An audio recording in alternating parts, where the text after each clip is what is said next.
General History of Africa. UNESCO General History of Africa. Amadou Mahtar Mba. Director General of UNESCO, 1974–87. For a long time, all kinds of myths and prejudices concealed the true history of Africa from the world at large. African societies were looked upon as societies that could have no history.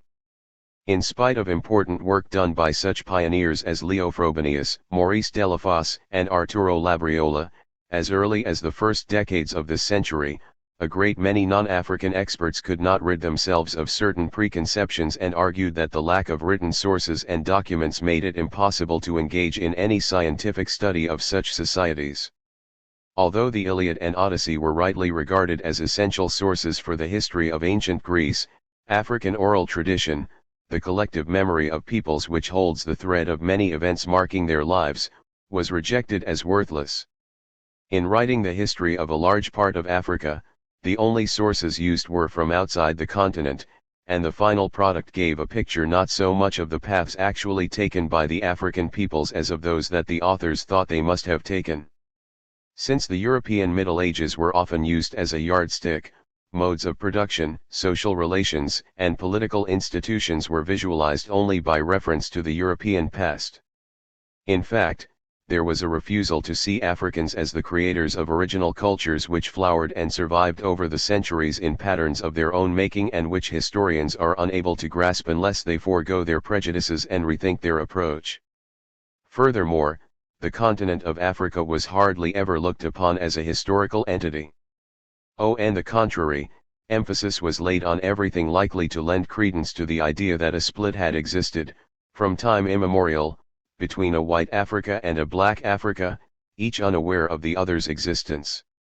Sahara was often presented as an impenetrable space preventing any intermingling of ethnic groups and peoples or any exchange of goods, beliefs, customs, and ideas between the societies that had grown up on either side of the desert. Hermetic frontiers were drawn between the civilizations and ancient Egypt and Nubia and those of the peoples south of the Sahara.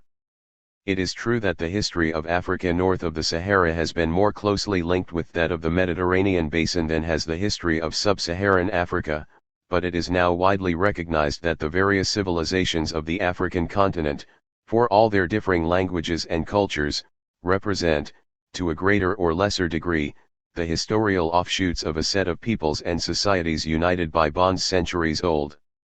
Another phenomenon which did great disservice to the objective study of the African past was the appearance, with the slave trade and colonization, of racial stereotypes which bred contempt and lack of understanding and became so deep-rooted that they distorted even the basic concepts of historiography.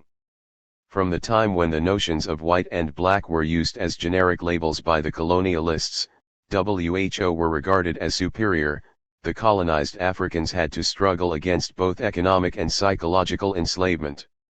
Africans were identifiable by the color of their skin, they had become a kind of merchandise, they were earmarked for hard labor and eventually, in the minds of those dominating them, they came to symbolize an imaginary and allegedly inferior Negro race. This pattern of spurious identification relegated the history of the African peoples in many minds to the rank of ethno-history, in which appreciation of the historical and cultural facts was bound to be warped. The situation has changed significantly since the end of the Second World War and in particular since the African countries became independent and began to take an active part in the life of the international community and in the mutual exchanges that are its raison d'être. An increasing number of historians has endeavored to tackle the study of Africa with a more rigorous, objective, and open-minded outlook by using, with all due precautions, actual African sources. In exercising their right to take the historical initiative, Africans themselves have felt a deep-seated need to re-establish the historical authenticity of their societies on solid foundations. In this context, the importance of the 8-volume General History of Africa, which UNESCO is publishing, speaks for itself. The experts from many countries working on this project began by laying down the theoretical and methodological basis for the history. They have been at pains to call in question the oversimplifications arising from a linear and restrictive conception of world history and to re-establish the true facts wherever necessary and possible. They have endeavored to highlight the historical data that give a clearer picture of the evolution of the different peoples of Africa in their specific socio-cultural setting. To tackle this huge task, made all the more complex and difficult by the vast range of sources and the fact that documents were widely scattered, UNESCO has had to proceed by stages. The first stage, from 1965 to 1969, was devoted to gathering documentation and planning the XX work. Operational assignments were conducted in the field and included campaigns to collect oral traditions, the creation of regional documentation centers for oral traditions, the collection of unpublished manuscripts in Arabic and Ajami, African languages written in Arabic script, the compilation of archival inventories and the preparation of a guide to the sources of the history of Africa, culled from the archives and libraries of the countries of Europe and later published in 11 volumes. In addition, meetings were organized to enable experts from Africa and other continents to discuss questions of methodology and lay down the broad lines for the project after careful examination of the available sources. The second stage, which lasted from 1969 to 1971, was devoted to shaping the history and linking its different parts. The purpose of the international meetings of experts held in Paris in 1969 and Addis Ababa in 1970 was to study and define the problems involved in drafting and publishing the history, presentation in 8 volumes, the principal edition in English, French, and Arabic, translation into African languages such as Kiswahili, Hausa, Fulani, Yoruba, or Lingala, prospective versions in German, Russian, Portuguese, Spanish, and Chinese, as well as abridged editions designed for a wide African and international public. The third stage has involved actual drafting and publication. This began with the appointment of the 39-member International Scientific Committee, 2/3 African and 1/3 non-African, which assumes intellectual responsibility for the history. The method used is interdisciplinary and is based on a multifaceted approach and a wide variety of sources. The first among these is archaeology, which holds many of the keys to the history of African cultures and civilizations. Thanks to archaeology, it is now acknowledged that Africa was very probably the cradle of mankind and the scene, in the Neolithic period, of one of the first technological revolutions in history. Archaeology has also shown that Egypt was the setting for one of the most brilliant ancient civilizations of the world. But another very important source is oral tradition, which, after being long despised, has now emerged as an invaluable instrument for discovering the history of Africa, making it possible to follow the movements of its different peoples in both space and time, to understand the African vision of the world from the inside and to grasp the original features of the values on which the cultures and institutions of the continent are based. We are indebted to the International Scientific Committee in charge of this general history of Africa, and to its rapporteur and the editors and authors of the various volumes and chapters, for having shed a new light on the African past in its authentic and all-encompassing form and 1 volumes I and 2 have been published in Arabic, Spanish, Korean, Portuguese, Chinese and Italian, Volume 4 and Volume 7 in Arabic, Spanish and Portuguese. Volume I has been published in Kiswahili and Hausa and Volume 2 in Hausa. XXI. For having avoided any dogmatism in the study of essential issues. Among these issues we might cite, the slave trade, that endlessly bleeding wound, which was responsible for one of the cruelest mass deportations in the history of mankind, which sapped the African continent of its lifeblood while contributing significantly to the economic and commercial expansion of Europe, colonization, with all the effects it had on population, economics, psychology, and culture, relations between Africa south of the Sahara and the Arab world, and, finally, the process of decolonization and nation-building which mobilized the intelligence and passion of people still alive and sometimes still active today.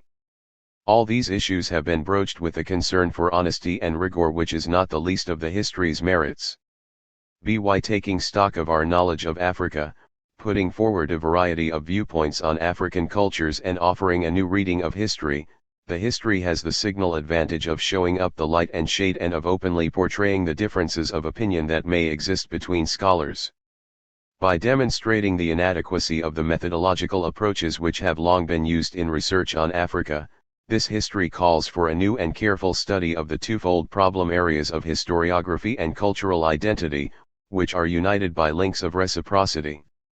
Like any historical work of value, the history paves the way for a great deal of further research on a variety of topics. It is for this reason that the International Scientific Committee, in close collaboration with UNESCO, decided to embark on additional studies in an attempt to go deeper into a number of issues which will permit a clearer understanding of certain aspects of the African past.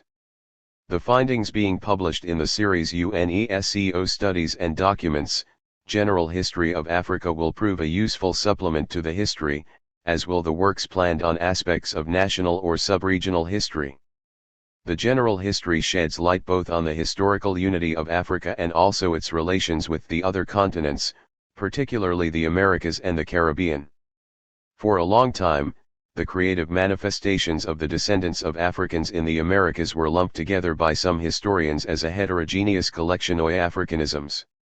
Needless to say, this is not the attitude of the authors of the history, in which the resistance of the slaves shipped to America, the constant and massive participation of the descendants of Africans in the struggles for the initial independence of America and in national liberation movements, are rightly perceived for what they were, vigorous assertions of identity, which helped forge the universal concept of mankind. Although the phenomenon may vary in different places, it is now quite clear that ways of feeling, thinking, dreaming and acting in certain nations of the Western Hemisphere have been marked by their African heritage. The cultural inheritance of Africa is visible everywhere, from the southern United States to northern Brazil, across the Caribbean and on the Pacific seaboard. In certain places it even underpins the cultural identity of some of the most important elements of the population. History also clearly brings out Africa's relations with Southern Asia across the Indian Ocean and the African contributions to other civilizations through mutual exchanges. I am convinced that the efforts of the peoples of Africa to conquer or strengthen their independence, secure their development and assert their cultural characteristics, must be rooted in historical awareness renewed, keenly felt, and taken up by each succeeding generation. MYOWN background.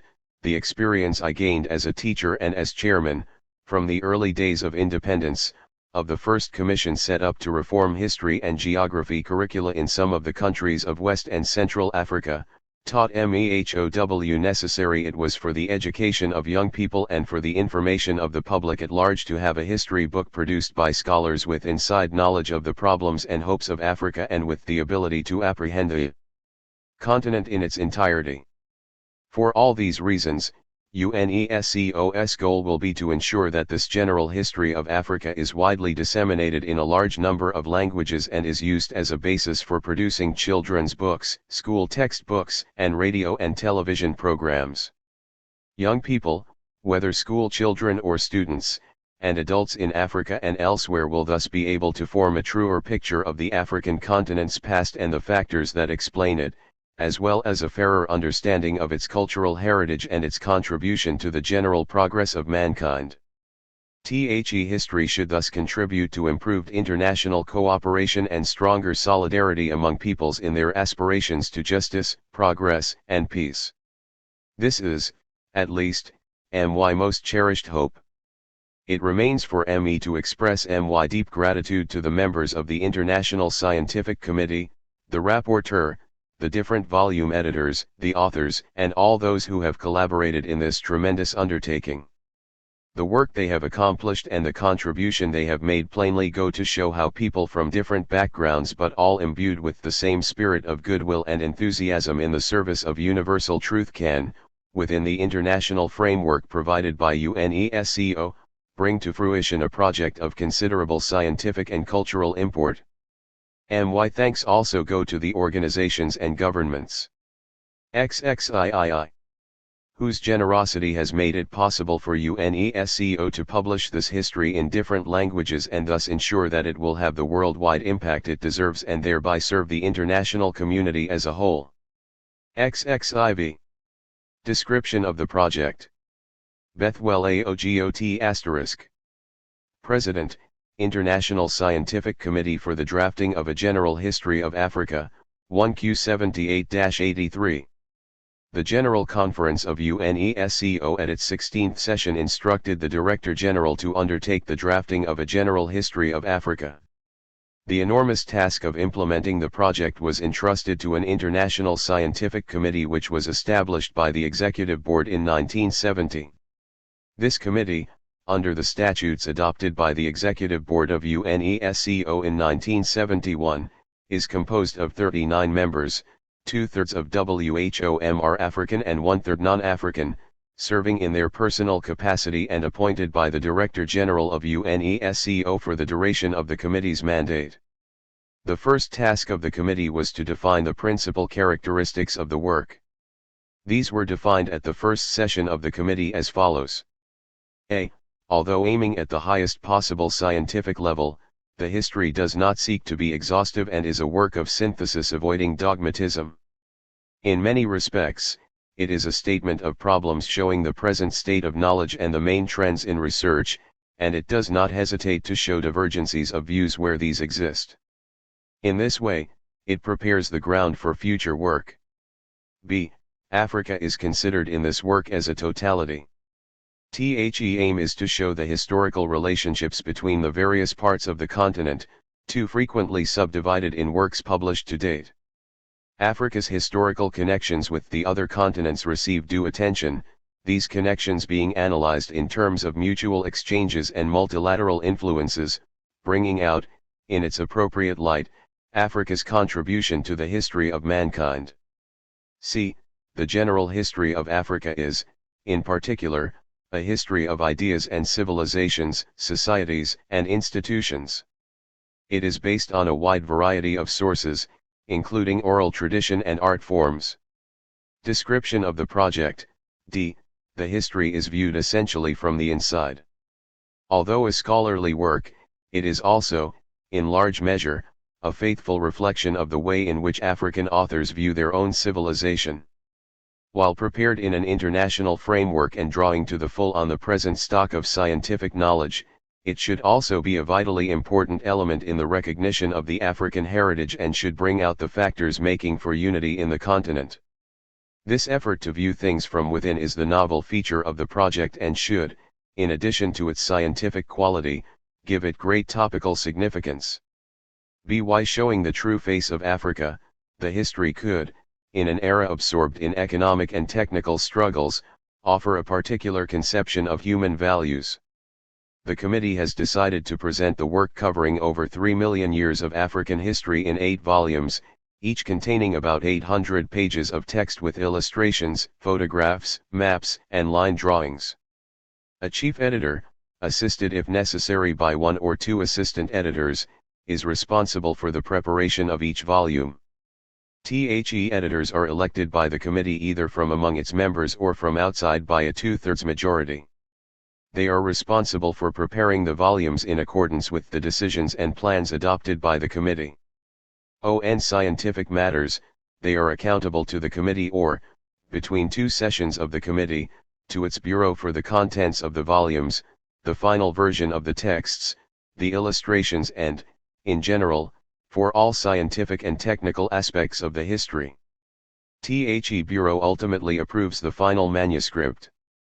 When it considers the manuscript ready for publication, it transmits it to the Director General of UNESCO.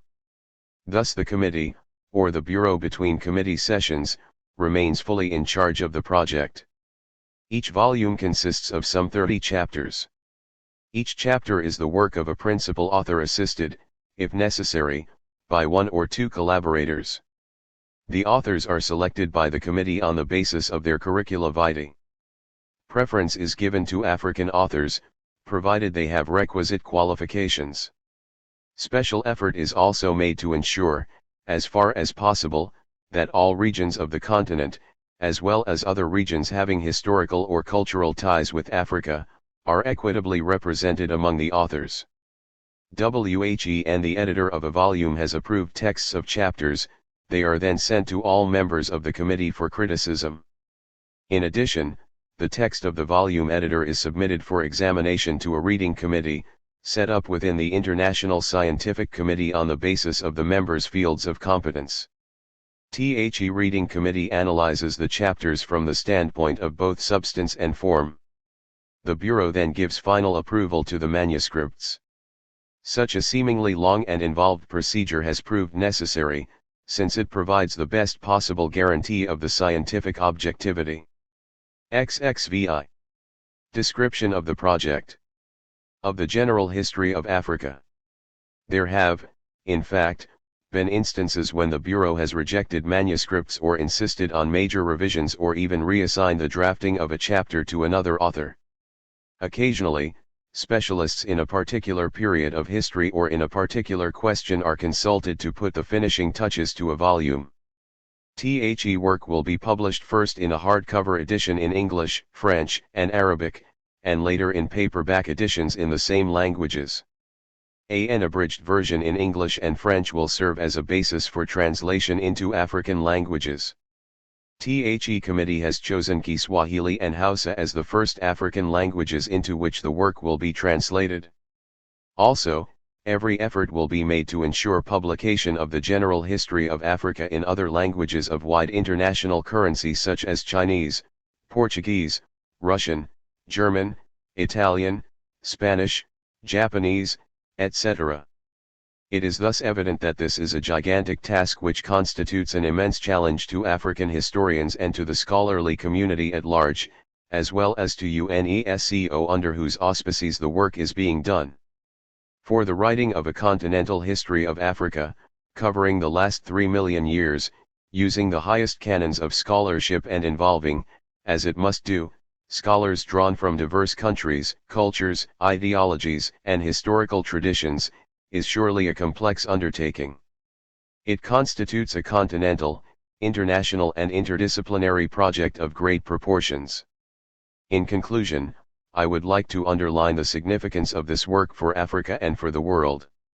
At a time when the peoples of Africa are striving towards unity and greater cooperation in shaping their individual destinies, a proper understanding of Africa's past, with an awareness of common ties among Africans and between Africa and other continents, should not only be a major contribution towards mutual understanding among the people of the earth, but also a source of knowledge of a cultural heritage that belongs to all mankind.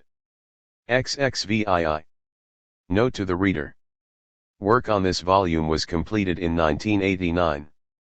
For this reason, the significant changes which have taken place in the world since that date are not reflected in the text. XXVIII. Ali Amazrui.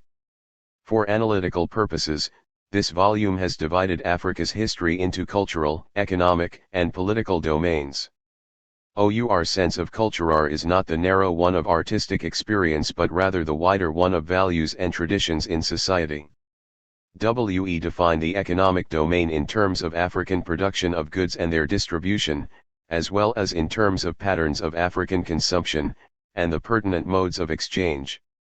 We define Africa's political experience in relation to issues of power and control, and to the rules of participation in society.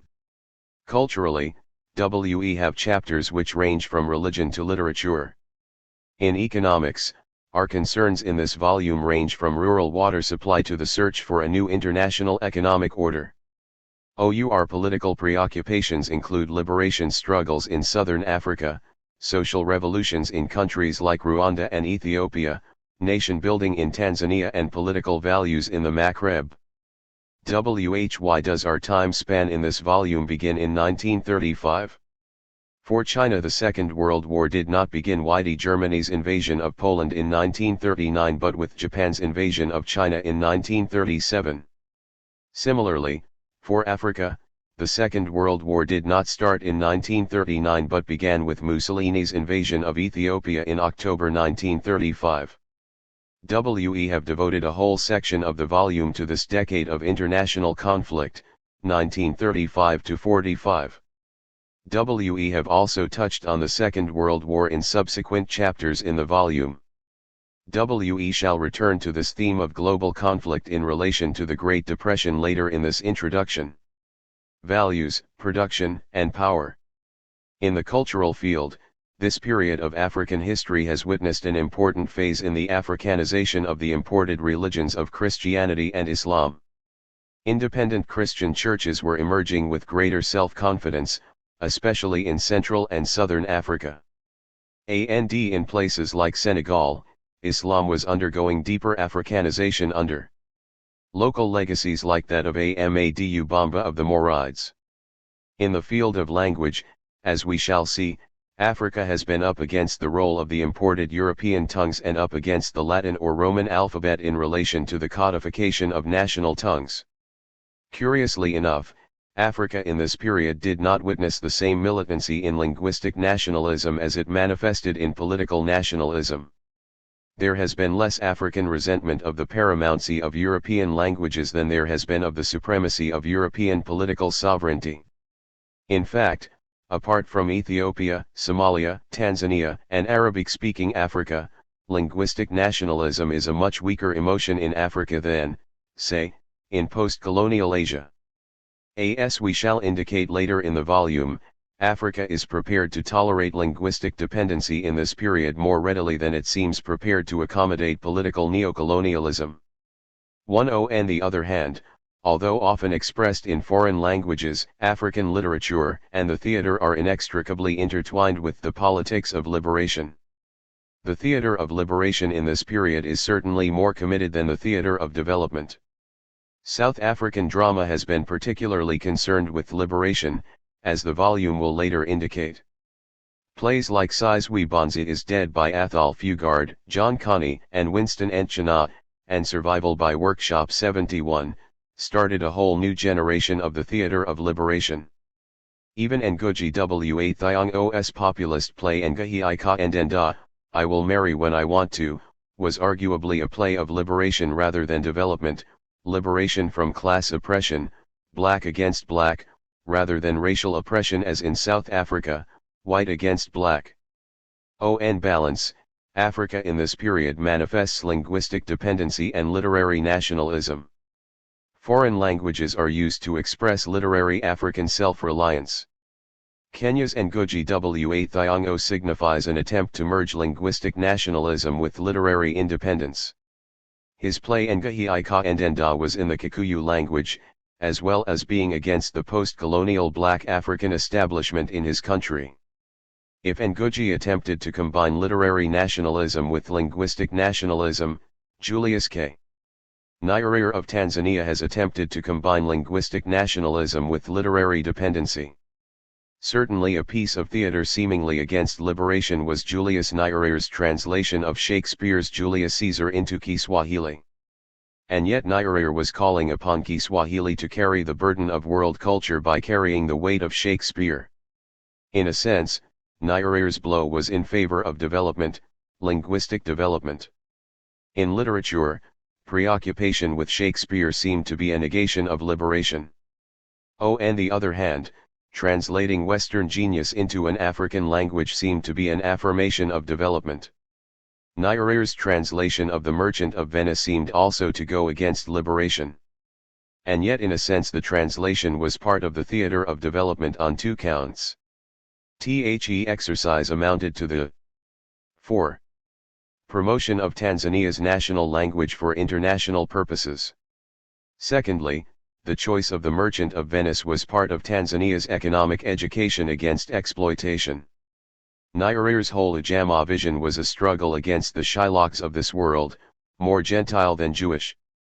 This was reinforced by Nyerere's translation of the concept of the Merchant of Venice. To him it signified the capitalist, of Venice, me pari wa Venice. We shall return in subsequent chapters to the symbolism of the Mwalimu and the Bard in post-colonial culture. In the economic field, this volume has concerned itself with the issues of poverty and underdevelopment at both the global and the micro level. In the West, competition may be a capitalist prerogative at the level of the stock exchange. By contrast, in Africa competition is sometimes at the poverty level. In the forthcoming chapters we hope to reveal the wider global context of Africa's underdevelopment and indigence. One of the major questions for the 1990s is whether the worst days for Africa are over. There is already evidence, however inconclusive, to suggest that a decline has occurred in infant mortality in Africa from 40 to 24 per thousand. There is also evidence that Africa's life expectancy in this period has been rising from less than 40 years to towards 50 years. On the issue of food production, there was evidence in 1986 of an increase in output of 3%. This shift meant that food production had outstripped population growth in Africa for the first time in 15 years. By the mid-1980s, African farmers were beginning to be motivated by more rational African policies of agricultural returns. The wider context will be revealed in the economic chapters of this volume. 3. With regard to the political stream of Africa's experience in this period, the major processes covered in the volume include 1. Liberation, 2. State formation, and 3. Nation building. There are chapters about liberation from European colonial rule proper, especially in the period up to the 1960s. Then there is coverage of the period of Africa's struggle against white minority governments in countries like Zimbabwe. The volume will of course also discuss struggles in those African colonies which were intended to be part of metropolitan Europe, like Algeria and the Portuguese colonies. Finally, there will be analyses of post-colonial liberation from dependent relationships with the former imperial powers, the struggle against neocolonialism. In the post-colonial phase, a particularly significant process concerns the whole phenomenon of political succession within African states. Occasionally, there has been natural posthumous succession, succession after a natural death. Examples include Mwa's succession of Kenyatta and Chadli Benjedid's succession of Boumediene. Then there is succession after assassination, political murder, or ambiguous accident. When Alhaji Shehu Shagari took power in 1979, 3 out of the 6 heads of government that Nigeria had had since independence had been killed, a 50% regicide rate. But since Shagari, the regicide rate has declined in Nigeria. There was no presidential assassination in Nigeria in the 1980s. Far more recurrent in Africa has been political succession by a military coup. Well over 70 coups have taken place in Africa since independence, mainly north of the equator. There is in addition political succession after a civilian coup, civilian succeeding civilian. In Uganda's experience, this has included Obote's palace coup against President King Mutsa in 1966. Binaza's succession to Lul in 1979 is another Ugandan coup with a civilian succeeding a civilian. Then there has been political succession after actual war. One example is Lul's ascendancy after the interstate war between Tanzania and Uganda, 1978-9. Then there has been political succession after a civil war. Museveni's army in power in Uganda after Obote and Okolo is the clearest example. Next, there has been political succession after a popular uprising. Sudan has been exceptional in this regard. In 1964, an uprising spearheaded by civilians resulted in the collapse of the military regime of General Abode. In 1985, Sudan repeated the style of democratic uprising, bringing down Nimiri's regime and compelling the military to promise a restoration of democracy within a year. The promise was kept, though civilian rule did not last.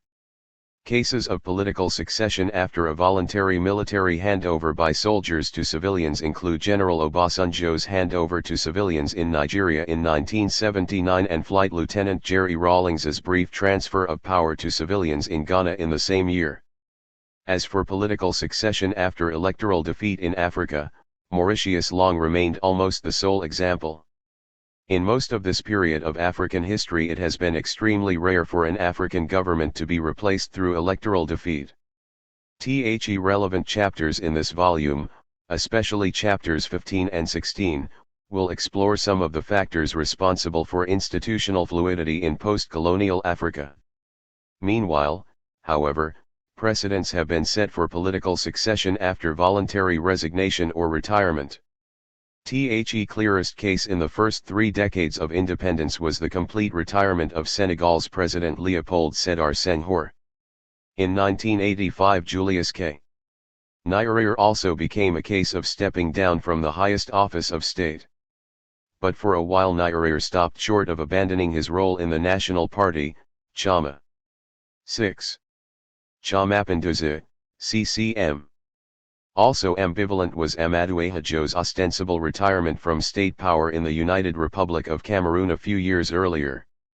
In the relevant chapters we hope to demonstrate that the central political crises of Africa include the issue of how to make our nations more culturally coherent and how to make our states more politically legitimate and authoritative. Africa in this period is landed with artificial boundaries, ill-trained armies, and excessively dependent economies. The political and economic chapters of this volume will address some of these problems, including the crucial issues of human rights in post-colonial Africa. However, because of the special character of the 20th century as a century of the truly global economy and of global politics for the first time in human experience, African history in this period can only be fully understood in the wider context of world history. What emerges from the story of this period is, in part, how Africa helped to rehumanize Europe, and how Europe helped to re-Africanize Africa.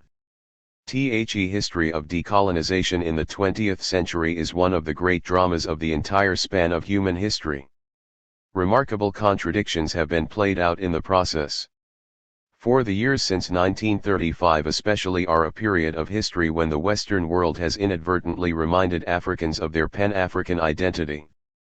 We know there would have been no Nigerian or Kenyan or Ivorian identity but for European colonialism. Europe is therefore the illegitimate parent of the national consciousness of Nigerians, Kenyans, and Ivorians. But is Western imperialism also the illegitimate parent of Pan-African consciousness? Our story in this volume is partly about the emergence of new identities and new aspirations among African peoples. If class consciousness in Africa is partly the result of the intensification of capitalism, race consciousness in the continent has already been partly the result of the intensification of imperialism.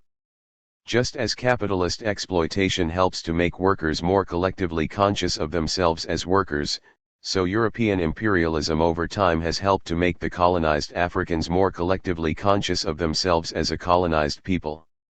It is in that sense that European imperialism helped the people of, say, Kikuyu land to recognize the Yoruba as fellow Africans, and helped the people of Algeria to recognize the Zulu as continental compatriots. Of course, Africans in their own societies and sub-regions have long known and experienced the dignity of their own identity as Kikuyu, Amhara, Yoruba, Berber, Zulu, and Maghreb Arabs without the help of Europe. But when in his book, The Philosophy of the Revolution, Gamal Abd al-Nasser called upon Egyptians to remember that they were not only Arabs and Muslims but also Africans, he referred explicitly to the evidence of a shared struggle against alien rule with the rest of the continent. European imperialism had awakened a continental consciousness. The Royal Imperial House of Ethiopia was rather slow in recognizing Ethiopia as an African country. For a long time Ethiopian rulers preferred to see themselves as part of the Middle East rather than Africa. But we begin this volume from 1935. When the Italians humiliated and occupied Ethiopia in 1935, the consequences were particularly poignant. The rest of Africa and the Black world groaned in pain. The consequences have been extensively documented in some of the chapters of this volume. What has sometimes been forgotten is Ethiopia's self-discovery from 1935 onwards as being truly a part of the African condition. On the one hand, upon hearing the news of the Italian invasion, Kwame Nkrumah as a young man walked the streets of London, with angry tears running 8. down his cheeks. The bad news had been an additional stimulus to young Nkrumah's Pan-African identity. On the other hand, however, Emperor Haile Selassie was drawn into an experience to which other African rulers had already been subjected 30 to 50 years earlier, direct European occupation of their land and subjugation of their people. The emperor also witnessed the widespread African and black support for him and his people in the face of the Italian challenge. In those factors lay the beginnings of a new racial consciousness in the royal house of Ethiopia, the shock of self-discovery as an African dynasty of an African people. Over time, Haile Selassie developed into one of the founding fathers, and in many ways the elder statesman, of post-colonial Pan-Africanism. European imperial excesses had once again served as a growth medium for something far more positive than themselves. The splendor of a new Pan-African identity had grown out of the squalor of European racism. This volume covers the critical transition from the squalor of European excesses to the splendor of Africa's self-discovery. But what about the reverse impact of Africa upon the West? By fighting for its own independence, Africa was also helping to change the course of European and indeed global history. This volume is of course focusing upon historical developments within Africa itself. But since this is the period of Africa's maximum incorporation into the global system, and participation therein, it is important to remember that Africa was not merely a passive continent being acted upon by others. Africa's OWN actions have also helped to transform their fortunes. While Africa as a continent may indeed have been shocked into self-recognition under European pressure, Europe has been forced to learn some degree of international responsibility and democratic humility under the stress of an African challenge. The entire history of decolonization in the 20th century is to be seen partly as a process under which the oppressed have learned more fully who they really are and the oppressors have begun to learn the humility of humane global accountability. The story of Africa since 1935 is to be seen in the context of those major contradictions. WHO are the Africans. 5.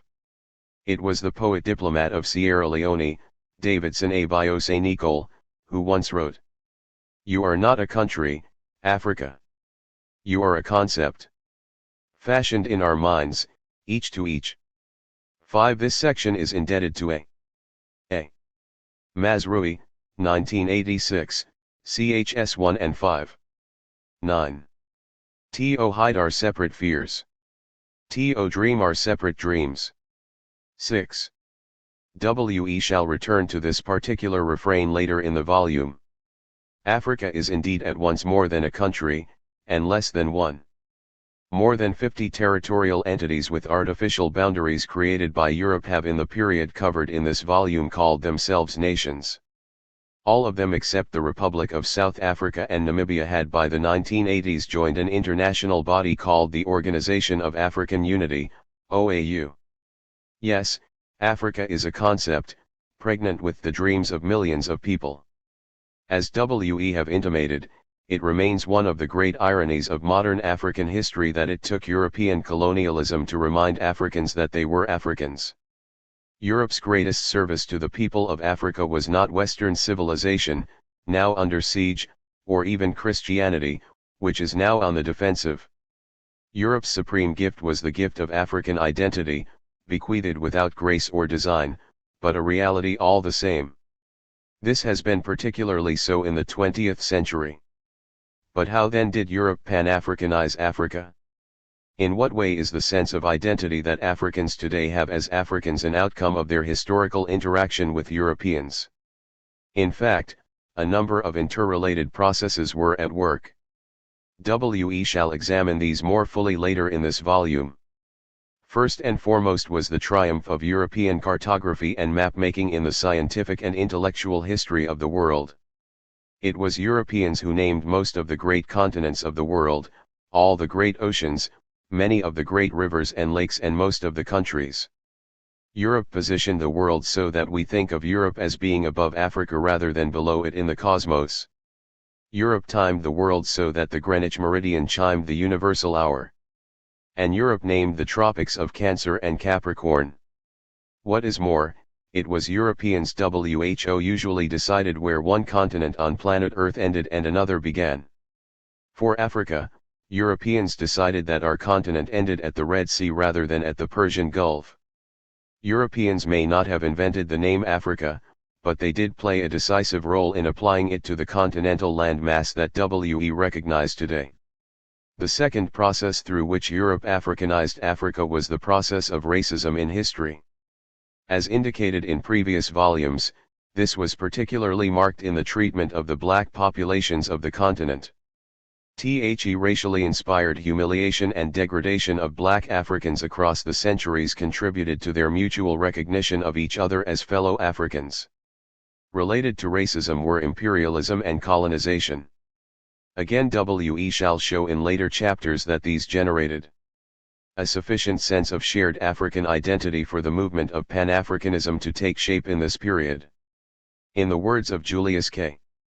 Nyerere of Tanzania, once again, Africans all over the continent, without a word being spoken either from one individual to another or from one African country to another, looked at the European, looked at one another, and knew that in relation to the European they were one.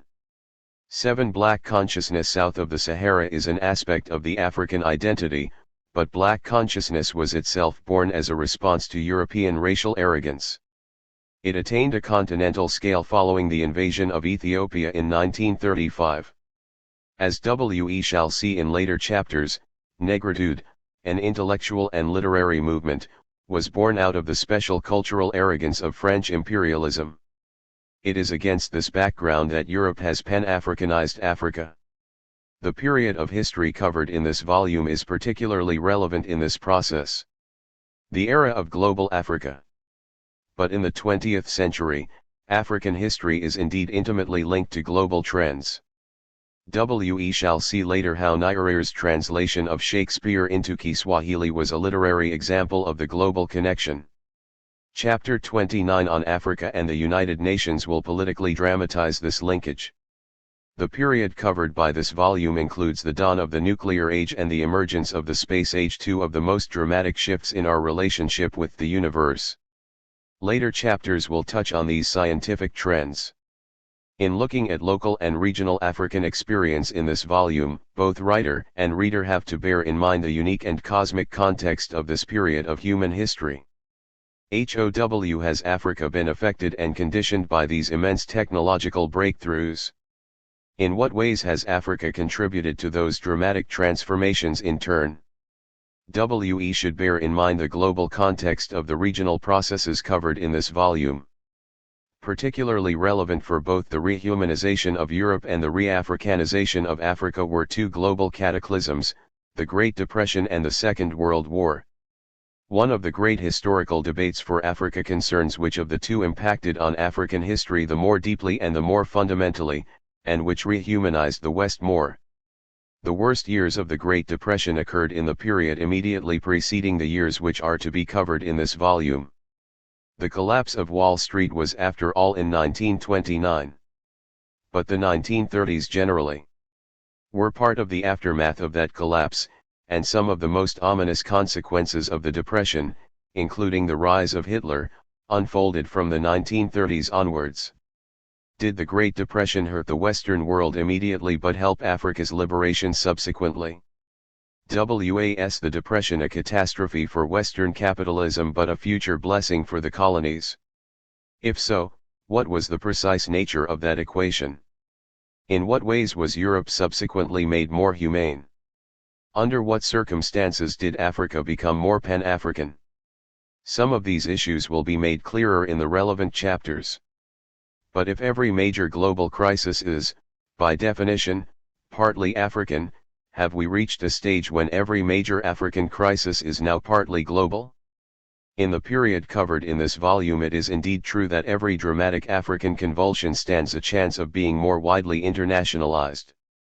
We shall explore in the relevant chapters the globalization of the Congo crisis, Leopoldville, in the early 1960s with the violent death of two of the major political figures in the crisis, Patrice Lumumba and Dag Hammarskjöld.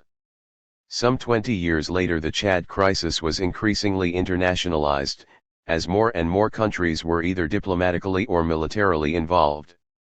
All this is quite apart from the diverse liberation wars in southern Africa, each of which had a considerable international component. Evidence has been accumulating that just as there is a bit of Africa in every global emergency, there is a bit of the globe in every African tragedy. The Suez War of 1956 was more difficult to categorize. Was it a global conflict which was fought out on African soil? Or was it an African conflict globalized? When Gamal Abd al-Nasser nationalized the Suez Canal Company, he unleashed both northern forces of imperial power and southern forces of liberation. The Suez Crisis will feature in the relevant chapters of this volume as one of the great linkages between the fate of the world and the destiny of Africa. But while in this volume we shall pay special attention to the internationalization of both the Suez War of 1956 and the Congo Crisis of 1960-5, there is a sense in which the Nigerian Civil War of 1967-70 was equally globalized, though in a different manner. The Biafra War was indeed a world war in microcosm, without the nuclear factor. French support for Biafra counterbalanced British support for federal Nigeria. Israel's material support for Biafra counterbalanced Egyptian pilots for the Federal Air Force. South African and white Rhodesian support for Biafra counterbalanced the Organization of African Unity's concern for the territorial integrity of Nigeria. The Chinese also intervened for Biafra to counterbalance Soviet support for federal Nigeria. Indeed, the Soviet Union's strengthened intervention on the side of federal Nigeria coincided with Soviet intervention in Czechoslovakia on the side of an unfragmented socialist world. The Second World of Socialism and the Third World of Underdevelopment were both embedded in the Brezhnev doctrine of proletarian internationalism. The Czech government had previously obeyed a Moscow order to deliver Delphin jet fighters and other weapons to the Nigerians. But the liberal Dubček regime in Prague banned all arms sales to Nigeria in May 1968. 3 months later the Warsaw Pact forces invaded Czechoslovakia, and a reversal of policy occurred concerning the ban on Delphins to the federal side. The escalation of Soviet support for Nigeria was not due to Ojukwu's invasion of the Midwest or due to a counter-offensive into federal Nigeria. To the Soviets at that time, the defense of socialism in the Second World had become almost indistinguishable from the defense of national unity in the Third World, from Vietnam to Nigeria. And yet, the Nigerian Civil War came close to being a world war in microcosm. We know that Uli Airport was its last frontier. It is worth reflecting that the British Empire had once been an empire over which the sun never set, given that the empire was scattered over all the time zones of the globe. But Biafra, in spite of its flag of the rising sun, was a republic over which the sun never really rose. Biafra died before its own dawn, in spite of Uli Airport, in spite of generating a world war in microcosm. What it did demonstrate was Africa's incorporation into the wider world of global rivalries. It also showed that an African identity born out of racial humiliation and foreign domination was bound to be fragile and uncertain. The shock of colonialism and imperialism had awakened Africans to the fact that in relation to the Western oppressors, Africans were one. But shared exploitation was not enough as a basis of enduring African solidarity. Uniting against the foreign oppressor was one thing, uniting for internal development was another. The earlier part of this period of history has demonstrated that Africans are effective when they unite for liberation.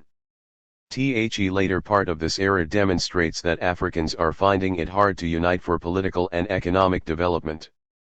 Some of the chapters take a closer look at this dialectic between the Pan-Africanism of liberation, basically a success story, and the Pan-Africanism of integration and development, still basically an elusive dream. The whole dynamic between African identity and African development in this epoch is played out in the underlying politics of Pan-Africanism. This volume is, in part, an introduction to that process.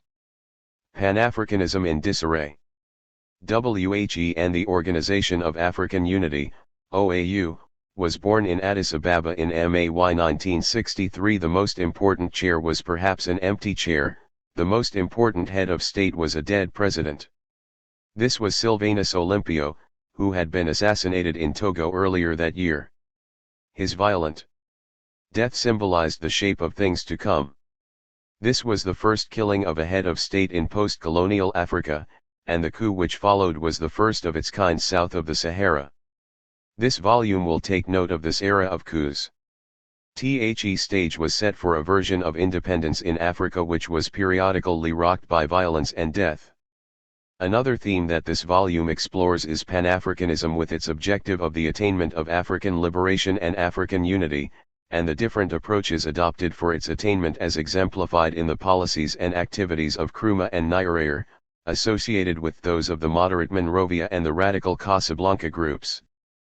Put differently, one divide between radical and moderate Pan-Africanism in the early 1960s concerned the issue of the geographical scale of African unity. The radical school was continental in ambition and was opposed to sub-regional integration. The moderate school accepted sub-regional experiments in pursuit of African unity. This was Pan-Africanism's horizontal divide, a disagreement about how wide African unity should be. On the other hand, the other disagreement concerned how deep African unity should be. This was the vertical divide. Should there be immediate political integration and the formation of a single country? Or should African states first aim for more modest, and shallower, forms of unity, like diplomatic coordination of foreign policies, or economic cooperation, or functional links in communication and shared utilities? The chapters on Pan-Africanism will indicate, the depth of the unity envisaged by the OAU when it was formed in 1963 and based in Addis Ababa was shallow, but the width of the unity was continental, encompassing both Arab and Black states. In 1966 and 1967 respectively, two separate events helped to change the nature of the divide between radical and moderate in Pan-African politics. In February 1966 Kwame Nkrumah was overthrown in a military coup in Ghana. The following year Julius Nyerere proclaimed his own radicalization by launching the Arusha Declaration of Ujamaa na Kujitegemea, Socialism and Self-Reliance. From then on Julius Nyerere began to appear as one of the voices of radicalism on the African stage. Dar es Salaam became a more credible capital of a frontline state, a more credible headquarters of the OAU's liberation activities represented by the African Liberation Committee. Yet by the time the OAU was celebrating its 10th anniversary in 1973, it looked as if radicalism was declining. Gamal Abd al-Nasser had died in 1970. Nkrumah, in exile, also died not long after his Egyptian comrade in arms. Milton Obote had been overthrown by Idi Amin. And countries like Kenya and Côte d'Ivoire had moved substantially to the right in those 10 years. But, as this volume will later show, once again history came to the rescue of African radicalism precisely as the OAU began its second decade. TWO critical events in 1974 contributed to this. One was the Ethiopian Revolution, occurring around the very capital of the OAU. Sub-Saharan Africa's second largest country in population was about to go Marxist-Leninist. 40 years after Ethiopia was victimized by Italian fascism, the country was transformed for a while into an ally of Soviet communism. But also in 1974 there occurred the coup d'état in the Portuguese capital, Lisbon. This resulted in a coup de grâce to the Portuguese Empire. Later chapters will demonstrate that this most ancient of all European empires in Africa rapidly disintegrated, leaving behind new radical members about to enter the politics of the OAU. Indeed, the issue of Angola's independence was for a while itself divisive, with the moderates of Africa favoring a government of national unity consisting of all three liberation movements, MPLA, UNITA and FNLA, while the radicals favored the installation of the MPLA into power. It turned out that the FNLA was a paper tiger in any case, and UNITA was backed by the Republic of South Africa and the West. The majority of OAU members, including influential Nigeria, which was sometimes classified as moderate, swung behind the MPLA. Angola, a new radical member, was soon to enter the ranks of the left within the OAU. The independence of Zimbabwe 5 years later also favored the left in the organization. In other words, Among the factors which favored the radicals in the 1980s within the OAU was the simple fact that virtually every African country that attained independence from 1975 to 1980 had ideologically opted for a leftist orientation, that is, all the former Portuguese colonies, plus Zimbabwe. Secondly, every genuine revolution in Africa is ideologically likely to be a move to the left. The most significant African revolution of the 1970s was the Ethiopian one. Somalia also moved substantially to the left of what it used to be in the 1960s. And Libya was truly radicalized under Muammar Gaddafi. On the other hand, military coups in Africa have been mixed in ideological orientation. The coups in Ghana and Burkina Faso in the 1980s were initially attempts to move leftwards ideologically, whereas the 1984 coup in Guinea, Conakry, was a move to the right. On balance, the OAU as a whole had by the 1980s tilted somewhat to the left since its inception. The voting patterns concerning the status of the Sahrawi Arab Democratic Republic, SADR, revealed a new left-of-center coalition which had crystallized since 1974. What of the future? Usually the future is not the proper focus of study for a historian. However, when we entitled the conclusion of this volume towards the year 2000, we were implicitly recognizing that the history of the past can be used to estimate likely trends in the future. Namibia, now that it has become truly independent, will for a while probably be among the members of the left within the OAU. But radicalism and leftism in southern Africa are fragile plants. When ostensibly radical countries like Mozambique begin to cooperate with the Republic of South Africa and to welcome Pretoria's economic enticements, a new look at the concepts of radical and moderate may be in order. After the political decline of Charles Njonjo, Kenya briefly adopted a tougher stance against South Africa than Mozambique. Which African country was more radical than which, even on the basic issue of apartheid? In the 1960s, Nkrumah was admonishing and denouncing Julius Nyerere for inviting British troops to deal with Tanzania's own military dissidents. In the 1980s, Marxist Mozambique was in consultation with both the military and economic establishments of South Africa in a bid to control Mozambique's own dissidents. Was Nkrumah turning in his own grave in the 1980s? Or was he more understanding of Mozambique than he once was when Julius Nyerere turned for British military assistance way back in 1964? Perhaps only our ancestors, in their inscrutable wisdom, can answer such questions, as they continue to observe our antics from wherever they are. Kwame Nkrumah and Sekou Toure have now joined these ancestors, sitting side by side with Sylvanus Olympio at long last. WHO said death is an exercise in Pan-Africanism. Perhaps it is the most horizontal form of Pan-Africanism, a kind of Pan-Humanism, the great equalizer, the ultimate unifier, or is it? Africans have been Pan-Africanized enough for liberation. But they have yet to be Pan-Africanized enough for socio-economic development and political integration. What about the Pan-Africanization of women? Where does the female of the species fit into the African equation? It is to this theme of gender that we must now turn. On sovereignty and gender. In Chapter 19 on the development of modern African literature, attention is drawn to Leopold Senghor's poem Naked Woman, Black Woman. In the poem, Africa is a woman, clad in your color that is life, in your form that is beauty. And yet few chapters in this volume have chosen to describe explicitly the role of African women in the making of African history. Women's role in the struggle for independence, in general, has tended to be understudied. However, there are times when historians, while aware of the role of women, prefer to present the story without reference to sexual differences.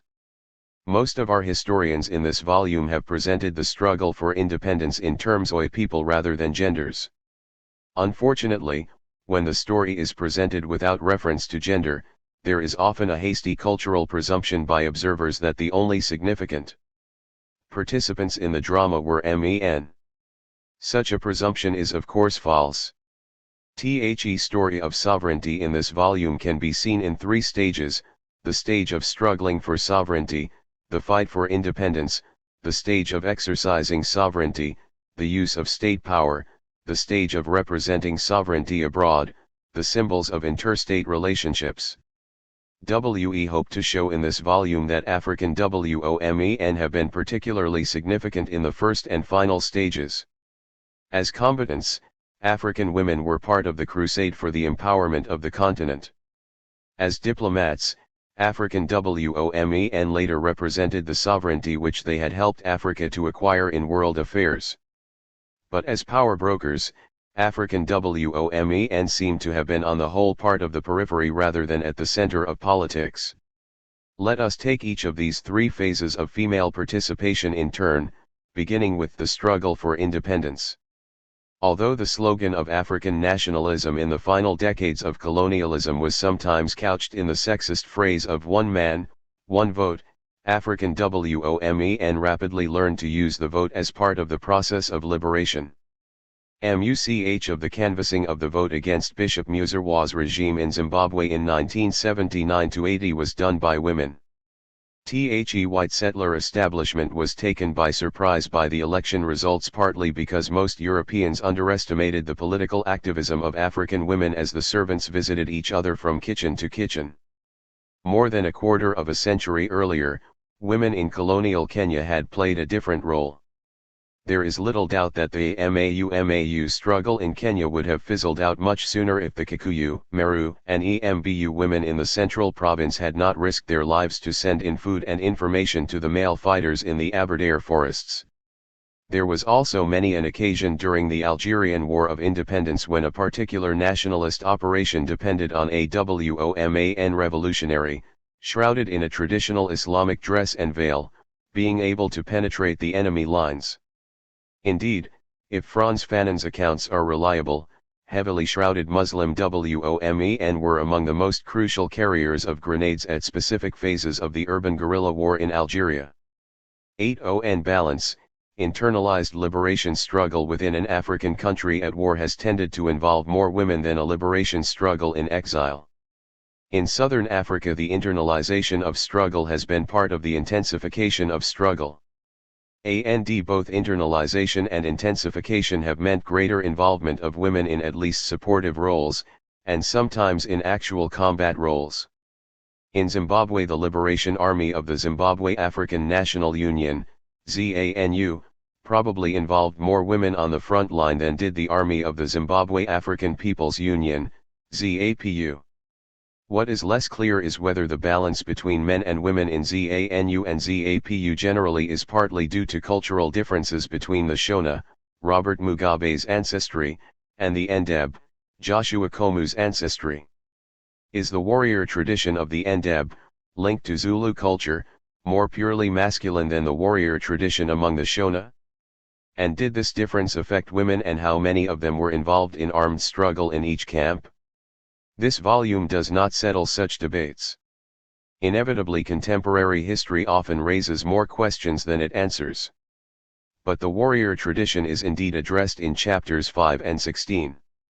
In any case, if women were more active in ZANLA, the army of ZANU, than in ZIPRA, the army of ZAPU, one additional explanation could have been ideological. Robert Mugabe's movement was to the left of Joshua Komu's. 9. As for women in the Horn of Africa, the Islamized Somali, perhaps surprisingly, seem to be more sensitized to the role of women in combat than are the Christianized Amhara. Mogadishu does not have a tomb of the unknown warrior, but it does have a statue of the martyred female warrior, a woman fatally wounded, and yet still fighting. Legends abound in Mogadishu about Hawa Isman all who stood up against the return of Italian colonialism after the Second World War, and paid with her own life in 1948. Somalis, being a particularly poetic African people, have celebrated the martyrdom of Hawa Isman all in diverse rhythms. She was Somalia's Joan of Arc.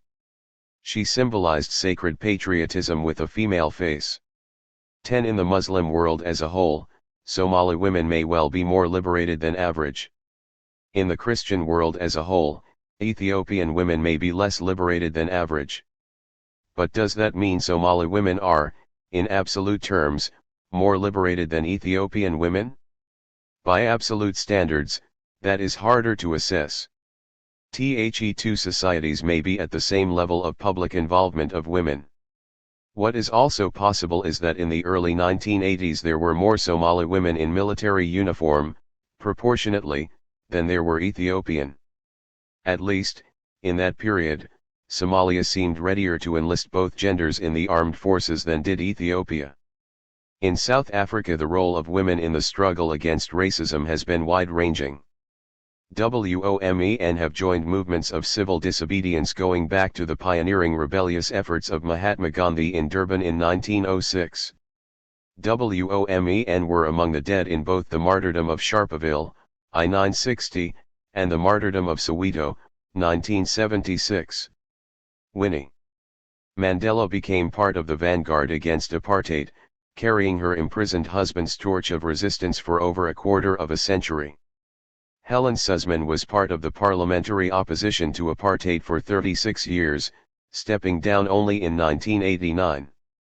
Female movements against racism ranged from the historic Black Sash to the Multiracial Alliance, WOME, and against repression, WAR, rebelling against President F.W.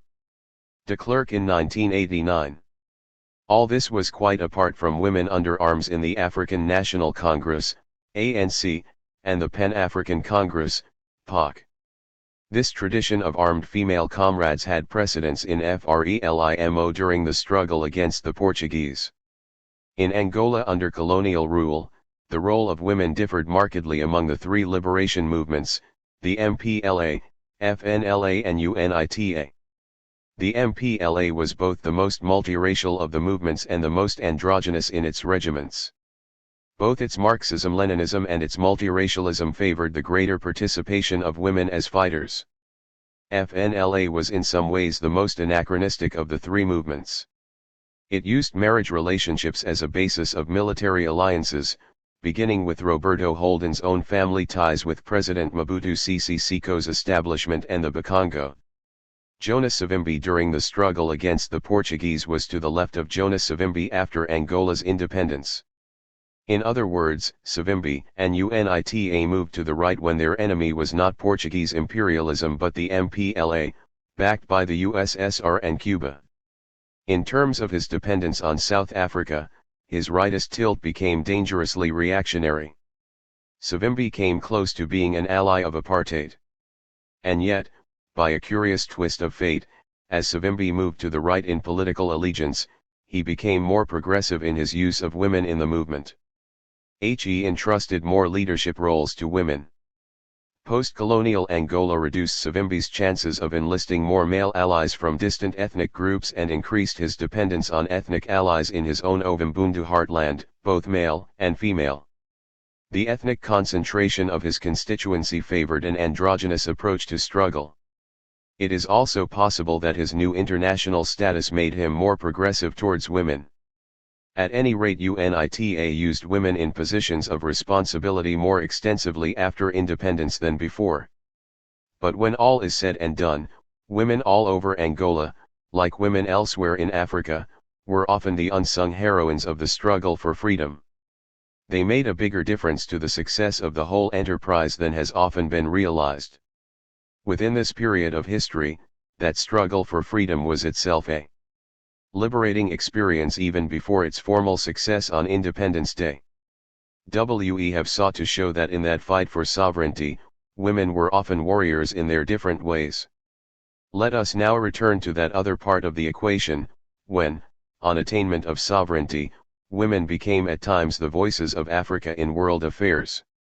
It is worth remembering that Uganda appointed a woman foreign minister sooner than did the majority of Western countries, including the United States, Britain, and France, none of which had entrusted the foreign ministry to a woman when Elizabeth Bagayaniabongo, the former Princess Elizabeth of Toro, became the voice of Uganda in world affairs. And when Angie Brooks of Liberia was elected President of the General Assembly of the United Nations in 1969, it was before any Western woman had risen to such prominence within the United Nations system. 13 In the 1970s and 1980s, Paris may have had more female ambassadors from Africa than it had female envoys from any other region outside Europe. African countries which had influential female diplomats stationed in Paris in the 1980s included Ghana, Liberia, Tanzania, Sierra Leone, and Uganda. Indeed, Elizabeth Bagaya-Nyabongo, Uganda's former foreign minister, would have been the second woman ambassador to France from Uganda and under President Y. Museveni had she not resigned from the diplomatic service in 1988. We shall return to this theme in Chapter 30. The African National Congress of South Africa was for a while also represented by a woman, Mrs. Dulcie September, in France, until she paid the supreme price for her patriotism. She was mysteriously assassinated in Paris in March 1988. She had been ANC representative to UNESCO, Switzerland and Luxembourg as well as France. It is on such occasions that Leopold Senghor's poem fusing Africanity with womanhood acquires a particular poignancy. The female South African martyr in Paris became a brave symbol for the continent as a whole. The fact that she was born in 1935 gives her a particular relevance to this volume's period of history. But in a sense Ambassador Dulcie September's sacrifice was also part of Africa's struggle to rehumanize the white man. She was a martyr to that particular crusade. It is to this theme of Africa's rehumanization of Europeans that we must now return. An African Gospel for Europe. There has been a strong tendency in modern historiography to regard Africa as a passive continent, a recipient of influences rather than a transmitter of the same. Insulting to both women and Africa, some have even gone as far as to call Africa the female continent in the pejorative sense of passivity and penetrability. This was a far cry from Senghor's positive feminization of Africa.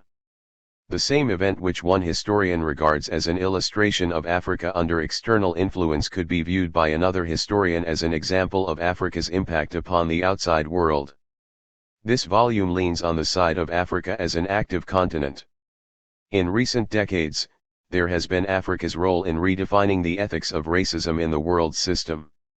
Africa, more than any other region of the world, has helped to make racism in any one country an issue of international concern. Under pressure from African states, it has become increasingly impossible for the Republic of South Africa to claim that apartheid is an issue of domestic jurisdiction. The volume will demonstrate that, under heavy pressure from both pre-independence African leaders and post-colonial African states, the struggle against institutionalized racism has been internationalized. People of African ancestry in the United States joined the struggle quite early. These African Americans also helped to initiate the transformation of race relations in the Americas, as the relevant chapters will reveal.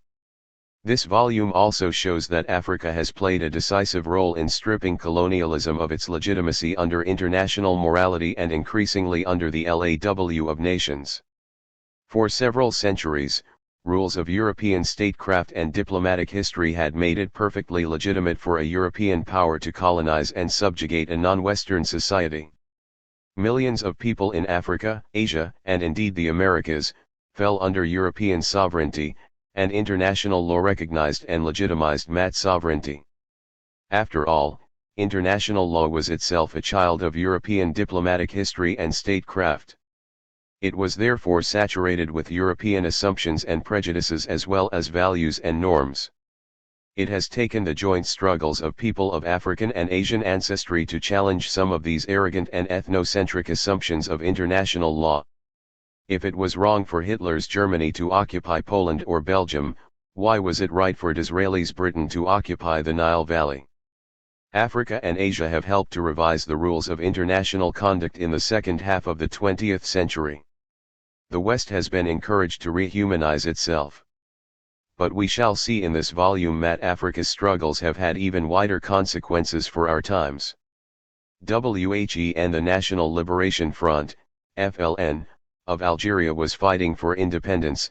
It was not simply the future of Algeria which was at stake.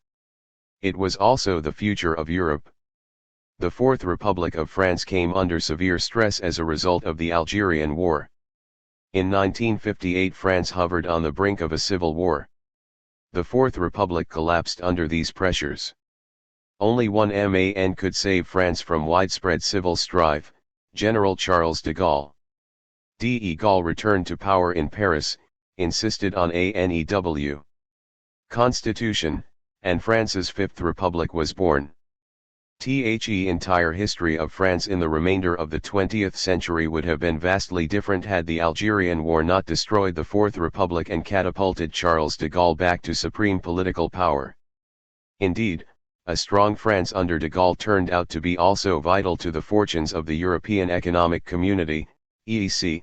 In its early formative years, de Gaulle presided over those years of the European COMMON market. De Gaulle's vision of the grandeur of France also led to a redefinition of the role of France in the North Atlantic Treaty Organization, NATO, and the removal of the United States military bases from France. Paris decided to be politically integrated with NATO, rather than remain part and parcel of Die Alliance's military organization. All these significant changes in the history of the Western world had for their catalyst the struggle of Algerian nationalists for the liberation of their country. While these African freedom fighters were busy transforming the destiny of their own country, they were, perhaps unwittingly at the time, also participating in changing the course of history of the Western world. This is the kind of positive emphasis that underlies the perspective of this volume. African nationalists in the Portuguese colonies of Angola, Mozambique, Guinea-Bissau, Cape Verde Islands and São Tomé and Príncipe were also destined to alter the direction of Portugal's own history. It was the strain of the anti-colonial wars in those Portuguese dependencies which finally led to the military coup in Portugal in April 1974. This also marked the end of the era of fascism in the history of modern Portugal. African nationalists of Angola, Mozambique, and Guinea-Bissau helped to initiate both the democratization and the political modernization of Portugal. Portuguese political culture was as a result rehumanized. In the case of Algeria's impact on French history, it is instructive to reflect on the reaction of Karl Marx and Friedrich Engels when the French were consolidating their hold on Algeria in the 1840s. These two European thinkers regarded French colonization of Algeria, in large measure, as a civilizing process. In Engels's own words, and the conquest of Algeria has already forced the beys of Tunis and Tripoli and even the Emperor of Morocco, to enter upon the path of civilization. After all, the modern bourgeois, with civilization, industry, order, and at least relative enlightenment following him, is preferable to the feudal lord or to the marauding robber, with the barbarian state of society to which they belong. 14. If the French in the mid-19th century helped to ignite the process of modernizing Algeria, the Algerians in the mid-20th century, in turn, initiated the process of stabilizing France. An ancient debt was paid. When the National Liberation Front, FLN, of Algeria helped to destroy the Fourth Republic of France with all its instability, and inaugurated the more solid Fifth Republic. Stripped of its empire, France was rehumanized. The next phase for Africa as a whole is to roll back the curtain of Western colonialism. This includes, on one side, reducing the power of the West upon Africa, and, on the other, it encompasses an effort to increase the power of Africa upon the West. Some of the economic chapters of this volume will clarify that strategy of counterpower. In West Africa, Nigeria's most natural rival is not Libya, but France. Nigeria is by far the largest country in the region, with a population of 100 million in 1980. This is larger than the population of all former French West Africa added together. Nigeria should be the natural leader of West Africa. Yet immense influence was still being exercised in West Africa in the 1980s by bureaucrats and business people from France. Discussion on dependency in this volume will show that there was a need in West Africa to reduce French fiscal and economic control and to curtail the continuing French cultural and educational penetration of its former colonies. In the long run, Nigeria was destined to take the lead in the decolonization of its own region.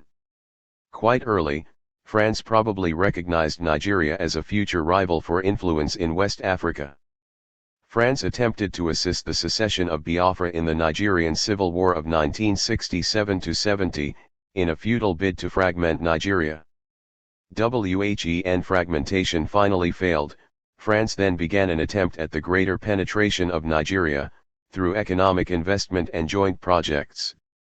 Making Nigeria itself dependent on France was one way of neutralizing Nigeria's potential rivalry in the future.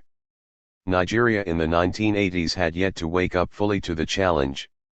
Great Britain was less of a rival to Nigeria in West Africa, partly because Britain invested far less money than France, utilized far fewer British personnel, and used no British troops at all in any of her former colonies. Nor was the British pound linked in any manner whatsoever with any of the currencies of the former British colonies, unlike the way the French central bank backed for so long the CFA franc in the former colonies. French influence in former French West Africa was therefore far greater than British influence in, say, Ghana, or Sierra Leone, let alone Nigeria. The question for the 1990s is whether France will become less involved in Africa and become far more interested in the newly transformed Eastern Europe, and in the more deeply integrated European community after 1992. As a result, Nigeria may find it easier to exercise its influence in West Africa in the future. On the basis of the data on mineral wealth and industrial potential covered in this volume, we are in a position to estimate that the second major power center in Africa in the 21st century will probably be black-ruled South Africa. Following the probable racial war and the inevitable collapse of apartheid, black South Africans will inherit their birthright. They will inherit the mineral wealth of one of the richest countries in the world, minerals which are indispensable for the economic well-being of the Western world. Black South Africans will also inherit the most industrialized economy in Africa, built by their own black labor and by Western expertise. Thirdly, black South Africans may inherit a nuclear infrastructure, and become the black world's first nuclear power. Clearly, black South Africans, the most underprivileged blacks of the 20th century, may become among the most privileged of the 21st century. The black untouchables of today may well become the black Brahmins of tomorrow. A great Western novelist, Charles Dickens, once made the following suggestion. Think for a moment of the long chain of iron or gold, of thorns or flowers, that would never have bound you but for the formation of the first link on one memorable day. 15 Africa has for so long experienced and moaned under the chain of iron, can the chain now be transformed into a necklace of gold? Africa has for so long suffered from a chain of thorns, is the garland of flowers at hand? This volume provides the data for calculating probabilities. The luster of the gold of South Africa should not dazzle us prematurely. The historic effort to loosen the chains of iron has had its successes, but we shall show in later chapters that the war is far from over. The struggle continues. To change the metaphor, the fallen angel is only beginning to rise again. This volume is about the last years of Africa's political damnation under colonialism. The volume is also about the dawn of Africa's salvation. Where the human species first began is where human freedom will at last be fulfilled. At the beginning of Africa's story in this UNESCO series, we saw a continent bequeath a human species to populate planet Earth. At the end of Africa's story, we shall now see a continent in the process of rehumanizing that species in moral terms. The years since 1935 have shocked Africans into a new depth of self-recognition. But by fighting for their own dignity, Africans have also shocked the rest of the world into a new approximation of global human identity. That is the story of this volume. Let it now unfold. Section I. Africa in a Decade of World Conflicts, 1935–45. The Horn and North. Africa, 1935–45, Crises and Change.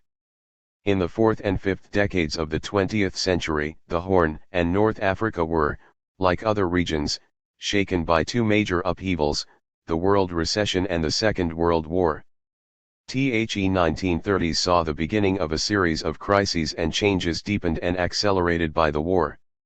In the post-war period, After many difficulties, new equilibria were established.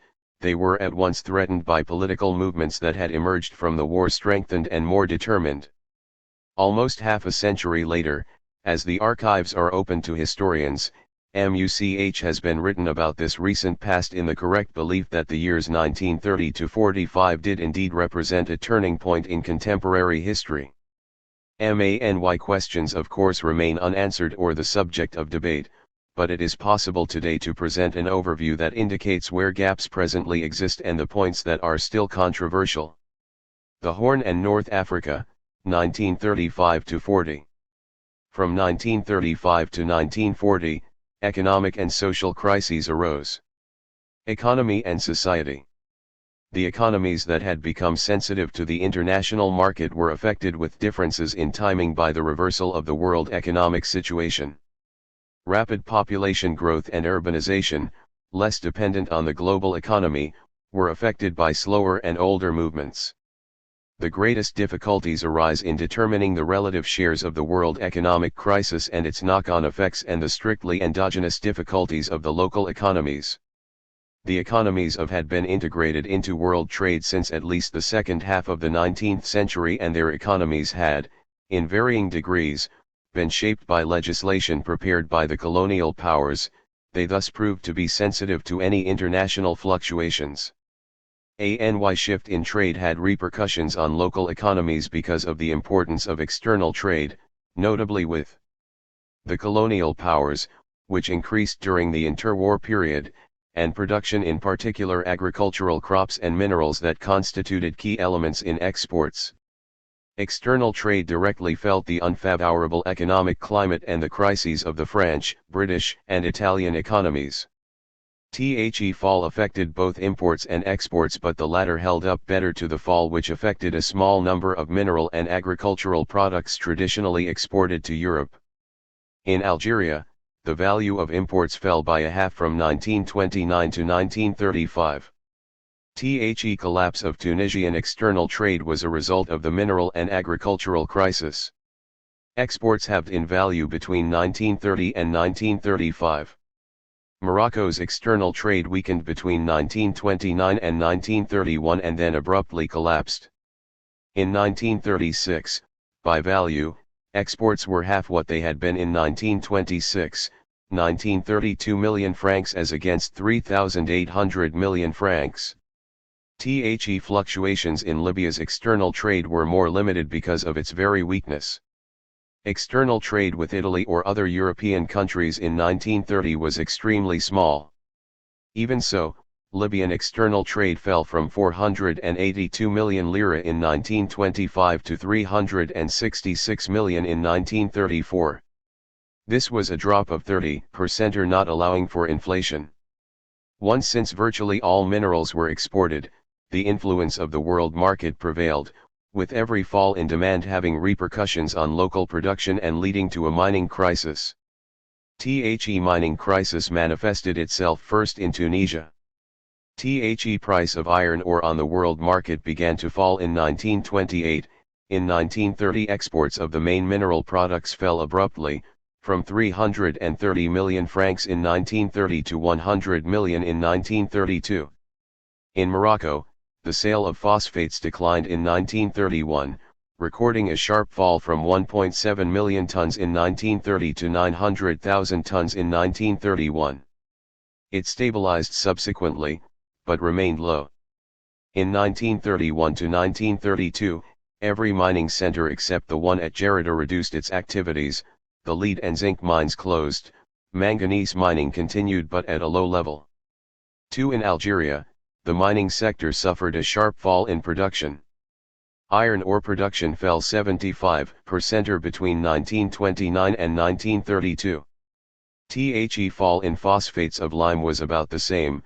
Production reached 920,000 tons in 1925, but by 1939 it had fallen to 400 tons. Other minerals followed the same pattern. In agriculture, some crops experienced a similar decline in production, since they too were essentially produced for export. In Libya, The few products that the Italian settlers in Tripolitania could sell faced a slump in sales, but this affected only a few products like cabbages. Egyptian agriculture was affected by the catastrophic fall in the price of cotton on the world market. Farmers WHO had borrowed to develop the Horn and North Africa, 1935-45, crises and change. Irrigation or to purchase PUMPs found themselves unable to keep their repayments. Small peasants were faced with the threat of losing their properties. THESRDT government organized the stockpiling of cotton at state expense. In 1931 the Agricultural Credit Bank was established for small farmers. Signs of recovery appeared at the end of 1933, it encouraged the government to resume work on irrigation and drainage projects. Algerian export crops, citrus fruits, cotton, oil, tobacco, experienced difficulties in finding markets, especially in France. The measures adopted by the French Parliament temporarily deferred the question of the marketing of wine and protected wine growing for a time. Conversely, given their role in agriculture and the economy, the fall in the price of cereals fueled the agrarian crisis. The price of cereals fell in the world market from 1930 to 1935. Harvests were bad between 1929 and 1939 except for that of 1933-4, the worst harvests were in 1930-1 and 1935-6-4 for the most typical products of Tunisian agriculture, cereals, citrus fruits, olive oils. An initial fall in price occurred in 1928. The fall lasted from 1930 to 5 and even beyond, and was abrupt between 1932 and 1935. The fall was general for all agricultural export products, the lowest prices being in 1933. The crisis affected all farming activities and all regions. The incomes of farmers fell, threatening the situation of small peasants. In Morocco, agricultural colonization was disrupted by the fall in prices. The price of wheat fell from 126.60 francs a quintal to 60 francs between 1930 and 1933, barley from 60 francs in 1930 to 23.20 francs in 1934. The harvests themselves were bad except for 1934. Between 1930 and 1933, farmers' incomes fell by 60% or 5 compared to mining and agricultural activity for export. Artisanal and industrial production was not affected by the world recession, at least directly. Indirectly, it accelerated a local crisis in Morocco and the other countries.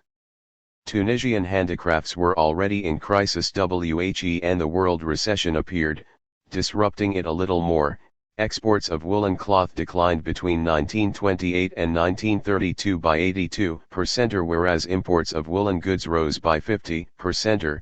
Fez, Czechia, exports fell continuously from 1932 to 1937, from 82,640 units to 26,491. In Tunis, almost 400 people were employed in coppersmithing. The number fell to barely 100 in 1932.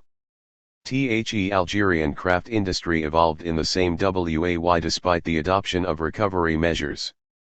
Industrial activities that had begun during the First World War were devoted to activities derived from agriculture, flour milling, oil milling, brewing. They were import substitution industries, and oriented towards the local market, employing 90,000 workers in 1936. The significance of the crises. The world recession had repercussions in the sectors that were most closely involved in the world market. Indirectly, it worsened local crisis conditions in which the evolution of local economies played a determining role.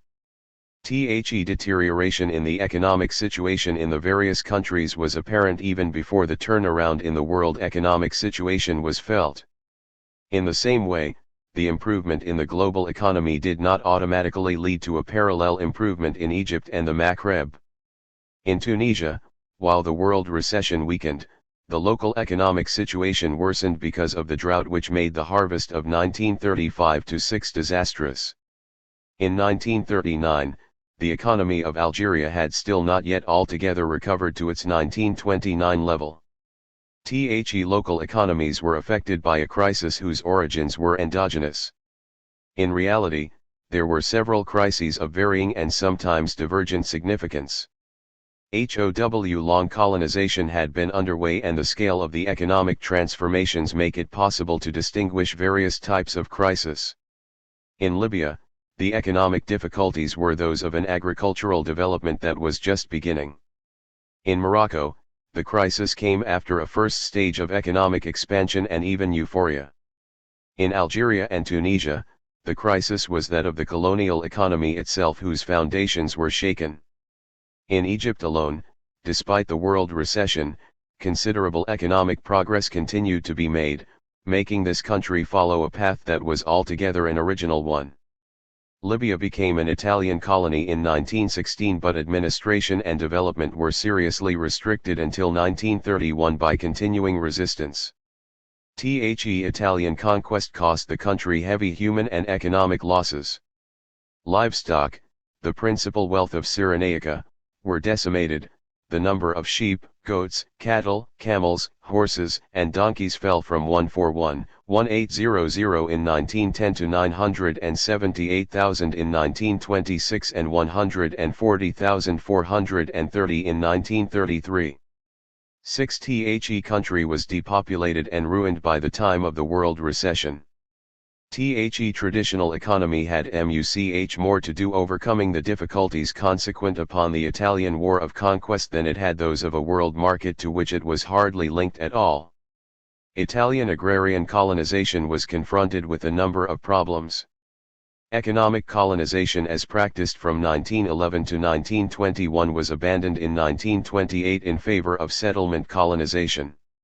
The 1928 laws led to a first wave of immigration, followed by a second launched by Mussolini himself after 1928. The agricultural land grants were intended for the settlement of Italian peasants recruited by the fascist organizations. Agrarian and settlement colonization was a double failure, both human and financial, of Italian fascist policy. The difficulties of agricultural enterprises in Tripolitania and Cyrenaica were very similar to the crises met with by agrarian colonization in Algeria in the second half of the 19th century. In Libya, as in Algeria before it, agrarian colonization ran up against three obstacles: the lack of capital, the non-existence of an enlarged market, and the absence of a workforce available for wage labor. The crisis in Morocco, placed under a protectorate very late, had a different significance.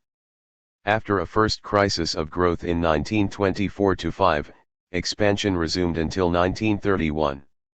Between then and 1936, external trade diminished and speculative enterprises, particularly in construction, agriculture, and mining, were affected. Industrial activities kept going, although industrial growth fell.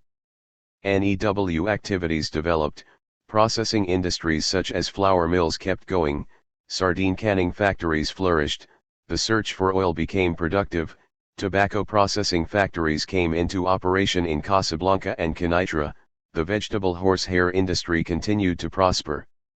Despite the difficulties, there was no decline in economic activity and even some slight growth.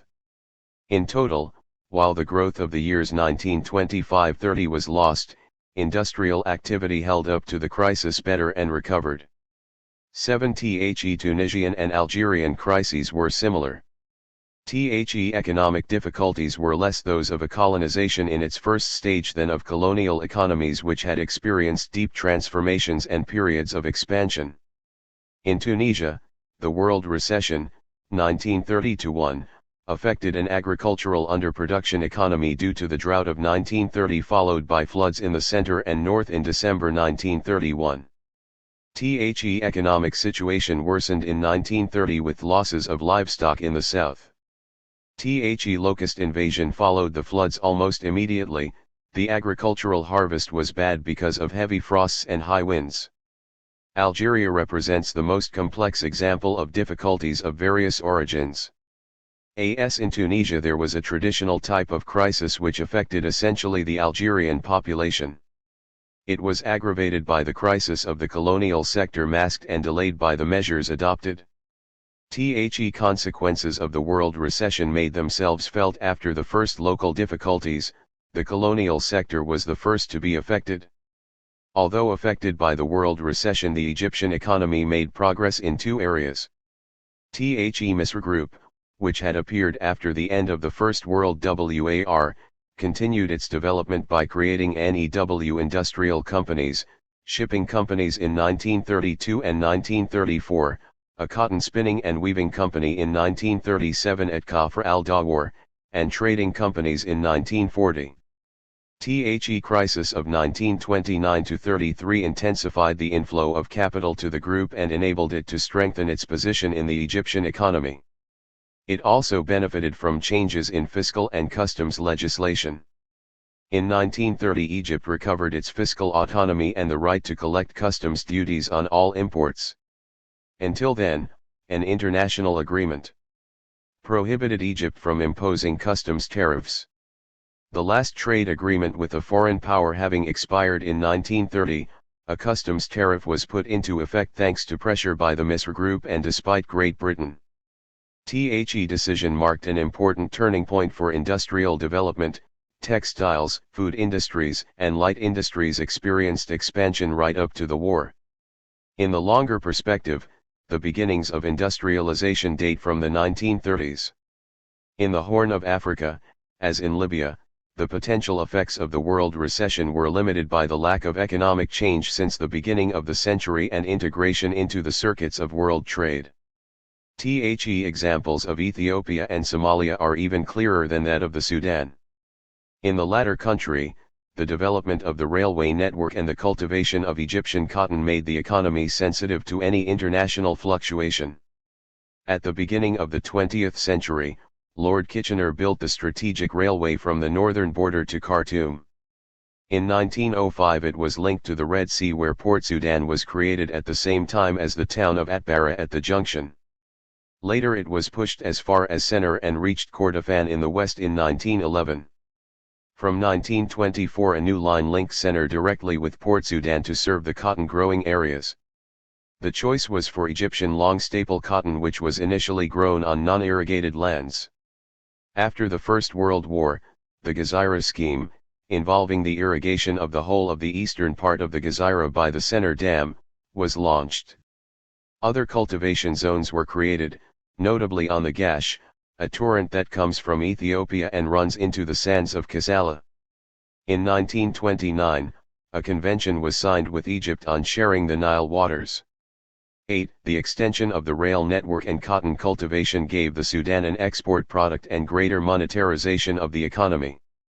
In the 1930s, cotton accounted for the bulk of exports. As in Egypt, the crisis had repercussions in the regions specializing in cotton growing, affecting the producers directly. Indirectly, it affected Sudanese civil servants educated at Gordon College. Their wages were sharply cut in 1931, whereas those of their foreign colleagues were not affected. They took strike action and convened a Congress which secured a compromise with the authorities. 9. In Ethiopia, external trade was minimal at the beginning of the 20th century, 8 million thalers for the Shoa and Harar route, or 20 million gold francs, for the whole country. External trade did not exceed 50 million francs.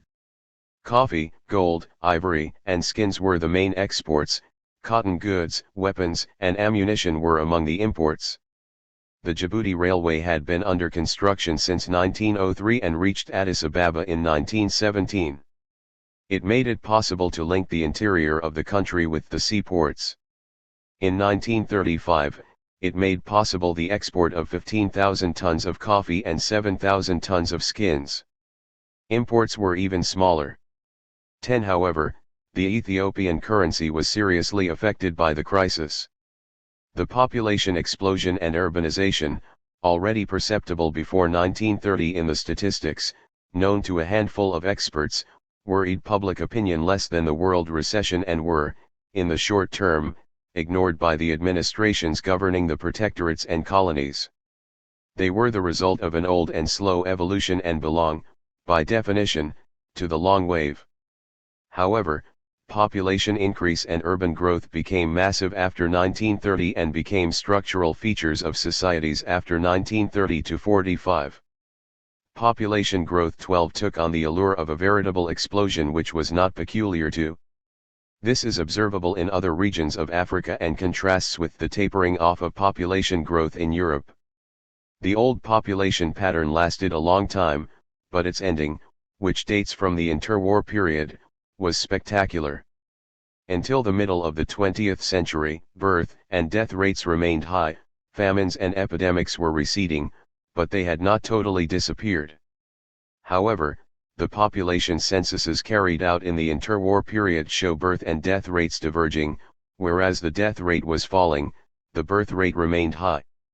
The example of Morocco clearly illustrates the changing demographic pattern, whereas the death rate fell considerably, the birth rates oscillated around 38, average 1932 to 5, and 44, average 1941 to 5, per thousand. 13 in northern Algeria, the birth rate was estimated at 38 per thousand between 1921 and 1925, it rose from 43 per thousand between 1926 and 1930 to 44 per thousand between 1931 and 1935 and fell back to 42 per thousand from 1936 to 1940. The death rate fell from about 19.8 per thousand in 1921 to 5 to about 16.6 per thousand between 1936 and 1940. 14 The break in the old population pattern also occurred at different times in different countries. Libya and Morocco were close to the old population pattern, Egypt, Algeria, and Tunisia already manifested a profoundly altered pattern. Libya, a lightly populated country, paid a high demographic price for its resistance to die Italian conquest. Giuseppe Volpi, appointed governor in 1921, decided to impose Italy's rights by force. The greatest loss of life occurred in Cyrenaica where military operation took place last. Changes in the population structure were much more a process of making up for the losses to get back to the pre-1916 level than a real growth. Morocco experienced the most rapid growth in the Maghreb, the birth rate was the highest in the region.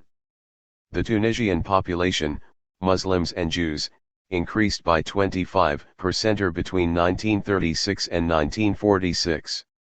Estimated at 210,000 in 1926, it reached 320,000 in 1946. 15 population changes recorded in Algeria by the end of the 19th century became clearer and more marked. By the 1880s, the Algerian population had recovered its pre-1830 level with some slight growth. The demographic upheaval, barely perceptible in 1921, stood out very clearly in 1931. The population rose from 49,186 in 1921 to 620,1144 in 1936, a growth rate of 1.53 per cent. The Egyptian population rose from 1322200 inhabitants in 1920 to 1688700 in 1940, an increase of 366,5000, equivalent to an average annual increase of 183,000 persons. In 1945, the population was estimated at 184,600. 17 Population growth was one of the factors in urban growth. In some towns, foreign inflow from the outside added to this, but the urban explosion was overwhelmingly the result of a rural exodus. The formation of shanty towns shortly before the Second World War was the visible sign of the influx of rural dwellers to the medium and coastal towns. Numerous factors pushed rural dwellers to move into the towns to look for work or to live on charity and assistance. Migrations that had previously been temporary became permanent with the arrival of families and their establishment on the outskirts of towns. In Morocco, Algeria, and Tunisia, migratory movements extended overseas with the arrival in France of the first waves of immigrant workers. The migratory movements began in Morocco even before the establishment of the Protectorate. The crisis increased the number of departures to the towns after 1931, they were particularly numerous during 1937 because of the drought and typhus. The shanty towns surrounding Casablanca had 85,000 inhabitants in 1932, Ben Misr at the same time had 3,000 to 3,500 shanties. 18 NEW shanty towns were formed around Casablanca in 1935-6. The migratory movements in Tunisia and Algeria were similar. Shanty towns came into existence at more or less the same date in both countries. The population of Tunis was growing by 1.04% per annum between 1921 and 1936. The suburbs and outlying areas were growing at a rate of 2.61% per annum during the same period. The population of the countryside around Tunis rose from 172,000 in 1921 to 219,578 in 1936. The agricultural crisis precipitated the dismissal of workers who became unemployed and settled in the shanty towns. Bizerta and Sfax experienced the same phenomenon.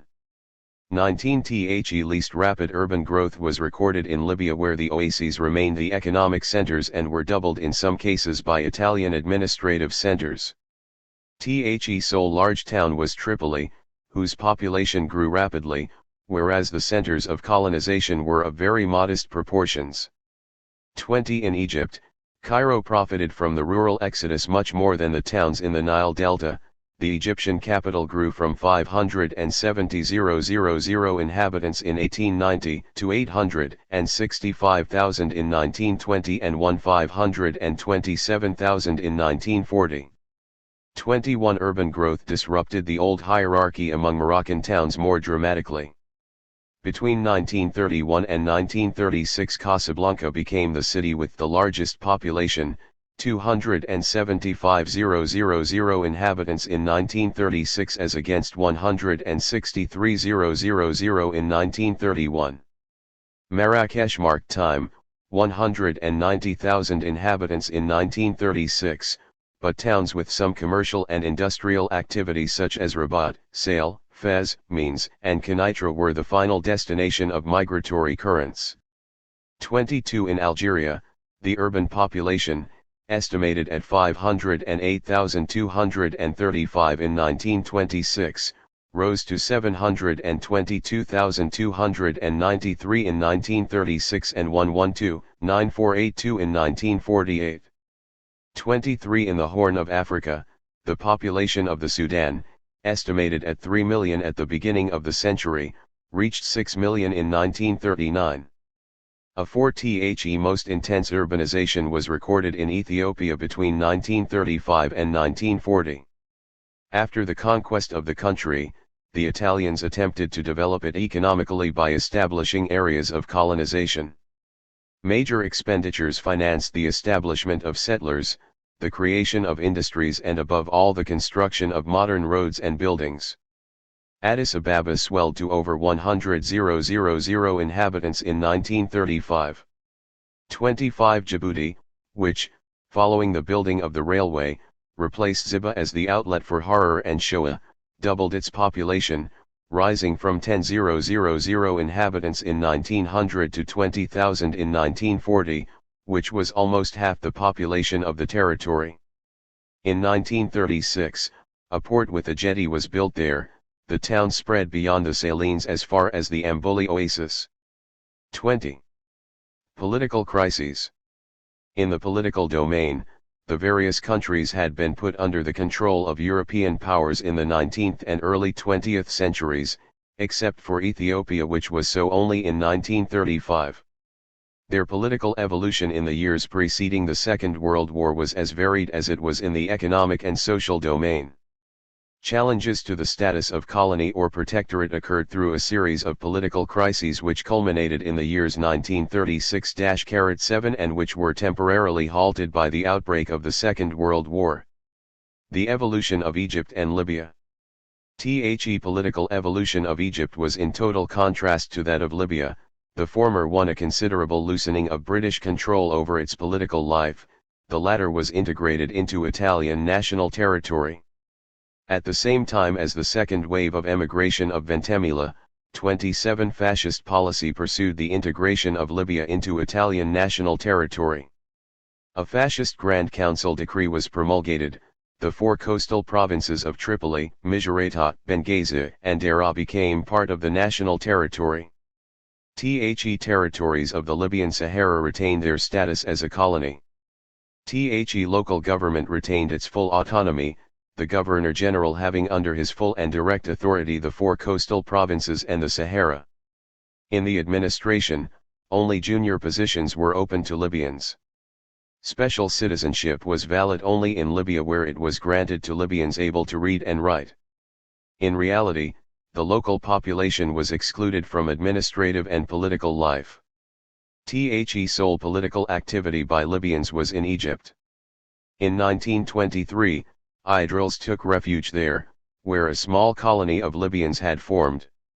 With British support, they engaged in anti-Italian propaganda. Since the end of the First World War, Egyptian political life had been dominated by the complex interplay of the monarchy, the British representative and the political parties, notably the Wafd. Britain's concern with Italian propaganda in Egypt and their activity in Libya and Ethiopia made possible the signing of the 1936 treaty and the conclusion of the Montreux Conventions of 1937.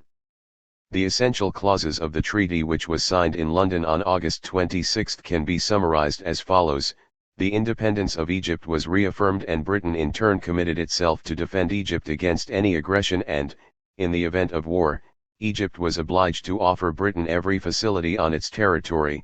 The occupation was terminated and ambassadors were to be exchanged. Britain undertook to support Egypt in its desire to suppress the capitulations and enter the League of Nations. No limit was put on the size of the Egyptian army, which was authorized to be stationed in the Sudan. The treaty was valid for an unlimited period but was to be reviewed after 20 years. It represented progress compared to the Unilateral Act of 1929 but did not open up an era of true independence for the country. The British concessions were in fact minor and altogether formal.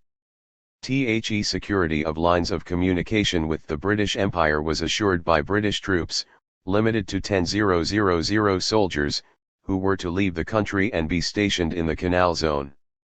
British troops were authorized to occupy the whole country in the event of international tension or war. The status quo was retained in the Sudan. As agreed in 1936, with London's support, the Montreux Conference, which was held in April 1937, abolished the capitulations. The mixed courts would be gradually phased out over a period of 12 years. Thus the preferential regime enjoyed by the capitular powers was terminated, as were the consular courts and the mixed courts after a transitional period. All the powers and responsibilities of the consular and mixed courts devolved on national courts, the former native courts, with at their apex a court of appeal, after 1930, and an administrative tribunal or council of state, 1946. Conversely, the personal status of Egyptians continued to come under religious courts. The abolition of the capitulations made Egypt master of its financial legislation. In 1940, bilateral conventions signed with Britain and France put an end to the debt administration system. The signing of a similar agreement with Italy was rendered superfluous by the Second World War.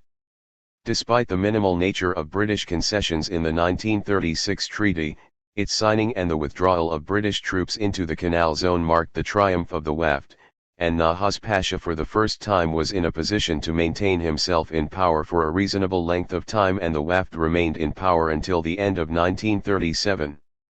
King Farouk enjoyed great popularity in the early years of his reign. Hoping to play the same political role as his father, he dismissed Nahas Pasha and dissolved parliament. The 1938 elections were a serious setback for the Wafd, weakened by its internal divisions and the criticisms provoked by its period in government. The crisis of Franco-Maghrebi relations. In the three countries of the classical Maghreb, Algeria, Morocco, Tunisia, the coming to power of the Popular Front opened up the prospect of redefining relations with France. It was quickly followed by disillusionment, and, after the fall of the Popular Front government, repression. In fact, in the decade 1930 to 40, Franco-Maghrebi relations experienced their first serious crisis. The League for Moroccan Action, Al-Qutla al-Amal al-Watant, established in 1933, drew up a plan for reforms which roundly criticized the 39 abuses consequent upon the protectorate regime and attempted, in a second part, to make a coherent doctrinal formulation around the principle of the inalienability of national sovereignty symbolized by Sultan Mohammed V. The Residency rejected the demands which were deemed incompatible with the French presence in Morocco and limited itself to implementing, belatedly, those that it felt were minor. The formation of the Popular Front government, which was welcomed by the nationalists, made it possible to relaunch the demands through the dispatch of a delegation to Paris and resort to mass action. The year 1937 was marked by agitation all over the country, Means, Marrakesh, Chemisset, which was severely put down. After the fall of the Blum government, the repression worsened with the dissolution of the League for Moroccan Action, March 18, 1937. At the end of the year, nationalism was leaderless. It had become increasingly radicalized and experienced a number of splits which were indicative of the debates going on inside it. Al-Wazani, competing with Al-Faisai, created a new party, the National Movement, Al-Haraka al-Qawmiyya. The section that continued to be led by Ali al-Faisai became the National Reform Party, Al-Hijb al-Watani li Tariq al-Matalib. In the northern zone, an identical split gave birth to the Party of National Reforms led by Cabd al-Khalaktirs and the Moroccan Unity Party led by Mekki al-Naziri. In Tunisia, after a period of repression, the Destorians put a lot of hope in the Popular Front. The first Franco-Tunisian experiment began. Habib Bourguiba presented the new party's program in a note delivered to PVNOT on August 28, 1936, in a speech in Tunis on September 11, and in articles published in the newspaper El Action Tunisian. PVNOT's journey to Tunisia and his speech of March 1, 1937 marked a turning point. His journey was followed on March 4 by bloody incidents at the phosphate mine at Metlawi. Indirectly, Labd Al-Aziz Talbi's return to Tunisia, July 5, 1937, precipitated the deterioration of the situation. In the short term, it gave a new impetus to the debates and struggles among the Destorians. The Destur, founded in the aftermath of the First World War, officially split at the Kaysar Halal Congress, March 2, 1934, into an Old Destur and a Neo-Destur in which Habib Bourguiba labored to secure its position and disseminate its program. Incidents continued to occur until the riot of April 9, 1938. The lifting of the state of siege on August 18 left a country in which the Neo-Destur was leaderless but had become the voice of Tunisian nationalism. Even more than in the two neighboring countries, the advent of the Popular Front raised great hopes in Algeria that demands would be met.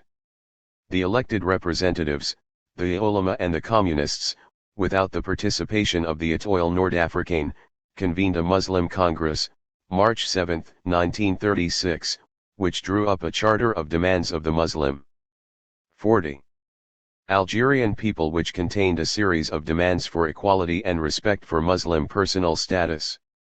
The Blum government, which decided to meet some of the nationalists' demands, drafted a law to give the right to vote to the Algerian elite, on an individual basis and without their having to give up their Muslim personal status. Some 20,000 to 25,000 individuals would benefit from the proposed law, which was denounced by Messalai Hadjeh, who wanted immediate independence. In fact, because of opposition from the settlers, the proposal was not examined by the National Assembly in 1937 or 1938 and remained a draft. The atmosphere created by the Popular Front enabled the nationalist parties, for the first time, to achieve unity in demands and action. It enabled them to establish themselves in the towns and countryside above all by widely disseminating their ideas. The political evolution of the Horn of Africa. The political evolution of the Horn of Africa was dominated by Anglo-Egyptian disputes in the Sudan and the Italian military intervention in Ethiopia. The Sudanese political situation was complicated by the existence, at least formally, of the Anglo-Egyptian condominium. From the very beginnings of nationalism in the country, the question of relations with Egypt was the source of divisions among the nationalists. Religious-based uprisings were harshly put down. The biggest of them was the one led by Wiyad Halila in the Gezira. A follower of the Madhf, he aimed at continuing his struggle by bringing his followers together and refusing to reply to a communication. After the assassination of two individuals, including the district commissioner, a military column quickly put an end to the attempt. THEIAAF's successor was captured and hanged. At the same time, national feeling was spreading in educated circles. The secret societies which came into being almost all advocated the end of the condominium and independence or union with Egypt.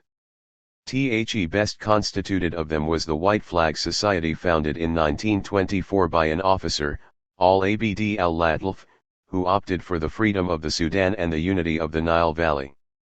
In 1936, the agreement reached between Britain and Egypt restored to the latter rights that it had lost during political disturbances in Egypt and the Sudan.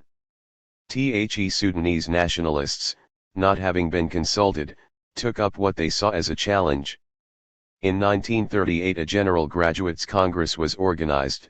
It initially portrayed itself as a corporative and philanthropic organization in order to secure official recognition. 41. The Ethiopian War and its consequences. The Italian conquest of Ethiopia in 1935 brought about the disappearance of the last independent African state. It had a profound impact on African nationalists, and among Black Americans, in the Horn of Africa, the consequences were direct and immediate. Italian expansion in Northeast Africa had been halted in 1896 by the decisive victory of Emperor Menelik at Adwa. Italian aims were reactivated by fascism. The Treaty of Friendship only apparently masked colonial aims on Ethiopia, postponed until the Italian troops had dealt with the Sanogia in Libya. A frontier dispute in the Ogaden between Somaliland and Ethiopia served as a pretext for fascism. Skirmishes took place at Walwal. The Arbitration Commission appointed by the League of Nations failed in its mission. Britain and France supported Ethiopia but were not prepared to prevent Italian aggression. Mussolini's troops advanced along previously prepared routes from Adwa in the north and Mogadishu in the southeast. The fascist army of 400,000 men and with superior weaponry easily took Tigray, whereas Gugsa had been bribed. Addis Ababa fell in 1936 after intense bombardments which destroyed towns, villages, and flocks. The emperor had to take refuge in England. Italy's East African Empire became a reality for a few years. Ethiopia. 42. United with Eritrea and Somaliland constituted Africa Orientale Italiana. The King of Italy took the title Emperor of Ethiopia. Africa Orientale Italiana included the coastal deserts and the Ethiopian highlands and had 12 million inhabitants. It was subdivided into 5 large provinces, each with a governor, the whole being headed by a viceroy. A large number of fascist troops maintained a police state. Military operations were necessary in the southwest where resistance activities occurred. War and Peace, 1940-5. Except for Egypt, nationalist demands in 1937-8 met with intransigence from the colonial powers and repression. From 1940 to 1945, the evolution of the various countries was tied up with that of the war in which they were involved. In the political domain, the pre-war crises gave way to real changes. More powerful and more demanding nationalism appeared by 1943. Countries at war. The First World War appeared as a conflict between Europeans that was happening in Europe. The Second World War transformed North Africa and the Horn into combat zones. Military mobilization affected far more people. Economies were directed towards the war effort. The end of military operations led to many economic and social difficulties. Participation in the conflict. Between 1939 and 1945, the evolution of military operations and the participation in many forms of the various African countries was more important for the outcome of the conflict than it had been in 1914-18. Various battle zones of the Africa War, from the Algerian-Tunisian frontier almost to Alexandria, were closely interconnected and involved prodigious efforts for 3 years. For the British, Egypt was a vital strategic zone. It was considered a key zone not only because of the existence of the Suez Canal but also as a hinge in the conduct of the war. Churchill felt that Egypt had to be defended as if it were Kent or Sussex. A first Italian attack from Libya, led by Graziani, was repulsed by Wavell in December 1940. The second attack made by the Afrika Korps led by Rommel was stopped by Auchinleck at Al Alamein. On January 23, 1943, British troops entered Tripoli, while the Leclerc Column, which had started out from Chad, arrived soon after and joined up with the 8th Army. 28 Italy also threatened Tunisia from Libya. The existence of a large Italian minority and old claims gave the country a special place in the war. The Anglo-American landing accelerated German designs in Tunisia. On November 9, 1942, 100 German planes landed on Al Aina airfield near Tunis with 1,000 men. They entered Tunis without previous warning in the night of 13 to 14 November. The German occupation subsequently spread to all the large urban centers, Sfax, Sousse, Gabes. The counter-offensive was waged by Allied troops from Algeria where Anglo-American armies had landed, as also in Morocco. In November 1942 the British Army began the Tunisian campaign with the crossing of the Algerian-Tunisian frontier. After a series of operations, the Allied High Command launched a general offensive on April 22. The entry of the British into Tunis and the Americans into Bizerta in May marked the end of the Tunisian campaign. In the Horn, as soon as they entered the war, the Italians established in Ethiopia occupied 2 frontier towns in the Sudan, Kassala and Galabat, and the whole of British Somaliland, where there were virtually no troops. In 1941, British troops reconquered the territories under Italian control. In Tigray, General Piat, starting out from the Sudan, won a victory at Keren. In Somaliland, General Cunningham set out from Kenya and reached Harar and then Addis Ababa. The 2 army corps met up on 44. The Amba Alagir where the Duke of Aosta surrendered. On 5 May 1941, Emperor Haile Selassie was able to return to the Ethiopian capital. The countries of, transformed into battlefields, also supplied soldiers for the various European fronts. UP to the armistice, North Africa alone provided 216,000 men, including 123,000 Algerians. From 1943 to 1945, 385,000 men from North Africa, including 290,000 Algerians, Tunisians, and Moroccans, took part in the liberation of France. 29 The Army of Africa took part in the liberation of Corsica, September-October 1943, the Italian campaign, entry into Rome, June 15, 1944, and the Provence campaign, August 1944, and then moved northward to join up with the main body of the French army. In Cairo, where he had taken refuge, Idrils approved the formation of battalions to wage a guerrilla war in the Jabal al-Akhdar as soon as the situation allowed. Britain, which asked for application of the 1936 treaty, did not expect real military assistance from Egypt. Diplomatic relations with Germany were broken as soon as war was declared, and with Italy on June 12, 1940, but the declaration of war on Germany and Japan came much later, February 26, 1945. In the Horn of Africa, a large Sudanese contingent took part with British troops in the reconquest of Ethiopia. Ethiopian refugees in the Sudan were organized militarily by General Wingate with the name Gideon Force, which penetrated into Gojam. Along with the mobilization of MEN, there was an economic policy to support the war effort. In October 1939 the Moroccan economy was declared a war economy. The approach of war precipitated a rise in mineral prices, creating a degree of prosperity. The Algerian and Tunisian economies also strengthened the economic front. The Middle East supply center, established in Cairo in the summer of 1941, was responsible with the Regional Resource Mobilization Office for reducing the dependence of the region on outside markets for imports by stepping up production and redirecting trade.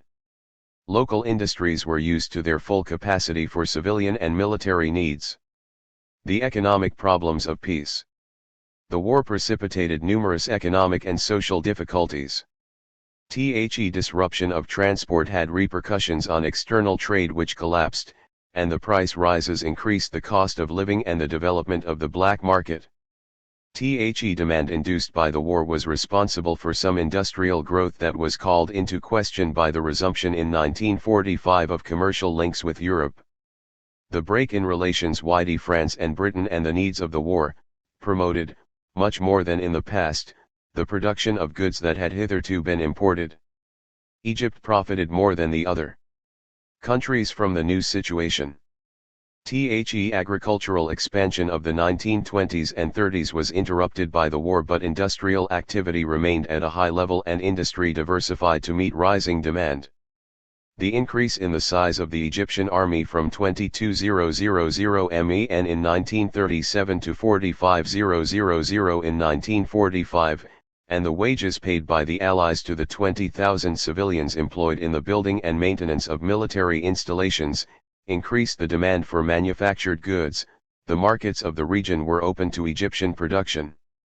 Investment that had been directed towards the land and property now turned to industrial activities. The Middle East Supply Center played a major role by giving technical advice to factory managers or helping them procure raw materials. Production of textiles, processed food, chemicals, glass, leather, cement, petroleum, and machines expanded. NEW industries came into being: canneries, rubber products, jute, the making of tools and, above all, a wide variety of pharmaceutical and chemical products. Industrial output increased by 38% between 1939 and 1945. 30 in the Maghreb. The war underlined the dependence in every domain on European economies. Tunisia was deprived of its sources of production of raw materials and faced difficult economic problems. The impetus was given for the mining of lignite. To replace French products, the craft industries were revived where they had been replaced before the war by French imports of clothing, shoes, and pottery. Numerous enterprises were set up in Algeria from 1940 onwards to make up for imports that had become rare or unobtainable.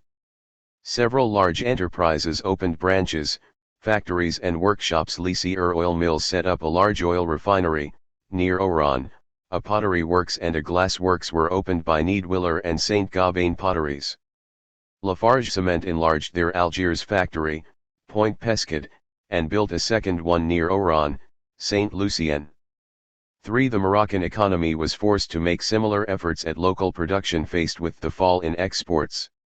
The volume of industrial investment between 1940 and 1945 equaled that of the previous 27 years. During the years 1939-45, 53-3% of capital was directed to industrial activities to develop already existing ones or build new ones. The Gwin Soap and Oil Works opened a second oil refinery, and the Lycée Company came in February 1942. 32. The restoration of peace called import substitution industrialization into question and brought about a halt to industrial growth. The economic and social situation was aggravated by demobilization, the ending of war industries and an unfavorable agricultural climate.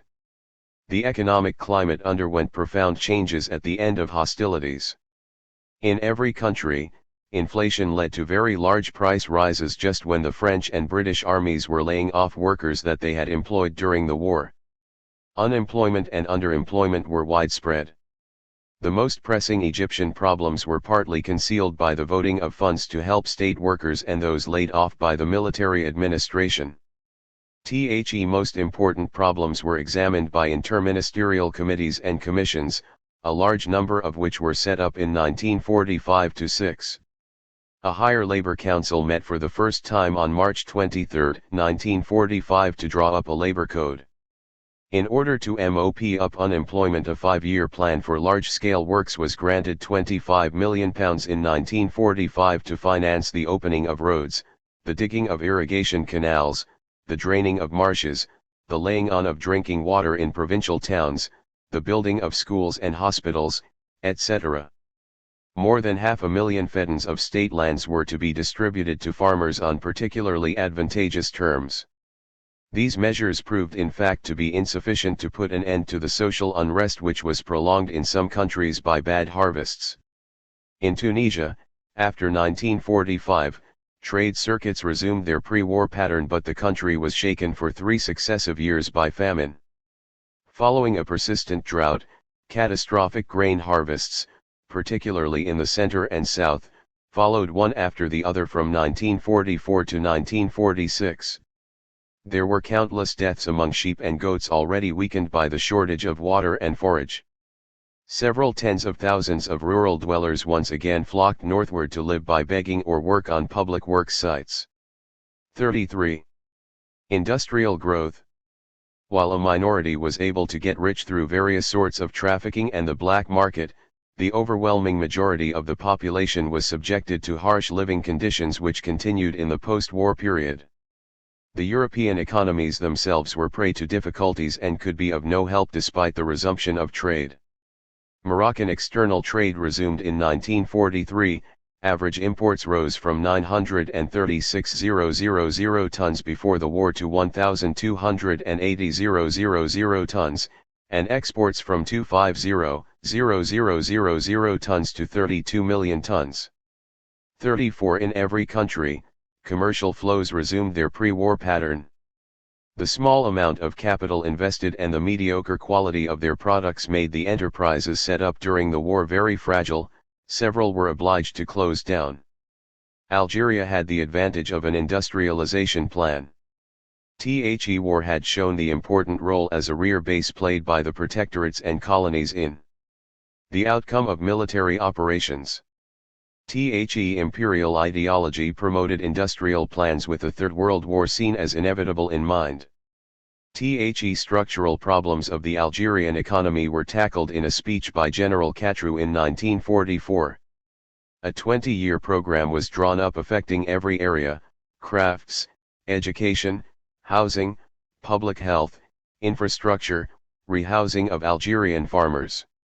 After a rapid start, the 5-year industrialization plan was abandoned. Political changes. In 1948, the reintegration into the International Division of Labor put an end to the economic progress achieved during the war. It was not the same in the political arena, where the war had the consequences of weakening France and Britain, while Italy was among the defeated. After a short interruption of political activity, the war favored nationalism, which moved to action in 1943 and in 1945-6 challenged the return to the status quo ante as colony or protectorate. By 1939, nationalism, which had experienced a period of intense activity in the years 1936-7, had tempered its demands. It took advantage of the new situation created by the war to raise its head once again as soon as political life resumed, even before the end of the conflict. From the eve of the war, the Algerian nationalist parties were directly or indirectly affected by measures of repression.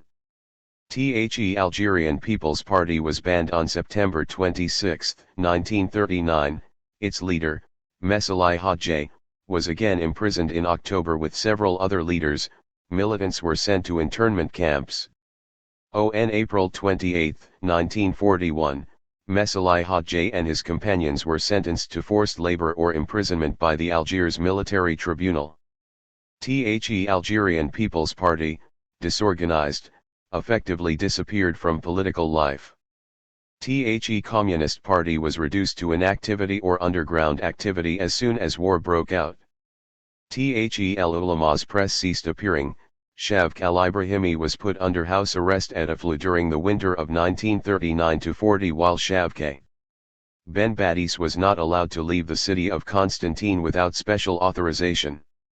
35. The nationalists drew their own conclusions about what was initially an external conflict which gradually came closer, they seriously altered their attitudes and revised their perspectives.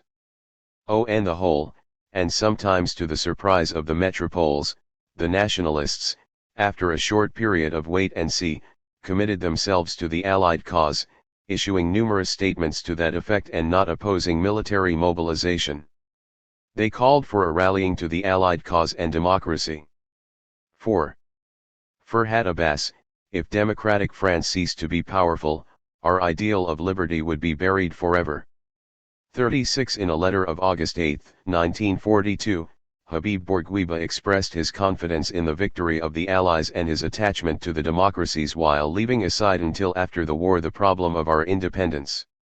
37. On September 3, 1939, the Sultan of Morocco came out publicly in favor of France, to which he offered unalloyed help. Several nationalists were called up into the French army or joined up voluntarily. Generally, mobilization took place amid an admirable order and discipline, l'Ebo. As the conflict continued, there was an almost imperceptible shift in the public mind and the attitude of the nationalists. General Weygand, made Governor-General of Algeria, noted that the population was undisciplined, rude, sometimes insolent. 38. In 1940, taxpayers refused to pay their taxes. Several factors combined to lead to a resumption of and change in nationalist activity. The outcome of the fighting in 1940 had immediate effects. France and Britain lost the capital of fear they had built up over almost a century by their power and prestige. The nationalists drew extra power and mobilization from their weakening and also drew all the consequences from the French divisions manifest in Algiers, Rabat, and Tunis and from the Anglo-American landing. And the armistice was signed. They stressed the participation of their countries alongside the Allies in order to get their demands accepted. The Egyptian memorandum presented by the WAF to the British ambassador at the end of the war recalled, in support of demands for reform, the inestimable help given by Egypt to the Allies during the war. The statement made by Anthony Eden on June 8, 1942 to MPS explicitly referred to the contribution of Senussi forces to the war which was being fought in Libya. On June 18, 1943, General de Gaulle hailed the faithful empire, the starting base for the recovery of the country. 39. Apart from a few very limited successes, Axis propaganda did not succeed in detaching the nationalists and public opinion from their commitment to the Allies. Mussolini's Islamic policy and fascist and Nazi propaganda failed utterly in the Maghreb countries. They had some impact in Egypt. 40. The anti-colonialism of the great powers was on the contrary welcomed with a great deal of hope. Just as they had in 1918 Wilson's 14 points, the nationalists hailed the Atlantic Charter, August 14, 1941, the United Nations Declaration, January 1, 1942, and the San Francisco Charter. They relied on the positions taken by the great powers and interpreted their statements as meaning the emancipation of the colonial peoples.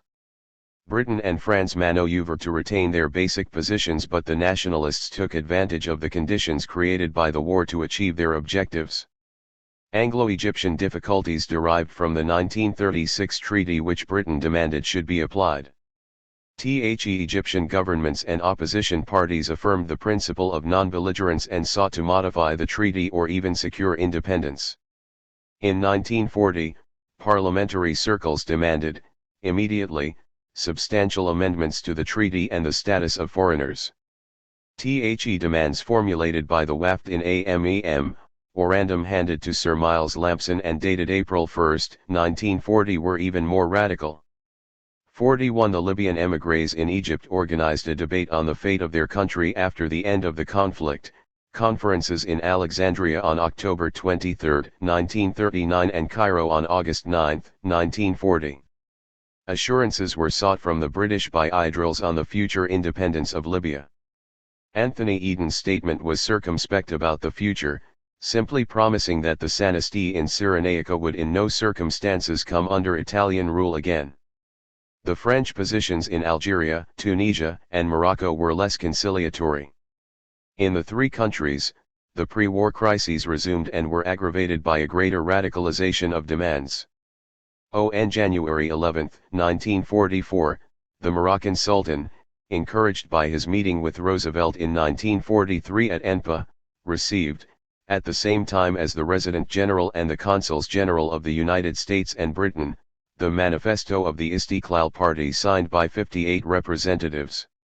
It condemned the protectorate regime unreservedly and called for the complete national independence of Morocco under the auspices of His Majesty Said Mohammed Ben Yusuf and the introduction of a democratic regime comparable to the system of government adopted by the Muslims in the East, guaranteeing the rights of all sections and all classes of Moroccan society and setting out the rights of each and all.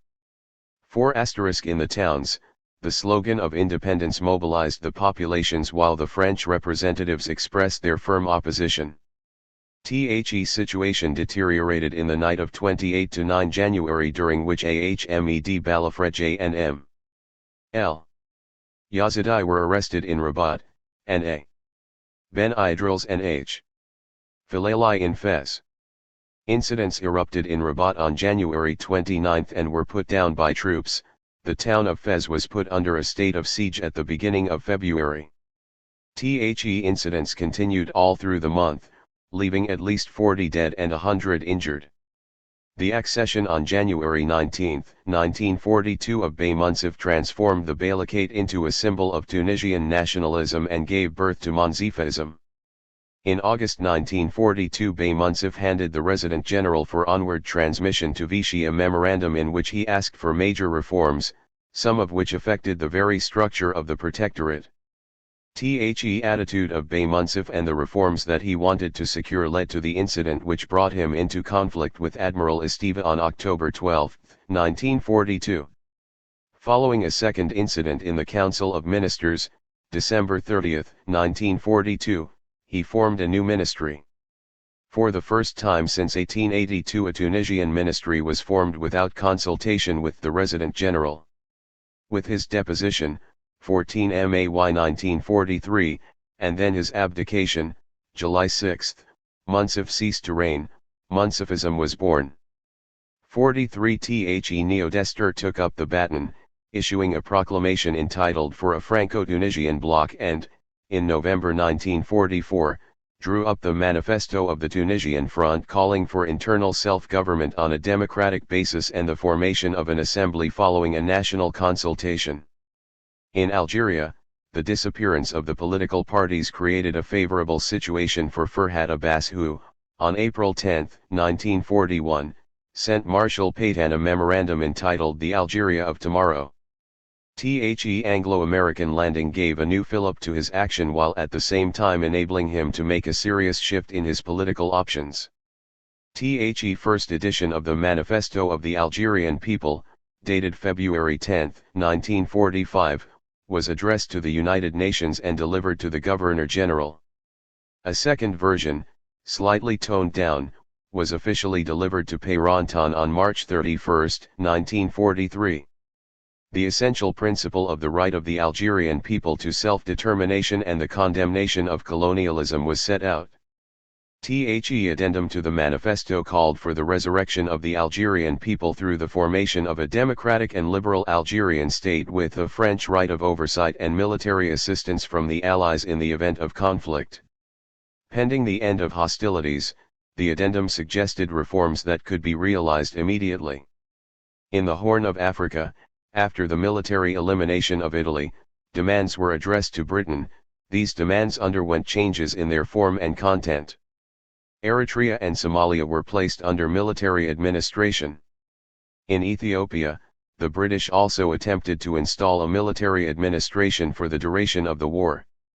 Haile Selassie nevertheless succeeded in establishing his authority and safeguarding at least the formal independence of the country.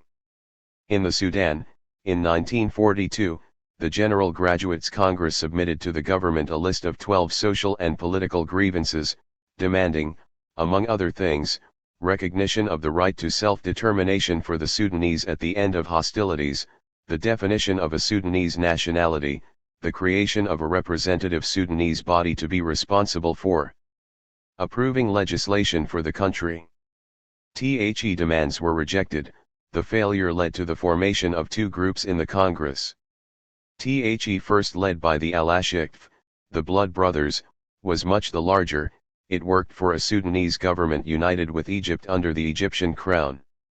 The second one, represented by the UMMA Party, People's Party, demanded independence in friendship with Britain and Egypt. The two parties rapidly came to depend on two religious figures. The UMMA Party lined up behind Saad al-Abd al-Rahman al-Mahdi and the Ansar Brotherhood, the heirs of the Mahdi and intransigent on total independence. The Unionists were behind Saad al-Murghani and the Khatmiyya Brotherhood. In 1944, the Congress opposed the establishment of the Northern Consultative Council under the chairmanship of the Governor-General with representation of the interests of the African and foreign communities. The members of the Congress feared that the exclusion of the South might mean that it was intended for separate independence or integration with Uganda. In addition, the Consultative Council, made up of officials and local chiefs, was considered to be unrepresentative and too dependent on the administration. The problems in 1945-6. In every country, the Second World War caused an upheaval such that the relations between the colonial powers and the colonies could no longer be after the peril what they had been before it. The conflict had direct repercussions in the Horn and Libya where the Italian defeat made change possible. Elsewhere, the colonial powers, conscious of the power of nationalism, feared the loss of countries placed under their tutelage. They showed themselves ready to make alterations which must nevertheless be within the framework of their supremacy and their interests.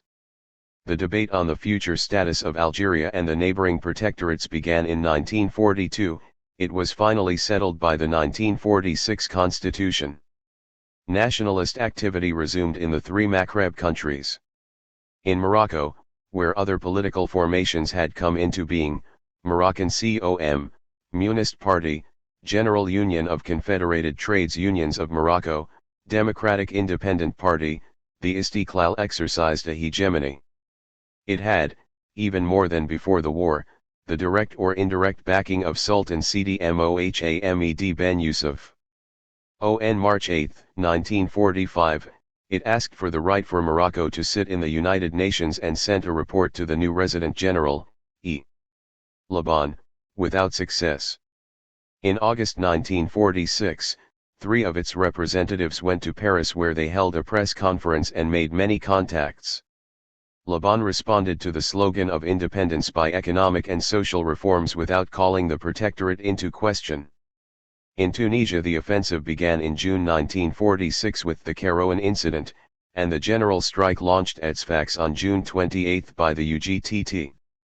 The Tunisian National Front was formed on August 10 through the coming together of all the Tunisian parties including the Communist Party. On August 23, a congress of the main political movements was broken up by the police to the cry of independence, independence. The most brutal confrontation was in Algeria where bloody incidents erupted at Sétif on 8 May 1945. Demonstrations organized by the Friends of the Manifesto and Freedom turned into a riot, and repression continued over the following days causing a large number of deaths. In the short term, the events of 8 May 1945 led to a hardening of the attitudes of Europe and the French government, and to the radicalization of the nationalists. Many of them gave up any legal action to prepare for the armed struggle which seemed to them to be an inevitable outcome. In 1943-4, several French statements, declaration by the CFLN of December 8, 1943, Constantine's speech of December 12, 1943, Brazzaville Conference of January-February 1944, held out the possibility of changes. Following the war, the 1946 Constitution and the establishment of the French Union that it provided for in no way settled the question of relations between France and the Maghreb countries. The terminology used transformed the protectorates into associated states defined in Chapter 6. They continued to be governed by the act that defines their relations with France, but they could however appoint representatives to the bodies of the French Union, High Council and Assembly. In fact, Tunisia and Morocco remained outside the French Union, retaining their status as protectorates without there being any revision of the treaties. The Constituent Assembly took no decision about Algeria. The National Assembly several times discussed proposals introduced by Algerian deputies which rejected assimilation and demanded recognition of the Algerian personality in the framework either of an associated state or a republic or any other status which might be decided upon by an Algerian Constituent Assembly elected by universal suffrage. The proposals were set aside and the question of Algeria deferred to the following year. The law called the Algerian Statute, tabled by the government, was adopted on September 20, 1947. It defined the political and administrative situation of Algeria. Its political stance ruled out any risk of autonomy and left control with the European minority. 44 The war had decisive consequences for Libya, which was provisionally administered by the British and the French before international organizations took up the Libyan question. 45 The German and Italian defeat enabled the British and French to divide up the administration of the country. Cyrenaica and Tripolitania were entrusted to the British, the Fezzan to the French. A military occupation regime was established, but the USSR put forward a demand asserting its right to a share in the division of the former Italian colonies, or at least their joint administration by the Allies. The Allies were unable to agree, so the question of Libya had to be put to the United Nations a year after the coming into effect of the treaty by which Italy renounced all its colonies. In principle, the UN had to pronounce by September 15, 1948. Egyptian nationalism ran up against the position of Britain, which nevertheless favored the creation of the Arab League in the region. 46 The time seemed to have come to obtain the complete independence of the country from Britain. Opposition parties did not wait for the end of hostilities to call on the government to take action. In July 1945, the Wafd gave the British ambassador a memorandum on Egypt's aspirations. 5 months later, the Nakrashi Pasha government asked for the opening of negotiations. They were supported by the students and the press, which were more radical. Popular demonstrations in Cairo and Alexandria. The Anglo-Egyptian talks led to a draft treaty in October 1946. It marked the extreme limits of British concessions but was very ill received in Egypt, where there were demonstrations and new clashes in Cairo. On January 27, 1947, Nakrashi Pasha, who was not in a position to impose the treaty on the country, decided to break off the talks with London and take the Egyptian question to the United Nations. The creation of the Arab League. Despite this setback, Egypt played a central role in the creation of the Arab League.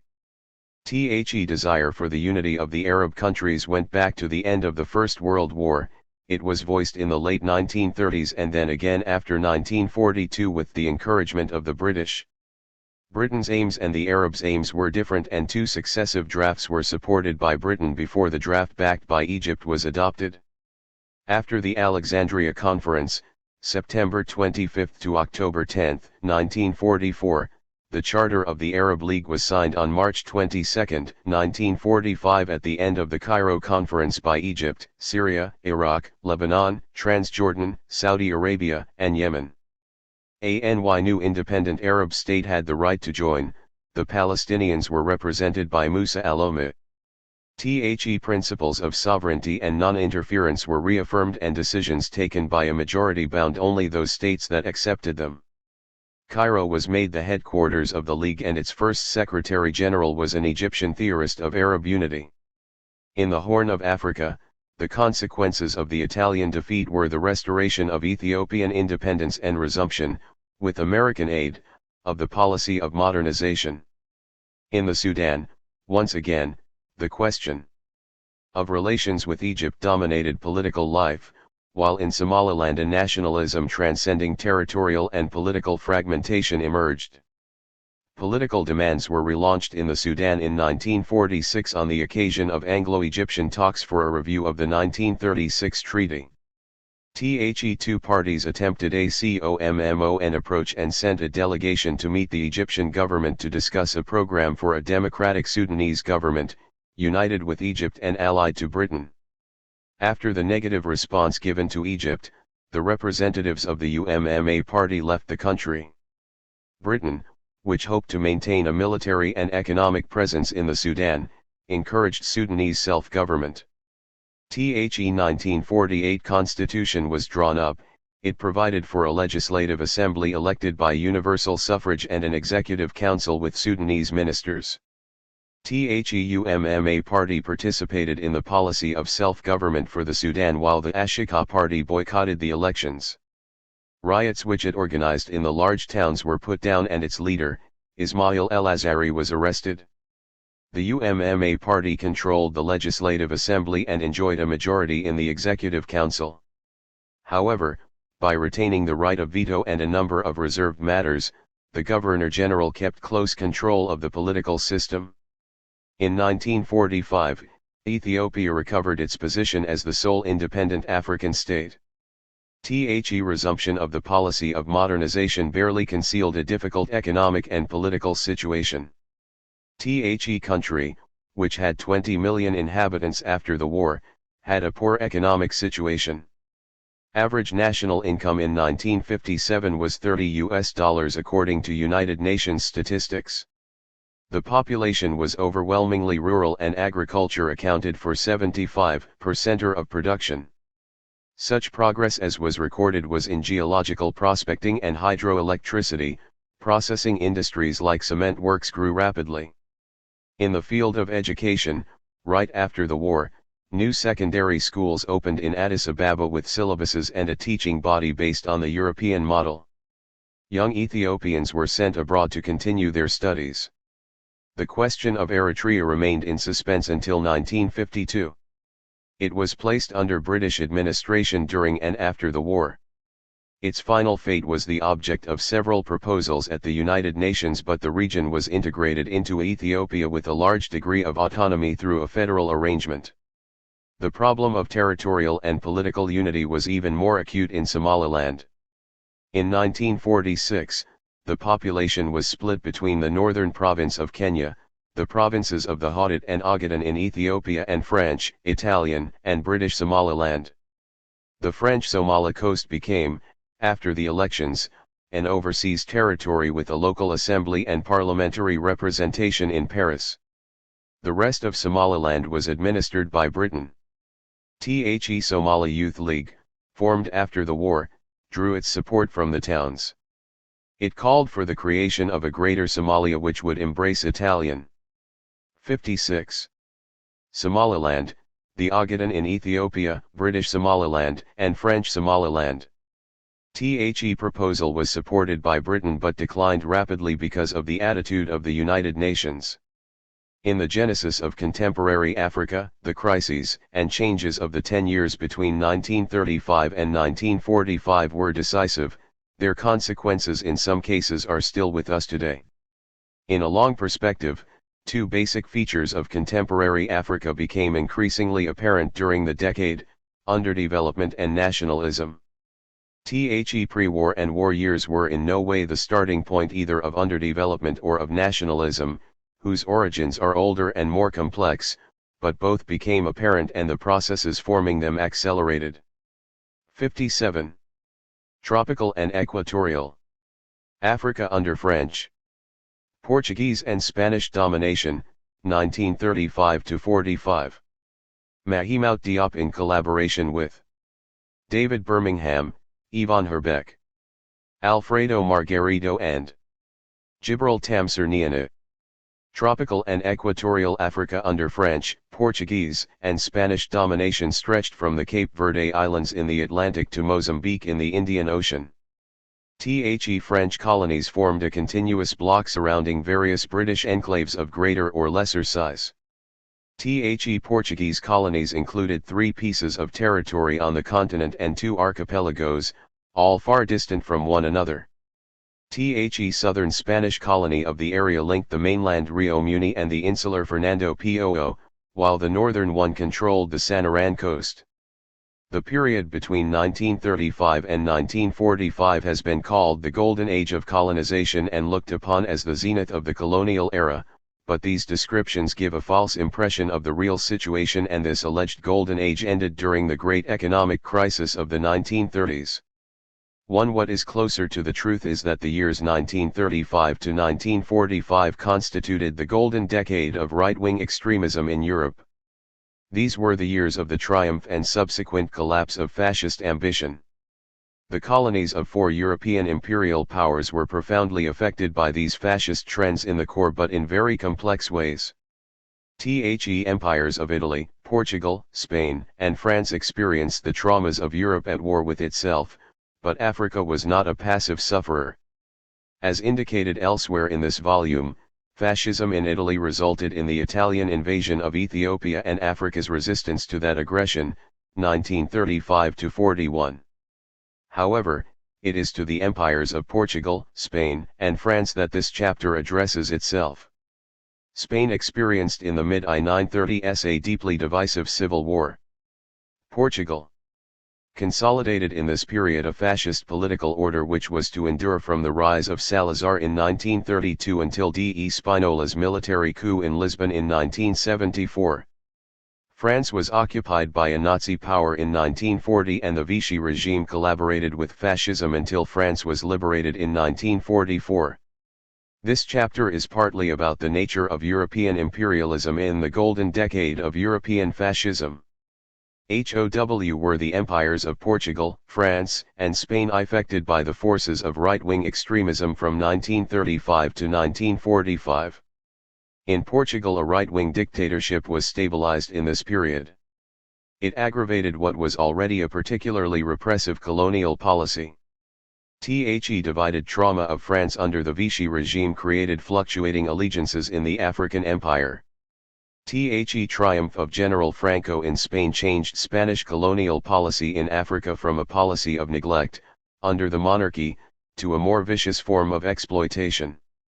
The racist factor in Spanish imperialism became more pronounced after the Spanish Civil War. This chapter hopes to demonstrate that the fascist decade of 1935 to 45 had a greater impact on African nationalism than on the nature of European imperialism. While the colonial policies of France and the Iberian Peninsula did change for the worse under fascist rulers like Salazar, Franco, and the Vichy regime, the bigger change was in Africa's response to those policies. The decade of 1935 to 45 was a greater turning point in the history of African liberation than in the history of European imperialism. The fascist era was just a new paragraph in the story of Europe's empires, but the same decade inaugurated a whole new chapter in the annals of African nationalism. But what was the nature of Africa's response to the fascist and imperial trends in this particular era? Africa's resistance had varied manifestations: political, military, economic, and cultural. Politically, the decade 1935 to 45 witnessed the rise of modern nationalism, the emergence of new levels of political awareness, the beginnings of modern political organizations and the birth of such nationalist newspapers as Courrier du Golfe du Benin. Militarily, Africans participated as soldiers against the fascist dictators of Europe, though as colonial subjects, Africans were often exploited by both sides in European conflicts. There were times when Africans armed themselves against their own colonial masters as well. Culturally, African resistance had religious manifestations from time to time. We shall later illustrate this religious tendency with the case of the Maurides in Senegal and the role of the followers of Cheikh Ahmadou in the Sahel region. Both movements began in an earlier period, but they expanded in the decade 1935 to 45.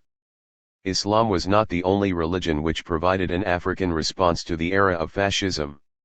Christianity and African traditional religion were also politicized from time to time. Particularly noteworthy was the androgynous nature of indigenous creeds. Both priests and priestesses emerged to meet the pressures of social change. Under the economic difficulties of this fascist decade, the Jula, Diola, Jola, Diola, of Basque-Casamance were briefly led by the priestess, Aline Sito, in a rebellion against the colonial order. Yet again, African culture was provoked to meet the challenge of imperial injustice. We shall return to Aline Sito's rebellion later in the chapter. As for Africa's economic resistance, This included the birth of modern trades unions and cooperative movements and Africa's insistence on a fairer share of the output of its own emerging economies. The Second World War was particularly relevant as a catalyst of fundamental change. Africa which emerged from the conflict was quite different from the mirage of tranquility seen by the colonizers. From that perspective, the decade 1935 to 45 corresponded not to the zenith of colonialism but to the beginning of its decline. But what was the nature of colonial rule during this period? How were the different European empires organized? What was the structure of imperialism? It is to these basic questions that we must first turn. French colonial policy. The French possessions in this period were grouped into two federations of colonies and two mandated territories. French West Africa, with an area of 4,633,985 sq.km included Senegal, French Sudan, now Mali, French Guinea, Upper Volta, now Burkina Faso, Côte d'Ivoire, Dahomey, now Benin, Niger, and Mauritania. The federal capital was Dakar. French Equatorial Africa covered 251,000 sq.km with Brazzaville as its capital, and embraced the colonies of the Middle Congo, now Congo, Chad, Ubangi-Chari, now Central African Republic, and Gabon. Two mandated territories were Cameroon, 432,000 square kilometers, and Togo, 57,000 square kilometers. These were possessions taken from Germany at the end of the First World War, divided between Britain and France, and placed under a mandate of the League of Nations. The French colonial system was based on centralized direct administration. At the head of each group of territories was a governor-general, representing the minister for the colonies. The mandated territories were administered by a High Commissioner of the Republic. Unlike the colonies, these latter were not liable to conscription, and France was obliged to submit an annual report on its administration to the League of Nations. For much of this decade, the governors-general and the High Commissioners governed by orders that they issued on their own initiative or to give force to decrees issued by the President of the French Republic. They were assisted by a council of government that was purely advisory.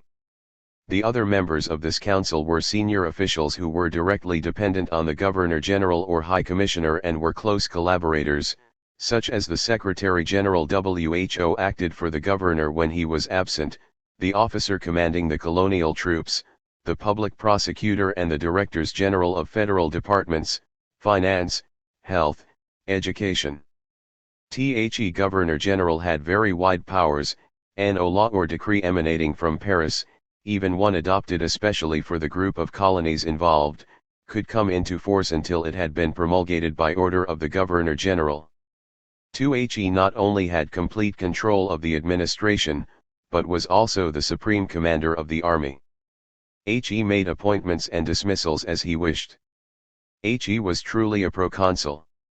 In Dakar, Brazzaville, Lome and Yaoundé, the governors-general and high commissioners were assisted by a series of bureaus carrying out general services.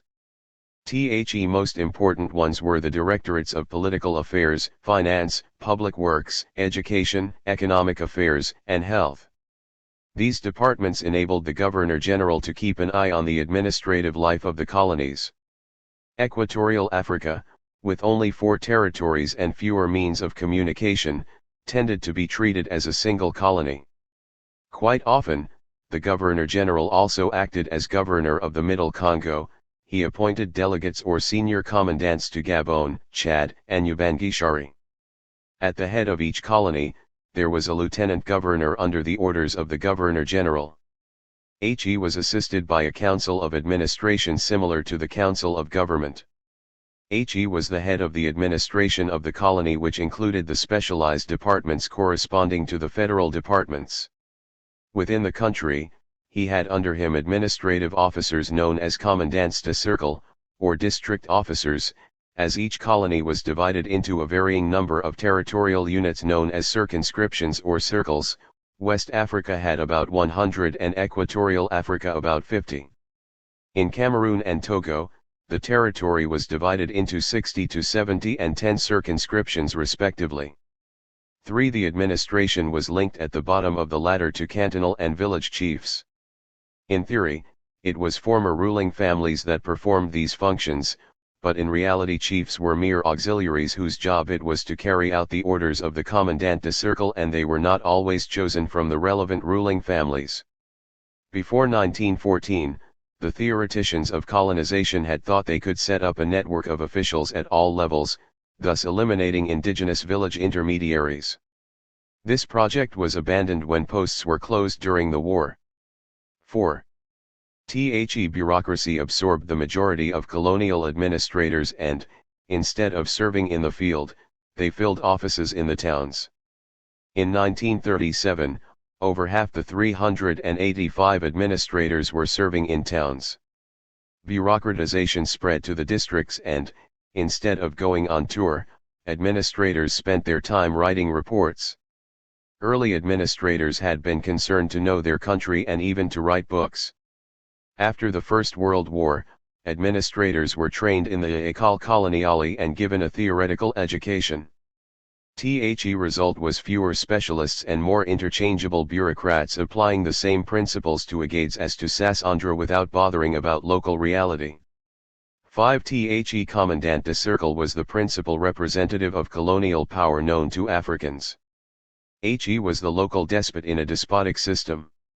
He was at one and the same time the political chief, the administrative chief, the police chief, the chief prosecutor and the president of the indigenous court. He set the head tax, he controlled duties and levies, he demanded forced labor, he extracted export crops, he mobilized people for compulsory work and he imposed military service. He was judged for the profits he obtained for Europe and not for the services he offered to Africans. His concern was not to minister to the needs of the indigenous people but on the contrary to watch over the interests of chambers of commerce and large enterprises which could impose unorthodox methods on governors and administrators. An administration that takes no account of the interests of its population may be liable to succumb to political oppression. The Commandant de Cercle and the canton chief caused profound traumas in rural areas. Collecting head taxes, recruiting soldiers, and levying forced labor caused devastation in the countryside. Village chiefs became puppets and then the ruthless agents of exploitation. If they failed to levy tax, they were removed and imprisoned. If they were successful in colonial terms, they were detested by the peasants who were their own people. The advent of the French Popular Front government in June 1936 altered little in the colonial system. When confronted with strong right-wing tendencies all around, the socialist government did proclaim the need to extract the maximum social justice and human potential from the colonial system. 6. It recommended a few reforms but failed to provide the means to carry them out. By the time the Popular Front fell, its modest reforming ideas had evoked no response in colonial Africa. The fundamentally dirigiste structure of colonial administration devised a system of consultation which, although democratic in outward appearance, largely served to disguise its authoritarianism. The democratic system of communes mixtes, mixed communes, communes indigènes, native communes, conciles de notables indigènes, councils of native elders, and also the 4 urban communes of Senegal were systematically manipulated by the administration. Only a tiny minority of the population took part in consultations. The number of electors in the famous communes of Senegal, St. Louis, Dakar, Gorée, Rufisque, barely exceeded 10,000. In rural areas the Council of Elders prepared census campaigns and collected head tax by authority of the government and not as representatives of the people. Portuguese colonial policy. Colonial policy in Portugal changed in 1930 while Antonio Salazar, the financial advisor to the military regime which had overthrown the Liberal Republic in 1926, was Minister for Colonial Affairs. A major step towards creating a semi-fascist civilian dictatorship called the NEW state was to subordinate the economic interests of the colonies to the interests of Portugal itself. The crisis of the World Depression and the loss of remittance from the overseas Portuguese in the Americas was partly met by a severe pruning of government services at home and partly by imposing a harsh new policy of wealth extraction from Africa. Neither the state nor private enterprise had resources to invest in Africa, so that colonial exploitation was based on the simplest but hardest policies of forced labor, compulsory crop taxes and the sale of migrant worker contracts to South Africa. Lisbon determined the overall conduct of colonial policy. The system was similar to the French one, with an administrative hierarchy from the Governor-General down to the district heads, all subject to the laws and instructions decided on by the Lisbon government and endowed with powers similar to those of their French counterparts. Portuguese fascism, being autocratic and anti-democratic at home, further strengthened the draconian methods in the colonies. Even before the fascist era, Portugal had commonly pursued a policy of segregation in Africa, especially after 1910, in which Africans were relegated to the bottom of the social hierarchy. As in the French areas, the local people had few rights and were liable to a forced labor regime which was almost a continuation of slavery. The Portuguese colonies were particularly marked by a lack of innovation and intensification of exploitation. Outside the capitals of Bissau, Luanda, and Lourenço Marques and a few other towns where some industrial development occurred, the hinterlands remain the main areas of extortion of labor recruitment, partly through the white merchants who bought peasant crops. The decade 1935 to 45 was thus marked in the Portuguese colonies by the economic crisis, by the hardening of the fascist regime and also by the Second World War. In the Cape Verde Islands, the repercussions of the Great Depression 63 took the form of the return of several thousand migrant workers, repatriated by the USA. The newcomers brought to the country the money they had saved in the New World. However, the archipelago was too poor and many Cape Verdeans had once again to take the road into exile, their preference naturally being for the countries of Latin America, until such time as they could settle in the United States. Shortly before the beginning of the Second World War, following the drought which struck the islands, a current of migration began towards Dakar where the Cape Verdeans took jobs as shoe repairers, scrap dealers, and barbers while the WOMEN became housemaids. A new drought in 1941-2 led to the death of 20,000 people, out of a population of 180,000. During this time, the Cape Verdeans were soon made aware that they were not fully fledged Portuguese, even though their country was not treated as a colony under the indigenate system.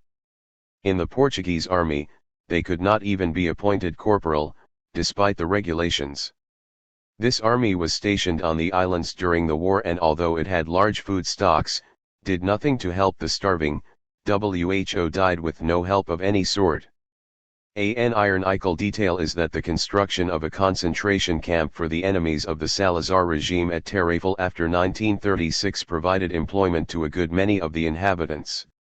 Nevertheless, their situation as Portuguese citizens, as well as their relatively high educational level, enabled Cape Verdeans to look for jobs in Portuguese Guinea and Angola, where some later played a special role in the liberation struggle. The Cinderella of the Portuguese colonies during this decade, Guinea, recorded little progress. The export of ground nuts grown by small farmers rose only slowly because of continual soil erosion. On the other hand, the attempts to introduce forced labor were undermined by the flight of people to Senegal and French Guinea. The influence of Cape Verde, always more important than that of Portugal, showed in the emigration of Cape Verdeans not only as auxiliary servants of the administration but also as small farmers or craftsmen. In the Portuguese colonial system, the islands of São Tomé and Príncipe were the supreme example of plantation colonies. Most of the cultivated lands belonged to some 30 companies and the colonial administration was simply their instrument, being concerned mainly with securing the necessary manpower. This problem was aggravated under fascist conditions. The local population having no inclination to work on the plantations, labor had to be imported from Angola and other colonies, but with declining success. Between 1920 and 1940, their numbers fell from 40,000 to 30,000. At the same time, the natural fertility of the formerly productive soils fell too, the result being a remarkable fall in cocoa exports, followed by the loss of the island's special position on the world market for this product. It was a fine illustration of the inefficiency of the Portuguese regime. There was a similar situation in Angola and Mozambique, the fall in 64. The prices of colonial products was deeply felt by all, particularly by the African smallholders, but also by the big planters. Portugal under Salazar lacked the means to develop the economy, it left investments to big companies with supranational capital, especially in mineral exploitation. In Mozambique, the bulk of the income was derived from the manpower sent each year in tens of thousands to South Africa to work in the gold mines of the Rand. The situation of colonial domination did not give Africans the least possibility of escaping the twin control of the administration and the settlers, who acted as one against the indigenous peoples. As early as 1933, the Minister for the Colonies, Armando Monteiro, had stressed the social importance of the colonies by suggesting that much of the unemployed white proletariat of Europe be moved to Africa to save Europe from labor unrest, and, at the same time, to ensure the whitening of Portuguese Africa. It was fascist philosophy with a new face. But this policy of immigration was hampered by the poverty of the settlers. Who had neither technical skills nor capital. They could only survive through the out-and-out exploitation of the indigenous peoples. Thus it was that they came to occupy the lowliest jobs, blocking Africans from access to offices, the administration, and even factories. The colonial situation thus put up a powerful technical barrier between Africans and Europeans, which strengthened and justified the color bar.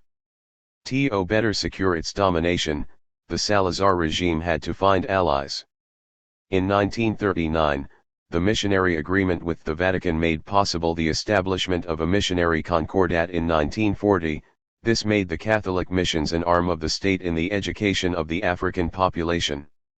The activities of the missions had no major or serious effects in Sao Tome and Principe and Cape Verde, but led to constant difficulties in Guinea, where tradition, strengthened by the strong presence of Islam, resisted the attempt to Catholicize the colony. The missions received some grants from the state, but the task that they had to perform, providing a minimal schooling, had to be paid for with the pennies obtained from believers. Spanish colonial policy. In the Spanish colonies, the situation was scarcely more enlightened than in the Portuguese ones. Spain had no colonial policy adapted to tropical African territories. The old royal administration had long given preference to Cuba and later to Morocco. Before the Spanish Civil War, Equatorial Africa had no autonomous administrative existence and so lacked any political orientation of its own.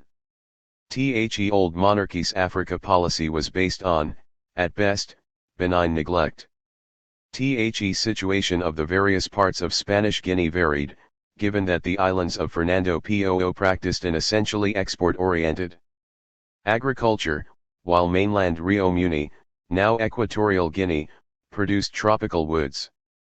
Agricultural policy in Fernando Po led to the establishment of cocoa plantations, inspired by Portuguese colonization in Sao Tome, but was hampered by the refusal of the indigenous Bubi to work in them.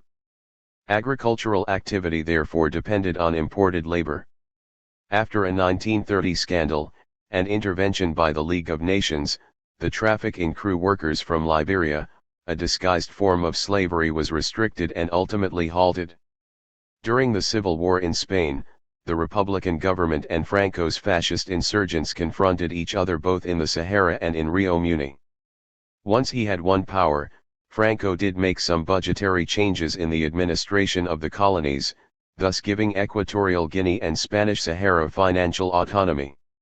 The Franco regime showed more interest in Guinea, leading to investment designed to extract profit from the colony and the imposition of a more oppressive and racist regime.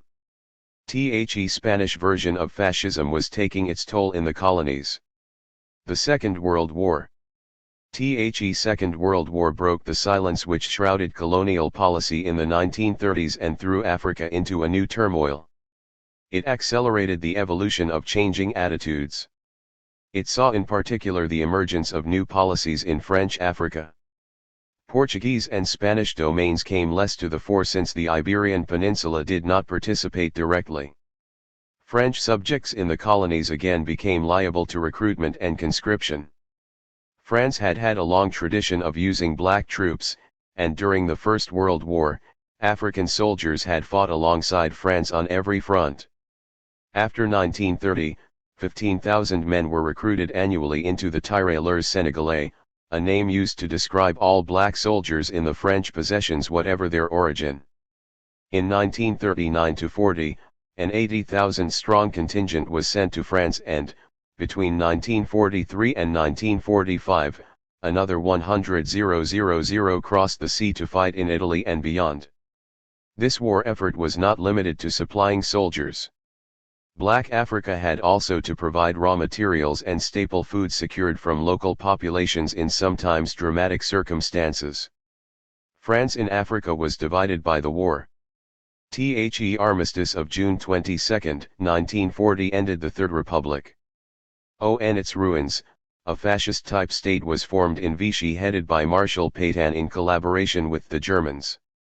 His rival, General Charles de Gaulle, launched an appeal to continue the war alongside Great Britain under the name Free France.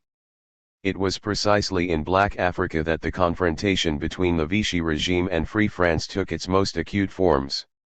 West Africa and Governor-General Boysen declared loyalty to Vichy, while Equatorial Africa, after Much hovering, gradually sided with Félix Éboué.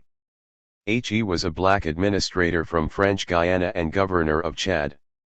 He, 66, announced his support for General de Gaulle, and gained support in Cameroon, the Congo, and Ubangi-Shari. Gabon reversed its initial solidarity and was reconquered by Colonel Leclerc in a conflict between Vichyites and Gaullists. British and Gaullist attempts to seize Dakar failed and Equatorial Africa became the main territorial base of Free France with Éboué as Governor-General. Neither of the French confederations prospered with the war effort. Restrictions cut them off from the center, and the colonies received almost no manufactured goods except through a black market. In rural farming areas, peasants were forced to supply grains. In forest areas, it was the demand for rubber which desolated the countryside. Since heavier trees were not grown, people were obliged to go deep into the bush to seek vine rubber. Many died victims of snakes and diseases.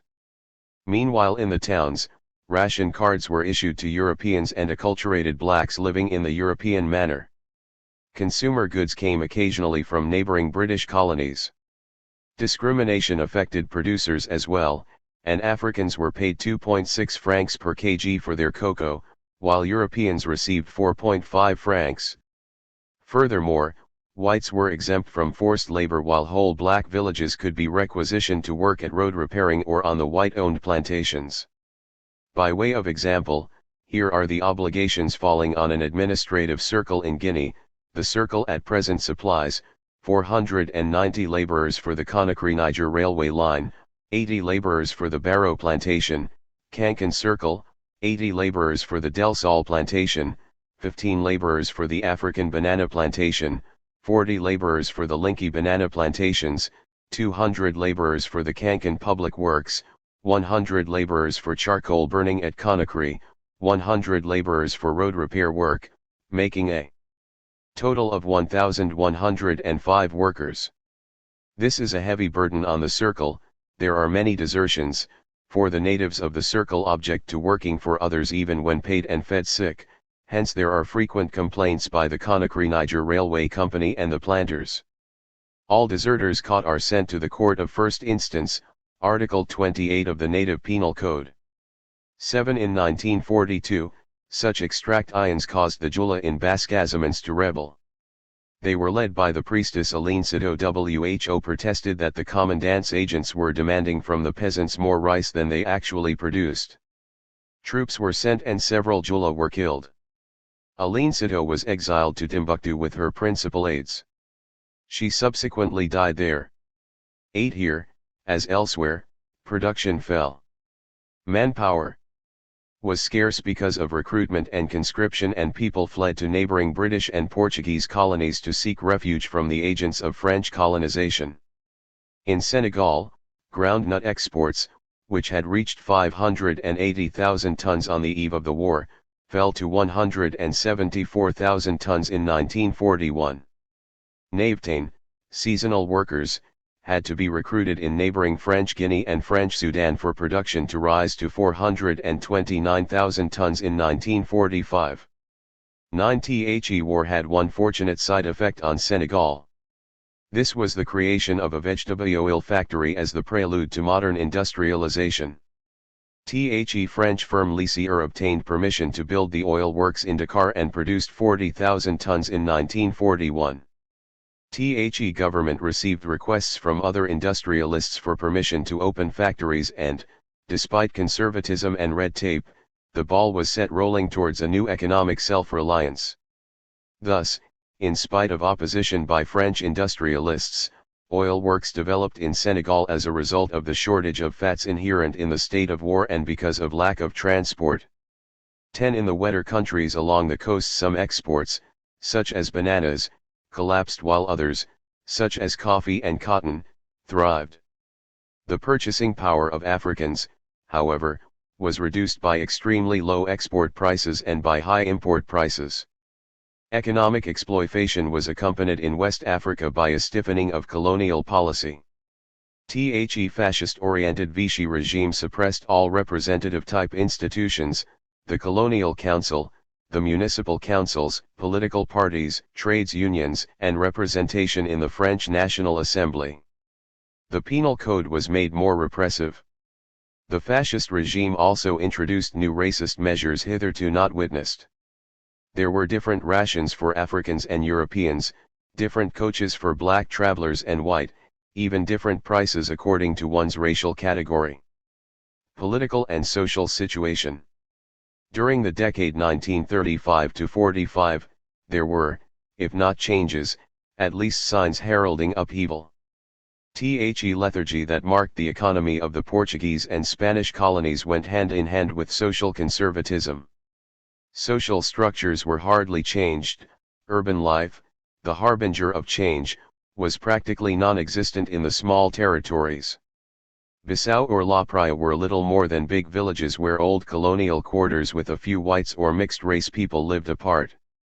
Lourenço Marques and Luanda were quite different, but the thriving African urban life of the previous generation was muted. The rural areas had the highest level of colonial labor exploitation and produce extraction in almost the whole of Africa, but drew no benefit from it. In the islands of São Tomé and Fernando Poo, large plantations brought immigrant workers from the mainland under a system that did not disturb the order established by the colonizer. In the French possessions, the signs of change were more perceptible. Even though the Popular Front government was short-lived and there was nothing radical about its colonial policy, it is nevertheless true that the coming to power of the socialists did have some effect on the life of the colonies. In the major towns like Dakar, Brazzaville, or Cotonou, urban life experienced a degree of animation thanks to the évolutions and the trades unions which had been legalized from 11 May 1937. While one cannot properly speak of a bourgeoisie in Senegal, traders, civil servants, and a few rich merchants formed a category which was interested in the life of the colony. The workers there were numerous and organized enough to launch the railway workers' strike at Thiès in 1938. Up to 1939, the rural areas lived the traditional patriarchal life without any great change, but everywhere the war effort tore aside the veil. A slow population drift began towards the major towns and capitals. Everywhere, this effort made the canton chiefs and commandants to circle objects of hatred. The former were now perceived as wicked agents of colonialism. Thus many chiefly families were discredited, and the colonial authorities were forced to dismiss or even imprison chiefs who had lost influence and prestige in the eyes of their people.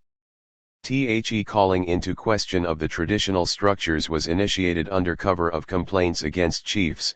The appearance of political leaders was to hasten this process.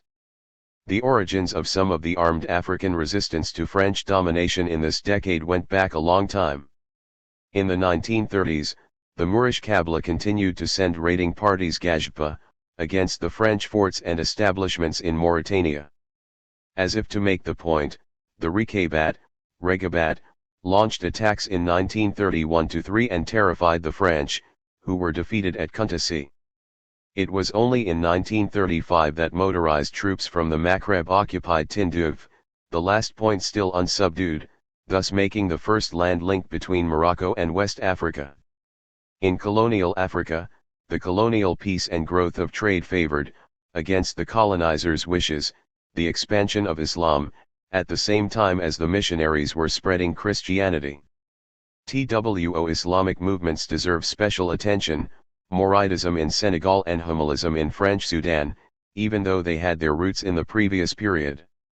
Mouridism linked to the Qatarliya in Morocco was founded towards the end of the 19th century in Senegal by Chav Kmadu Bamba, who was twice deported, once to Gabon, 1895-1902, and once to Mauritania, 1902-7. He was mainly active in Wolof country in Senegal, which was deeply affected by the upheavals of the conquest and the long European presence. The founder was nonviolent, without challenging the colonial regime. His doctrine demanded from his disciples absolute obedience to the leader and those mandated by him. Thus, a chain was established, a strict hierarchy. Peasants and others living in the rural areas found patriarchal protection against the settlers who had replaced the traditional chiefs. Ahmadu Bamba asserted the sanctity of the labor of the believer in the service of the marabout. The authorities finally recognized that Mouridism was inoffensive. After Ahmadu Bamba's death in 1927, Touba, Mouridism's holy city, became a populous town where the peasant was called to work the land and produce ground nuts in large quantities. Patriarchal collectivism was revived, sanctified by a religious bond. Hard work was demanded, and in exchange an assurance of eternal salvation and of present survival in a difficult world was given. 12 Mouridism thus appears as an adaptation to the system imposed by the colonizer. After disagreements following the founder's death, the new brotherhood settled down comfortably in the colonial framework, all the more easily because the Mouride chiefs were the biggest groundnut producers. In the 1930s, there was a veritable Mouride colonization of land in Jolof and Kayr where they founded crop villages, thus extending the groundnut growing area. In 1936, there was a dispute between Mouride pioneers and Fulani clans in Bale, in spite of the verdict of the colonial court which recognized the Fulani as the legitimate owners of the land. The Mourides used force and destroyed the shepherds' villages. The administration let off the groundnut producers. By 1945, there were an estimated 100,000 Mourides. They were producing one-third of Senegal's groundnuts. Touba had by now become a place of pilgrimage and attracted tens of thousands of pilgrims to visit Ahmadu Bamba's tomb and offer their gifts directly to the head of the Brotherhood. Homolism came into existence at Niro in present-day Mali in the Sahel. A mystic, Chav Khamala, actually Hamahullah, attracted thousands of disciples, and was the target of violent attacks from the established brotherhoods. Despite a few deviations, he was one of the leading propagators of the Tijaniya in West Africa. At the same time, he fought for the dignity and identity of the peoples of Africa. The colonial authorities arrested him after incidents at Niro in 1933, and interned him for 2 years. But the fights resumed between Homilists and members of other brotherhoods. Even though these events looked like the result of theological differences, they concealed a profound disapproval, on the part of the Homilists, of the position of colonial subjects and of those who had collaborated with the administration or remained passive. In 1940, supporters and opponents of Sheikh Hamala clashed over pasture rights. There were 400 casualties. The colonial government became alarmed and condemned the marabout to be deported, first to Algeria and then to France, where Sheikh Hamala died in January 1942. 13. An unanticipated consequence of this movement was the rectification of the border between Mauritania and French Sudan to the latter's loss, because of the desire to have the Homilists in the HODH under a single administration. 14. The first trade union movements and the new politics. As we have seen, it was in Senegal that the first political agitation appeared. In the four communes under Blaise Diagne, WHO had been Under Secretary of State for the Colonies in 1931, and a sponsor of the colonial exhibition in Paris, and WHO died in I 934-15. There had been opposition to him in the 1920s from the Young Senegal movement led by Taiko Yuta Diop. The opposition denounced colonial exploitation, of which Blaise Diagne was perceived as an agent, but the fact was that those backing this opposition would happily have settled for Diagne's position and jobs. These political struggles took place strictly within the confines of the four communes. Neither Diagne nor his opponents thought of the rest of Senegal, much less of West Africa. In 1928, Galandou Diouf, the mayor of Rufisque, Diagne's right-hand man, turned against him and stood against his patron. He was supported by the Dakar paper, Periscope Africain. He was initially defeated, but in 1934, on Blaise Diagne's death, he was elected deputy to the National Assembly. No political program really challenged the colonial system. Dahomey, at this time, was another French colony with a significant middle class. There were many hand-printed newspapers. In 1936, a dozen of them had an ephemeral existence, of which the best known were the Voix du Dahomey, Courrier du Golfe du Benin, the Fer du Dahomey, and L'Etoile du Dahomey. Even more significant was the rise of African economic resistance and the development of collective bargaining. First African trades unions were formed in the 1930s after the promulgation of the Decree of March 20, 1937, which introduced collective agreements and the election of staff delegates. Same year also appears as a turning point because of the union-organized strikes in West Africa. French West Africa, and especially Senegal, had already had experience of this modern weapon of the labor movement in the second half of the 19th century, but it was in 1937-8 that strikes broke out on an unprecedented scale. Trades union movement reached its peak with the railway workers' strike. At these in 1938, daily paid workers on the Dakar-Niger Railway protested energetically against their situation. Colonial government called in the army, 6 strikers died, 53 were wounded, but the strike ended in victory for the workers. This victory was marked by the government agreement that there would be no sanctions and no obstacles to the right of association, and that an inquiry would be set up to look into the demands and compensation for the families of the victims. According to surveys by the Ministry for the Colonies, there were 33 strikes in French West Africa between 1937 and 1938, 13 in Dakar, 3 in provincial Senegal, 2 in French Sudan, 7 in Guinea and 8 in Ivory Coast. Most violent confrontation, with many deaths, occurred at Thiaroye in 1944. This trades union activity mainly developed outside the parties, though under the aegis of the Popular Front government. In Senegal, however, the Senegalese Socialist Party was formed in 1993-5 by the lawyer Lamine Gueye, who was fighting the deputy, Galandou Diouf, Diagne's successor. French Labour Party also tried to put down roots in Senegal at this time, taking advantage of the rise of the Popular Front. The war, however, put an end to such political ambitions in Africa. The Brazzaville Conference. After the Allied landing in Morocco and the defeat of the armed forces of the Axis powers in North Africa, General de Gaulle installed his French Committee of National Liberation in Algeria in 1943. At least in the French Empire the era of fascism was coming to an end. One after the other, the French African colonies slipped away from the Vichy regime and declared for General de Gaulle. In order to save the French Empire and extract new resources from it, the committee convened a conference at Brazzaville in January-February 1944. This conference determined the principles of post-war politics at a time when the coalition of anti-Hitler forces had almost defeated fascism. The impact of this conference on the future of the colonies has been much exaggerated. Fascist excesses came to an end, but the conference did not aim to inaugurate a new era for the colonized subjects.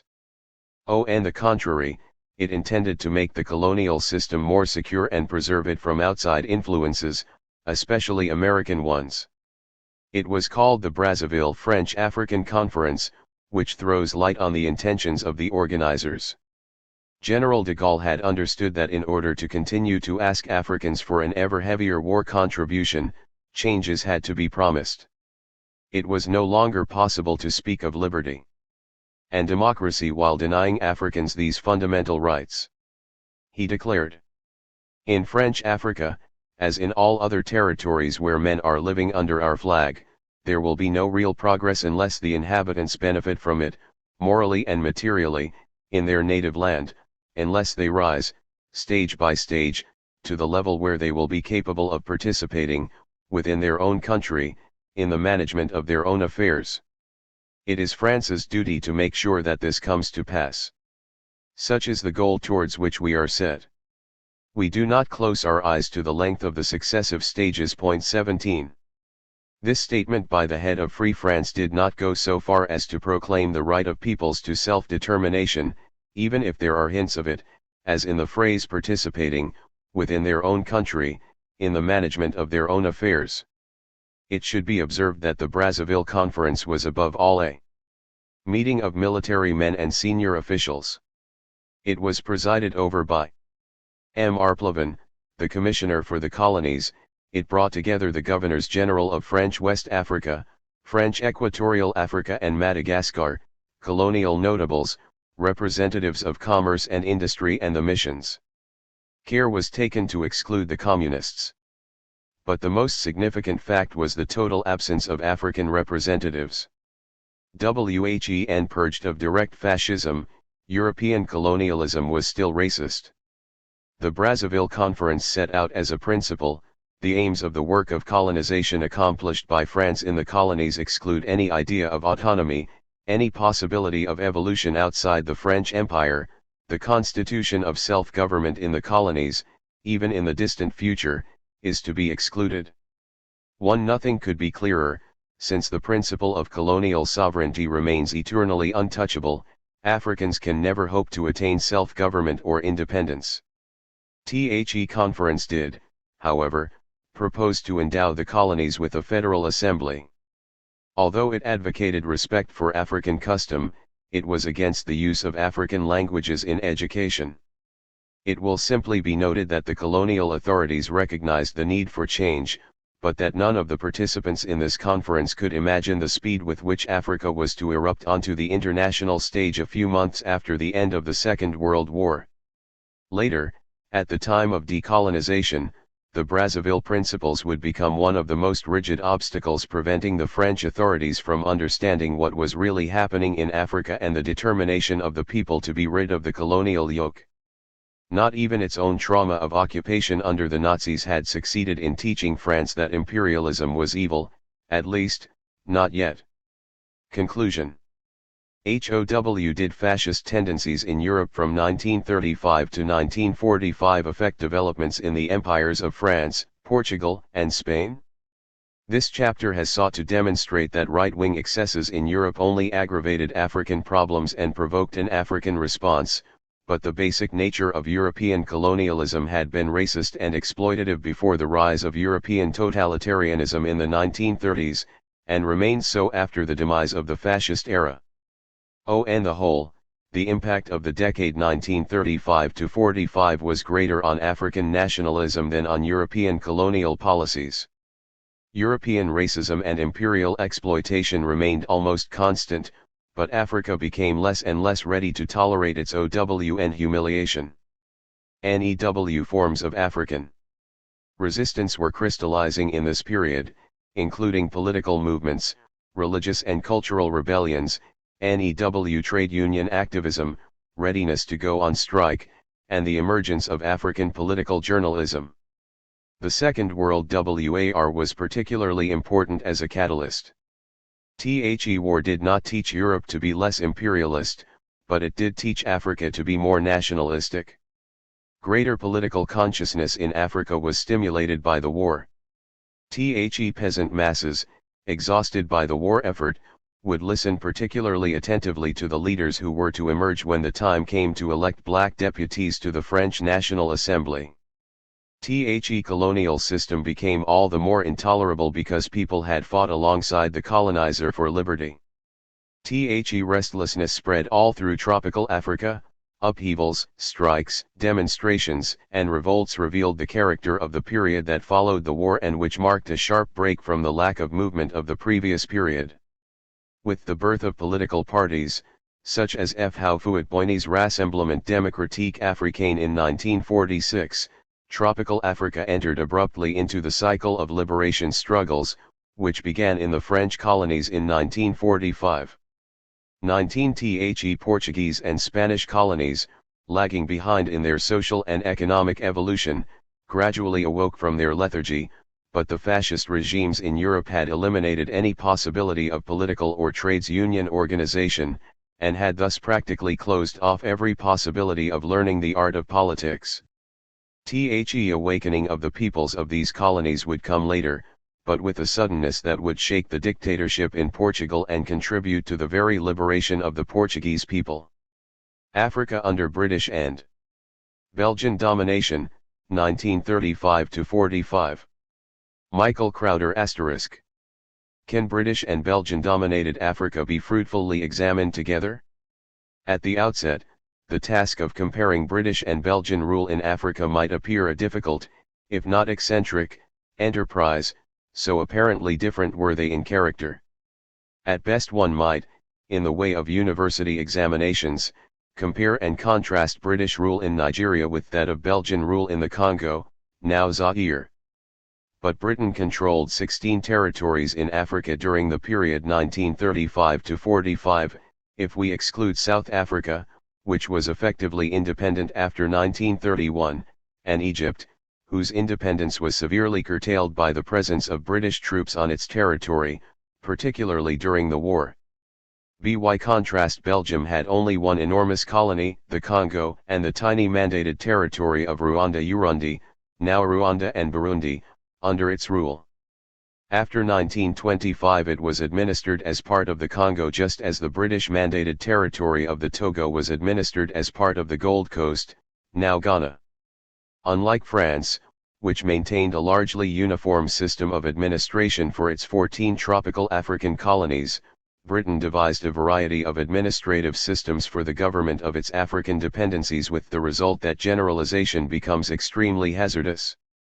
These ranged from southern Rhodesia, now Zimbabwe, where the white settler community had gained control of its internal affairs since 1923, to the neighboring Bechuanaland Protectorate, now Botswana, where Dikasi, or chiefs in colonial parlance, had considerable control over the day-to-day government of their own people. The problems of generalizing about British rule in Africa are further compounded by the fact that within one territory several different systems of rule might be operating simultaneously. Thus Africans in the sparsely populated Bechuanaland Protectorate could be administered in any one of 4 ways depending on where they lived: indirect rule through a Tswana Kagasi in the 8 tribal reserves, company rule in the Tati concession, direct rule by a British magistrate in the Crown lands, and administration by settler justices of the peace in the various blocks set aside for white farmers.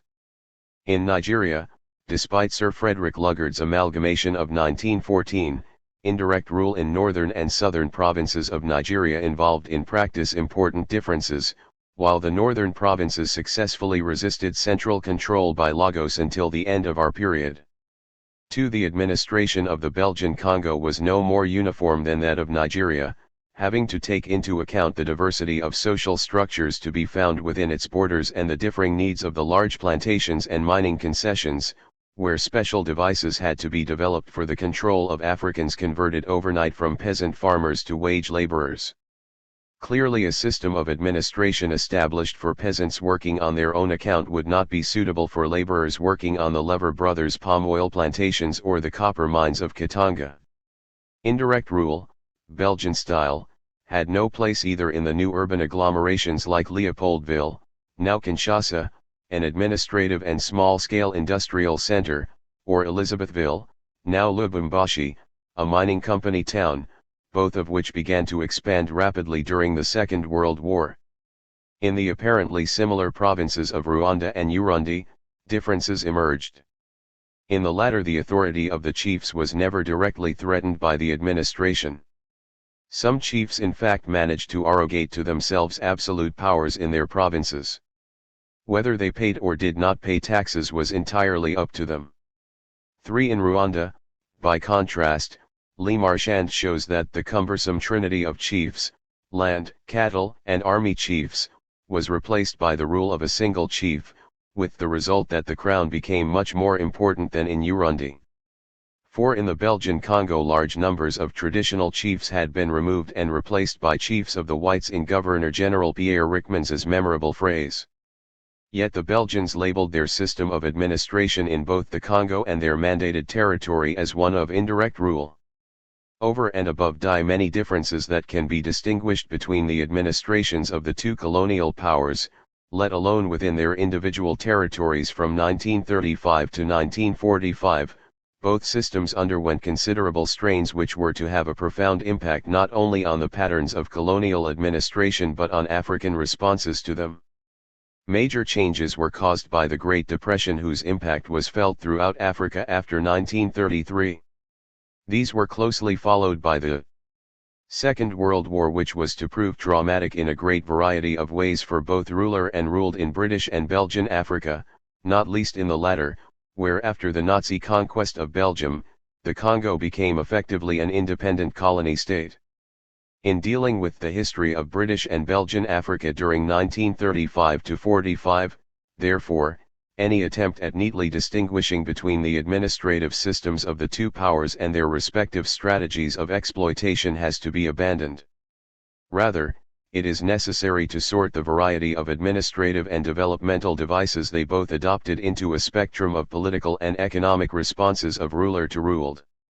The range of responses extended from a minimal devolution to the African of economic and political initiative, as in the case of Southern Rhodesia, to the very considerable African involvement in the political and economic process, at least by colonial standards of the day, that existed in the Gold Coast.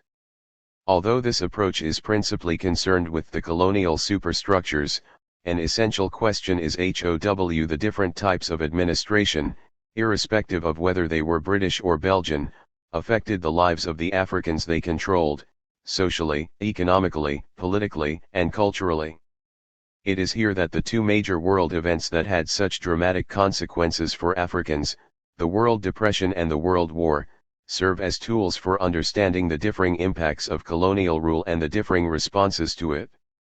The Second World War, hitherto largely neglected in the historiography of the colonial period in Africa, has latterly begun to receive the attention it deserves.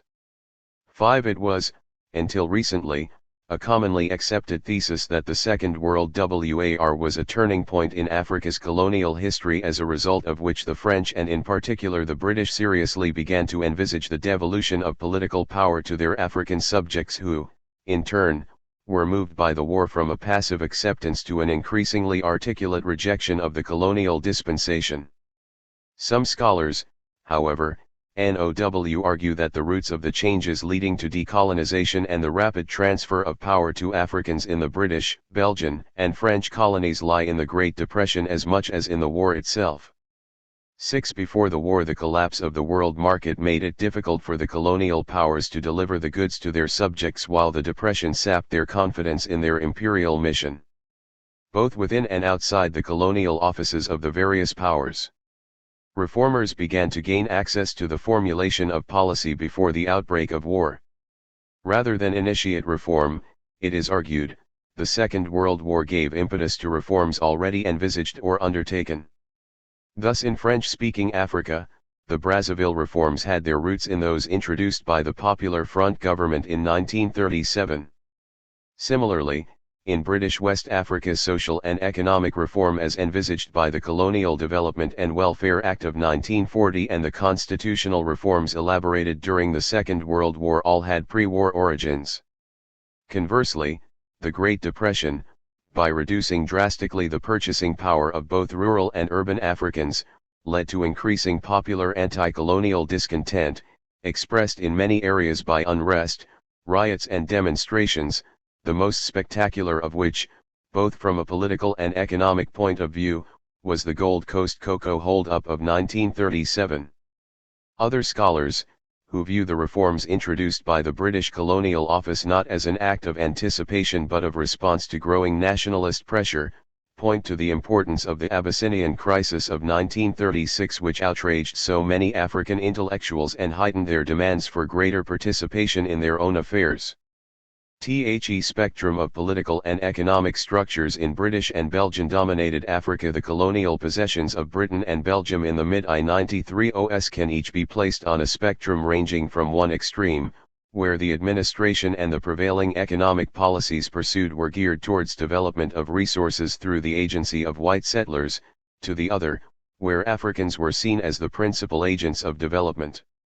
In the white settler colony, such as southern Rhodesia or the Katanga province, now Shaba, of the Belgian Congo, the immigrant Europeans were perceived as the main agents for the exploitation of its resources, with Africans as adjuncts in the process, mere laborers for the whites who had dispossessed them of their land. For such colonies, the independent Union of South Africa, still closely associated with Britain as a dominion in its empire, served as a model to be emulated. As far as southern Rhodesia was concerned, it was well on its way to successful emulation of the South African model. Already by 1934 settlers owned 49 million acres or just over 50% of the land, with Africans living on a mere 28.5 million acres, much of which consisted of the agriculturally least viable areas of the colony. 7. As in South Africa, the areas inhabited by Europeans and Africans were strictly delimited by the Land Apportionment Act of 1930, while the pass system for Africans was entrenched by the Natives Registration Act of 1936. Little regard was paid to the traditional status of the chiefs, and effectively Africans were under a system of direct administration where chiefs were the corporals of the administration with few powers or initiatives of their own.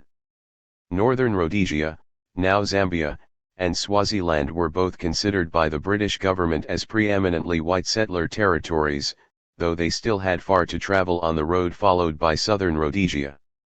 In the case of northern Rhodesia, the white settler population was much smaller than that of southern Rhodesia and owned a much smaller proportion of the land, a mere 7,258 sq miles compared with the 271,369 sq miles set aside for Africans.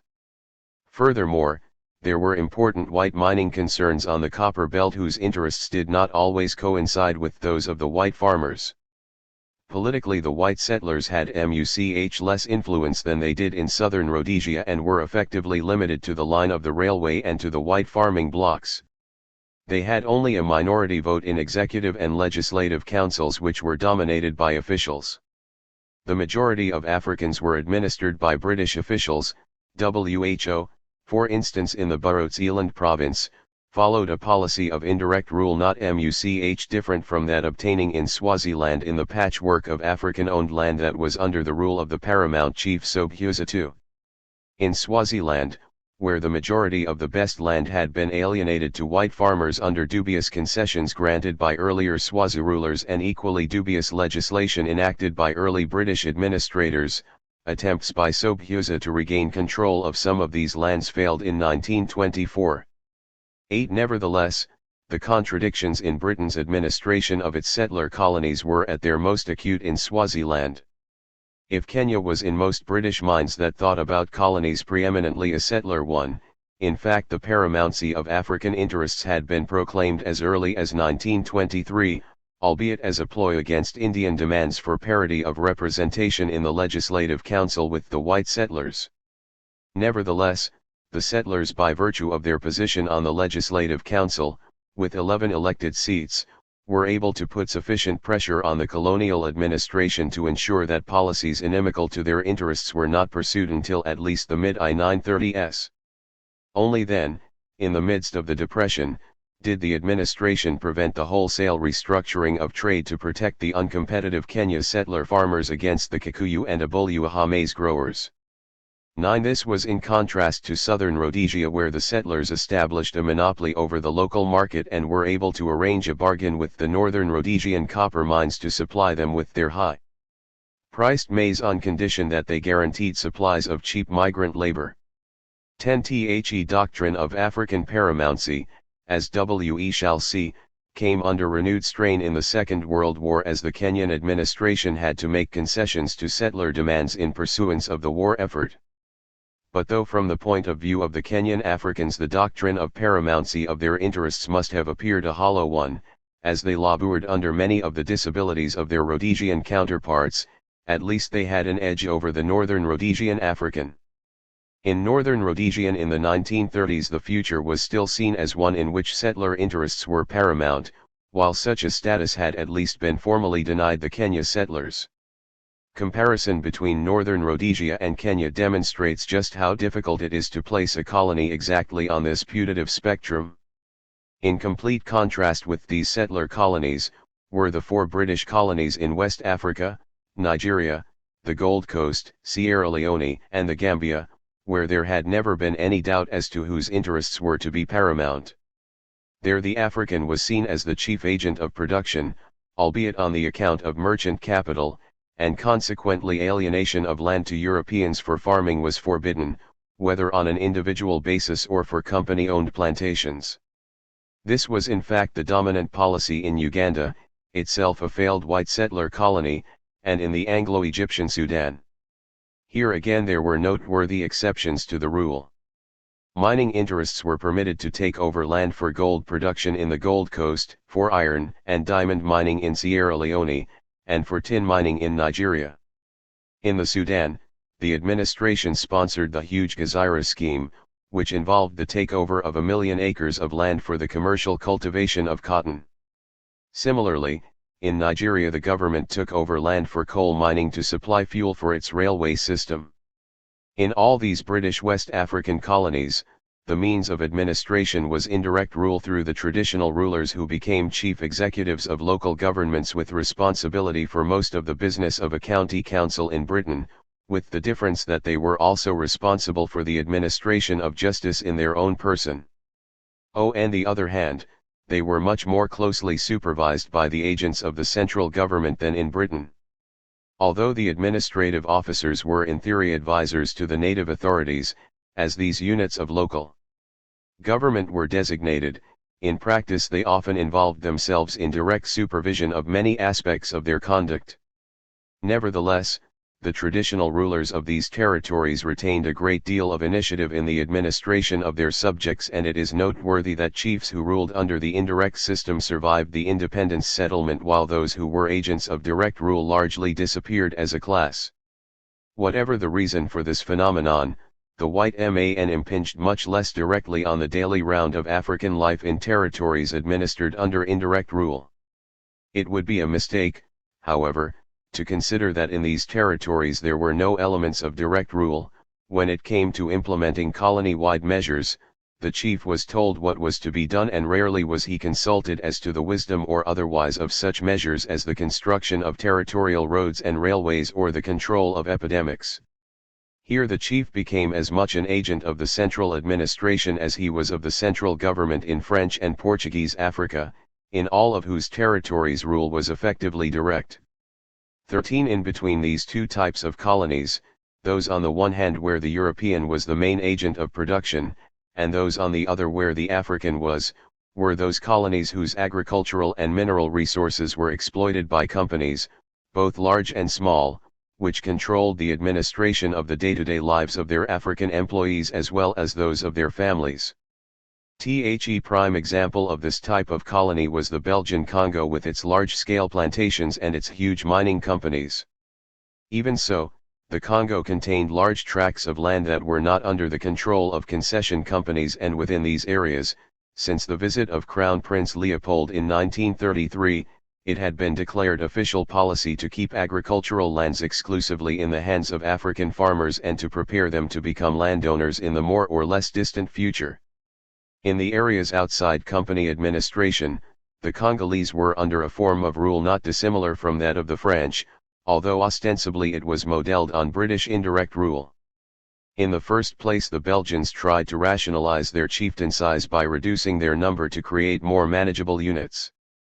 Thus in 1917 there had been 6,095 chef ferries, but by 1938 these had been reduced to 1,212 with 340 secteurs, which grouped together a number of small chieftain size into councils over which one of the chiefs involved presided. This of course was a procedure that had been adopted in the so-called pagan areas of northern Nigeria and in Tanganyika, now Tanzania. Where Belgium differed from British indirect rule was in the scant respect paid to tradition, either in the appointment of chiefs or in the remodeling of the pre-colonial structures of the agencies of government. Although, when confronted by people's who lack centralized authority, as in parts of eastern Nigeria, the British did create artificial warrant chiefs who, because of their unpopularity, were replaced in the 1930s by councils which reflected as closely as possible the traditional system of decision-making among the groups concerned. Belgian chiefs, on the other hand, were allowed little initiative of their own and were as closely supervised by their administrative officers as in the French system. 14. Even where the Belgian system differed radically from the French, for instance in the introduction of British-style native treasuries, the chief had very much less latitude in the control of expenditure than his counterpart in Nigeria. But even here, as Isa Al-Kaliaba warns, we must be wary of the orthodox view that indirect rule in northern Nigeria left considerable initiative to the emirs and district heads. His study of the district head system in GOMBE shows that they were closely supervised by the British administration. 15. Furthermore, the British by the 1930s had so restructured the system of local administration in the emirate that it bore little relationship to its pre-colonial counterpart, though it came to be accepted as traditional by both the British and the people of GOMBE. Within the company concessions, whether it was a plantation or a mine, the life of the African worker was governed by the company for which he worked. The quality of their administration could vary widely. By the 1930s, the huge Union Miniere in Katanga, which by the mid-19308 was contributing nearly a third of the colonial state's revenue, had introduced a policy of labor stabilization which was to be copied by other mining and plantation companies in the Belgian Congo. Difficulties experienced with recruitment of suitable workers and their subsequent training led the Union Miniere to do all it could to keep its labor. Thus developed the policy of company paternalism for which the Congo was renowned. Workers were offered 3-year contracts, they were encouraged to bring their wives and children with them, housing was provided along with generous rations, medical services were provided for workers and their dependents, daily hours of work were limited to 8 or 9, and workers were allowed 4 free days a month. Workers lived in a site de travailleurs under the supervision of a company-appointed chef de camp. WHO was responsible for settling disputes and listening to complaints. Africans were allowed little initiative in the management of their own affairs compared with the neighboring Rhone antelope mine at Luancha in northern Rhodesia.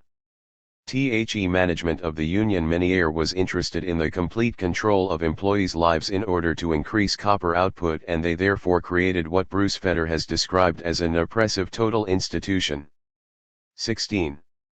On the tea estates in Nyasaland, now Malawi, workers under the then Gata system, whereby tenants on European-owned land had to work unpaid for 1 month to pay tax and another to pay rent, considered themselves as mere slaves. 7. In the interwar years, the lives of the workers, including women and children, were controlled by the planters with minimal interference from the local representative of the British administration, though as Robin Palmer has shown, workers indulged in effective day-to-day passive resistance in the form of loafing, absenteeism, desertion and so forth. 18 TWO groups of colonies represent special cases during our period, although both manifested similarities to the three categories of colonial rule we have just described. The first comprised the three British High Commission territories in South Africa, whose long-term separate existence was always uncertain since their incorporation into the Union of South Africa was always a distinct possibility provided for in the South Africa Act of 1909. 19 As a result, British administration in these territories was ambivalent and without long-term goals, since incorporation and the consequent abandonment of responsibility for these territories was always on the agenda. Conversely, African leaders, both traditional and modern, and often the two were one and the same, were politicized from an early stage through their determination to stave off any prospect of incorporation into the hated Union. So symbiotic was their relationship with the Union that they were administered by the British High Commissioner or Chief British Representative to the South African government. His administration was invariably conducted with an eye to the possible response of the South African government to events within these territories. The other distinct group of territories was the former German colonies, mandated to Britain and Belgium after the First World War under League of Nations supervision. Here again there were few common features, either between Belgian and British administration of the mandates generally, or between the administration of the British mandates of Togo, Cameroons, and Tanganyika. Only COMMON thread was their supervision by the League of Nations, but in practice the British and Belgian governments were barely accountable to that world body for the conduct of the administration of their mandates. While the permanent mandate mission of the League of Nations did keep watch over questions of infringement of the open door policy for international trade in its mandates and abuses in the administration of their inhabitants, it had no means of enforcing change or reform on the part of the mandatories. It did not even conduct on-the-spot investigations of the territories for which it was responsible as its successor, the United Nations, was to do. But the status of mandate did have some influence on the power exercising it. Thus, the Belgians were more protective of traditional structures in Rwanda-Urundi than they were in the Congo, while in Tanganyika the British made it clear that this East African territory, which had been a settler one under the Germans, was to have a future in which Africans rather than immigrant Europeans would be the principal agents of development. Tanganyika, the former German East Africa, alone of the mandates, was administered as a separate entity. The British mandated territory of Togo was integrated administratively with the Gold Coast. The northern sector of the Cameroons mandate formed an integral part of the Adamawa province of northern Nigeria, and Southern Cameroons was administered as a province of southern Nigeria. 20 The Rwanda-Urundi trusteeship, though treated as a distinct administrative entity by the Belgians in that it was not subject to the same policies as those promulgated in the Congo, came under the overall authority of the Governor-General of the Belgian Congo. It can be seen from the above that examination questions such as were Africans better off under British or Belgian rule, are difficult if not impossible to answer, as there were so many varieties of rule subsumed under both systems. Thus the tin miner in Jos in Nigeria, the colony of African production par excellence, lived a considerably more oppressed life 21 than the Congolese farming on his OWN account or the worker for the paternalistic Union Miniere. Nevertheless, in one respect there was a major difference between the Belgian and the British systems, whichever type of colonial administration prevailed. In the Belgian territories, Africans not only had no political rights, but during our period it was never envisaged that they should have them, even in a very remote future. In the British African territories, with the exception of the Rhodesias and the High Commission territories, the implicit if very long-term goal of colonial policy was the devolution of political responsibility to Africans. In 1922 the NEW Constitution introduced in Nigeria had made provision for 4 elected African members on the Legislative Council. Even in southern Rhodesia a limited number of Africans qualified for the vote, as they did up until 1936 in the Cape Province of the Union of South Africa. It is no coincidence that it was those British territories where Africans were earliest given a share of political power that were in the vanguard of the march to independence, and that these should have been the colonies in which Africans were the main agents of development.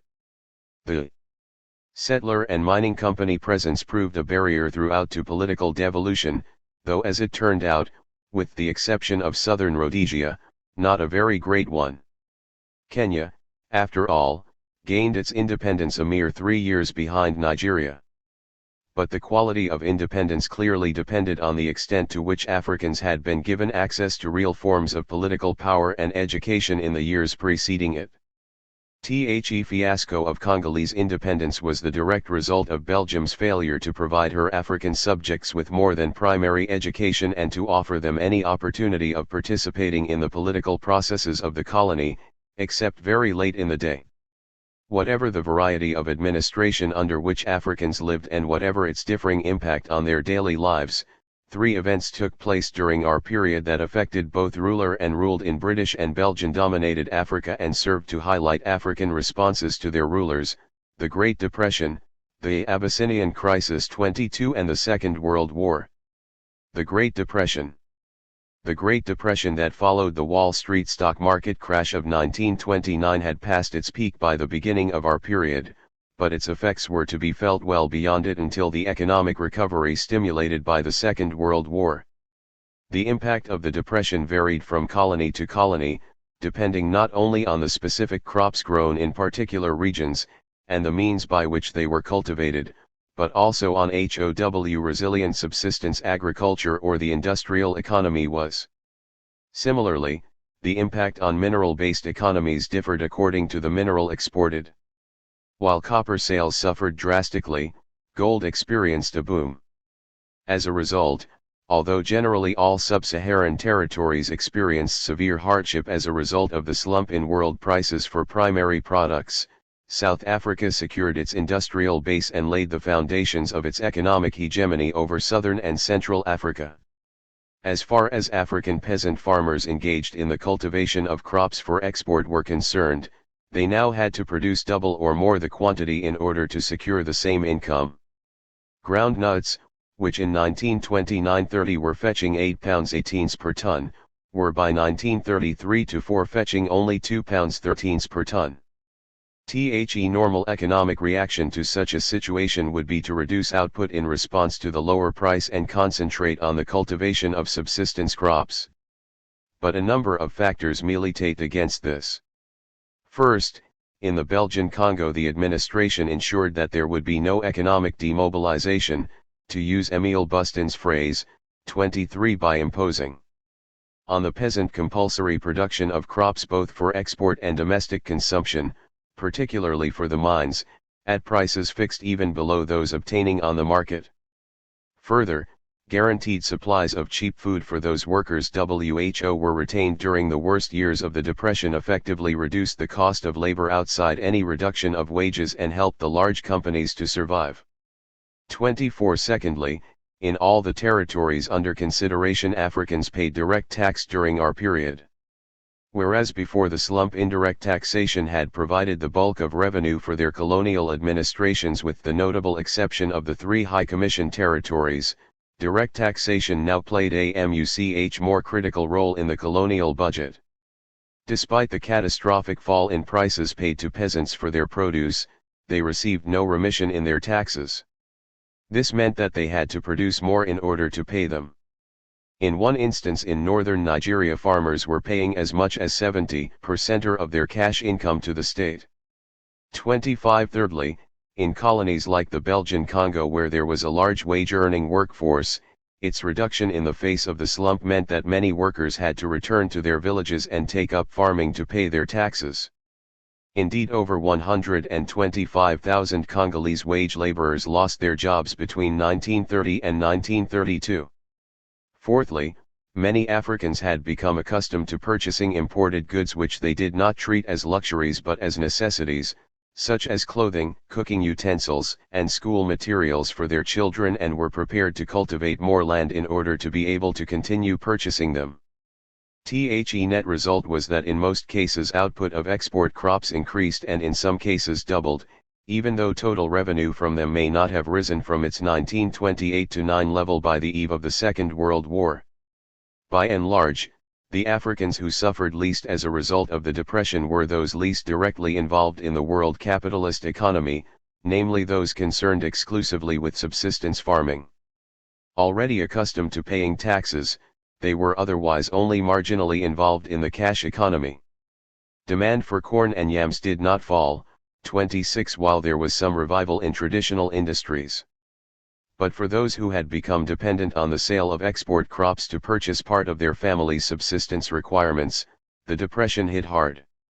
The general effect of the depression on rural African producers was to instill in them discontent with the colonial system that hitherto, however marginally, had been paying them a price for their produce which, despite all the other exactions of the system, permitted many of them to improve their lifestyle. This trend was dramatically reversed in the 1930s and began to prepare for the nationalist politicians a seedbed of rural discontent which in the 1940s they were able to fertilize. The war, despite the boom in prices for primary products, only exacerbated this discontent because governments limited the benefits the cultivators received for their crops. The effects of the world recession were acutely felt in the mining industry, particularly on the Katanga and the northern Rhodesian copper belts, though in the case of the latter, it was more a question of laying off workers on the construction work involved in opening up the mines. Prices for copper fell by 60% between 1930 and 1932. The Office Central du Travail au Katanga, OCTK, all but gave up recruitment as a result, and became more concerned with the repatriation of laid-off workers. WHOM The administration was loath to have doing nothing in the urban centers *7 but even in the villages, in the words of the director of OCTK, most of the laid-off workers accepted traditional authority only with the greatest difficulty. It will take some time before they are readjusted to village life. 8. With the fall in prices for minerals there was a concomitant fall in wages for those who did not lose their jobs. The weekly income for workers in the Jos tin mines in northern Nigeria fell from between 6 and 7 shillings a week to 3 shillings and 6 pence. Although generally the mining industry began to recover in the mid-1930s, it was not until the Second World War that its output reached pre-depression levels. The only exception was the gold mining industry. In the Gold Coast, exports more than doubled between 1933 and 1938 in response to increased world demand accompanied by higher prices. In Tanganyika, gold came second in importance as an export to Sicily, and in Kenya, a mini-gold rush helped provide employment for some of the more marginalized white farmers who were put out of business by the Depression. It was the gold boom in South Africa that had the most dramatic effect on the British territories in Central and Southern Africa. Such was the demand for labor on the Rand and in the industries that sprang up in consequence of the boom that the Union government relaxed its ban on labor imports from north of 22 degrees south, and recruited workers from as far north as Tanganyika. This provided jobs for many who would otherwise have had difficulty in paying their taxes and provided some income for their families in the form of remittances. The income derived from these remittances became vital for Basutoland, now Lesotho, which had few resources of its own other than its manpower, and for the Bechuanaland Protectorate, which was reeling under the weight restrictions imposed on importation of its cattle into the Union 29 and could now export labor from the large areas of the country lying north of 22 degrees south. For plantation workers, the effects of the Depression were the same in whatever territory they worked, dismissal or reductions in their wages. Not all the migrant agricultural labor was employed by white farmers or expatriate plantation owners like Lever Brothers. In the Gold Coast, Western Nigeria, and Uganda, a class of prosperous African petty capitalists had developed, and they too had either to lay off labor, reduce wages, or stop expansion of acreage planted. 30 In the Gold Coast in particular, the prosperous cocoa farmers felt the pinch of the decline in cocoa prices, made more acute because it was a luxury commodity, and found greater difficulty in maintaining a lifestyle that had become heavily dependent on imported goods and oriented towards taking advantage of aspects of the Western way of life, particularly education, for which it became more difficult to pay. 3. In Uganda, wages for agricultural labor in some cases more than halved between 1929 and 1934, particularly affecting Rwanda-Urundi, whence a majority of migrants came. The most badly affected by the Depression, in that they had no alternative livelihood to fall back on, were the settler farmers and expatriate employees of plantation and mining companies who were either unable to survive the fall in prices for their produce or were dismissed by their employers. Certain mining towns like Elizabethville had 1 in 3 of their European-style houses empty as a result.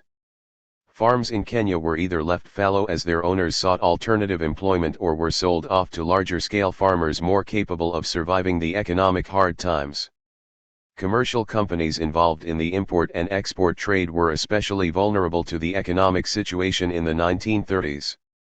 Many smaller houses went out of business or were taken over by more firmly established ones. Again, a large number of white as well as African employees were laid off, and in the latter case many of these were literate clerks with few other openings commensurate with their talents, though some did find employment as teachers. Again, they swelled the ranks of potential recruits for the political parties that were to protest against the colonial regime. Those who went back to their villages brought with them new values. As early as 1929-30 in the Makoni district of southern Rhodesia, Ranger notes that returning migrants from towns within the country as well as South Africa, embittered by the collapse of employment opportunity, brought with them the ideas of the South African National Congress and the Industrial and Commercial Workers Union, ICU, and also of the Young Menyika Ethiopian Society, which some of them had formed in the towns to express regional aspirations and grievances. 32. Few African businessmen who had survived on their own account into the 1930s found the Depression difficult to weather and became even further disillusioned with the colonial regime which once they had supported. One technique for survival employed by expatriate firms was the pricering, the most notorious of which was the cocoa agreement between the British buyers of the Gold Coast cocoa crop, which provoked the cocoa farmers' hold-up of 1937, followed by similar hold-ups in cocoa and palm produce sales in Nigeria.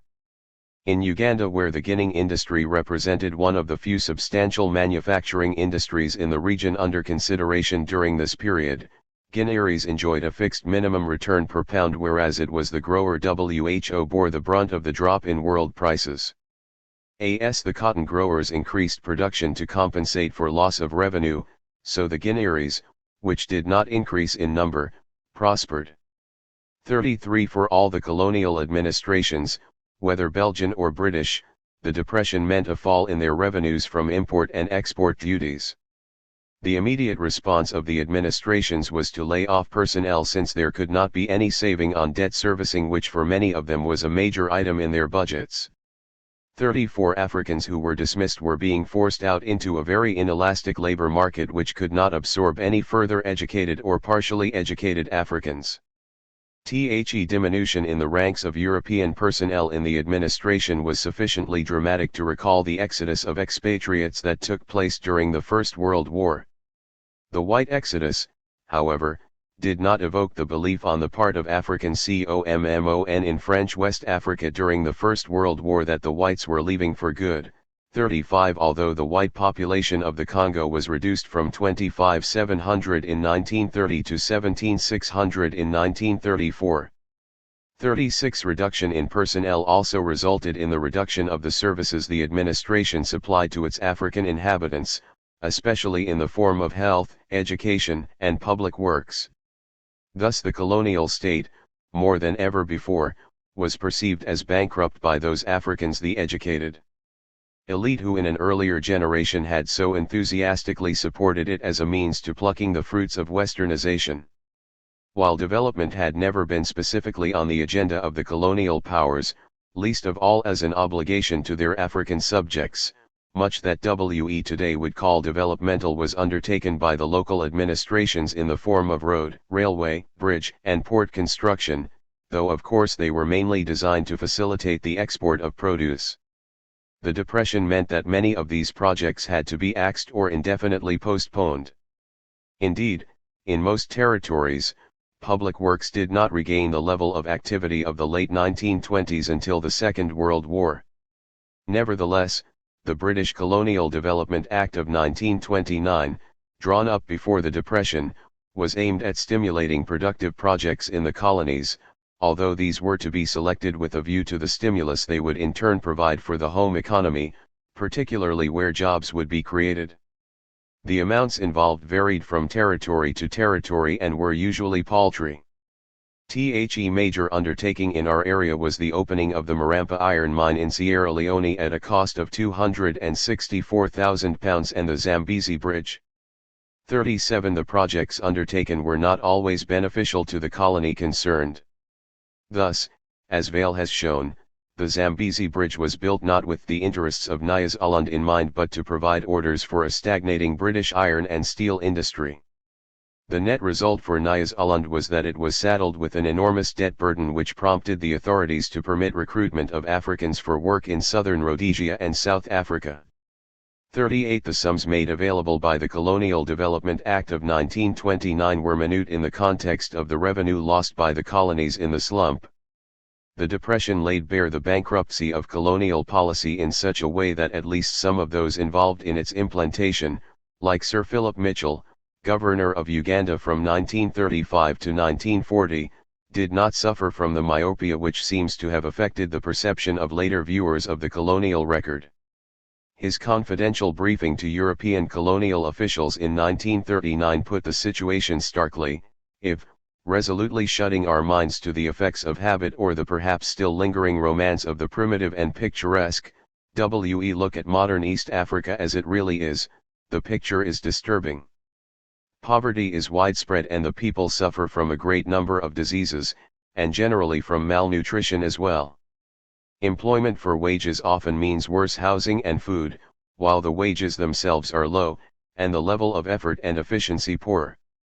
37 CD.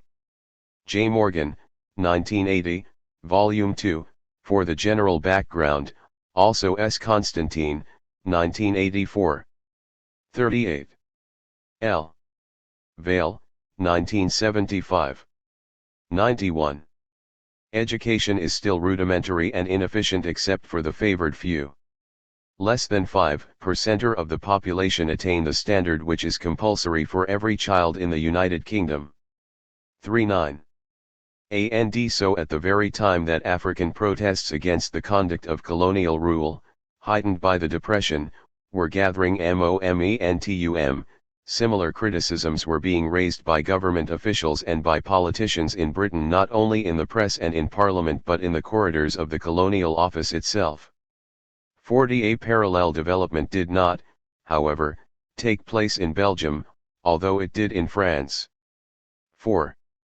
The impact of the Second World War on British and Belgian-dominated Africa. The British and Belgian territories had led almost entirely separate existences during the Depression years.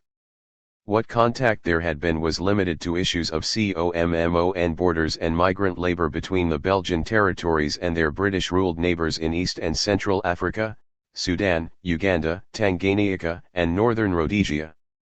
During the Second World War the destinies of the two sets of colonies were to be united, as they had been during the First, as once again Britain and Belgium faced a COMMON adversary in Germany. Belgium was overrun by the Germans in May 1940 so that her Congo colony became the locus of her independent existence, just as French Equatorial Africa did for Free France.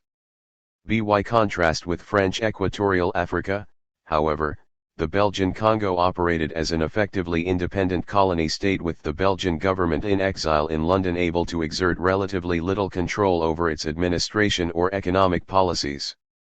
Indeed, the Belgian government in exile depended on the Congo for 85% of its funding.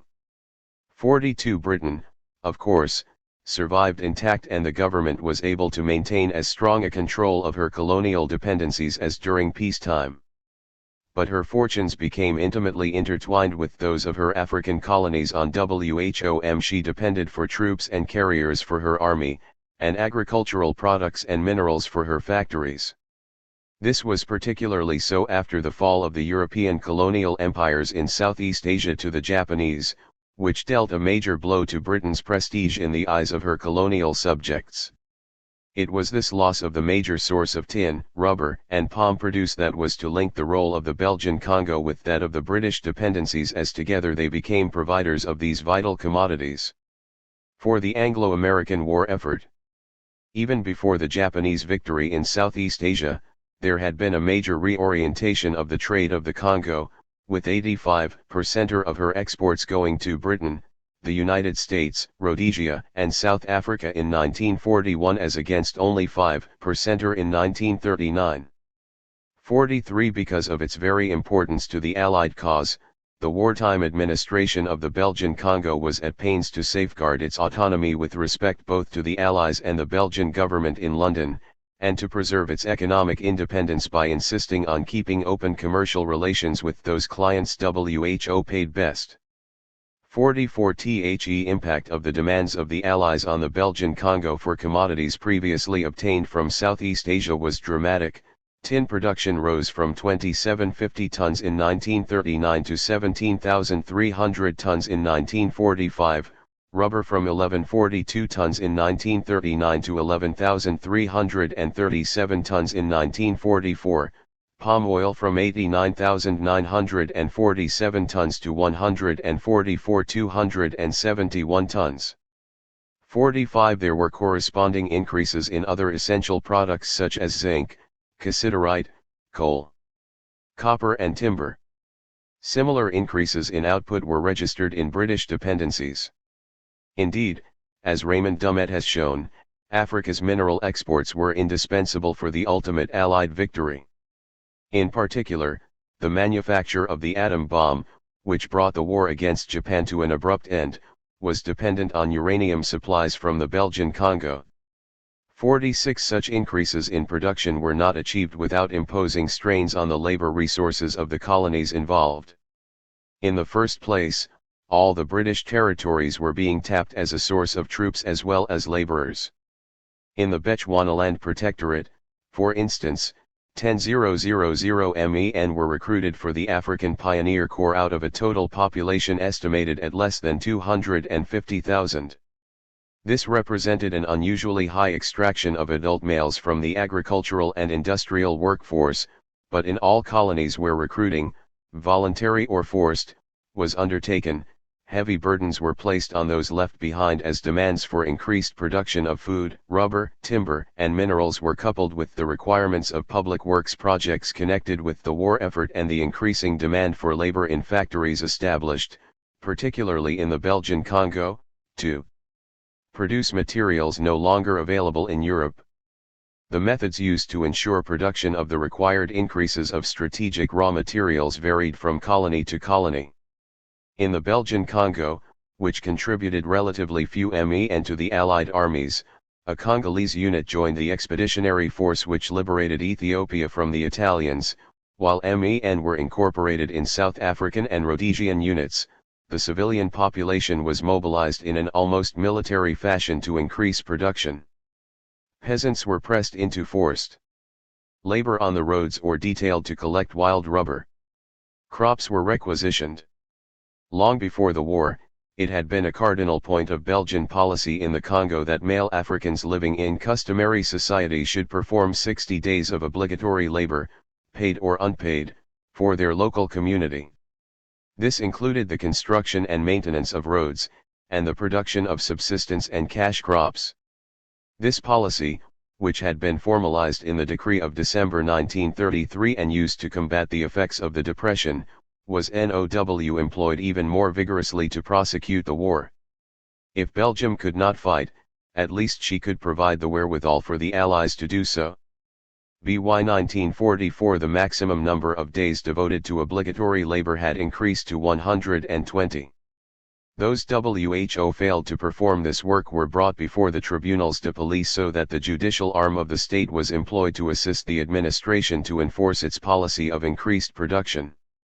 47 The main agents of this policy were, of course, the chiefs, whose unpopularity was thereby further increased.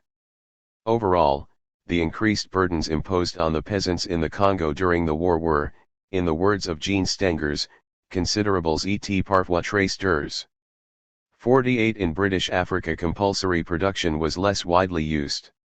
The chief examples were the use of forced labor in the Nigerian tin mines, 49, and the conscription of workers for the sisal plantations of Tanganyika after the fall of the Philippines and Indonesia to the Japanese in order to meet demands for binder twine from America, 50, and from white farmers in Kenya. Who thus, as Arthur Creech Jones protested at the time, secured, under the cloak of war emergency, another concession at the expense of Africans.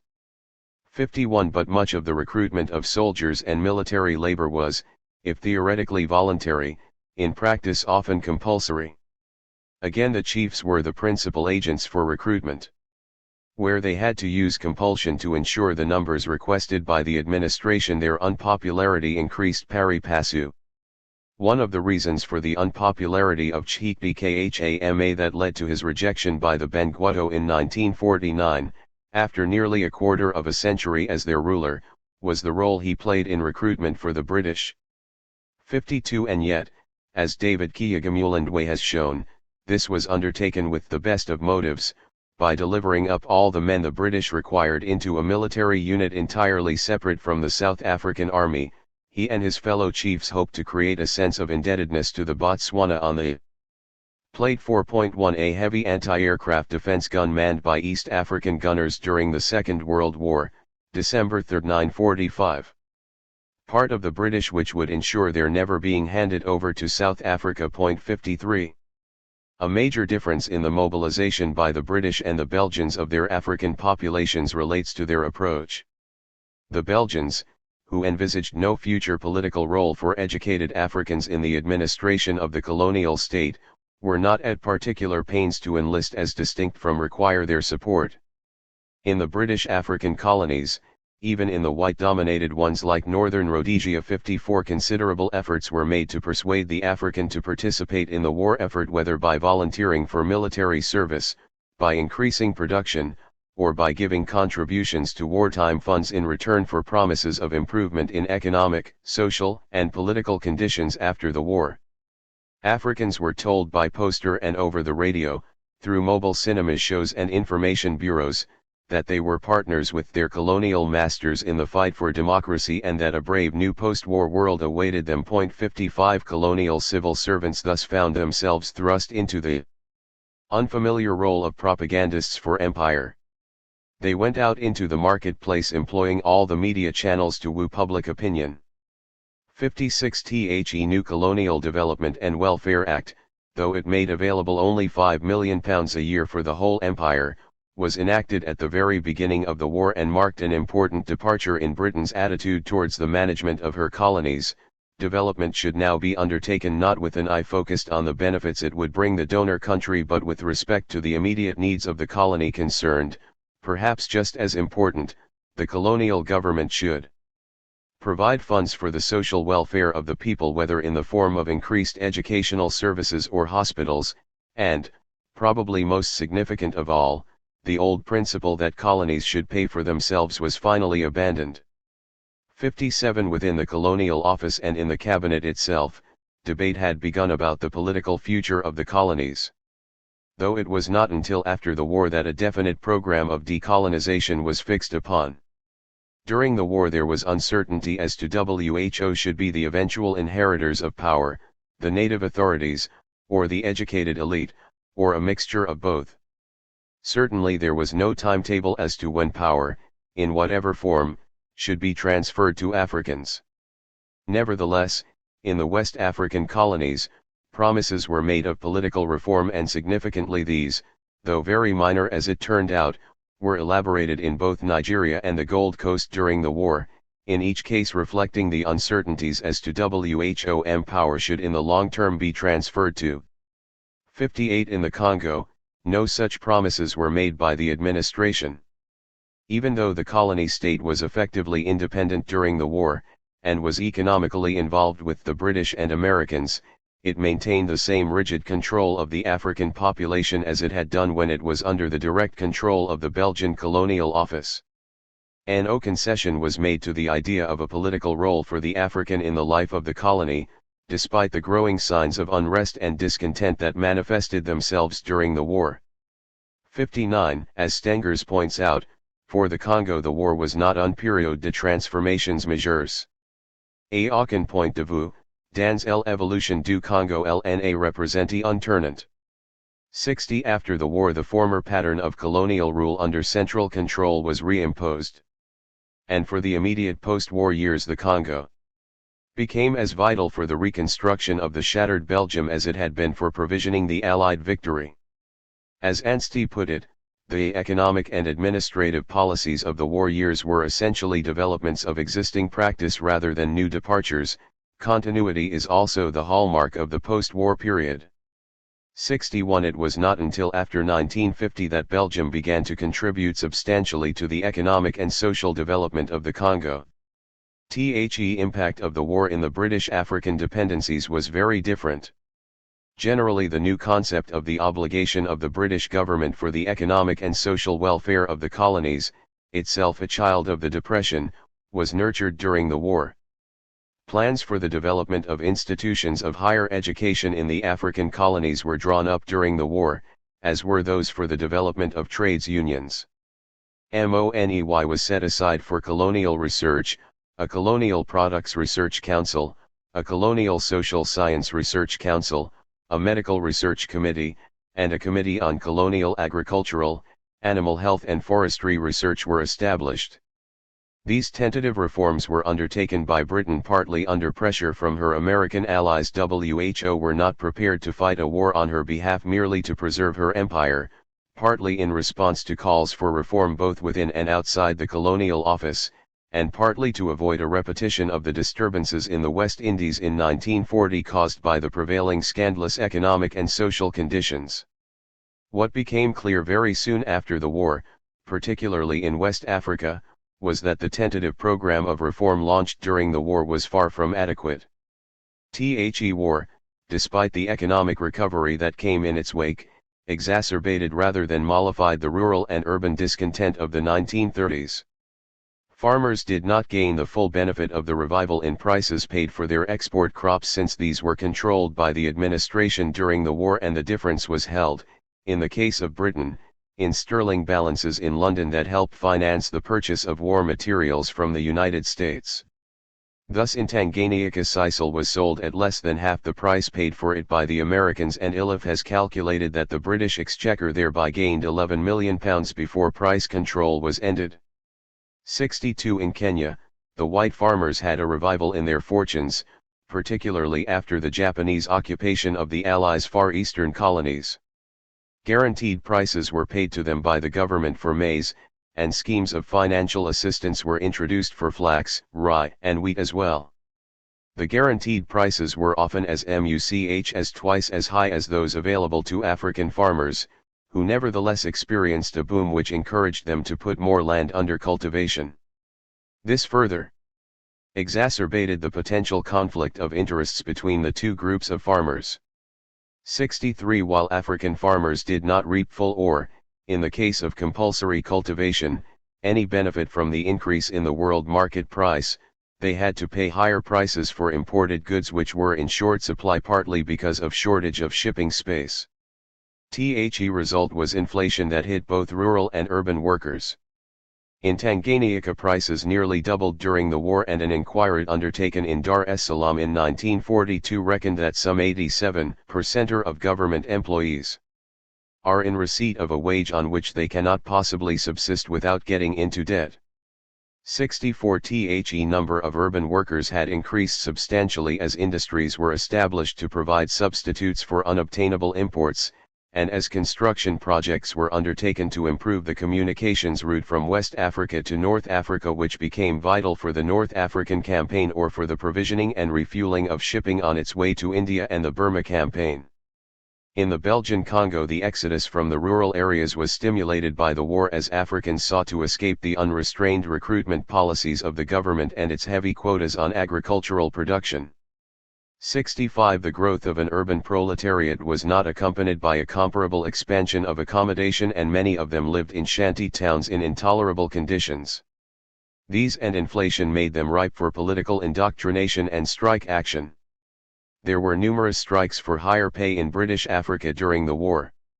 Even in the much more tightly controlled Belgian Congo, workers of the Union Miniere struck over the decline in their living standards in 1941, and they were only forced back to work after the army was brought in and 70 strikers were killed. 66. The war heightened the expectations of the educated elite. Some of WHOM now found themselves incorporated into the colonial administrative and business structure as British officials and managers left for the front. In particular, they were inspired by the Atlantic Charter signed in 1941 by Franklin D. Roosevelt and Winston Churchill, with its affirmation of the right of all people to choose the form of government in which they live, and their expressed desire to see sovereign rights and self-government restored to those who have been forcibly deprived of them. The subsequent denial by the British Prime Minister that the Charter applied to his country's African territories merely served to heighten nationalist frustration with the colonial regime. Here, there was of course a dramatic contrast with Belgian Africa, which just did not have such an educated elite, since the highest level of education available for most Africans was the primary school, with further education being limited to the Catholic seminary. It was not only the expectations of the elite that were heightened by the war. Soldiers who had been taken from rural farms to fight in Burma or work as laborers in the Middle East or Italy learned new skills and trades. Many were taught to read and write. Large numbers of them expanded their horizons as they sojourned in India, where the nationalists were demanding that the British should quit their country, or in Italy, where they saw the immense destruction one group of white men could visit on another. And they returned to their countries. They did so with ambitions for themselves and their children that were utterly different from those they had and they first stood before the recruiting officer. In the Belgian Congo, aspirations engendered abroad were dampened by a strictly controlled system of administration where there was no political outlet available to Africans. Even so, the war witnessed the first protest by educated Africans against the colonial regime. And black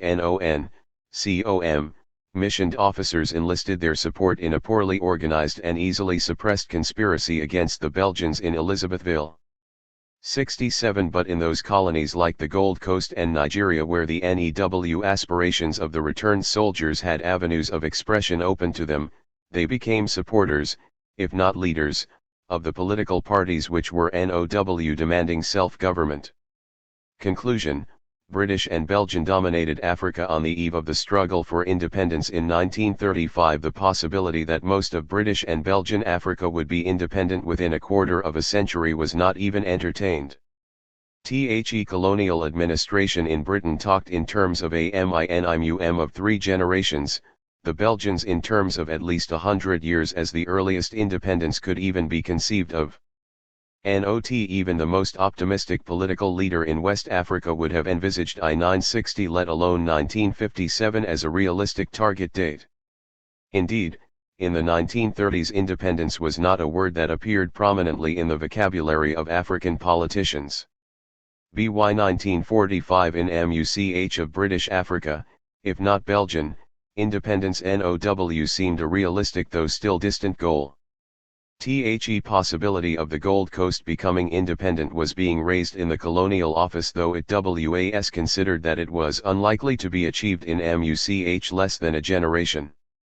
68. The decade 1935 to 45, then, is a crucial one in colonial history, and the debate will no doubt continue as to what brought about that change.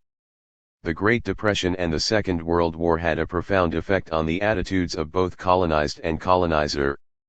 But certain developments had been taking place even before the Great Depression, and certainly before the impact of the Second World War. In the first place, the original investment of education in Africa, particularly in British Africa, at the end of the 19th and beginning of the 20th century was starting to bear fruit in the growth of a politically conscious elite, and there was a direct correlation between the size of the educated elite as a proportion of the population of a colony and the growth of an effective nationalist movement. Thus the rich Belgian Congo, where educational opportunities for Africans were minimal, lagged behind the impoverished neighboring Anglo-Egyptian Sudan, now Sudan, where schools of law, engineering, veterinary science, and agriculture, and medicine had all been opened before the war. Secondly, whatever the system of colonial exploitation employed by the colonial power concerned, by the mid-1930s most Africans were directly involved in the colonial economy in one form or another, and few were unaffected by the policies of the colonial masters. The Great Depression and the Second World War in their different 100 ways both heightened the elite's perceptions of the injustices of the colonial system, in particular with regard to their participation in it, by first denying them that participation and then by providing them with greater opportunities for doing so. Similarly, the Great Depression and the Second World War both heightened awareness of the farmers and the nascent proletariat of the colonial state through the hardships that the colonial economy could inflict and the opportunities it could present and frustrate. Together these left the colonial powers confronted by a very different Africa from that of the early 1930s. The British were prepared to accommodate themselves to these changes when they recognized them as having taken place, the Belgians were not, with consequences of disastrous magnitude. 101. Section 2. The struggle for political sovereignty, from Ikfa to independence. Seek first the political kingdom. Ali A. Mazrui. Seek first the political kingdom, and all things shall be added unto you. When he said that, Kwame Nkrumah was convinced that political independence was the key to all other improvements in the African condition. Underlying the statement was a philosophy about the primacy of politics in human affairs, a radically different philosophy from economic determinism. Had Nkrumah been a thoroughgoing Marxist, he would have been tempted to proclaim, "Seek ye first the economic kingdom, and all else will be added unto it." And yet, in a colonial situation, Kwame Nkrumah's political primacy was at least partially right. Colonial Africa did initially have to seek political sovereignty before anything else could be added unto it. What Nkrumah overlooked was a simple distinction in the science of logic, the distinction between what was a sufficient condition and what was a necessary condition. Political sovereignty, or the political kingdom, was indeed a necessary condition before Africa could fulfill or realize any of her other fundamental aspirations. But by itself political sovereignty was not enough, it was not a sufficient condition. It was simply not true that all else would be added unto it. By the 1980s, in Nkrumah's OWN country, Ghana, the conditions seemed to testify to an opposite conclusion from what Nkrumah had in mind. Ghana's situation in the early 1980s seemed cruelly to proclaim, "Seek ye first the political kingdom, and all else will be subtracted from it." The economy was worse than it was on attainment of political sovereignty, the educational system had deteriorated, roads had disintegrated, railways rusted, telephones had gone silent, and the rest of the infrastructure was in decay. A Ghanaian diaspora had come into being, many of the most gifted Ghanaians had scattered to the four corners of the world. Ghanaian cocoa was masquerading as Ivorian in search of greater returns. If there had indeed been a wager between Ghana's founder-president, Nkrumah, and the Côte d'Ivoire's founder-president, Houphouët-Boigny, concerning the value of their contrasting models, the Ivorian seemed to have won. His were the credentials of diluting political sovereignty for the sake of higher economic returns.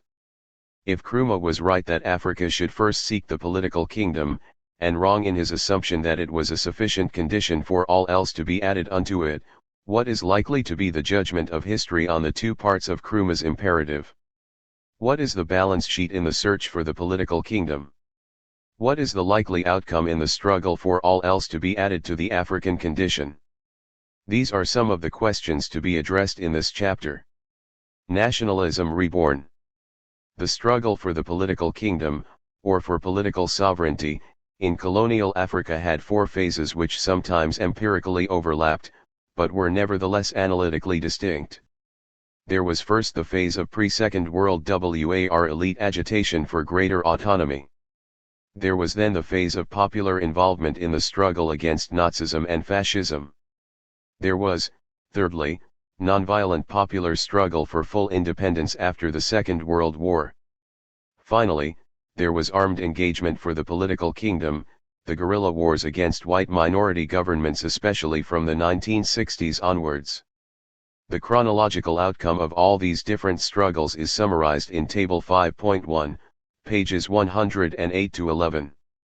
Some of the earliest forms of elite organization were through cultural bodies and special interest groups. In the period between the two world wars, a variety of ethnic and kinship unions developed in different colonies, partly inspired by a sense of solidarity among migrant workers in cities, and partly because of the wider sense of African alienation in conditions of colonial exploitation. The range of kinship organizations which emerged was from the Kikuyu Central Association in East Africa to the Urhobo Renascent Convention in West Africa. In Muslim Africa, the cultural organizations were sometimes linked to religion rather than ethnicity. In 1935, for example, Shavksi Abd al-Hamid Badis in Algeria formed the Association of Ulama, partly in defense of Islam in a colonial situation. There were other forms of restlessness during the interwar years. For example, in May 1935 there were African strikes and riots on the Copper Belt in northern Rhodesia. And in Nigeria, a variety of special interest groups began to organize themselves. In Lagos alone, this enthusiasm for organization resulted in the following explosion of associations: 2. Lagos Fishermen's Association 1937, Alakaro Union Women's Trading Co. 1939, Farina Wome and Sellers Union 1940, Lagos Wholesale Butchers Union 1938, Taxi Drivers Association 1938, Lagos Canoe Transport Union 1938, Lagos Knights Oil Removers Union 1942, Lagos Union of Auctioneers 1932, Palm Wine Sellers Association 1942. Other cultural and elite organizations among Africans and people of African ancestry were formed abroad. Pan-Africanism was also entering a new phase. Léopold Sédar Senghor and Aimé Césaire founded L'Étudiant Noir in France. Kwame Nkrumah, Jomo Kenyatta, and W. E. B. Du Bois were active Pan-Africanists in Britain and the United States. But although many of these early movements were basically elite organizations, and many of the interest group associations were primarily urban, the beginnings of mass politics were at hand in the interwar years. Habib Bourguiba organized a civil disobedience campaign in Tunisia which resulted in riots in Tunis. Bourguiba and others were court-martialed. Their party, Neo-Destur, was officially dissolved but continued underground. Although the techniques used against imperialism at this stage were primarily nonviolent and agitational, one of the exceptions was the Ethiopian struggle against Italian occupation. In February 1937, grenades were thrown at the viceroy in Addis Ababa. In 1939, Ethiopian resistance managed to hold down 56 Italian battalions for a while. Native freedom fighters maintained the struggle until they were joined by a small British force in 1940. In March 1941, Britain invaded Ethiopia with the agreement of Emperor Haile Selassie. As the Second World War unfolded, Africa as a whole had to choose between imperialism under bourgeois liberalism and imperialism under the new menace of Nazism and fascism. The dilemma became particularly acute in the French colonies since France itself was occupied and was split. As far back as 1938, France had recruited 20,000 troops from French West Africa, AOF, of WHOM 7,000 had been sent to France in addition to 18,000 tirailleurs in AOF and 29,000 already in France and North Africa. Dakar as the capital of AOF was initially under the Vichy regime. In June 1940, 130,000 troops were recruited in AOF, the Germans treating them with cruelty and contempt. In September 1940, there was an Anglo-French expedition to take Dakar, but this failed. However, in the previous month Niger and Chad had declared in favor of Charles de Gaulle and the French resistance. In December 1942, French West Africa finally joined the Allies against the Nazi menace. African participation in the Second World War was of course extensive all over the continent. Was Africa's involvement a case of collaboration with the existing colonial powers? Or should it be seen as a special phase of Africa's anti-colonial struggle? It is true that there was widespread ambivalence in Africa about the Second World War. but on the whole the philosophy which prevailed favored the devils which Africans already knew, especially Britain and Free France, rather than the new devils of Nazism and fascism. And those Africans who had experienced pre-Nazi German rule, like Tanganyikans and Togolese, knew that the Germans were among the most brutal of imperial powers in Africa's experience. Hitler's demand for the return of German colonies in 1936 had caused widespread consternation in those parts of Africa previously ruled by Germany. For example, the Tanganyika League was formed in 1938, with its headquarters in Nairobi, to resist the return of Tanganyika to German rule. White residents and black people were united in their opposition. During the war against the Axis, 1939–45, 87,000 Tanganyikan Africans served on the side of the Allies to prevent the return of the Germans. It is against this background of choosing between devils that African participation in the Second World War must be seen. Africa's involvement was not a process of collaboration with imperialism but was a commitment against a worse form of hegemony. To that extent, Africa's involvement in the war was, paradoxically, part and parcel of Africa's struggle against foreign exploitation and in search of human dignity. Indeed, the war itself played a part in weakening imperial powers on both sides of the conflict. France had been humiliated by the Germans. The French defeat helped to destroy the myth of France's own imperial invincibility. Britain was impoverished and exhausted by the war and lost her will to hold on to too big an empire. Within little more than 2 years after the end of the global conflict, Britain was forced to let go of the brightest jewel in the British crown, her Indian Empire. The war also helped to raise even higher the global roles of the United States and the Soviet Union, which from then onwards overshadowed Imperial Europe.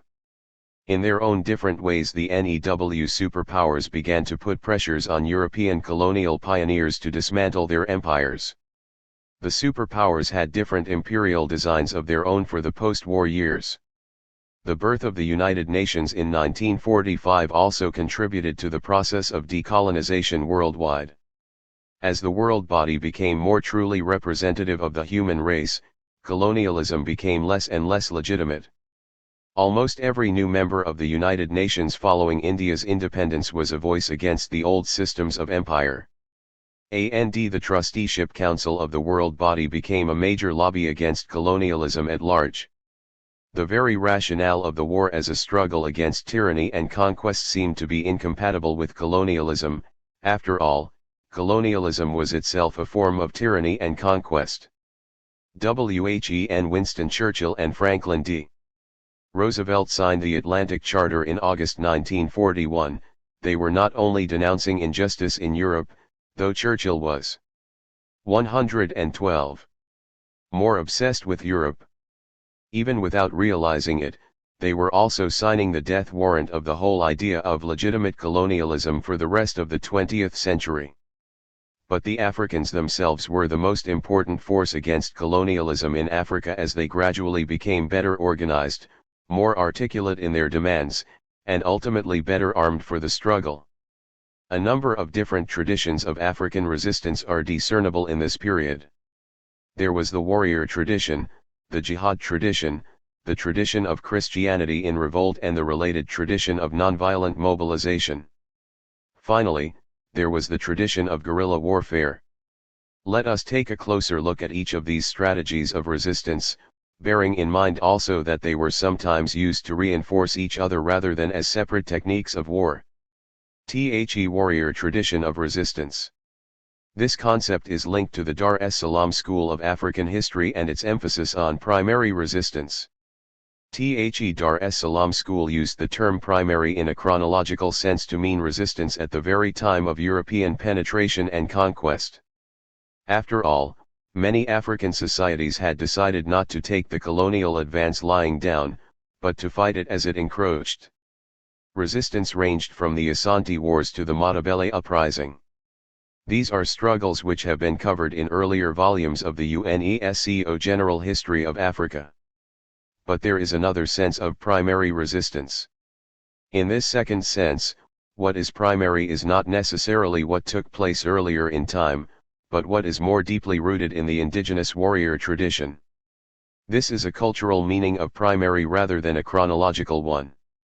The MAU freedom fighters challenged the British as late as the 1950s, but on the basis of Kikuyu values of warriorhood and related religious beliefs, with all the symbolism of indigenous combat cultures, including elaborate oathing ceremonies.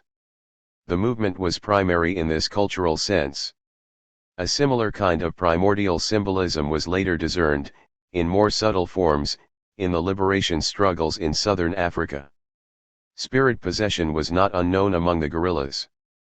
And Basil Davidson has drawn our attention to the fact that an oath taken by guerrillas in the names of the great spirits of Chimaynika and Nyahanda used to form part of the continuities of struggle.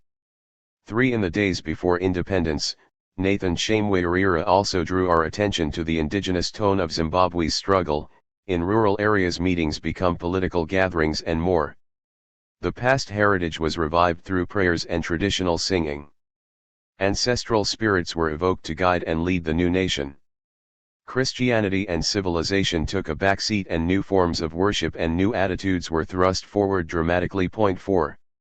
Joshua Komu, the Zimbabwe freedom fighter, was met at Salisbury Airport in 1962 by a survivor of the 1896-9 resistance. Komu had just arrived from abroad. The older man presented Komu with a spirit axe to symbolize martial succession and the transmission of the warrior torch. 5. As the armed struggle gathered momentum, some of the campaign zones were named after senior spirit mediums. Indeed, some of the mediums actually operated in the guerrilla camps. The link between the warrior and the prophet was permitted to persist in the struggle for southern Africa. The ancestral warrior tradition had found a new incarnation in a modern struggle. But African resistance was sometimes inspired by other cultures at work in Africa, including especially the force of Islam. It is to this other culture that we must now turn. Jihad tradition in African resistance. Earlier volumes of the UNESCO General History of Africa have already indicated how the jihad tradition, meaning struggle in the path of God, was mobilized in the resistance to imperial penetration by the Sultanate of Sokoto in Nigeria, by the Madhya movement in eastern Sudan and by the sacralized nationalism of Sayyid Muhammad Abdullah Hassan, the astonishingly sane mullah. The Madhya spirit persisted in Sudan and played a role against both British imperialism and Egyptian expansionism. The Madhya techniques changed over time, but a basic anti-imperial tendency continued to be a feature of the movement. In Algeria, the tendency to refer to the indigenous population as Muslim reinforced the link between Islam and nationalism. Racialist laws made by the Vichy regime in the summer of 1942 created a new form of apartheid in Algeria from which French Algeria never fully recovered. Muslims were denied the use of markets, cinemas, and bathing beaches at the same time as Europeans. At its worst, this francophone apartheid even forbade Muslims to sit next to Europeans. When Algeria was rescued from the Vichy excesses, improvements for the indigenous people were only cosmetic. Indeed, the year the Second World War ended was also one of the worst years of French repression in Algeria. In May 1945, a nationalist procession of Muslims in Sétif clashed with the police.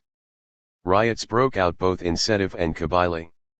Repression by the French army and police resulted in some 10,000 deaths of Algerian Muslims. The spirit of the jihad tradition could only be rekindled by the scale of martyrdom. By 1954, the National Liberation Front of Algeria was ready to inherit the jihad torch from the 19th century Algerian hero, Abd al-Qadir al-Jazairi. The Algerian Revolution had started. The Egyptian Revolution of 1952 established a different kind of linkage with Islam. Gamal Abd al-Nasser, the leader of the revolution, interpreted Egypt as the center of three circles of Islam, the Arab world and Africa. The struggle against imperialism was therefore to be seen in the context of three forces of Islamic resistance, Arab nationalism, and Pan-Africanism. And yet al-Nasser was cautious about what he regarded as the more extreme forms of Islamic fundamentalism, especially the movement known as the Muslim Brotherhood. He outlawed the movement and imprisoned some of its leaders. In an age of increasingly competitive ideologies, Islam was indeed a potential ally in the struggle against imperialism, but also a potential danger to political stability among Egyptians themselves. Gamal Abd al-Nasser's OWN preference was for the political mobilization of Pan-Arabism against both Zionism and Western imperialism. 5. Although his Pan-Arabism had a military arm in the struggle against Israel, the central force of the Egyptian revolution lay in nonviolent mass mobilization. Al-Nasser's refusal to permit the execution of King Farouk and his henchmen in 1952 was part of al-Nasser's vision that a revolution born of blood will die in blood. Other African nationalists were much more directly influenced by the Indian leader, Mahatma Mohandas Gandhi. It was all part of the wider strategy of nonviolent political mobilization, distinct from and yet simultaneously reinforcing the forces of the warrior tradition and the legacy of the jihad. The tradition of radical Christianity. Islam was not the only religion which rebelled against colonial rule. Even more ironical was the revolt of Christianity against Western imperialism. Outside North Africa and the Nile Valley, Christianity had arrived in Africa in partnership with European colonialism. In the 19th century it was sometimes missionary groups which persuaded their own European governments to colonize Africa. This was particularly true of the colonization of East Africa. The moral justification advanced by missionaries in European capitals was the suppression of the Arab slave trade and the 116. Spread of the Christian gospel. Imperial reluctance was sometimes swept aside by missionary zeal and moral enthusiasm. The partnership between European imperialism and Christian mission deeply affected educational policies in the colonies. The division of labor between church and state in the task of educating the natives varied from colony to colony, but there was little doubt about the political partnership between organized Christianity and the state. Indeed, the immediate aim of colonial education was for a while to produce Africans who were fit to become either schoolmasters or religion teachers. Kwame Nkrumah's OWN initial aspirations included the ambition to become a Catholic priest. 6. Considering this partnership between European colonization and Christian mission, it was the more surprising that missionary schools produced some of the earliest African nationalists of the modern variety. The partnership between Christianity and colonialism turned out to be a dialectic almost in the classical Hegelian sense of contradiction at the level of the idea. The missionary schools helped to promote not just Christian spiritual ideas but also Western secular ideologies. African radical nationalists who emerged from Christian missionary schools included such towering figures as Julius K. Nyerere, Tom Mboya, Eduardo Mondlane, Robert Mugabe, Leopold Sedar Senghor as well as Kwame Nkrumah. All these were relatively secular figures arising out of a religious womb. Indeed, Kwame Nkrumah said of himself, "I am a Marxist-Leninist and a non-denominational Christian, and I see no contradiction in that." 7. However, European Christianity did not only produce secular African rebels, it also produced African religious rebels against the Euro-Christian order. The most successful in this historical period was Simon Kimbangu. His followers argued that if God wanted to send a message to the black people, would he have chosen a white messenger? Kimbangu's message sought to reduce the role of the cross in Christianity, a dangerous equivalent of the graven image. Kimbangu's Africanization of Christianity in a matrilineal society also permitted female leadership in the church well before the rise of feminist Western assertiveness in mainstream European churches. Simon Kimbangu paid a heavy price for his religious cultural crusades. The Belgians arrested him in the Congo and locked him up. Simon Kimbangu spent almost as much time in a Belgian cage as Jesus Christ spent on earth. For some 30 years Kimbangu languished behind bars. 8. By the 1980s the Kimbangu Church had not only transcended colonialism, it had established enough international credibility to have become the first African denomination to be admitted to the World Council of Churches. By the 1980s the Kimbangu Church was some 4 million strong. It is worth remembering that such a figure constituted a bigger following than Jesus Christ had in the first 3 centuries of the Christian era. As will be shown in chapter 17, the whole phenomenon of separatist and millenarian churches during the colonial period was part of Africa's struggle to recover identity and defend its cultural dignity. SOMEMOVE, Ments were more moderate than others, but all of them have to be seen in the context of Africa's revolt against racism and foreign domination in the religious and secular spheres. What about the role of mainstream Christian churches in the history of anti-imperialism? Was the Christian contribution to decolonization limited to secular products of missionary schools, like Nkrumah and Mugabe, and separatist religious movements, like that of Simon Kimbangu? It is true that the mainstream Western churches were slow to join the struggle against racism and imperialism in Africa. But individual members of those churches stood up against oppression from quite early. And later, Africa's first Nobel laureates were devout Christians in revolt against racism, Chief Albert Luthuli and Bishop, now Archbishop, Desmond Tutu, both of South Africa. Even the Dutch Reformed Church of South Africa eventually produced some of the most eloquent voices against apartheid. Perhaps the most eloquent of all was the moral oratory of the Reverend Allan Boesak, especially from the mid-1970s onwards. Much earlier, Hastings Bunda, an elder of the Church of Scotland, led Nyasaland to independence as the new Republic of Malawi. In the light of these developments, we may reaffirm that the Christian contribution to decolonization took 3 main forms: first, through secular products of mission schools, the Nkrumahist tradition; secondly, through Christian separatism, the Kimbanguist tradition; and, thirdly, through the radicalization of mainstream Christian leadership, like the tradition of Archbishop Desmond Tutu. The strategy of nonviolent political mobilization. It was between 1906 and 1908 that a civil disobedience campaign was launched in South Africa under the leadership of Mahatma Mohandas Gandhi, directed against laws in the Transvaal which required Indians to carry registration certificates. The movement did initiate a distinct tradition of resistance in South Africa and beyond. By the 1950s, the African and Indian Congresses in South Africa were trying to coordinate the efforts of Africans, Indians, and Coloreds in a mass campaign against the pass laws, the Group Areas Act on Racial Segregation, and the Bantu Authorities Act designed to promote the retribalization of Africans. The campaign was a success as an exercise in relative solidarity among the oppressed, but a failure in terms of its actual objectives against the oppressors. Kwame Nkrumah in West Africa had also been fascinated by the ideas of Mahatma Mohandas Gandhi. His strategy of positive action for greater freedom in the Gold Coast was directly inspired by Gandhian strategies of satyagraha, soul force. Also a self-conscious disciple of Gandhi during the colonial period was Kenneth Kaunda. Kaunda admitted that in the racial and colonial conditions of northern Rhodesia, violence was a tempting strategy of desperation for those denied alternative means of redress. But Kaunda insisted on the need for passive resistance or civil disobedience. I could not lend myself to take part in any violent campaigns.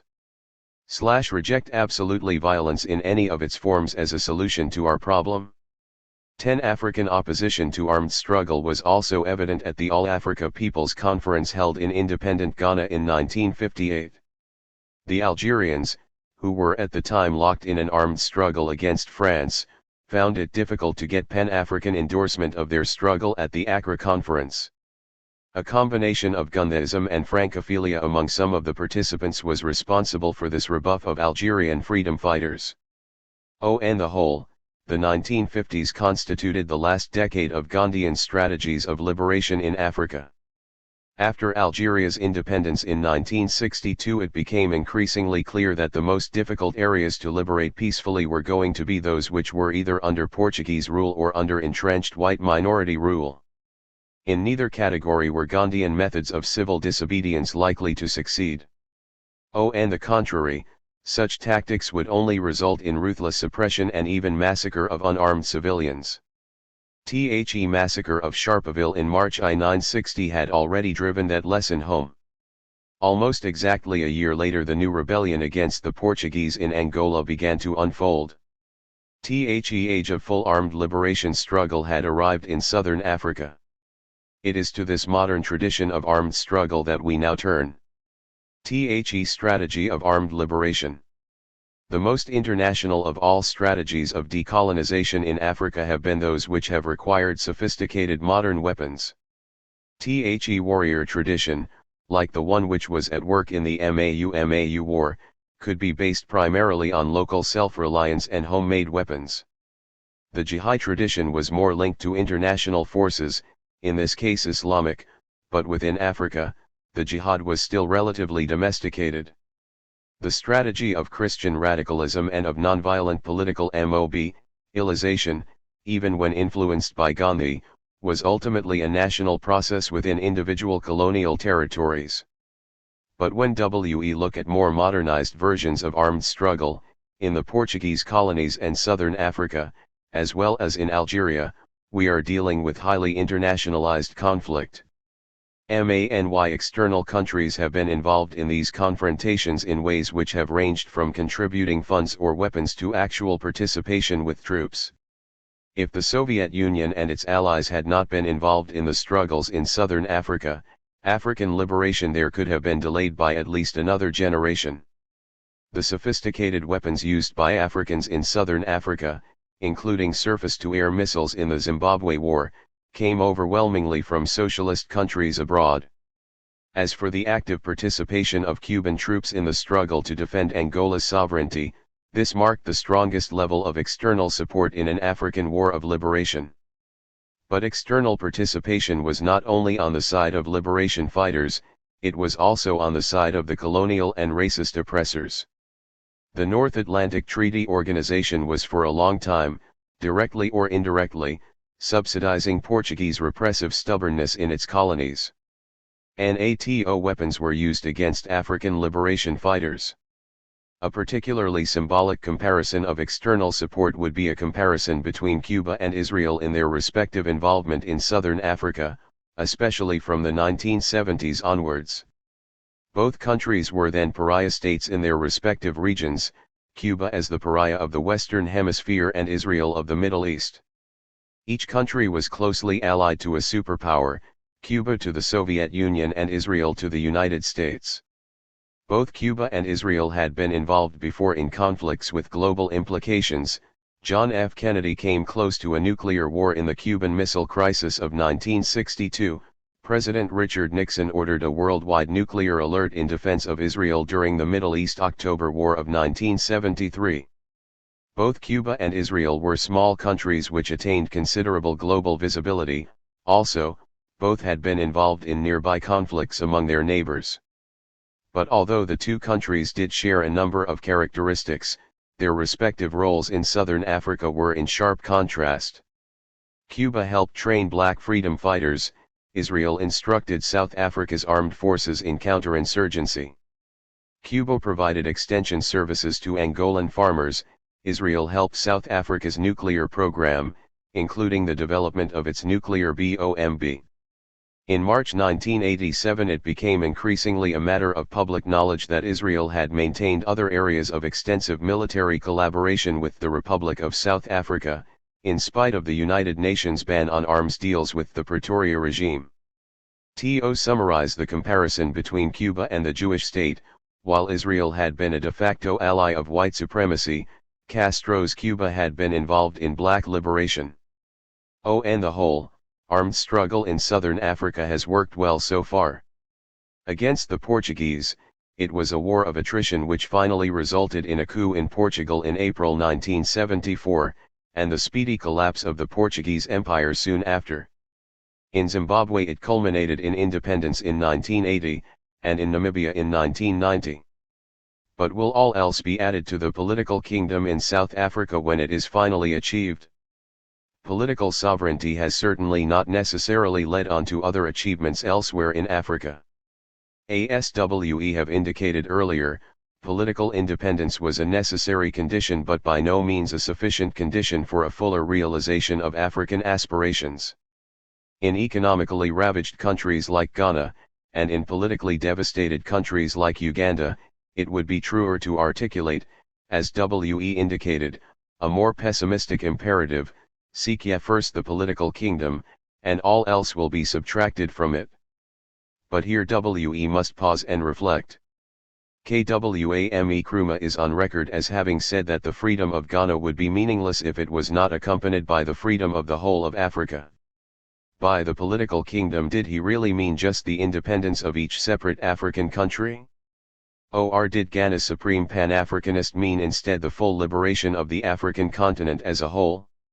In the context of Kwame Nkrumah's political philosophy as a whole, it seems more probable that he meant the following incremental stages. 1. The independence of each African country will help the independence of the next one, a stage-by-stage approach to political decolonization. 2. Only when the whole of Africa is decolonized will the political kingdom of the whole continent stand a chance of having all else added unto it. If the first shots have indeed been fired in the struggle for South Africa as the last bastion of white minority rule, it is this final stage of the quest for the political kingdom that W.E. must examine more fully. Underlying the struggle is the changing relationship between racism and capitalism in Africa's experience. Revolution and the political kingdom. A central feature of this phase is that the alliance between racism and capitalism in South Africa may be on the verge of breaking up. Are capitalism and apartheid on a collision course? Yet while the breakup of the alliance may wound apartheid mortally, capitalism in South Africa 122 may still remain intact when the struggle is all over. The political kingdom may not have socialism added unto it. If what we have witnessed in South Africa in the 1980s has been a revolution in its infancy, how quickly are we to expect the maturation of the revolution? How near is victory? The optimist will see similarities with either the Ethiopian Revolution of 1974 or the Iranian Revolution of 1979, both of which began with demonstrations in the streets and built up to a climax. Pre-revolutionary Iran and Ethiopia were each an alliance of domestic feudalism and international capitalism. In a sense, those two regimes of Iran and Ethiopia had lasted many hundreds of years, and yet they were overthrown in a few months of demonstrations.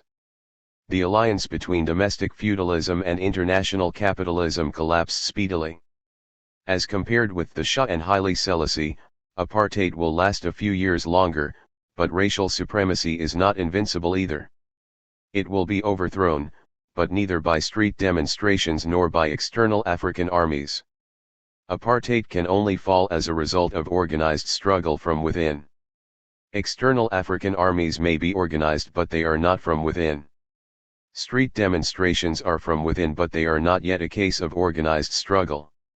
African states can support and nourish and arm the internal liberation fighters. Demonstrations can make the townships ungovernable.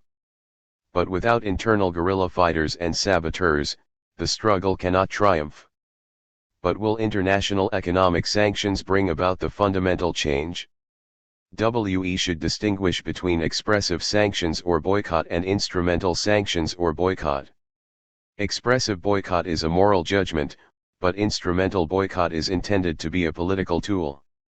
International sanctions will not in themselves lead to one man, one vote. Expressive boycotts will boost up the morale of the oppressed. Western instrumental boycotts may help liberalize the regime, but they will fall short of one man, one vote. Armed struggle from within will still have to be the core of the revolution. But what about South Africa's nuclear weapons? Will not they protect the apartheid regime? A quarter of a century ago, Kwame Nkrumah warned Africa about the two swords hanging over it, the sword of racism and the sword of nuclear power in hostile hands. At that time the French were testing their atomic devices in the Sahara. And so there was nuclear desecration of Africa in the north, and racial rape of Africa in the south. Later on, France helped Israel to develop its own nuclear capability at Dimona. In turn, Israel subsequently helped South Africa develop its own nuclear weapons. But will they make any difference to the fate of apartheid? The answer is no, or, more correctly, only a very small difference. South Africa's nuclear status can be used to intimidate neighboring states or warn off countries like Nigeria. But South Africa cannot use. 123. Nuclear weapons in the streets of Soweto. The use of nuclear weapons within South Africa will cause one of the regime's two nightmares, not the nightmare of more blacks are coming, but the nightmare of more whites are leaving. But if apartheid will not be saved by nuclear weapons, will it be saved by its alliance with capitalism? In fact, that alliance is already under severe stress. When racism begins to interfere too much with the laws of supply and demand, capitalism begins to feel betrayed. Alternatively, when economic racism becomes inefficient, capitalism feels uneasy. It happened in the days of the slave trade. Capitalism once prospered on slavery. And then as technology became more efficient, slave labor made less sense than wage labor. And so England, the leading slaving power of the 18th century, became the leading abolitionist power of the 19th. Similarly, an alliance between capitalism and apartheid has made good, if narrow, economic sense until recently. Why is that alliance now under stress? Capitalism may now gain by the demise of apartheid. First, black purchasing power is now ready to expand dramatically if the system was economically more equitable. Secondly, black skills have reached new levels and could make the productive forces more efficient. Thirdly, a better educational and training system for blacks could rapidly transform South Africa into a black Australia, rich and highly industrialized. Fourthly, opposition to apartheid is creating instability which is unhealthy for capitalism. Fifthly, instability in turn creates uncertainty about the future. Capitalist investment is a form of calculated planning which needs some degree of predictability. Then there is the fact that escalating repression in South Africa alienates important sections of public opinion in the Western world, and these outraged groups begin to put pressure on business firms and chain stores. Western businesses which have disinvested include IBM, General Motors, Barclays Bank, Coca-Cola, and Kodak. MANY institutions had previously closed their accounts with Barclays Bank. Nigeria led the way a few years ago. Then there is fear in business circles that prolonged struggle against racism could become a struggle against capitalism, as the activists get radicalized, as happened in Angola, Mozambique and, to some extent, Zimbabwe. Sooner or later capitalism has to cut its losses, and break its bonds with apartheid. Capitalism has to protect its interests in a changing situation.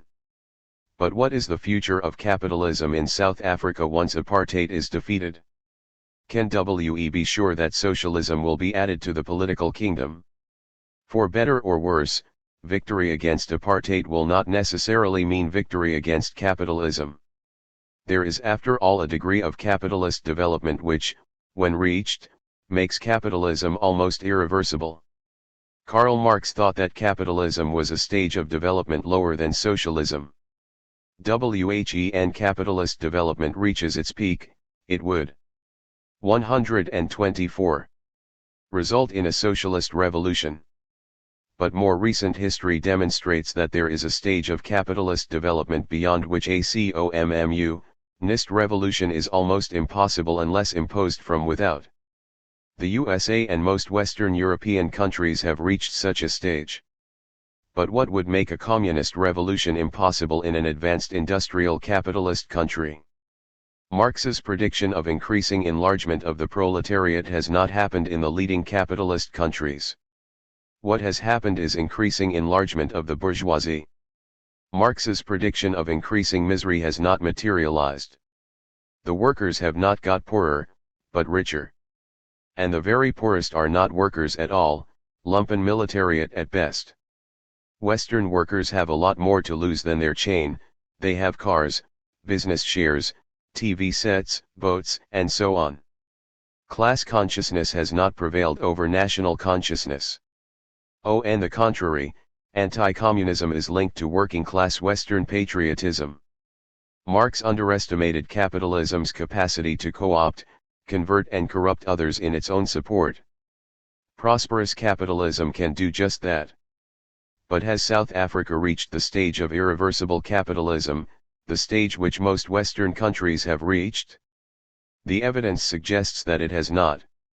And therefore under black rule South Africa stands an even greater chance of either continuing as a capitalist system, but without racism, or embarking on a socialist path of development. Is there no hope of socialism being added to South Africa's political kingdom? If there is a chance, what in South Africa are the predisposing factors in favor of socialism after black majority rule? First, radicalization through prolonged struggle could turn black South Africa socialist. Secondly, class polarization as an offshoot of racial polarization could help to socialize post-apartheid South Africa. Thirdly, a high degree of urbanization in South Africa is an asset for modern socialism. Fourthly, an enlarged black proletariat alongside an arrested embourgeoisement should help the cause of building socialism. Fifthly, the white man's prophecy that every black nationalist is a Marxist could at long last fulfill itself. As for the atomic bomb, South Africa under black majority rule may well become the first black nuclear power by the end of the 20th century. The political kingdom in South Africa may have more added unto it than almost anywhere else in Africa. The high level of industrialization built by black labor and Western technology, the enormous mineral wealth endowed by nature, the discipline arising out of prolonged African struggle for justice, and the new credentials of nuclear status, these are all bound to enhance considerably the meaning of South Africa's political kingdom under majority rule before the end of this century. Yet only when all Africa's wealth is truly under Africa's sovereign control, from the Cape to Cairo, from Dar es Salaam to Dakar, will we be able to assess more definitively Kwame Nkrumah's immortal imperative, seek ye first the political kingdom and all things shall be added unto you. 126. North Africa and the Horn. Yvonne Herbeck. At the end of the Second World War no country of the region was free from foreign political and military control. Even in the formally independent states such as Ethiopia and Egypt, there was a strong British military presence which exercised influence on political life. A further feature of the post-war period was the demise of Italy as a colonial power. All its former colonies, Somalia, Eritrea, and Libya, were conquered during the war by the Allies and remained under British, and in the case of Fezzan in Libya, also French, military occupation. Their future had to be decided at an international level. The Maghreb. Although in the three Maghreb countries under French domination, the defeat of France in 1940 had seriously weakened its position of authority, all the post-war French governments did their utmost to regain their hold. They even introduced a more oppressive regime after a war which was claimed to have been fought to liberate people from foreign domination. It was that rigid attitude that led to the disastrous colonial war in French Indochina, now Vietnam, whose people did not see any justice in the French claim to reoccupy a colony which they virtually had lost to the Japanese. Although in 1954 the military catastrophe at Dien Bien Phu led the French government to the conference table at Geneva where France bid farewell to its South Asian colonial empire, the French politicians, like the Bourbons, did not learn the lessons of history. True, some cosmetic reforms were undertaken in the three Maghreb countries but the colonial situation of dependence, exploitation, lack of political liberties, and a special dose of French cultural arrogance in addition, remained unchanged. In Chapter 2 we saw how the French colonial administration reacted against the wave of national protests in the last years of the war and in its aftermath. Morocco. Each of the three countries had to go through its own version of martyrdom before it attained independence. A fresh impetus to the Moroccan nationalist movement was given by a speech of Sultan Mohammed ibn Yusuf, later King Mohammed V, in Tangier in April 1947. The speech referred to the brilliant future of his country, its unalienable rights and its fidelity to Islam and the Arab world. Although the French general resident expected to hear some words of recognition and gratitude to France, no such compliments were heard. From that time on the Sultan became the focus as well as the leading figure in the struggle for independence. There followed a wave of anti-colonial demonstrations and strikes. The strikes, which occurred between 1947 and 1952, showed that the working class had become well organized and fully integrated into the nationalistic movement. During his visit to Paris in October 1950, the Sultan asked the French government for political and economic autonomy, the widening of the constitutional and political rights for the Sharifian government and the general revision of Franco-Moroccan relations, but without success. At that stage the 6 independent Arab states asked the United Nations to put the Moroccan question on the agenda of the 6th General Assembly in 1951, and though they repeated their proposal in the following year, the colonial powers refused even to discuss the lawful claim of Morocco for independence. Recognizing the Sultan's role as paramount, the French decided in 1953 to dethrone him. For that purpose they used the influence of the powerful Pasha of Marrakesh, Tamel al-Glawi, among the feudal leaders of some Berber Katlas, as well as the influence of a few religious leaders. On August 14, 1953, that group, without any legal basis in Islamic or Moroccan law 3, declared Mohammed ibn Yusuf unworthy of the throne and proclaimed his cousin, Mohammed ibn Arafah, an old man without any political background, the new sultan. The conspiracy, engineered by the residents, French colons in Morocco and high financial circles in Paris, did not attain its expected results. After the Sultan's deportation to Corsica and later to Madagascar, the whole country rose almost unanimously against the colonialists. National struggle took diverse forms. The Istiqlal Party founded an underground organization secret. The most important among other similar groups was the left-wing Black Crescent. The strikes and street demonstrations in urban centers became more numerous. The Moroccans began to boycott French products.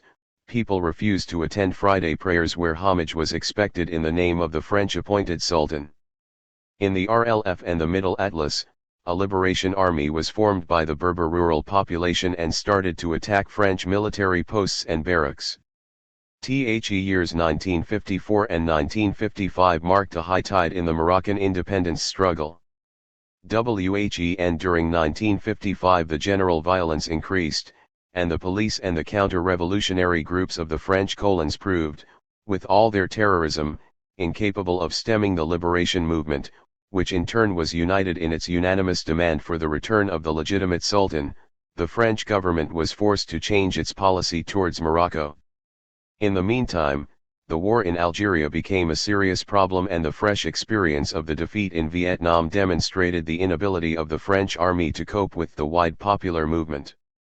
In August 1955 the first negotiations with various representatives of Morocco's political life, including Istiqlal, were opened in Aix-les-Bains, and General Catrou was sent to Madagascar to arrange for the return of the Sultan. Events then moved quickly. Mohammed ibn Arafah was obliged to abdicate, and al-Glawi, being abandoned by his masters, issued in October an unexpected proclamation of loyalty to Muhammad ibn Yusuf. After a few weeks' stay in France where the terms for ending the protectorate were negotiated, Muhammad ibn Yusuf, from 1957, King Mohammed V, returned triumphantly to his homeland on November 26, 1955, acclaimed by millions of his subjects as they rallied in Rabat. Sld Bekai then formed the first independent Moroccan government which completed the negotiations with the French. The independence of Morocco was proclaimed on March 2, 1956. A month later, on April 7, the Spanish protectorate over the northern zone was abolished and the region integrated into the Kingdom of Morocco. In July of the same year, the international zone of Tangier followed suit. Thus all the parts of pre-colonial Morocco were united in one state with the exception of the Spanish enclaves of Ifni, Melilla, and Ceuta. Whereas Ifni was reintegrated in 1968, the latter two remained for a time under foreign domination and were the subject of reiterated claims by Morocco to the Madrid government. Tunisia. The independence of Morocco was soon followed by that of Tunisia. There was a certain parallelism between the course of the liberation struggle in the two countries. Both were conditioned by the same colonial power, disrupted by the presence of an influential French community and, last but not least, influenced by the international situation. On the other hand, the dissimilarities were not negligible either. There was early participation by the trades unions, led by a brilliant organizer, Farhat Hasht. There followed the gradual steps from partial participation of the Tunisians in government to internal autonomy. But there was also a serious split in the leadership of the Neo-Destur party between Habib Bourguiba and Salah Ben Yusuf, and the relative passivity of the Bey, the formal head of the state. After the founding of the Tunisian National Front in August 1947, the pressure on the French was intensified through many demonstrations and strikes in which the call for improved living conditions was accompanied by the demand for political independence. The years between 1945 and 1955 witnessed also the worsening of the general standard of living among the masses. Some parts of the country suffered from famine. In 1949, after Bourguiba's return from voluntary exile, 1945-9, ME Neo-Destur leadership took a major step forward and elaborated a strategy for the Tunisian independence struggle. Although the achievement of full independence was the rallying point for all Tunisians, Bourguiba, aware of the strength of the French opposition to immediate Tunisian independence, was prepared to compromise tactically and to gain his goal gradually. At first the French agreed to negotiate about the question of partial internal autonomy, and in August 1950 a new government under Muhammad Konik was formed, composed of an equal number of French and Tunisian ministers. But whereas the French considered this the final concession which would allow them to retain control of the country, the Neo-Destur party soon increased its demands. A new crisis exploded in 1951 when France rejected the demand for a Tunisian parliament. That rejection was due more to the pressure of the French settlers than to the French political will in Paris. This particular feature, the settlers' influence on French colonial policy during the Fourth Republic, was a recurring theme in all Maghreb countries. Its consequences were in every case most tragic for the oppressed people and, in the long run, catastrophic even for the white settlers themselves. At the beginning of 1952, France stopped further negotiations with Tunisian nationalists, banned the Neo-Destur Party Congress and arrested both the radical Bourguiba and the moderate Konik, together with many others. A few, among them Salah Ben Yusuf, the second strong man of the Neo-Destur party, escaped to Cairo. At the end of the same year, the trades union leader Farhat Hasht was assassinated, probably by the settlers' secret terrorist organization, the Red Hand. In spite of hardened French repression, demonstrations and strikes continued in towns. During the first quarter of 1954, general discontent with colonial rule spread to rural districts. For the first time in modern Tunisian history, the peasants formed themselves into armed groups, the Felagas, to attack European colonists, to sabotage communications, cutting wires, derailing trains, and to fight smaller French units. These activities were not restricted to outlying districts. On the contrary, they concentrated on Cape Bone Peninsula and the northern part of the country. Settler farms had to be protected by tanks. Mass mopping up operations by the French police and army failed to stop the insurrection. In the middle of the increasingly difficult situation, there came the shock of the French defeat of Dien Bien Phu, 7 May 1954, and the French governmental crisis from which the Mendes France government emerged. NEW policymakers decided to reopen negotiations with Tunisian nationalists. Bourguiba and others were hurriedly set free and later returned to Tunisia. The French offered Tunisia internal autonomy, retaining for themselves control over the armed forces and foreign policy. Protracted negotiations were concluded as late as June 1955. Tunisia won internal autonomy, but at the price of binding itself to safeguarding French interests and to retaining a close relationship with France. France continued to control foreign policy, defense, and even internal security. That Franco-Tunisian convention fell far short of the aspirations of the Tunisian people, but Bourguiba as a veteran politician knew that under the then prevailing conditions it was impossible to gain more by negotiations from France, and so he and the majority of the Neo-Destur party agreed with it. The alternative view was represented by the left-wing group led by Salah Ben Yusuf, who after his return from Cairo advocated the continuation of the armed struggle as a means of forcing France to recognize the full independence of Tunisia. In the ensuing clash, Bourguiba was able to win the majority of the Neo-Destur members. At the party congress in November 1955, Salah Ben Yusuf was expelled from the party for his opposition to the convention.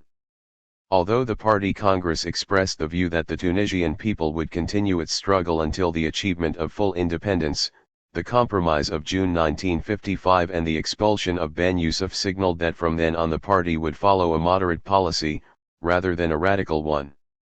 In any case, the period of internal autonomy did not last long.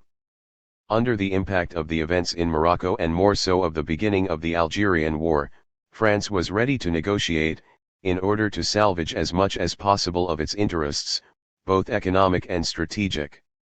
After a month of negotiations in Paris, a protocol recognizing full Tunisian sovereignty was signed on March 20, 1956.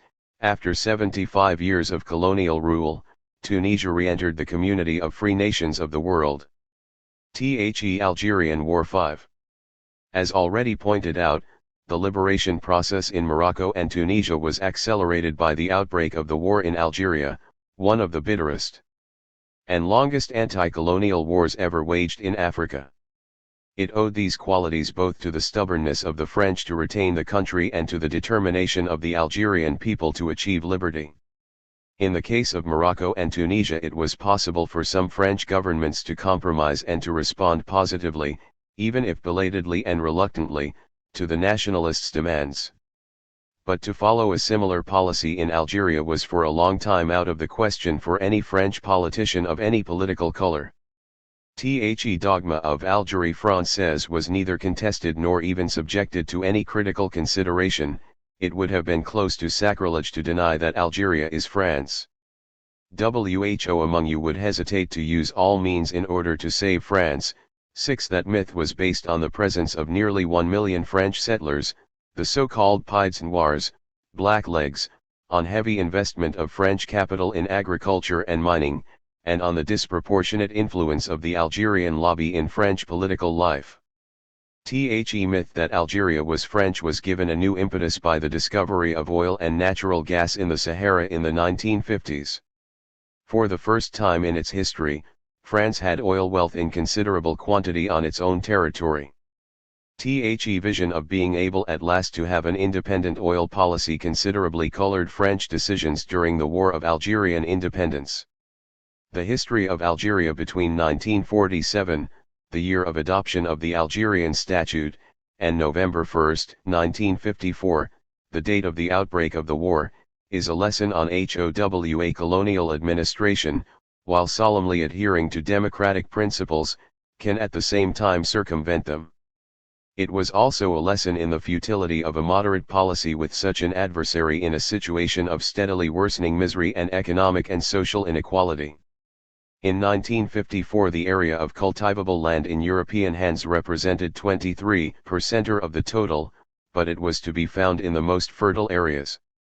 That proportion should be compared with the demographic growth. Between 1936 and 1954, the number of Muslim Algerians rose from 6.3 to 8.7 million, whereas the number of Europeans only rose from 946,000 to 1 million. Two-thirds of the Algerians lived in a subsistence economy, forming not an independent peasantry but semi-proletarians. The annual income of an Algerian employed in agriculture averaged 22,000 old francs, in contrast with 260,000 old francs for a European. In the countryside there were about 1 million unemployed or underemployed, resulting in outmigration to the urban centers or to France. In 1957 about 300,000 Algerians, that is, every seventh adult, worked in France. The economic and social inequality was also reflected in the political sphere. The Algerian Assembly comprised 120 members, half of them French, half Muslim Algerians. The administration took care to ensure that the majority of Algerians elected were those whose loyalty to colonial rule was beyond doubt. And so all elections were cleverly rigged. No wonder the assembly neither represented Algerian public opinion nor discussed such serious national problems as the vote for Muslim women, the teaching of Arabic in schools, and Islamic cults. 8. All manifestations of Algerian nationalism, even the most moderate demands for civil and political equality, were suppressed and repressed. The two main nationalist parties, the Union Démocratique du Manifeste Algérien, UDMA, led by Ferhat Abbas, and the Mouvement pour le Triomphe de Libertés Démocratiques, MTLD, led by the veteran Messali Hadji, were as yet not prepared to abandon their policies of negotiation. The former MAD vain attempts to persuade the French to accept the autonomous but associated Algerian Republic, whereas for the latter the recognition of Algerian sovereignty was the prime condition. When these policies failed, both parties went through crises. UDMA lost support among the better-off urban classes and the MTLD increasingly came under the personal leadership of the erratic Messali Hadji. It lost its popular appeal and began to take a typical petit bourgeois line. The Communist Party of Algeria, supported mostly by the poorer classes of the European population, did not show much enthusiasm for the Algerian nationalist cause. In 1953-4 TNE-MTLD split into three factions. The Messalists WHO supported unconditionally the old leader, deported in 1952 to France. The Centralists WHO wanted more power to be given to the Collective Central Committee, and the Comite Revolutionnaire d'Unité et d'Action. CRUA, preaching insurrection and revolution as the only means for achieving independence when all constitutional and legal roads proved ineffectual. CRUA was made up of one-time members of the Organisation Spéciale, OS, an offshoot of the MTLD founded in 1947. The 9 historical chiefs of the Algerian Revolution, 8 Ahmed, Mohamed Boudieff, Ben Boulade, Ahmed Ben Bella, Mourad Didouche, Rabablutat, Larblu Ben Mhldl, Belkacem Krim, and Mohamed Khidr, decided to start armed insurrection on November 1, 1954. For this purpose the whole country was divided into 5 military districts, wilayas, each of them under a commander-in-chief. At the same time, 3 leading members went to Cairo to assure the aid of Egypt in arms, money, and propaganda. In the first phase, the Armée de Libération Nationale, ALN, amounted to no more than 2,000 to 3,000 men, armed with rifles and knives. The first actions took place in the Ours Mountains and in Kabylie, but by the summer of 1955 action had spread to eastern and central Algeria. Most of the ALN fighters were peasants, but successively they were joined by members of the urban classes as it became clear that the French, that is, the colonial administration, the army, and the European colonists, were not making any distinction between those who were fighting and those who remained passive. French reprisals were falling on all Muslim Algerians indiscriminately. Although the French gradually increased their armed forces in Algeria from the initial 56,000 men to an impressive 500,000 in I-960, they were unable to defeat the will of the Algerians for independence. The armed struggle had finally ended with the spirit of moderation that had characterized the preceding period. By its call to the masses, the new struggle aroused their latent patriotism and turned them into active fighters. In the course of the war, the French myth of the non-existence of the Algerian nation finally crumbled, and with it the illusion inherited from the early 20th century that with the police force and a strong army it would be possible to maintain a nation in French colonial subjugation forever. More and more Algerians joined the ALN, which at the height of the fighting totaled some 130,000 members in the guerrilla groups. Equally important was the support given to the fighters by the civil population. As early as May 1955 the Front de Libération Nationale, FLN, was founded as a supreme political organization of the Algerian people. The majority of Algerian political parties and groupings were successively dissolved and their adherents entered the FLN. An exception was Messali Hadji, who founded his own party and bitterly opposed the FLN in such a way that he joined the camp of the French collaborators. The Algerian Communist Party did not enter the FLN as it would have meant its dissolution, but from 1956 onwards it cooperated and subordinated its guerrilla groups to the central command of the ALN. In August 1956 the FLN held its first congress in the Soumman Valley in Kabylie. About 200 delegates discussed actual political and organizational problems as well as the prospects and future of Algeria. A radical line was taken: independence was not enough, the establishment of a socialist order with fundamental agrarian reform was needed. The Congress again reiterated the Arab and Muslim character of the Algerian nation and its full right to self-determination. The Algerian problem NOW took on a new, international dimension. The Arab, Asian, and socialist countries supported Algerian independence in the UN, and many of the progressive Arab regimes aided with weapons, military instructions and finance. Most prominent among them was Egypt, and in the Suez Crisis of October 1956 one of the French goals was the overthrow of President al-Nasser because of his support of the Algerian Revolution. In France itself, the Algerian War had a more radical influence. Opinion was divided between the progressive elements, who wanted to end the new dirty war which had followed so soon after that in Vietnam, and the right-wing groups, who wished to escalate the war until the French achieved victory. The weak governments of the Fourth Republic, afraid of being accused of treason if they even contemplated negotiations with the rebels, were incapable of doing anything but give more and more power to the generals on the spot. The strategy employed by the French military consisted of three main elements: the regrouping of villages, intended to destroy the FLN's network of support; the psychological warfare of terror to isolate the FLN from the majority of the people; and then the erection of a wire barrier on the Tunisian and Moroccan frontiers to stop supplies coming from the neighboring countries. The regrouping affected hundreds of thousands of peasants and uprooted them from their lands and their traditions without providing any alternative way of life. The regrouped villages became concentration camps and their inhabitants became vagrants. Their normal productive work practically ceased. 9. The terror reached its height in 1957 with the Battle for Algiers, an attempt by the ALN to implant itself more deeply in the city. The French answered with a merciless campaign of persecution, jailing and torture, which indeed destroyed the ALN organization in the city, left a legacy of hatred and aroused a wave of indignation both in France and in the whole world, where the methods of the French paratroops were compared with those of the Gestapo in Nazi Germany. In the same year of 1957 the Algerian-Tunisian border was sealed by a continuous electrically charged wire barricade. It meant the total isolation of the Algerian guerrilla fighters from the outside world. But none of these measures succeeded in breaking the fighting spirit. The guerrilla operations continued even if on a smaller scale than before, and armed resistance lasted to the very end.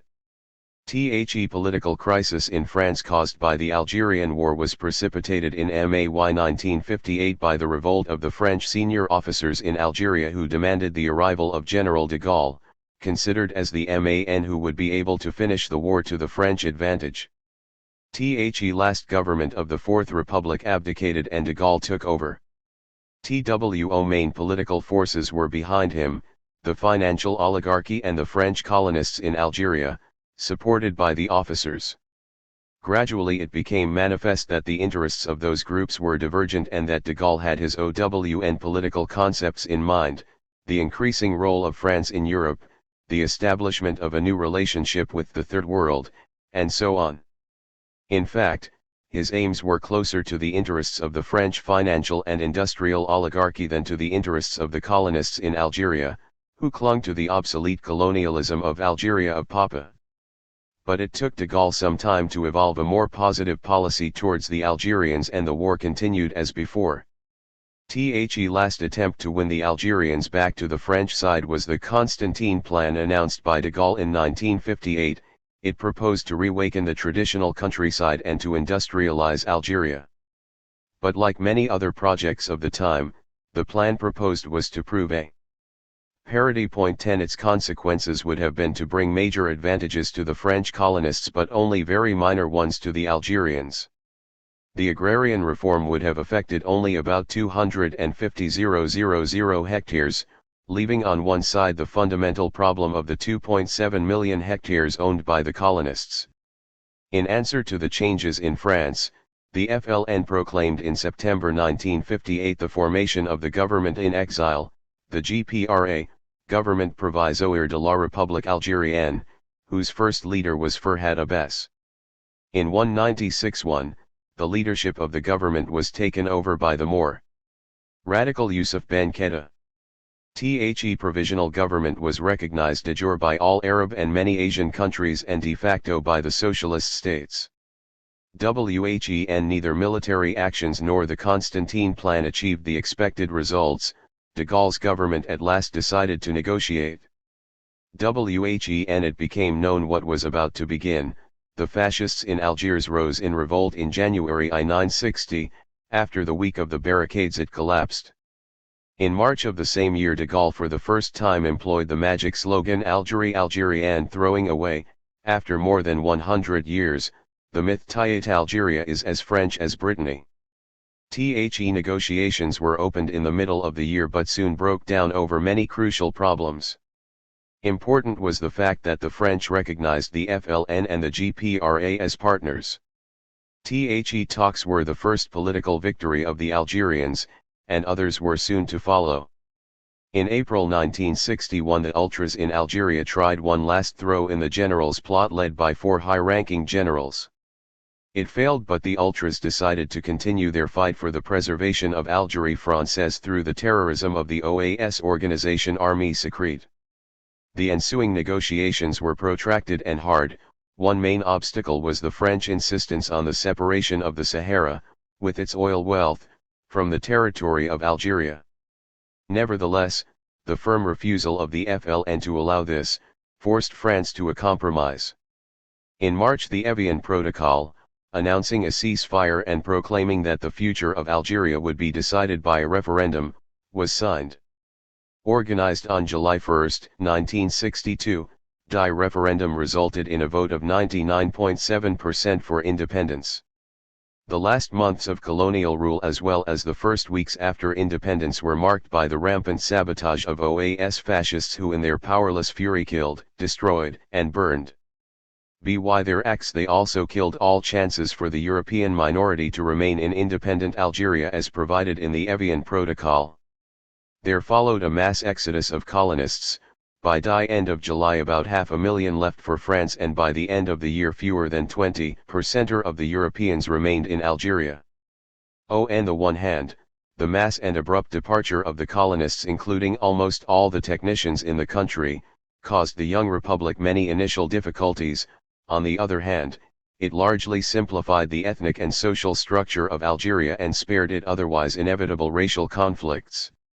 The proclamation of Algeria's independence brought to an end the period of French colonialism in the Maghreb.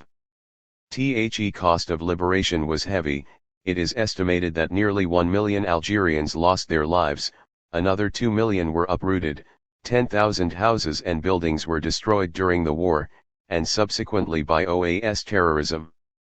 No other African nation paid such a high and tragic price for its independence. But by their heroic fight, the Algerians objectively aided the political. 139. Struggle in the other French colonies. The Algerian War made clear to the French public and their political leaders the futility of the old colonial system, and forced them to recognize the right of every nation to self-determination. Libya. In Chapter 2 We left Libya in 1948, still under military occupation, awaiting the decision of the UN as to its future fate. Britain and France were already established in the country. There now came the USA with the establishment of a great air base at Wheelus Field near Tripoli. All 3 Western powers now had vested interests in Libya and were rather reluctant to leave the country. It is therefore no wonder that Western interests soon clashed both with the wishes of the Libyan people and with the policy of the Arab, Asian, and socialist countries. The British took the initiative with the Bevan-Sforza plan envisaging a British trusteeship in Cyrenaica, an Italian one in Tripolitania, where the majority of the Italian settlers lived, and a French one in Fezzan. Against that attempt to divide the country into three parts, the USSR advocated a global collective trusteeship by the UN. The Libyan people expressed their opposition to the Bevan-Sforza plan by huge demonstrations. In Tripoli more than 40,000 Libyans took part in them. The UN General Assembly rejected the plan in May 1949. In November 1949, the USSR proposed immediate independence for Libya, the evacuation of foreign troops in 3 months and the closing of the foreign military bases. The proposal was not accepted. The UN then voted that Libya as a whole should be constituted as an independent and sovereign state not later than January 1, 1952. These international aspects should not be interpreted as meaning that independence came to the Libyan people as a gift from the UN. On the contrary, it was the expansion of the Libyan anti-colonial struggle that made world opinion aware of the Libyan question and then forced the hand of the UN. This patriotic movement worked under very difficult conditions, caused partly by history and partly by unequal social structures in diverse parts of the country. The problems were compounded by the British policy of exploiting the situation to disrupt the national liberation movement. From the beginning the British preferred the head of the Senussi order, Muhammad Idris, who, in 1947, returned to Cyrenaica from his Egyptian exile, as their chosen candidate for fulfilling a major role in Libyan politics. His known conservative attitudes aroused opposition among the Tripolitan nationalist bourgeoisie. WHO wanted a democratic regime, the unification of the whole of Libya, cooperation with the already independent Arab states and the evacuation of foreign troops. The Tripolitan opposition was afraid that Idris would try to introduce the Sanyaslo theocratic feudal system into Tripolitania. Its leaders were also aware of his close collaboration with the British. Idris from his side distrusted the Tripolitan liberal bourgeoisie with its republican ideals and for some time preferred to be an absolute ruler in Cyrenaica than to share power with them over the whole of Libya. That dissonance was cleverly exploited by Britain to protract negotiations about Libyan independence. In June 1949 Cyrenaica was proclaimed independent under Emir Idris. The constitution elaborated by the British safeguarded the emir's almost unlimited power, and established a parliament, half of whose members were to be nominated by the emir. The new regime did not correspond to the wishes of the progressive part of the Cyrenaican population who wanted more political participation. Strikes and demonstrations were suppressed by the emir with the help of British troops. But in spite of the clearly reactionary character of the Idris regime, and in spite of the serious misgivings of the Tripolitanian politicians, it soon became clear that full Libyan independence could be attained only through unification under the leadership of Idris. In the years 1949 to 51 protracted and difficult negotiations were undertaken between both parties. Since the main aim of the Tripolitan leaders of the National Liberation Movement was independence and unity, they finally accepted a compromise. Under British pressure and in accordance with the wishes of Idris, Libya became a federation of 3 provinces, Tripolitania, Cyrenaica, and Fezzan, with great provincial autonomy at the expense of a rather weak central government.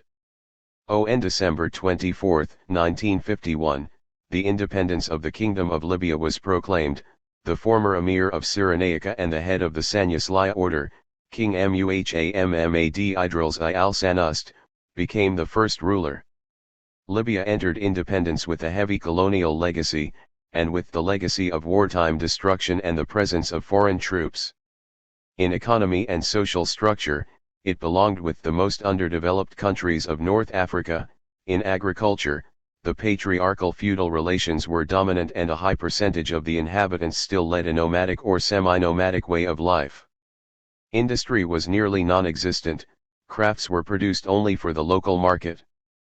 The Libyan bourgeoisie and proletariat were numerically weak and badly organized.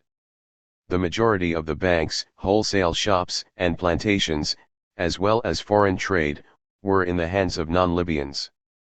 The educational level was low, more than 85% of the Libyans being illiterate. The prospects were rather dim. A UN commission in 1951 underlined the fact that Libya was without mineral resources or oil, as until that time oil prospecting had shown only negative results. The activities of the surviving political organizations in Tripolitania soon aroused the suspicion of the ruling group of feudal chiefs, comprador bourgeoisie, Senussi leaders, and members of the royal family. In 1952 all political parties were banned and other organizations, like trades unions and youth clubs, were strictly controlled. The general disappointment that long-awaited independence had not brought improved conditions led to an increase in mass demonstrations and protests, but with only negligible results. Western powers used the economic difficulties of the NEW state to conclude aid agreements with it. This meant new dependency. United States, Britain, and France obtained the right to maintain their military and air bases on Libyan territory, and also an open door for foreign capital. In 1957 the share of foreign capital in the Libyan economy was already 75%. Both the economy and administration were virtually run by foreign advisors, and the Libyan government proclaimed that it would confiscate neither the land of 15,000 Italian settlers still remaining in the country nor the property of the Italian commercial companies. Between 1953 and 1956 the prospecting for oil showed surprising results, and in the following years Libya granted concessions for oil extraction to various American, British, French and Italian companies under the proviso of 50-50 sharing of net profit. At the beginning of I-960 commercial extraction on 15 oil fields began, and in the next few years both the number of fields and the production increased rapidly. Pipelines were built to the coast and oil harbors to facilitate transport. The oil boom proved to be an ambiguous gift. On the one hand, Libya became in a very short time one of the richest countries in Africa with increasing per capita income and abundant capital for development projects, but on the other hand the economy, being based on one single product, became dependent on world market fluctuations. Instead of giving Libya a freer hand, the boom made its government even more subservient to foreign interests. Although the oil production offered many jobs for Libyans, it was as unskilled labor only, and it did not bring about any pronounced changes in the social structure. There was, of course, a partial exodus of the rural population to the oil fields and towns. The skilled labor was supplied by the immigrants from other Arab countries, so that a true Libyan working class was slow to develop. The boom was followed by inflation, felt mostly by the peasants, nomads, and poorer classes. True, the government increased expenditure on the social services, health, and education, but these lagged behind the needs of the population. Even worse, no real policy was elaborated for the diversification of the economy, nor were investments in industry and agriculture contemplated. It is not an exaggeration to say that the royal regime was at a loss to know what to do with the cornucopia that so unexpectedly showered on the country.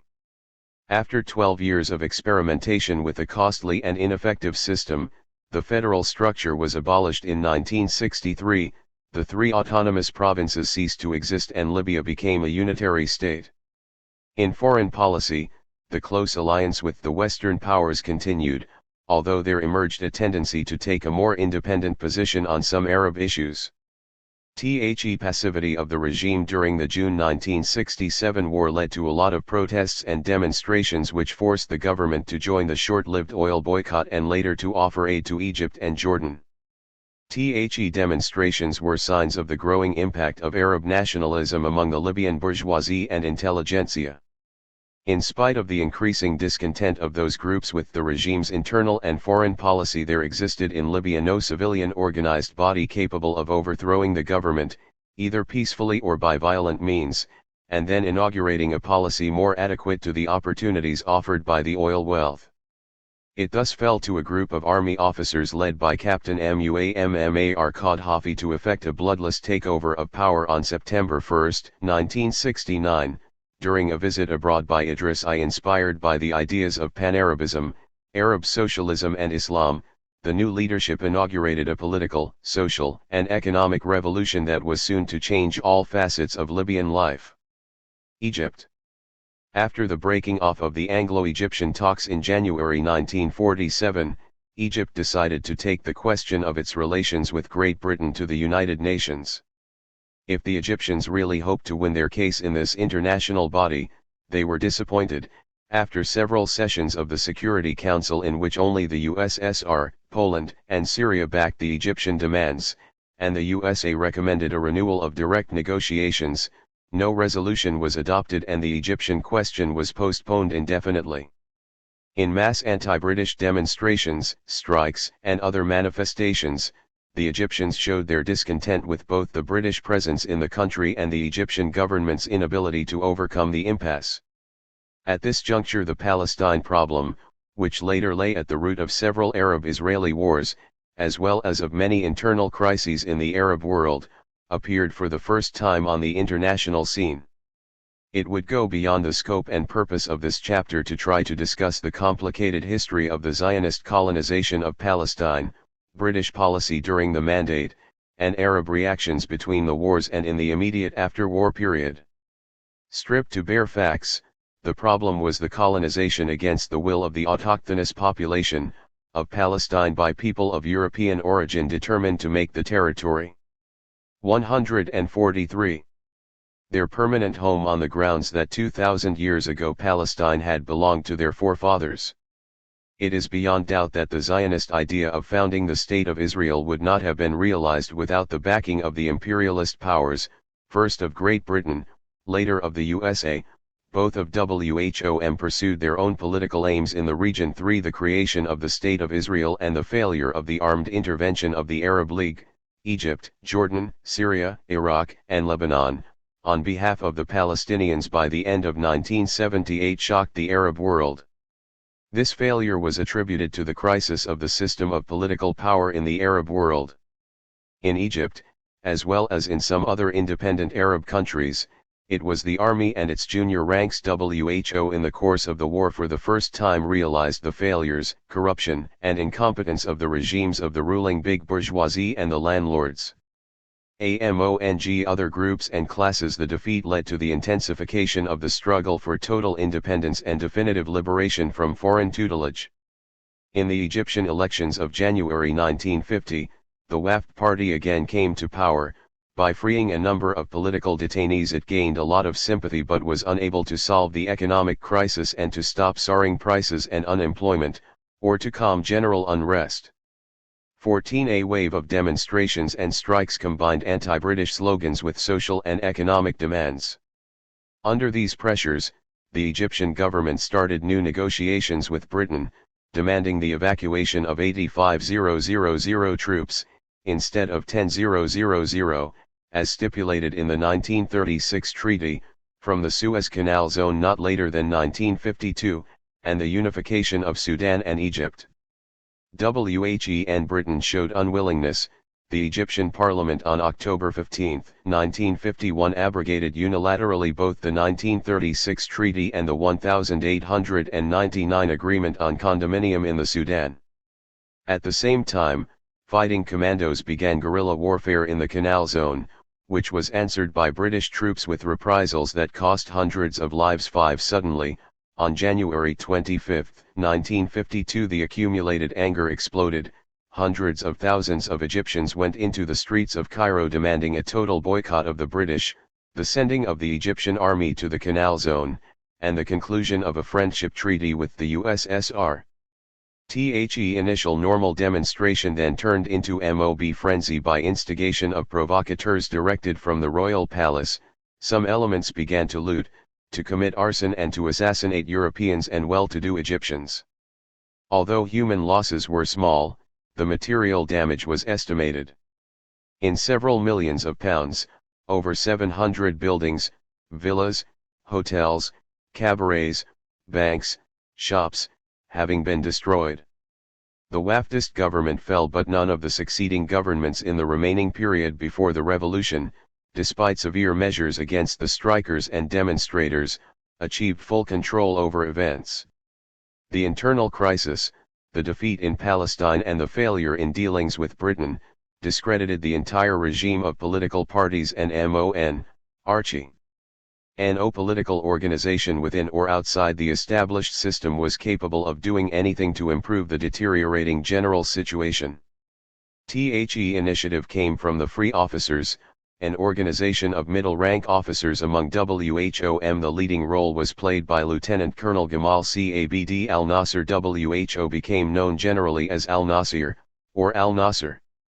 Their experience during the Palestinian War, the supply of faulty arms, in which members of the palace clique were implicated, turned them into enemies of the monarchical regime with its farcical parliament and democracy for pashas and landlords, with its corruption and inability to solve the most pressing problems.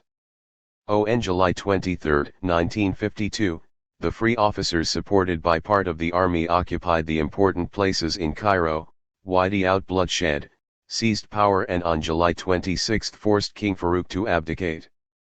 Although at that time the officers did not propose any concrete program, and it seems that none existed, the Egyptian people welcomed enthusiastically the departure of the king, the symbol of everything that was rotten in Egyptian society. 16. The full significance of the 1952 revolution was at first not recognized in Egypt itself, the Arab world, or abroad. It was considered generally as a military takeover similar to those in Syria or to the Latin American pronunciamientos. It took some time before the anti-feudal and anti-imperialist character of the revolution became apparent. The first agrarian reform in 1952, which confiscated the royal domains and limited land ownership in any family to 200 feddans, affected merely 10% of the arable land and could not solve the basic problems of the Egyptian village. But even so, it signified the first step in curbing the power of the feudal class which had for long dominated Egyptian political life. The old political parties, including the Wafd, which was initially favored by some members of the Revolutionary Council, were dissolved at the end of 1952 since they refused to collaborate. In June 1953 the Revolutionary Command Council abolished the monarchy and Egypt was declared a republic, General Nahib becoming its first president. After 2,000 years of foreign rule, since the time of the Ptolemy dynasty, Egypt was once again governed by a native Egyptian as the head of the state. 17. Within the Revolutionary Council two groupings crystallized. One led by al-Nasser advocated more radical policies in internal as well as in foreign policy, whereas the group of Nahib considered that the aim of the officers was already achieved and wanted to return to civilian government. In his conservative policy, which stressed Islam, Nahib was supported by the Muslim Brotherhood. The struggle for power continued during most of 1954, but when in October a member of the Muslim Brotherhood attempted to kill al-Nasser, its leaders and several thousands of its supporters were arrested. On November 14, 1954, General Nahib, accused amongst other things of being involved in the Muslim Brotherhood conspiracy, was relieved of the office of president and placed under house arrest. Gamal Cabd al-Nasser became the acting head of state. In those first years, the foreign policy of the Revolutionary Council concentrated on two issues, the Sudan and the Suez Canal. The Anglo-Egyptian agreement signed in February 1953 ended the condominium and offered the Sudanese the choice between independence or union with Egypt. At that time the unity of the Nile Valley was much closer to the hearts of the Free Officers than Arab unity, and Egypt expected that the Sudan would choose union with Egypt. Only when Sudanese politicians, disappointed by the overthrow of Nahib and the suppression of the political parties, decided against the union, did al-Nasser launch a more active Arab policy. After protracted negotiations, an agreement on Suez was signed in October 1954. The British promised to withdraw their troops from the canal zone within 20 months. The agreement recognized the international importance of the Suez Canal, but at the same time it described it as an integral part of Egypt. Under al-Nasser, Egypt began to play a more important role in world affairs. The three circles described by al-Nasser as forming the environment in which Egypt was involved, the Islamic, the African, and the Arab. A fourth was added, the non-aligned nations. This was the result of al-Nasser's participation in the Bandung Conference in 1955, where for the first time he came into contact with other Third World leaders like Nehru, Sukarno, and others. Egypt also led the opposition of certain Arab states to the Baghdad Pact, which was seen as an attempt to conserve the vanishing influence of the West in the region. 18 During 1955, tension with Israel continued to be high, and there were many raids and counter-raids across the border of the Gaza Strip. WHEN Egypt, alarmed by the incessant flow of weapons to Israel, asked the Western countries for similar aid. Its demands fell on deaf ears. In September 1955, al-Nasser announced an arms deal with Czechoslovakia, which was to supply large quantities of military equipment including tanks and aircraft in return for cotton and rice. This move to free Egypt from a unilateral dependency on Western arsenals was acclaimed by most of the Arab and Asian states, but aroused a wave of hysteria in the West and deepened the distrust and aversion to the Egyptian regime headed by al-Nasser. The immediate effect of this move was the refusal of Britain, the United States and the World Bank to finance the High Dam project at Aswan. The aim of the project was to increase cultivable land and generate electricity for industrialization, in the hope of solving the country's increasing population problems. President al-Nasser's reply to this was his announcement on July 26, 1956, that the Suez Canal Company had been nationalized and that revenue from the canal would be used to finance the Aswan High Dam. The shareholders were to be compensated. Britain, France, and the United States protested strongly against the action, and furious propaganda was launched against Egypt, especially against President al-Nasser. WHO was depicted as a new Hitler. 19 Various diplomatic maneuvers to force Egypt to renounce its rights and to accept international control under another label failed. In October, Israel, Britain, and France, after reaching a secret agreement among themselves, invaded Egypt. The common goal of all three aggressors was the overthrow of al-Nasser and his regime, as well as making Egypt a dependent semi-colony again. The Israeli forces crossed into Sinai on October 24 and advanced towards the Suez Canal. The Anglo-French air operation against Egypt began on October 31, but the paratroops and seaborne forces landed in the Port Said area only on November 5. In the meantime, the USSR and the United States proposed in the UN Security Council resolutions calling for immediate Israeli withdrawal, but these were vetoed by Britain and France. Later, the UN General Assembly called for a general ceasefire and ending of hostilities. THECOMMON pressure of the USA and the USSR then forced Britain and France to cease hostilities at midnight on November 6. In the following month, the aggressors' troops were withdrawn from the Canal Zone, to be followed later by the Israeli evacuation of the Sinai Peninsula and the Gaza Strip. 20 Thus Britain's last attempt to employ gunboat diplomacy in order to regain its former supremacy in the region ended in a total failure. For Britain and France it meant a further loss of influence not only in the Arab region but in the whole Third World. On the other hand, Egypt and President al-Nasser became symbols of a new attitude to the imperialists. For the first time in history, a former colony did not retreat before threats but offered a spirited resistance, causing acute embarrassment to the Western powers and even internal political crisis in both Britain and France. The colonial and newly independent nations appreciated both al-Nasser's bold move in nationalizing the Suez Canal Company and his resistance to armed aggression.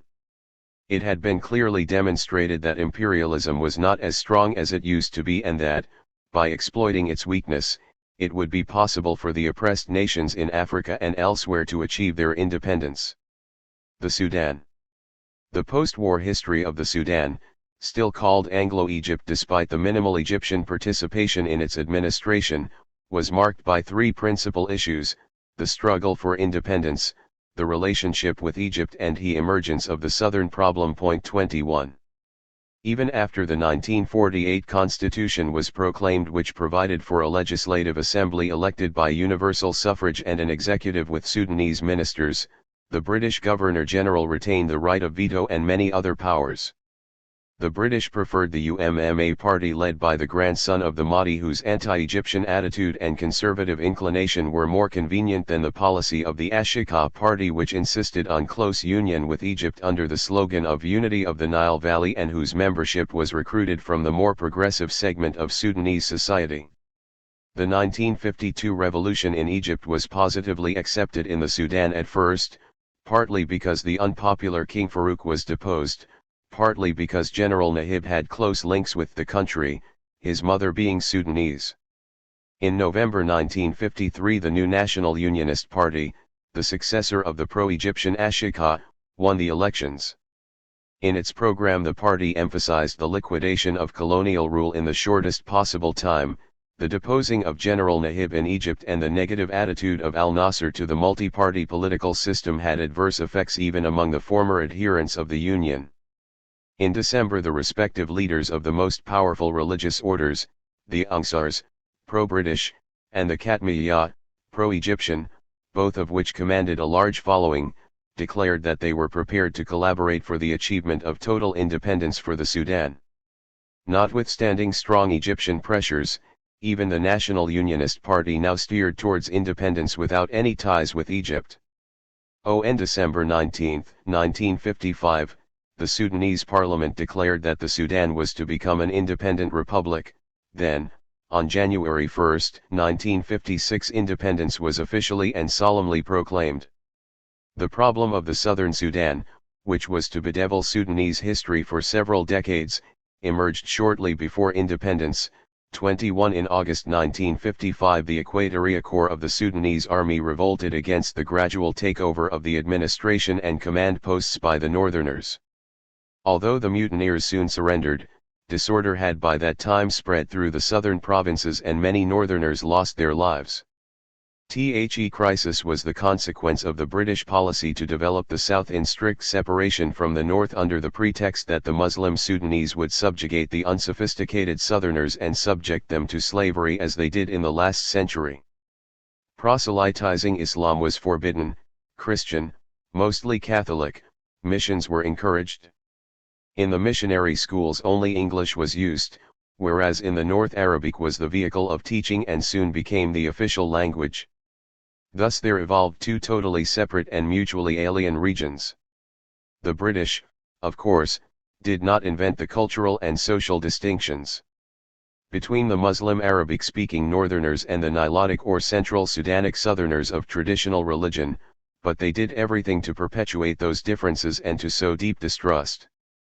During the early colonial period, there were some indications that the relationship between the Northerners and the Southerners could have developed in a friendly way.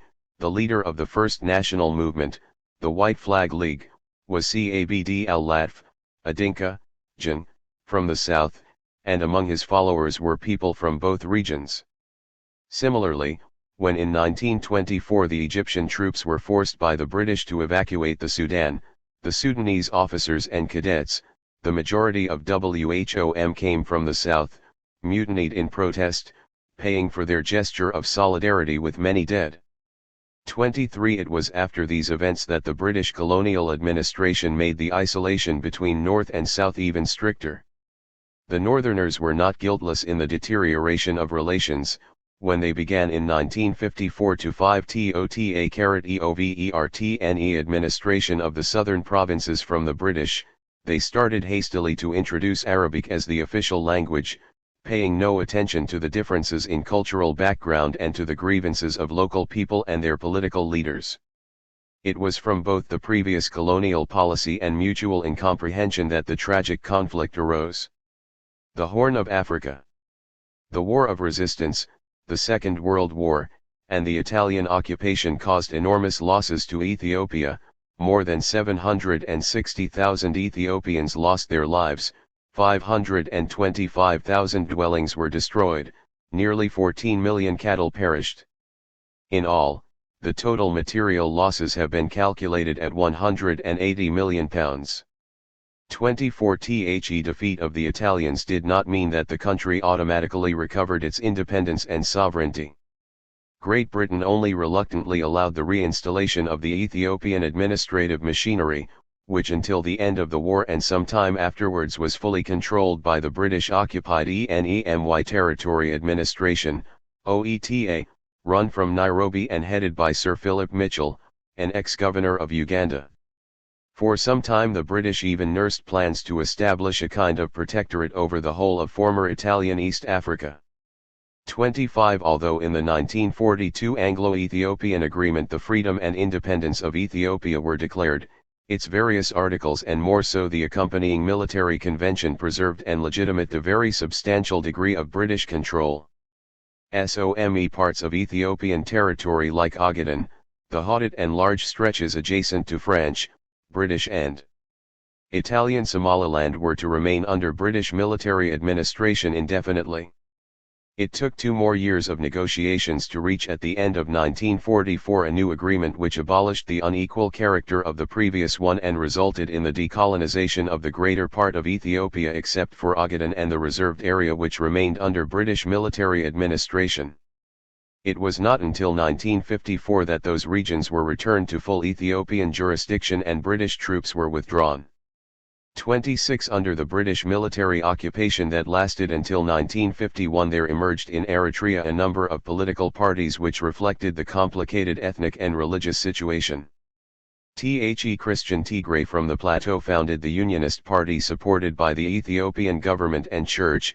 It advocated a total union with Ethiopia. A Christian minority, afraid of Amhara supremacy, adhered to the Liberal Progressive Party, seeking the establishment of an independent Eritrea. Muslim League followed a similar program and both these parties, together with some smaller ones, formed the Independence Bloc, later renamed Democratic Bloc. Fifth UN General Assembly in 1950 adopted the resolution about the creation of a federation between Ethiopia and Eritrea. The latter was endowed with its own constitution, legislative assembly, and government. Foreign affairs, defense, finance, and international communication were to be the responsibility of the federal government. 27 In March 1952 the first parliamentary elections were held. Muslim and Christian parties remained in equilibrium. In September of the same year the last British administrator handed over the administration of Eritrea to the Ethiopian crown. Federation meant victory for the Unionist Party which also became the ruling party in the government.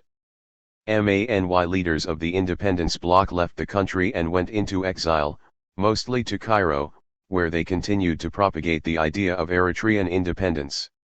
From the start there evolved an anomalous situation. Eritrea, with its political parties, elected parliament, and a more progressive constitution, contrasted sharply with the political order in Ethiopia where the emperor still controlled all reins of power. Haile Selassie from the very start looked with suspicion on Eritrea and soon began systematically to abolish one democratic institution after another. In the 1956 elections no political parties were permitted to present candidates. In 1958 the Eritrean flag was abolished. In 1959 the Ethiopian Codex was introduced. In I-960 the Eritrean parliament, already purged of open opponents to the union with Ethiopia, changed the Eritrean government into Eritrean administration. That process found its logical conclusion in 1962 when the Eritrean Assembly voted first for the abolition of federal status and then for its own dissolution. Eritrea became an integral part of the Ethiopian Empire. Seeds of future conflict were thus sown at that time, particularly when further opposition leaders went into exile and when in the country itself armed guerrilla groups began the fight against the Ethiopian administration and troops, thus creating another grave problem for Ethiopia. 28 WHE and their attempts to recreate a British-controlled former Italian East Africa proved unrealistic. The British became ardent partisans of the Pan-Somali idea and proposed in 1946 a unification of all the Somalilands. 29 Naturally, the Ethiopians and the French were strongly opposed to the plan for a British trusteeship over all the Somalis and the project failed, but it helps to explain why Britain occupied the Ogaden for such a long time. However, it was during the period of the temporary unification of all the Somalis under British administration that Pan-Somalism, as the most prominent component of Somali nationalistic ideology, took root among the young intelligentsia. 30. All these issues were connected with the liquidation of the Italian colonial empire. In the peace treaty of 1947, Italy renounced the ownership of its colonies, but this did not mean that it had abandoned the idea of regaining them by some other means. Italians aspired, as in Tripolitania, to be given at least the trusteeship over Somalia. In 1948-9, when the question was discussed in the UN, a wave of popular demonstrations in Mogadishu and elsewhere arose against the return of the Italians in any form. WOMEN, organized by the Somali Youth League, SIL, participated actively in the independence struggle, and in January 1948 one of them, Hawa Isman C. Ali, was killed as the first woman martyr of the Somali National Liberation Movement. Although the anti-Italian feelings of the people were manifest even to various UN commissions, the three Western powers favored the trusteeship under Italy, while the Soviet Union supported a collective four-power control. On November 21, 1949, the General Assembly decided to entrust Somalia for 10 years to Italian trusteeship under UN tutelage. Immediate independence hoped for by the people of Somalia was thus postponed for a whole decade. Although the SYL remained the leading political party, a position acquired during the British occupation, other parties founded on a clan basis had already emerged during that period. One major effect of Italy's return was the proliferation of political parties, so that by March 1954, at the time of the first municipal election, there were 21 of them as against 8 in 1950. This mirrored to a high degree the clan-based structure of Somali society. Although the clan-based parties accepted officially nationalist and pan-Somali goals in their programs, they nevertheless remained attached to the defense and promulgation of their OWN particular interests. 31. The first 3 years of the decade were marked by Italian SIL hostility, as the party claimed more participation in administration and organized many anti-Italian demonstrations. Between the municipal election in 1954, in which the SYL confirmed its lead, and I-960, the former hostile attitude of the Italians towards the SYL changed, as it became clear that after independence it would be the leading party, and the Italians did not wish to antagonize it unnecessarily. In the first general election to the Legislative Assembly in February 1956, the SYL again won the majority of votes. THENEW Assembly was given full statutory powers in domestic affairs, and the first Somali government under Abdullahi Ise was formed. Nevertheless, the head of the Italian Trust Administration retained the right of absolute veto and jurisdiction over military and foreign affairs, and Italian councillors were attached to the Somali ministers. As SYL power increased and independence approached, these developments led to tensions and splits inside the party, which, although claiming a pan-Somali policy, was ridden with conflict between its Darud and Ha'i members. Political development in the British Somaliland Protectorate lagged behind that of Somalia. 32. Britain did not permit any political party representation, recognizing only representation on clan lines. The Legislative Council was established as late as 1957, and the franchise was extremely limited before I-960. Few political parties founded before 1950, the Somali National League, SNL, and the Somali Youth League, SIL, although sometimes persecuted by the colonial administration, developed only minimal activity. Under the impetus of the 1954 agreement, which transferred the Somali inhabited Hadid and reserved area to Ethiopia, a new nationalist fervor was aroused. Massive demonstrations occurred throughout the Protectorate, and a national convention called the National United Front, NUF, was organized. It launched a vigorous campaign with the objective of recovering the Hadid and of obtaining independence. Although the Hadid campaign did not succeed, the issue of independence in the near future became the main concern of all parties. All of them also shared the aim of unification with Somalia. Under the growing nationalist pressure, the Legislative Council was reformed early in 1959 to include 12 elected Somali members. A year later, the reform being considered insufficient, a new constitution with fuller Somali representation and providing for ministerial responsibility was introduced. The pace of events was accelerated by the approach of the date for Somalian independence. Already in 1959 the delegates from all political parties in Somaliland had participated in Mogadishu in the formation of the National Pan-Somali Movement. In April 1960 all elected members of the new Legislative Council passed a resolution calling for independence by July 1, 1960 and unification with Somalia. A delegation went to Mogadishu where an agreement was reached about the future United Republic. British Somaliland then became fully independent on June 26, 1960 and 5 days later Somalia followed suit. The two territories then immediately became united on the previously agreed basis. The tiny French colony called until 1967 Côte Française de Somalis, and afterwards Territoire Français de Afars et d'Issus, TFAI, possessed in French eyes the multiple assets of a good harbour, an excellent strategic position and the head of the only Ethiopian railway. 33 France was therefore strongly opposed to growing local demands for independence even long after the majority of the continent became free. The existence in the country of two distinct and numerically almost even ethnic groups, with a slight preponderance of Somalis, gave the colonial administration a good pretext to postpone independence indefinitely. 34 It seized every opportunity to exacerbate the rivalry. The nomadic Afar, also called Danakil, were systematically favored against the more urbanized Somali.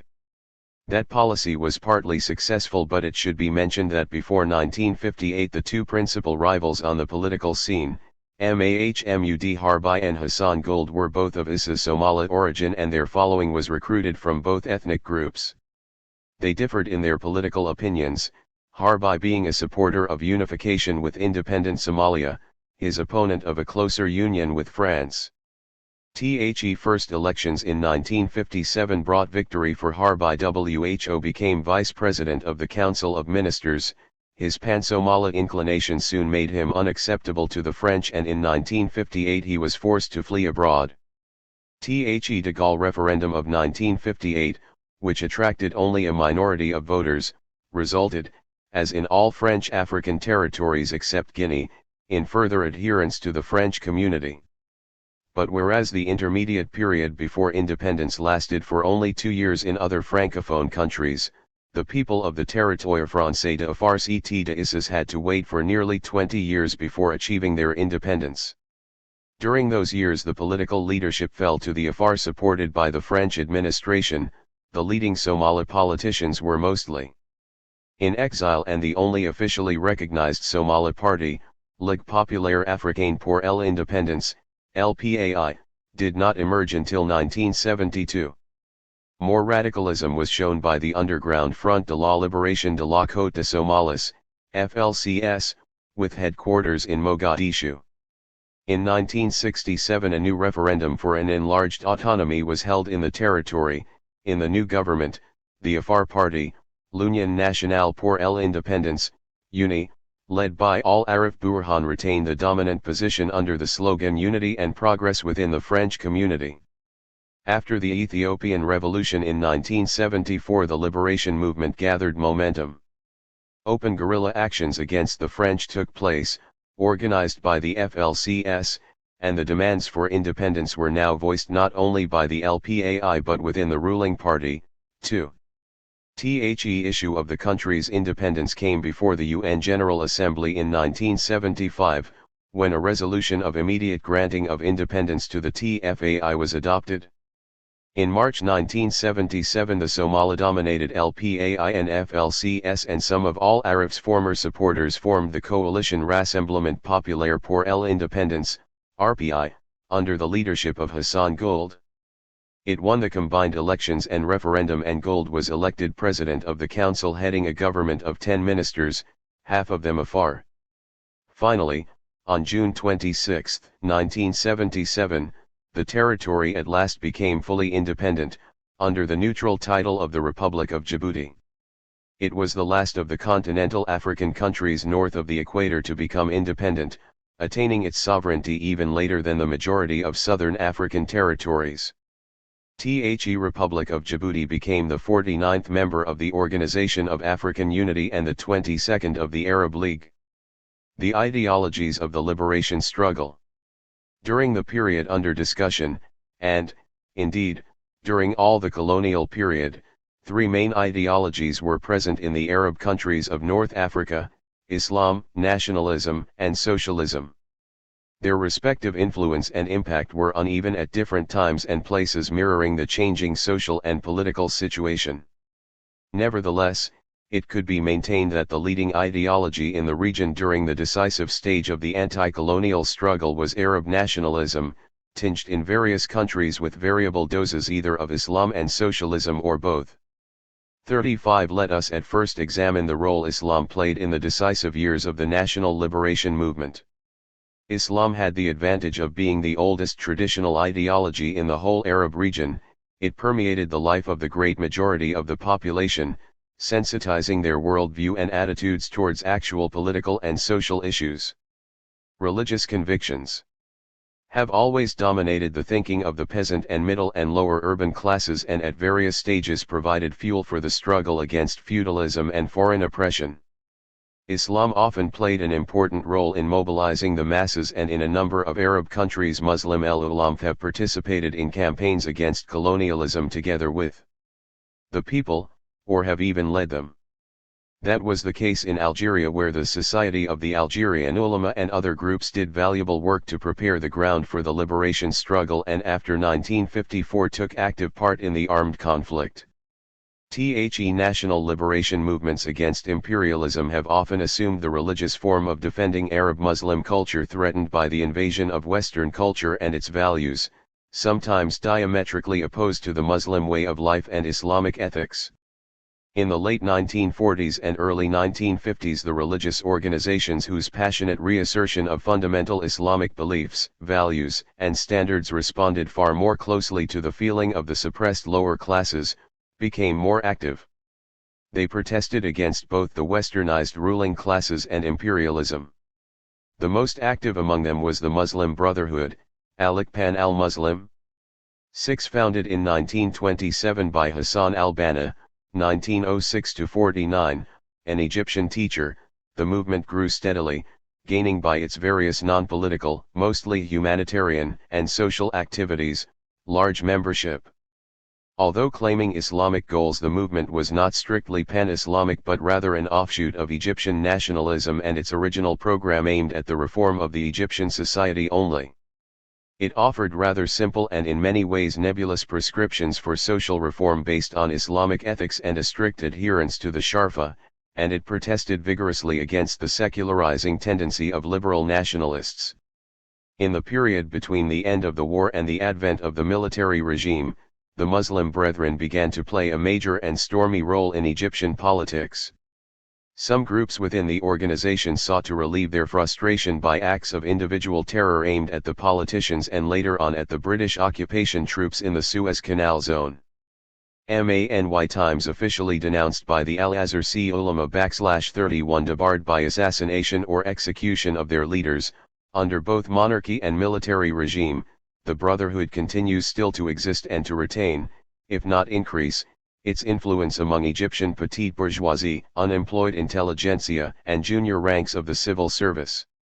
In the period under discussion, the Brotherhood remained restricted to Egypt, but later its branches or similar movements began to emerge in other Islamic and Arab countries. In the ideological field as well as in the fight to win the support of the masses, these fundamentalist movements are the most serious rivals to both the nationalists and the socialists. In the Arab nationalist movement there emerged two tendencies, sometimes complementary, sometimes competing.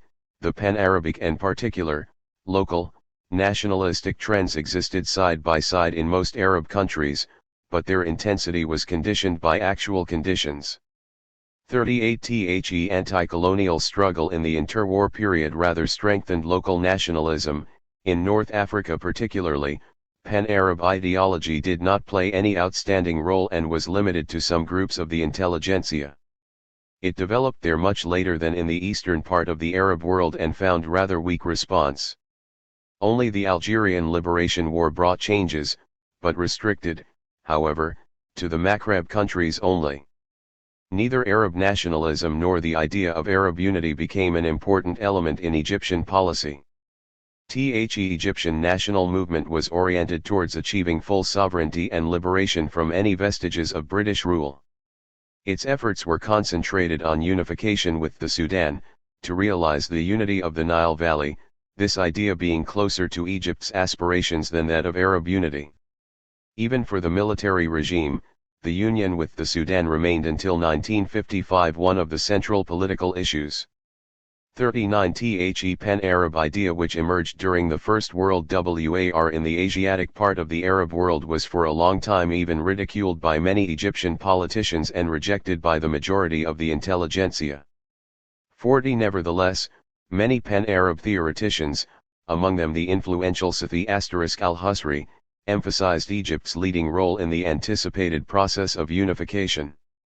41 Nationalism in the Arab countries expressed itself primarily as a reaction against foreign rule, and not as an expression of the economic growth of the local bourgeoisie. Thus in the interwar period it integrated groups which in Europe usually remained aloof from nationalism, religious clergy and feudal landlords. During and after the Second World War, parallel to the expansion of the bourgeoisie, the influence of these groups diminished and Islam became more a moral than a political factor. In the structure and content of Arab nationalism, Islam forms an integral and important part. The spread of Islam is the most glorious part of Arab history and their most valuable contribution to universal history. Arab culture and civilization were formed by Islam, and the Islamic way of life bears many specific features of its Arab origin. Thus, Arab nationalists emphasize the importance of Islam and Islamic ethics for Arab nationalism, calling them the Arab high ideals. The attitude of Muslim orthodoxy and traditionalists towards Arab nationalism has been negative, and even the concept of a special unity between the Arabs and Islam was attacked. According to the traditionalists, Arab nationalism was destroying the unity of Islam by depriving it of its universal character and by contributing to the false idea that Islam is primarily an Arab religion. Every Muslim should be proud first of his being a member of a supranational community, TIMD, and thereby having achieved a higher stage in the evolution of mankind than individual nations. 41 Moreover, there are profound theological objections against nationalism.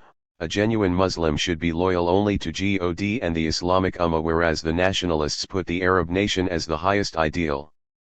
On the other hand, Arab nationalists made attempts to integrate Islam into their ideology and programs, but more as a cultural and social factor than as a pure religion. Those attempts have not been entirely successful, and an ideological uncertainty about the role Islam has to play in Arab nationalism prevails.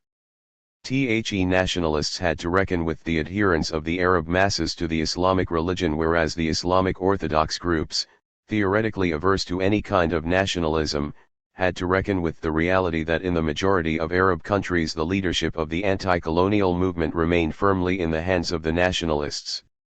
43 Although in the post-war period the pan-Arab aims of nationalistic ideology in many Arab countries were proclaimed even louder than in the preceding period, the actual anti-colonial movement was ideologically based and politically organized on concrete local, Egyptian, Sudanese, Tunisian, and so on nationalism. As already pointed out, the Egyptians especially remained for a long time quite impermeable to pan-Arabism, and their actions against Britain were inspired by the old slogan of early nationalists, Egypt for the Egyptians. The disparity between pan-Arab nationalism and local nationalism deepened after the war. The local national movements were more concrete and sure in their aims and methods, being closely linked with the social and economic situation, which was underestimated by the theoreticians of pan-Arabism, who often lived in a realm of wishful thinking. They contented themselves mostly with nebulous ideas about the glorious future of the unified Arab nation, but did not pay much attention to the economic and social conditions necessary for its emergence. The people in the Arab countries in North Africa fought against colonial rule neither for the restitution of an ideal Islamic state nor for some uncertain pan-Arab unity. Both the leaders and the masses realized that their fight was a struggle against the enemy who occupied their fatherland, and who selfishly oppressed its people politically, economically, and culturally. National independence was to be achieved by and for the society living on the territory. That was the first goal to attain, and it was for those practical reasons that the local nationalism in the Arab countries prevailed over the ideas of Pan-Arabism, not to speak of Pan-Islamism, as the rallying ideology of the anti-colonial struggle. Thus the specific nationalism remained the predominant force both in politics and ideology. A characteristic feature of post-war anti-imperialist Arab nationalism was the deepening of its social content. Nationalism confined itself not only to solving the national problem but put forward a social program as well. Socialist ideas had already been known in the Arab countries of North Africa for a long time but were restricted to the narrow circles of the intelligentsia and, with the exception of Algeria at a later stage, did not feature in the nationalist programs. Communist parties in Egypt and in the Sudan worked in illegality, whereas in the Maghreb states their membership was, even after the war, predominantly European. 44 Thus neither those parties nor the working class were able to become preponderant in the national liberation movement. 45 A Moroccan Marxist, Caztz Belal, notes the main causes of this phenomenon: the numerical weakness of the workers due to industrial underdevelopment, illiteracy, the survival of traditional values, the lack of class consciousness, and the initial failure of the Arab Marxist movement to adapt to the socio-cultural and psycho-sociological context prevailing in the Arab world. Marxist parties appeared initially more as progressive ideal movements with European coloration, ill-adapted to national realities, and not as exponents of national thought and the struggle for national affirmation. 46 But at the same time, the victory of the USSR in the Second World War and its success in changing underdeveloped Russia into an industrial power, attracted many Arab nationalists to socialism. There emerged various kinds of Arab socialism. This socialism adopted many social and economic teachings of Marxism but refused to subscribe to the Marxist worldview with its atheism and internationalism. In most variants of Arab socialism, capitalism is rejected not as a mode of production but only certain stages of its development, capitalist liberalism or laissez-faire attitudes. Socialism is interpreted not as a class outlook of the exploited, but rather as a set of technical and organizational methods for ensuring progress which are linked mainly with the activities of the government and with an expansion of its economic functions. Socialist slogans were pressed into the service of Arab nationalism. One of the founders of the Ba'ath Party, Michel Aflaq, once said bluntly that socialism was just an appendage to the nationalist platform. 47 Essentially that approach is common to many ideologies of the national liberation movements. Since their representatives came to socialist slogans in the course of the struggle to win and assert political independence, they are inclined to understand socialism merely as a means of achieving national objectives and reconstruction. 48 In such situations, socialism is the other face of nationalism. 47 To us, socialism is a tool relating to our national needs and conditions, and consequently it cannot be a fundamental philosophy or outlook dominating our life. The Arab nationalist realizes that socialism is the best way to revive his nationalism and his nation, quoted in S.A. Hanna and G. H. Gardner, 1969, p. 300. 48. C.O. V. Marty Shin, 1978, p. 100. 160. West Africa 1945-60. Jean Chouret Canale and A. Adu Bohen. The end of the Second World War and the victory of the Allies could not fail to raise immense hopes in the peoples of Africa subjected to colonial domination. The defeat of fascism was the defeat of a doctrine which was based on racism, the exaltation of brute force and the denial of the right of peoples to self-determination. It was, implicitly, the condemnation of colonialism whose principles, or practice, rested on similar bases.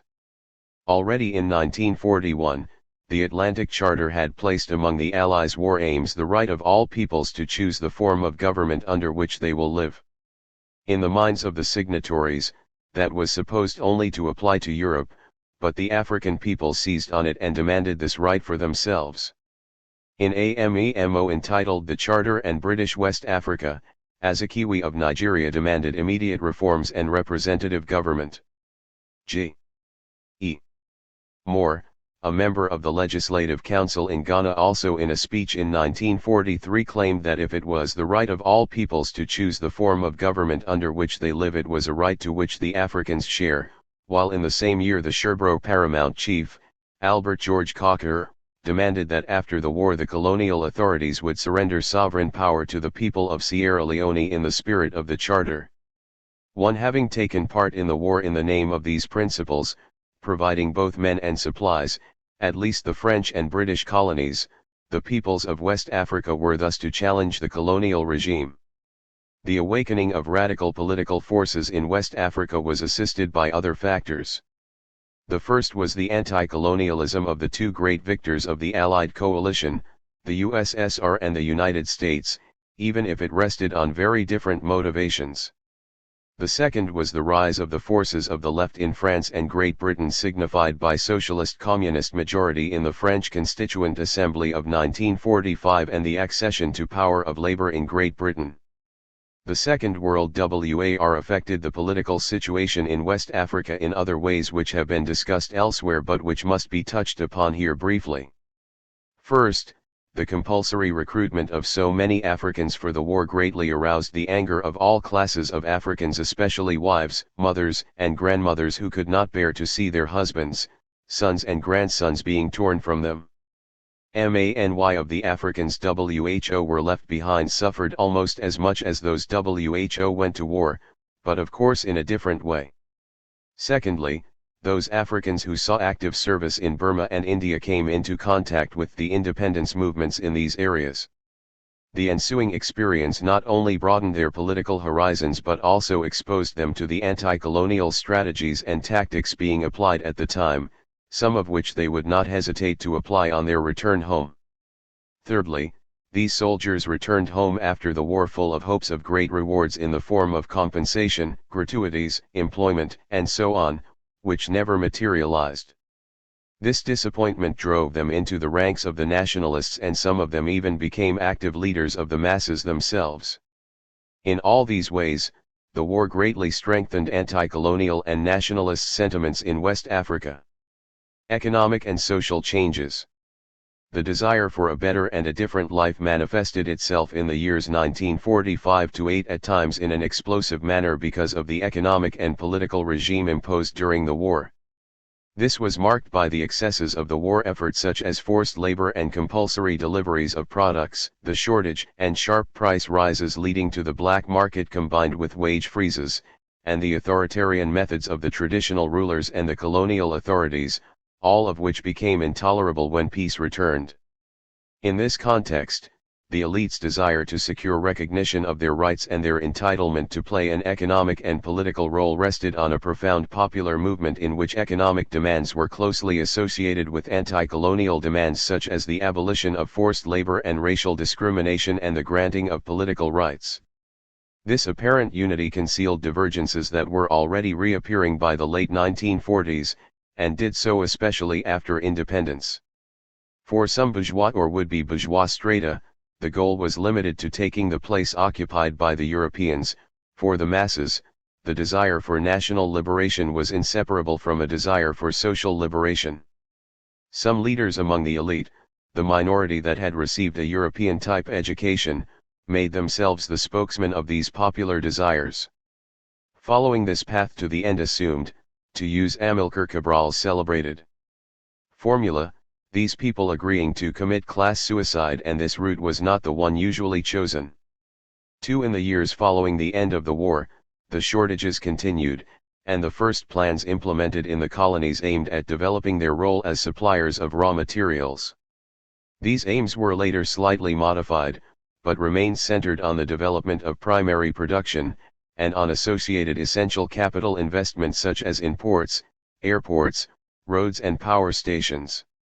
Economic needs for a sufficiently skilled and healthy labor force and popular aspirations also worked together to produce an effect in health, education, and other sectors.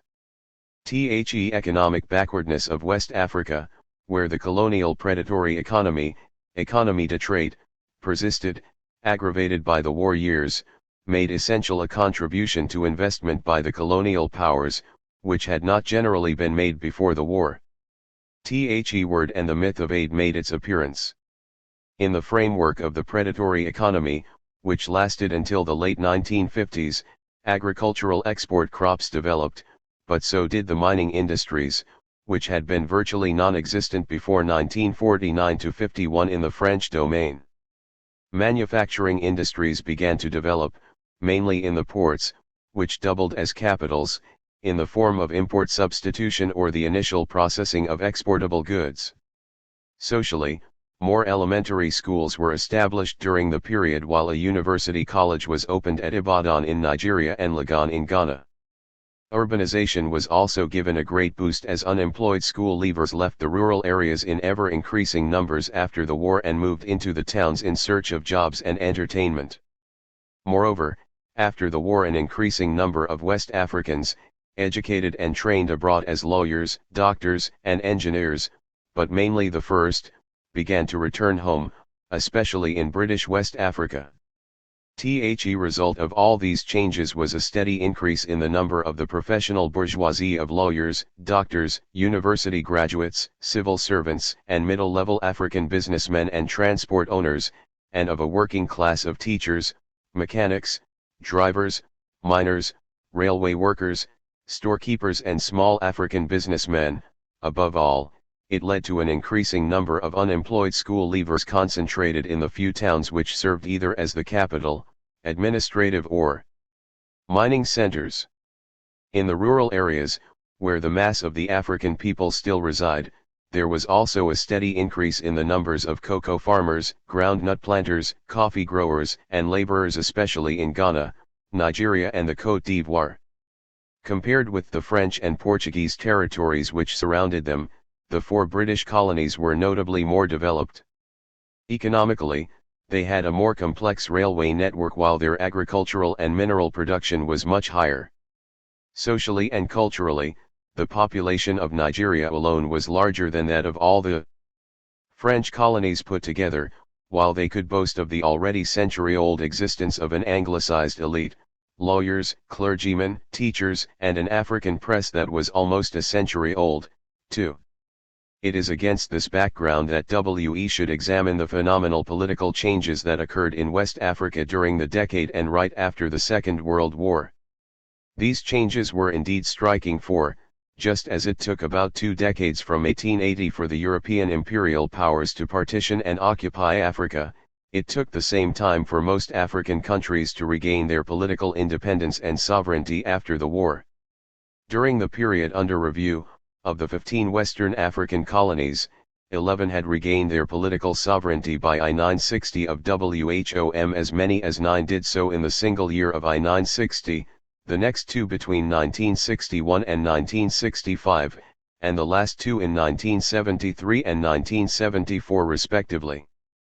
Of these colonies, 4 were British, Nigeria, Ghana, Sierra Leone, and the Gambia, 9 were French, Dahomey, now Benin, Guinea, Côte d'Ivoire, Mali, Mauritania, Niger, Senegal, Togo, and Upper Volta, and the rest were Portuguese Cape Verde and Guinea-Bissau. Of the British colonies, Ghana was the first to win her battle for the overthrow of colonialism, followed by Nigeria, then Sierra Leone and finally the Gambia. Of the French colonies, Guinea led in 1958, followed by the rest, all of which regained their sovereignty in the single year of I-960. The last of the Western Africa colonies to overthrow colonialism were the Portuguese colonies of Cape Verde and Guinea-Bissau.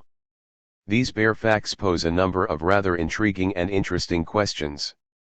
The first of these is, why was colonialism virtually ended in Western Africa in the decade and a half after the Second World War? Secondly, why was a British colony the first to regain her independence, not only in West Africa but throughout Africa south of the Sahara, and why was this colony Ghana? Thirdly, why did Guinea lead in French West Africa, and why did all the remaining French colonies gain their independence in the same year of I-960? The final question is, why were the Portuguese colonies the last set of colonies to regain their independence? These are the questions that this chapter seeks to answer, beginning first with British, then French, and finally Portuguese West Africa. British West Africa. The liquidation of colonialism from British West Africa within 2 decades after the Second World War was the outcome of 3 main factors, which are more or less equally true of all the other colonies. First and easily the most important factor was what Mazrui and Tidy have termed the great upsurge of African nationalism during the period. Under review, the second was the nature, objectives, and activities of the political parties and nationalist movements that were launched, and the third was the actions as well as reactions and responses of the British colonial power to the activities and demands of the African nationalists and their supporters.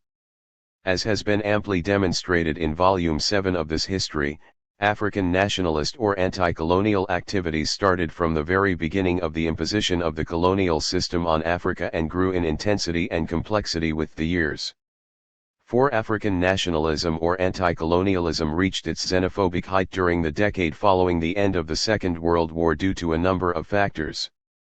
First of them, which has been dealt with in the introduction, was the impact of the war itself and the disappointment generated by the British government's attitude to the Atlantic Charter.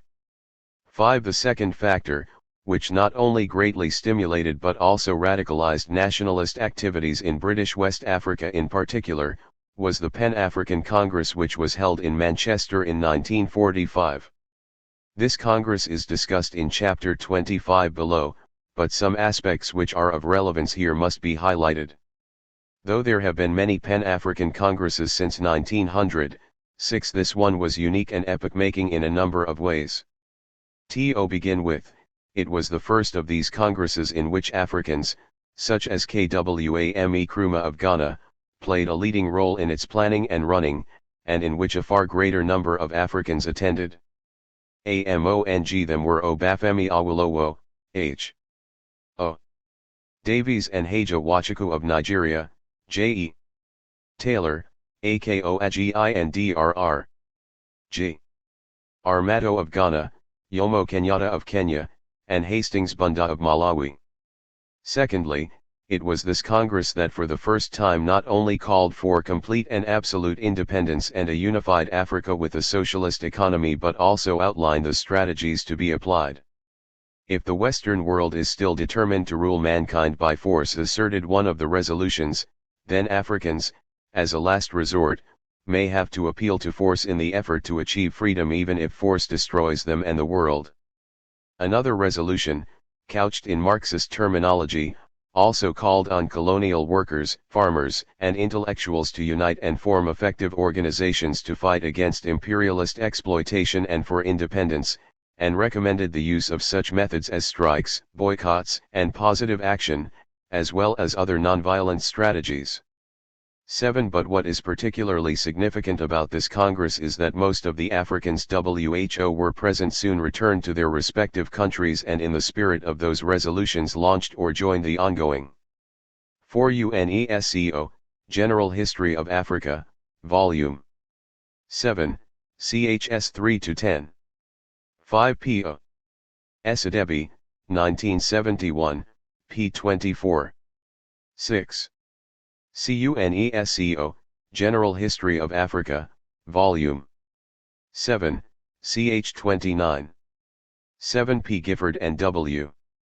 R. Lewis, 1982, pages 57-87, A. A. Bohen, 1986, pages 142-3. 165. Campaigns for independence, the most notable of them being Nkrumah of Ghana, Awolowo of Nigeria, Kenyatta of Kenya and Bunda of Malawi. It is important to note that no African from French, Portuguese, or Belgian Africa attended this epoch-making Congress. 0. However, the factor that made the greatest contribution to the great upsurge of nationalism was the sense of anger, disappointment, and frustration generated by the deteriorating economic and social conditions as well as the inadequate reforms introduced by the colonial powers in general and the British in particular after the war. The period immediately after the war was marked by acute shortages and prohibitive prices of consumer goods for which the colonial governments were held responsible. It was partly this frustration and anger which found expression in the strikes of workers in Nigeria between 1945 and 1948, and the demonstration by ex-servicemen followed by the boycott and looting of European goods in Ghana in 1948, activities in which all the classes listed above were involved and which further strengthened and diffused anti-colonialism. And the social front, the decision of the British colonial power to establish only a single university for the whole of British West Africa instead of one in each colony as recommended by a majority of its own commission fear exacerbated feelings. Nor did the constitutional changes that were introduced after the war in any way meet with the aspirations of the educated elite in particular throughout British West Africa.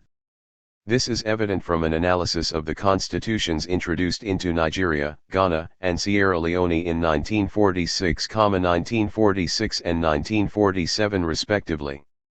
9 THECOMMO and denominator of these constitutions is that though they all introduced unofficial African majorities in the legislative assemblies, a majority of the new members were to be either nominated by the governors or elected by the traditional rulers.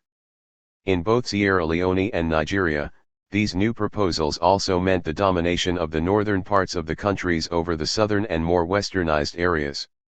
As would be expected, these new constitutions aroused the anger of the educated elite in all the British West African colonies and further intensified their resolve to bring about an end to the colonial system. Besides the intensification and radicalization of nationalism in British West Africa, the other factor which accounts for the overthrow of the colonial system was the nature and objectives of the political parties that emerged after the Second World War and the strategies that they adopted. This factor is of crucial importance because it explains why Ghana rather than, say, Nigeria was the first British colony to attain independence, and secondly why in the rest of the colonies it was the northern rather than the more sophisticated southern parts that came to dominate and are still dominating the political scene. A whole host of political parties emerged in Africa in general and in British West Africa in particular during the first decade after the end of the Second World War. 10 These included the United Gold Coast Convention, UGCC, the Convention People's Party, CPP, and the Northern People's Party formed in Ghana in 1947, 1949, and 1954 respectively, the National Council for Nigerian Citizens, NCNC, the Action Group, AG, and the Northern People's Congress, NPC, in Nigeria in 1944, 1950, and 1951 respectively, the National Council of Sierra Leone, NCSL, and the Sierra Leone People's Party, SLPP, in 1950 and 1951 respectively, and finally, the United Party and the People's Progressive Party, PPP, in the Gambia in 1951 and 1959 respectively. It was under the leadership of these parties that the battle for independence was won. The question then is why did these post-Second World War political parties and movements succeed while those in the period before failed? The first answer is the nature of the parties, associations, and clubs of the post-war period. Unlike those of the pre-war period, these parties were not elitist parties confined only to the educated elite and to the urban centers, but they were, by and large, mass parties with following in the urban as well as the rural areas. They had the support, to varying degrees, of the ex-servicemen, the trade union congresses, students, women's organizations, farmers, traders, traditional rulers, and so on. Because of this support, these post-war parties could not be ignored or written off by the colonial authorities as the former parties were. The role of the trade unions, to be discussed below, should be emphasized here, for whereas in Ghana the Trades Union Congress, TUC, gave its full support to the CPP and played a leading role in its campaigning, in Nigeria and the other colonies either because of its weakness or its divisions reflecting the regional divisions, the TUC was not a major participant. Secondly, unlike the former groups, these parties were not run on a part-time basis but were well-organized parties with offices, slogans, and modern equipment such as propaganda vans, loudspeakers and presses, and, above all, They had full-time officers at national, regional, and local levels. They were able therefore to put their views across and extend them to the remotest parts of their regions or countries with a consequent increase in their membership and strength. Thirdly, unlike the former parties, some of the parties were ready to use any strategies, peaceful or violent, constitutional or unconstitutional, local and international, to achieve their ends. Peaceful and constitutional strategies included mass rallies, newspaper campaigns, participation in the many elections, some of which were insisted on by the colonial powers, and appeals to international bodies such as the United Nations Organization and anti-colonial governments such as the United States of America and the Soviet Union. Violent and unconstitutional methods included boycotts, strikes, looting and attacks on colonial institutions and commercial establishments. Fourthly, most of the leaders of these parties were extremely charismatic and demagogic, which enabled them to capture and hold a mass following, the greatest of them being Kwame Nkrumah of Ghana and Azikiwe and Awolowo of Nigeria. Finally, and the most important of all, their objectives and slogans were very radical because they both reflected and provided blueprints for the resolution of social issues and were therefore very irresistible for the masses. The call was for self-government now or self-government step by step, but not, as in the 1930s, for a reform of colonialism. All the parties that emerged in British West Africa, if not in the whole of Africa, there was none that was better organized, better disciplined, more dynamic and radical and enjoyed more charismatic and demagogic leadership than the Convention People's Party of Ghana, thanks principally to its founder and leader, Kwame Nkrumah. It was obviously this unique status of the CPP that partly explains not only why it gained the ascendancy in Ghana but also why Ghana was the first British colony south of the Sahara to win the battle for independence. However, structurally and in terms of mass following, the parties differed in many important respects, and it is these differences that further explain not only the timing of the end of the independence struggle but also the leadership of the independent country. In the first place, while some of these parties were truly national parties with branches and a following in all the regions of the country, others were essentially ethnically based and regional parties. This difference was the outcome primarily of the strength or weakness of the ethnic and religious polarization in the country. Thus, in Ghana, where this polarization was very weak, two of the three parties, the UGCC and the CPP, were truly national parties with branches and support in all the regions of the country. In Nigeria and the other two British colonies, where ethnic and Muslim Christian polarization and confrontation were deep and bitter, the parties were essentially regional parties. Thus the NCNC, AG, and NPC of Nigeria were typologically and essentially Igbo, Yoruba and Fulbe Hausa ethnically based and regional parties, dominant in the former eastern, western and northern regions respectively. In Sierra Leone, the NCSL was the party of the Creoles in the south, while the SLPP was in reality the party of the Protectorate in the north, though it enjoyed the support of a few Creoles. Indeed, the latter party was formed specifically to oppose the former. Similarly, in the Gambia, while the United Party was like the NCSL of Sierra Leone, a party of the colony, the PPP was essentially that of the Protectorate. Thus, while the parties of Ghana readily agreed on the issue of independence as well as the date for it, both issues became subjects of bitter controversy among the parties in the other colonies.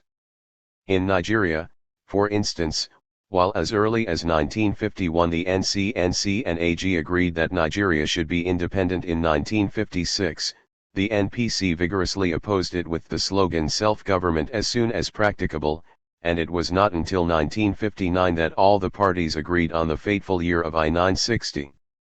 In Sierra Leone, too, it was not until 1959 that consensus was reached on the date for independence. Is it surprising, then, that Ghana was first to break the independence tape, to be followed 3 years later by Nigeria, and 4 years later by Sierra Leone? Moreover, because in all the colonies other than Ghana, the northern or protectorate section was more heavily populated than the southern section, the outcome of the inter-party wrangling was the political domination of the latter by the former. Since in nearly all the cases, the Southerners were economically, and in terms of Western education and modernization, more advanced than the Northerners, this political outcome not only strengthened and deepened regionalism, but it also led to a legacy of anger, impatience, and frustration on the part of the Southerners which has not been entirely eliminated to this day. There is yet a third factor to be taken into account in explaining the outcome of the independence struggle in British West Africa, and this was the attitude of the British colonial power to the demands and activities of the nationalist parties and organizations. Had the latter been met with hostility and suppressed with brutality, as happened in Madagascar in the late 1940s, and, as will be seen below, in French West Africa and in Portuguese Africa, there is no doubt that independence would not have been achieved when it was, nor would power have been handed over to the nationalists as it was.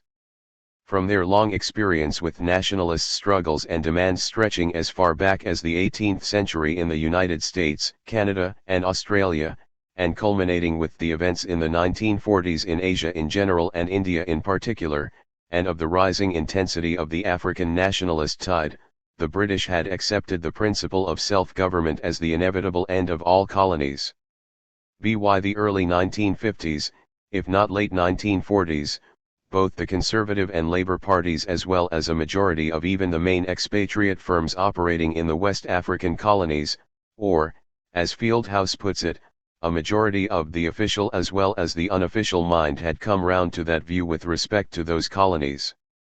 13. What had not been agreed upon was the period of apprenticeship or preparation for self-government. While some thought in terms of a period of 50 years, others even deemed that unrealistic. Nor, contrary to what scholars like Flint and Pierce have been arguing, 14 did the British draw up any program for so-called decolonization.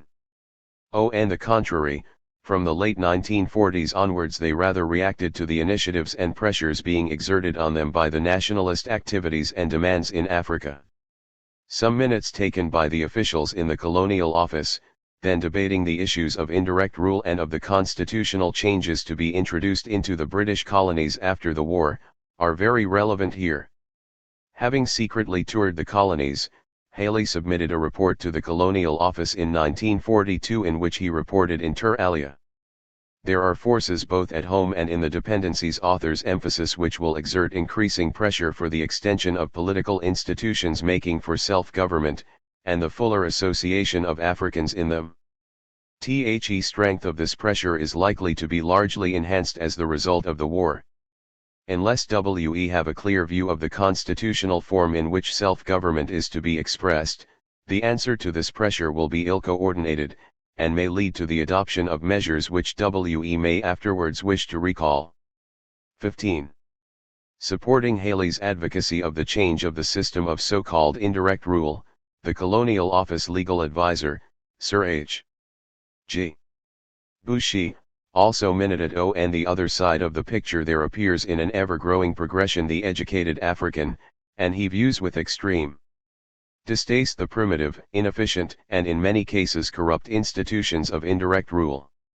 If, like the white man, he needs no more than worship them, he might be content.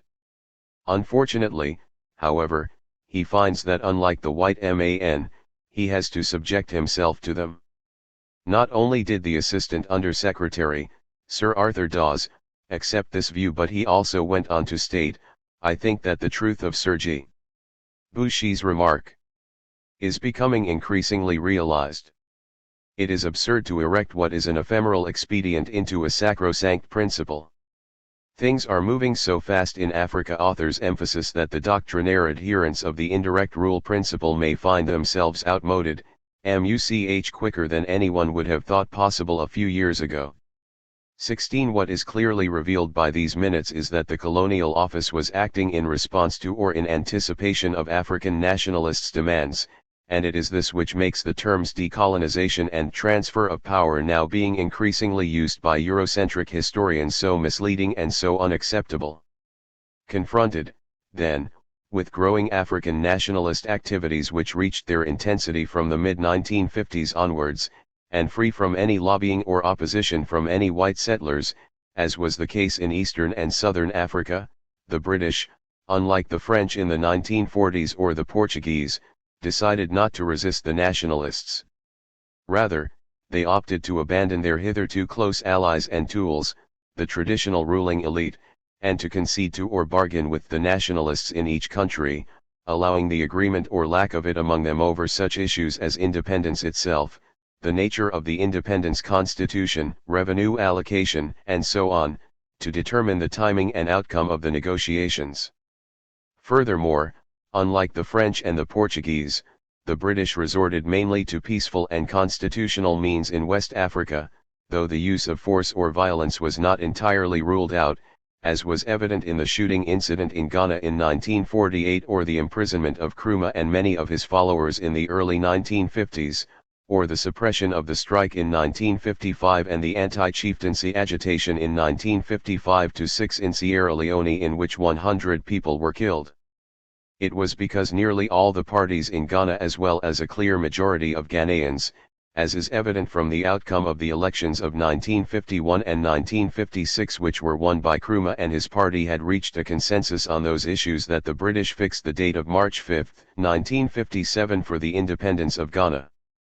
And it was because, after a series of constitutional conferences both locally and in Britain, all the parties in Nigeria and Sierra Leone agreed on the independence issues at stake in the late 1950s that Britain conceded their claims for independence.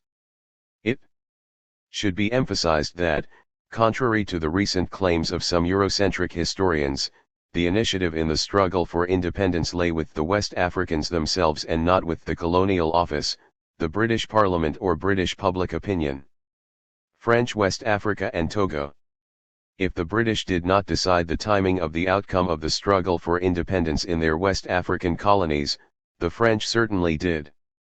This is clearly borne out by the fact that while all the British West African colonies became independent at different times stretching from 1957 to 1965, with the exception of Guinea and Djibouti, all the French colonies on the African continent became independent in the same year, I 960. Why then this rather interesting outcome in French West Africa? Here again the answers lie in the nature of the nationalist demands and activities, the nature of the political parties that emerged and, above all and most decisively, the reactions and responses of France and particularly of one single individual, namely General de Gaulle, to these activities. Whereas British West Africa was made up of 4 distinct units, French West Africa, consisting until 1958 of a federation of 8 colonies, termed Overseas Territories after 1946, formed a single administrative unit under the authority of a Governor-General who, in 1946, was renamed High Commissioner Haut Commissaire de la République. The French part of the Togo, a trusteeship territory, had a separate status. Less populated and less well developed, French West Africa was behind in all areas compared to British West Africa. Outside the 3 full communes of Senegal, namely Dakar, Rufisque, and St. Louis, whose inhabitants, black and white alike, were French citizens and could therefore participate in politics and elections, the colonial regime had excluded most forms of political life from the colonial subjects. In addition, both the public and the private sectors had to face competition even for low-level employment from poor white settlers who did not exist in British West Africa. The end of the war led to strong reactions, for the reasons mentioned above, but also as a result of a sudden transformation of political status. The French Africa Conference held at Brazzaville from January 30 to February 8, 1944, which had brought together, before the liberation of France, governors and settlers, in no way opened the door to any sort of decolonization as legend has it. On the contrary, it rather excluded any idea of autonomy, any possibility of evolution outside the French imperial bloc, and specified that the constitution of self-government in the colonies, even in the distant future, is to be excluded. 17. It limited itself to promising, for an indeterminate future, a possible participation by Africans in the management of their own affairs. These remarks were taken literally by the Africans, which subsequently provoked the ire of the settlers, as being intolerable. In 1945, the rise of the forces of the left had consequences in Africa. For the first time, in October 1945, a small minority of the subjects, which for French West Africa consisted of 117,000 out of 16 million inhabitants, were to elect deputies to the French Constituent Assembly. This, along with the settlers, formed the first college of electors and received a disproportionate representation in relation to their numerical importance.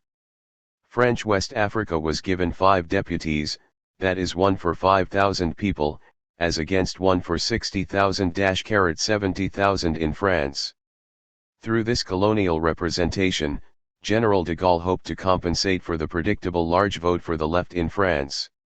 The settlers were sure supporters, the ex-subjects would vote as the administration wanted. But things did not turn out that way. The election within the framework of the second college picked as deputies those who had campaigned for the end of the colonial regime. In Senegal, where the winning candidate from the first college, which was dominated by Africans, was the lawyer Lamine Gueye, a veteran of politics in the 3 communes, and that from the second college, the young agrégé de Grand-Mayor Léopold Sédar Senghor, the 2 winners joined the Socialist Party, Section Française de l'Internationale Ouvrière, SFIO, the winner from Guinea, Yassine Diallo, and Dahomey, Saoura Migane Pithi, affiliated with the Socialist Group. Félix Houphouët-Boigny, elected from the Côte d'Ivoire, and Fili Dabo Sissoko, elected from Sudan Niger, joined the Communist Group in the Assembly. Assimilation and persistence of the colonial regime. The first Constituent Assembly had a left-wing majority made up of the Socialists and Communists, to which most of the indigenous members elected from overseas affiliated. The Constitution, of which the deputy from Senegal, Senghor, along with Pierre Cot, had been one of the drafters, integrated the former colonies into the Republic and introduced the expression French Union One, but left the door open for an evolution towards independence.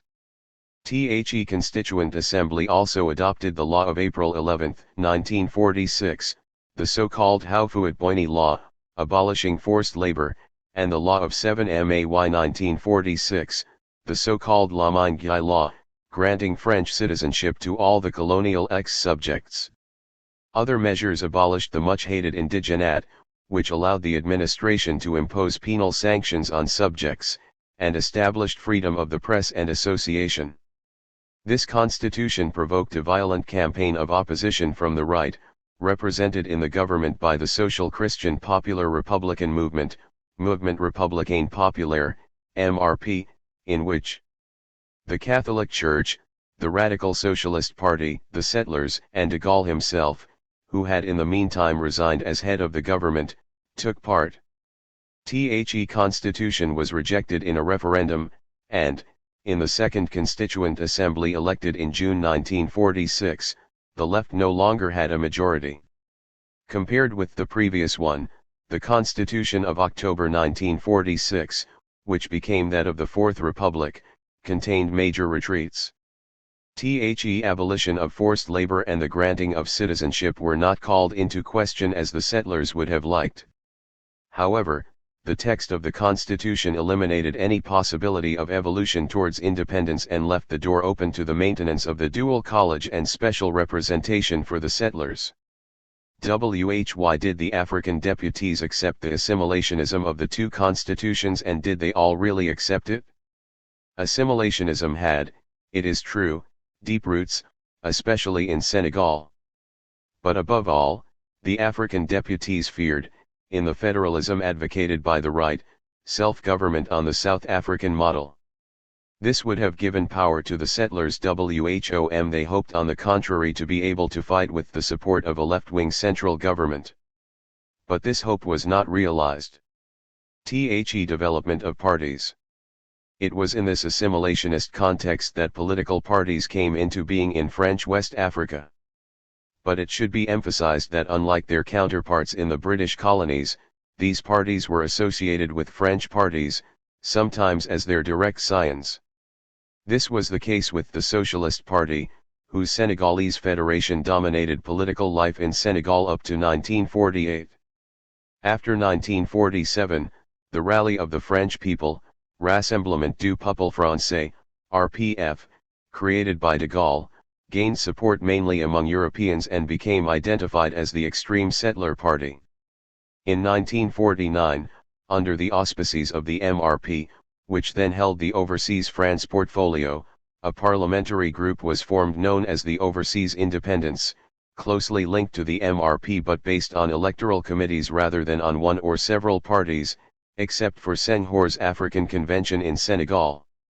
The Communist Party, whose principles ruled out the creation of overseas branches, had limited itself in the period 1944-50 to inspiring groups d'études communistes, GEC, with the aim of uniting Frenchmen and Africans to create purely local anti-colonialist front parties or movements called democratic or progressive, such as the Democratic Party of the Côte d'Ivoire, the Niger Progressive Party, and so on. Faced with the counterattack launched during the summer of 1946, a number of African deputies called for a conference of all political parties, Rassemblement, in Bamako in October 1946. The Socialist Minister of Overseas France, Marius Moutet, gave instructions that this was to be prevented at all costs. He pressurized the socialist deputies WHO had signed the call for the rally not to attend, while the delegates from French Equatorial Africa were unable to get there. The Congress, however, took place as planned and resulted in the establishment, under the leadership of Houphouët-Boigny, of the Rassemblement Démocratique Africain, African Democratic Rally, or RDA, federating local African parties on the basis of the anti-colonial struggle. Its deputies, 7 in the National Assembly in November 1946, affiliated with communist groups in the various assemblies. The Cold War and the attempts at colonial restoration. The presence of African deputies in the French assemblies had scarcely any influence on the local administration. The constitution had envisaged first the establishment of local assemblies or general councils and then in 1952 territorial assemblies. However, except in Senegal, the elections were made by the dual college with a separate and excessive representation for the settlers. There was also an assembly at the federal level, the Grand Council elected indirectly by the territorial assemblies. Yet, the Governor-General and governors retained all their powers intact while the powers of the assemblies were limited to a consultative role and the approval of the budget, which was largely predetermined by the mandatory expenditure. The removal of the communist ministers in France in May 1947 and the beginning of the Cold War were accompanied by what amounted to a policy of colonial restoration evidenced by the War of Reconquest in Indochina, the repression of the nationalist movement in Madagascar, and so on. In French West Africa, the policy of repression was focused on the Côte d'Ivoire, the stronghold of the RDA, which, around 1950, had 850,000 members there out of a population of 2.3 million. The leader of the Parti Démocratique de Côte d'Ivoire, PDCI, an RDA section, Félix Houphouët-Boigny, an African doctor from a reigning family in Ball country, a former chef de canton and a big planter, had in 1944 been the founder of the Syndicate Agricole Africain, bringing together African coffee and cocoa planters. At the time they were locked in bitter conflict with the settlers. WHO had inherited exorbitant privileges from the Vichy regime, such as preferential buying prices and monopoly of the workforce, supplied by forced labor, and of equipment. The Ivorian agricultural bourgeoisie which he represented defended its class interest by demanding the abolition of racist privileges and the abolition of forced labor which would give it access to the labor hitherto reserved for whites. But, in so doing, it was ipso facto defending the interests of the masses oppressed by the colonial regime, and awakened a profound mass movement of which the PDCI was the expression. In order to reduce the weight of the Côte d'Ivoire, the territory of Upper Volta, which was suppressed in 1932 and mostly annexed to the Côte d'Ivoire, was restored in 1947. Then, at the end of 1948, Governor Peko was sent with the mission of breaking the RDA. In 1949 and 1950, he resorted to violence and combing operations, ratisssages, during which villages were burned down and peasants murdered. An increasing number of bloody incidents occurred which were always attributed to the RDA. Among the victims was Senator Victor Byaka Bota, who disappeared. Later, a few of his charred bones were found, along with his gold signet ring. Almost all the territorial and local leaders were arrested, except for the deputies Houphouët-Boigny and Ouattara Coulibaly. As a result of these brutal and oppressive measures, Houphouët-Boigny gave in. Following contacts with François Mitterrand, a member of the same group Union Démocratique et Socialiste de la Résistance UDSR, as René Plavin, the Minister of Overseas France, he decided at the end of 1950 to disaffiliate from the communist groups, drop the radical demands, and join the government. Thus, he voted for military supplies for the war in Indochina. To the militants and members of the RDA, this about-turn was at first presented as a tactical withdrawal in order to put an end to the repression. The General Secretary of the RDA, Gabriel 177. D'Arbassière, and the Senegal and Niger sections refused to follow this change of course while the others, and notably those in Guinea and French Sudan, resigned themselves to it so as not to break the unity of the movement. Popular pressure and the move to independence. Despite Houphouët-Boigny's about-turn, popular pressure persisted. Trade union action and strikes directed against the persistent measures of racial discrimination in wages, status, right to work, and so on, developed after 1951. In Guinea, the Parti démocratique de Guinée, RDA, led by the trade unionist Sékou Touré, extended its support in the countryside by waging the fight against chieftaincy, a cog in the colonial administration.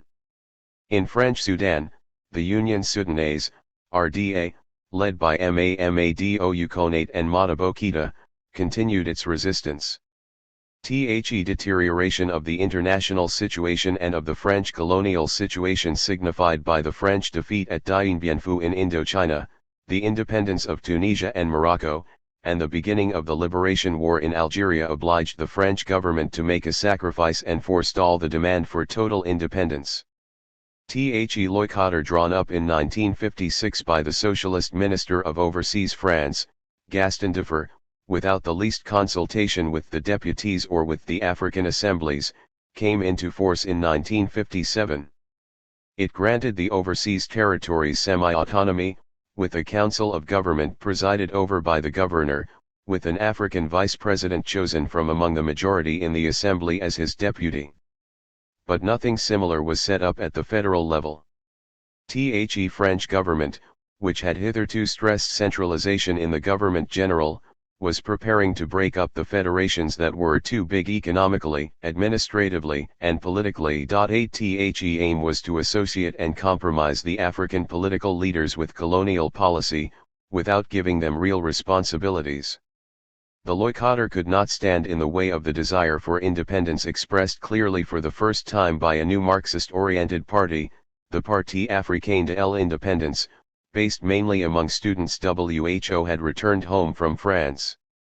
Independence was further popularized both in France and Africa by students of the Fédération d'étudiants d'Afrique Noire en France, FEANF, 9, and the Union Générale d'étudiants d'Afrique Occidentale, UGEAO.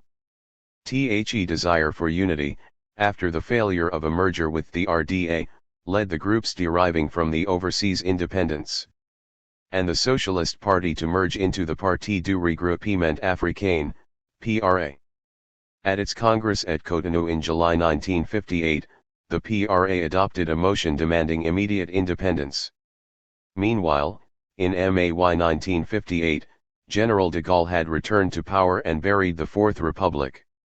The new constitution which he had prepared, and which was to be approved in a referendum on September 28, 1958 in France and the overseas territories and departments, took a further step by granting autonomy to the territories, which became republics with an elected president replacing the governor. The French Union was replaced by the French Community, but the French government retained a whole series of essential powers, and independence was explicitly presented as being incompatible with membership of the French Community. De Gaulle submitted his new proposals to a vote in French Africa, and the colonial administration succeeded in securing a yes vote even in Niger, whose government, headed by the trades unionist Bakary Djibo, had called for a no vote, except in Guinea, where the no vote totaled more than 80% of the votes and which proclaimed its independence on October 2. This choice sounded the death knell of the French community in the short run, despite Houphouët-Boigny's fierce opposition. By causing the disappearance of French West Africa, FWA, as a political unit, the constitution had sanctioned the balkanization of French Africa. Senegal and French Sudan attempted to oppose it by creating a Federation of Mali, which initially included Upper Volta and Dahomey, but they soon left under Ivorian pressure. Reduced by 2 members, the Federation of Mali asked for its independence in September 1959, and France had to resign itself to granting it on June 20, 1960, at the price of an amendment to the constitution. The other states followed and their independence was proclaimed during August, for Dahomey on August 1, Niger on August 3, Upper Volta on August 5, Côte d'Ivoire on August 7, but Mauritania's not until November 28, 1960. Togo, because of its status, had followed a path of its own. The Comité d'Unité Togolese, CUT, led since 1946 by Sylvanus Olympio, and the Juventus Togo, created in 1951, had been calling for unity and independence since that date.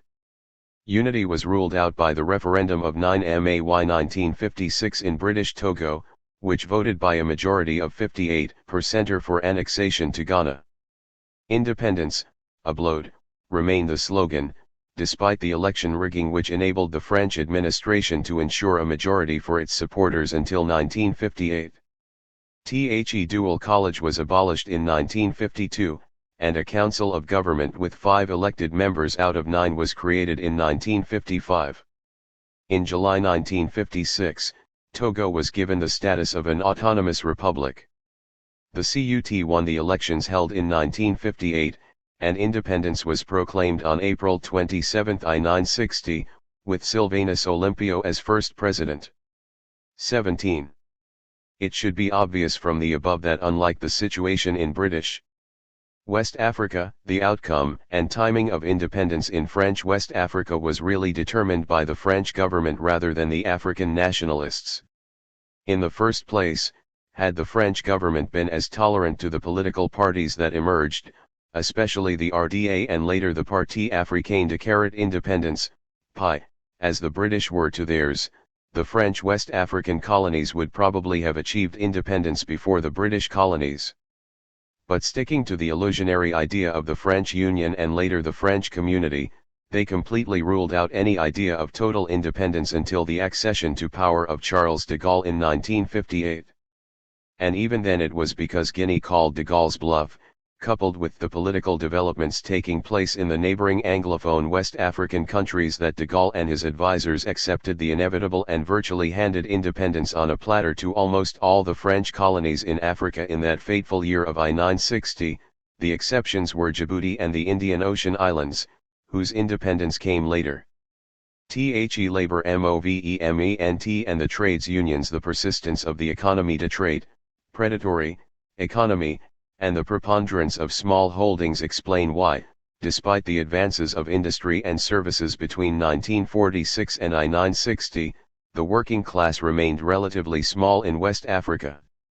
For FWA and Togo there were only 245,538 wage earners in 1947 and 412,810 in 1957, excluding civil servants and domestic servants, which represented only 2% of the population in 1957. The proportion would be a little higher if civil servants, whose importance in the trade union movement was out of all proportion to their number, were included. The administrative elite, including teachers and government doctors, played a major role in the trade union movement and often provided its leaders. In the British territories, trade unionism was transformed in the tradition of the British Trades Union Congress, TUC, often with the blessing of the administration and in a spirit of collaboration with the administration and employers. Nevertheless, they found it hard not to get caught up in the nationalist movement. In certain cases they were in fact the prime movers, for example, the railway unionists of Sekondi Takoradi in the Gold Coast, in the 1940s. In Ghana, the TUC soon established close ties with the CPP. In January 1950, it was to back the CPP's positive action campaign that the TUC launched the general strike. In Nigeria, the close alliance between the Nigerian Trade Union Congress and DI-NCNC was not sustained after 1951. The Nigerian trade union movement remained marked by its fragmentation and division into rival bodies. Radical elements never played a sustained major role in it. In the French territories, DI trades unions were in the beginning, and remained until 1957, mostly affiliated to the French Confédération Générale du Travail, CGT, the General Confederation of Labor, while enjoying considerable de facto autonomy under the leadership of a Comité de Coordination des Unions de Syndicats Confédérés de l'AOF. MANYCGT union leaders were at the same time political leaders with the RDA, even after 1950, for example, Sékou Touré in Guinea and Bakary Djibo in Niger.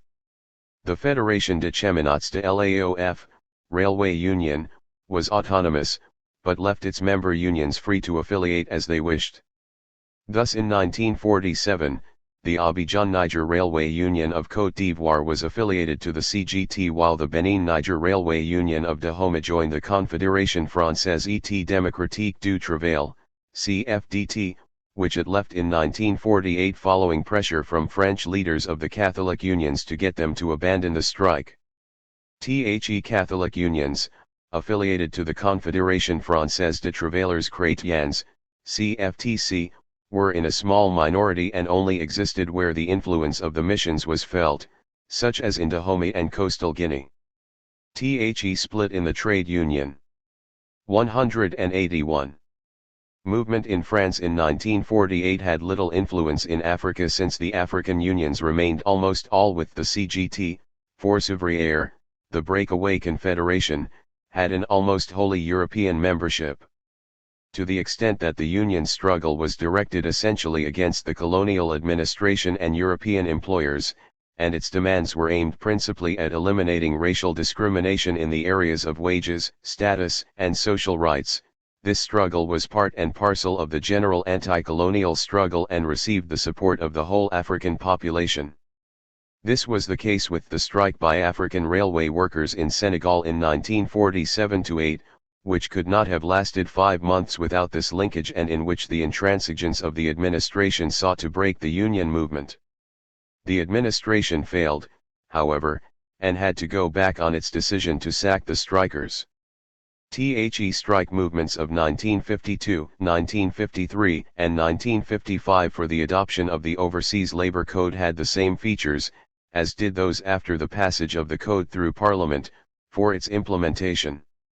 It was only in 1956 that, on the initiative of Sékou Touré, a Confédération Générale du Travail Africain, General Confederation of African Labor, was established. It received a cool welcome as it appeared to be under the remote control of the leadership of the RDA.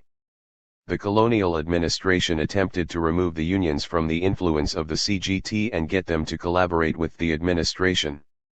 CGT then took the initiative of calling for the formation of an independent African Central Trade Union organization bringing all the unions together. This appeal initially gained universal approval among the CGT, CGTA, autonomous railwaymen and Catholic unions except for the Force ouvrière. The Catholic unions, however, went back almost at once on their decision by creating a Confédération Africaine de Travailleurs Croyants, African Confederation of Believing Workers, CATC, a formula which they felt would enable them to attract Muslims. The call for a centralized union finally took concrete shape with the holding in Cotonou in January 1957 of the Congress which created the Union Générale des Travailleurs d'Afrique Noire, General Union of Workers of Black Africa, UGTAN, under the leadership of Sékou Touré. The UGTAN did not survive independence, each state having moved quickly to remove the National Central Trade Union Organization from any external influence. The role of cultural and religious movements. The assertion of the African personality inherent in the anti-colonial struggle was bound to take on a cultural dimension. Paradoxically, and for reasons that have to do with both the colonial heritage and the material conditions flowing from it, this assertion took mainly a literary form and did so in the language of the colonizer. It was a new phenomenon in itself to the extent that, before 1946, this form of expression had been extremely limited and channeled into forms acceptable to the colonial regime.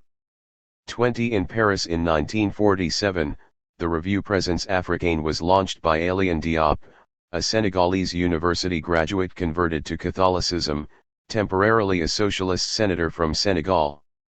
This review, around which the Société Africaine de Culture was formed, was not politically aligned, but its assertion of an African cultural personality was in itself a challenge to the colonial ideology and fact of colonialism. It was in the same year that L. S. Senghor, a politician as well as a poet, published his first collection of poems.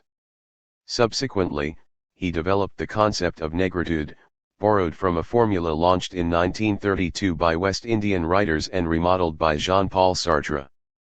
This concept was at once strongly challenged by the revolutionary school led by Gabriel d'Arbessire in 1949. In contrast to this cultural self-assertion, which did not call into question the established order, a militant, vigorously anti-colonial poetry began to appear in the years 1947–50, in the columns of the Dakar Weekly, Reveil, the organ of the RDA, written by such poets as Bernard B. Dotty, Jean Malonga, and Keita Fadeba. The last named continued this activity in 1950 by founding the Ballets Africains, which took his name, creating a new form of cultural expression on an African foundation. Recordings of poems by Keita Fadeba accompanied O and the guitar by Kanti Faisli were banned in FWA as subversive. David Diop continued this trend in the 1950s, and it was also in the 1950s that there appeared through the novel, in a less militant but equally critical form, a satire of colonial reality.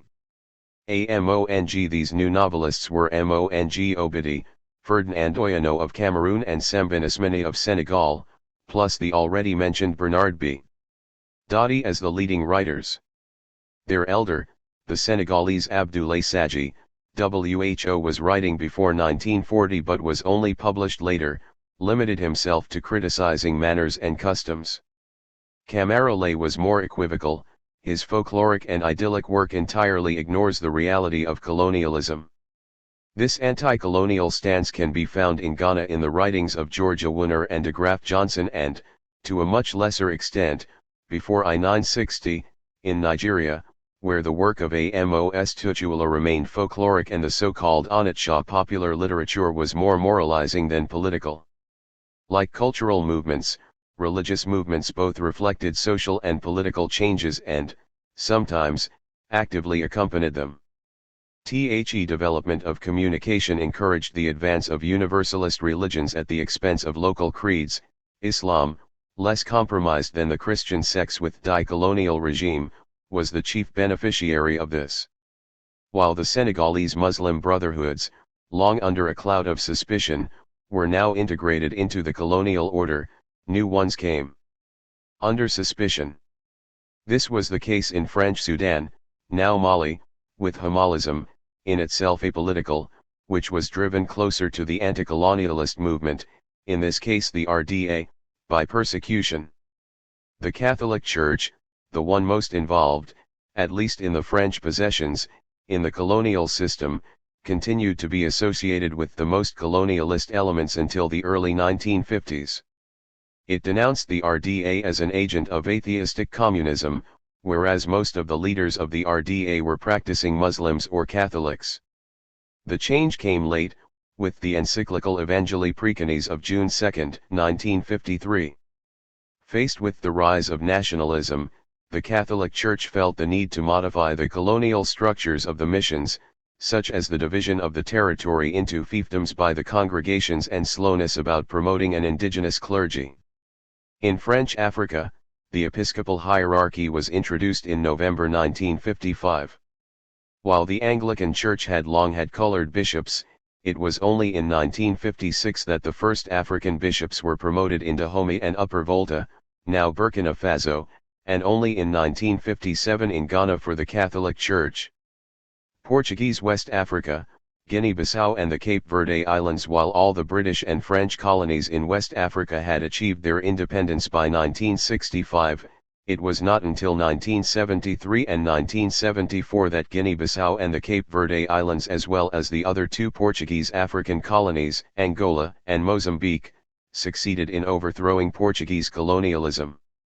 Furthermore, while the struggles for independence in all the other West African colonies were by and large peaceful, taking the form of round-table conferences and inter-party wranglings, in Portuguese Africa it was a violent, bloody, and protracted affair, assuming the dimensions of wars of liberation.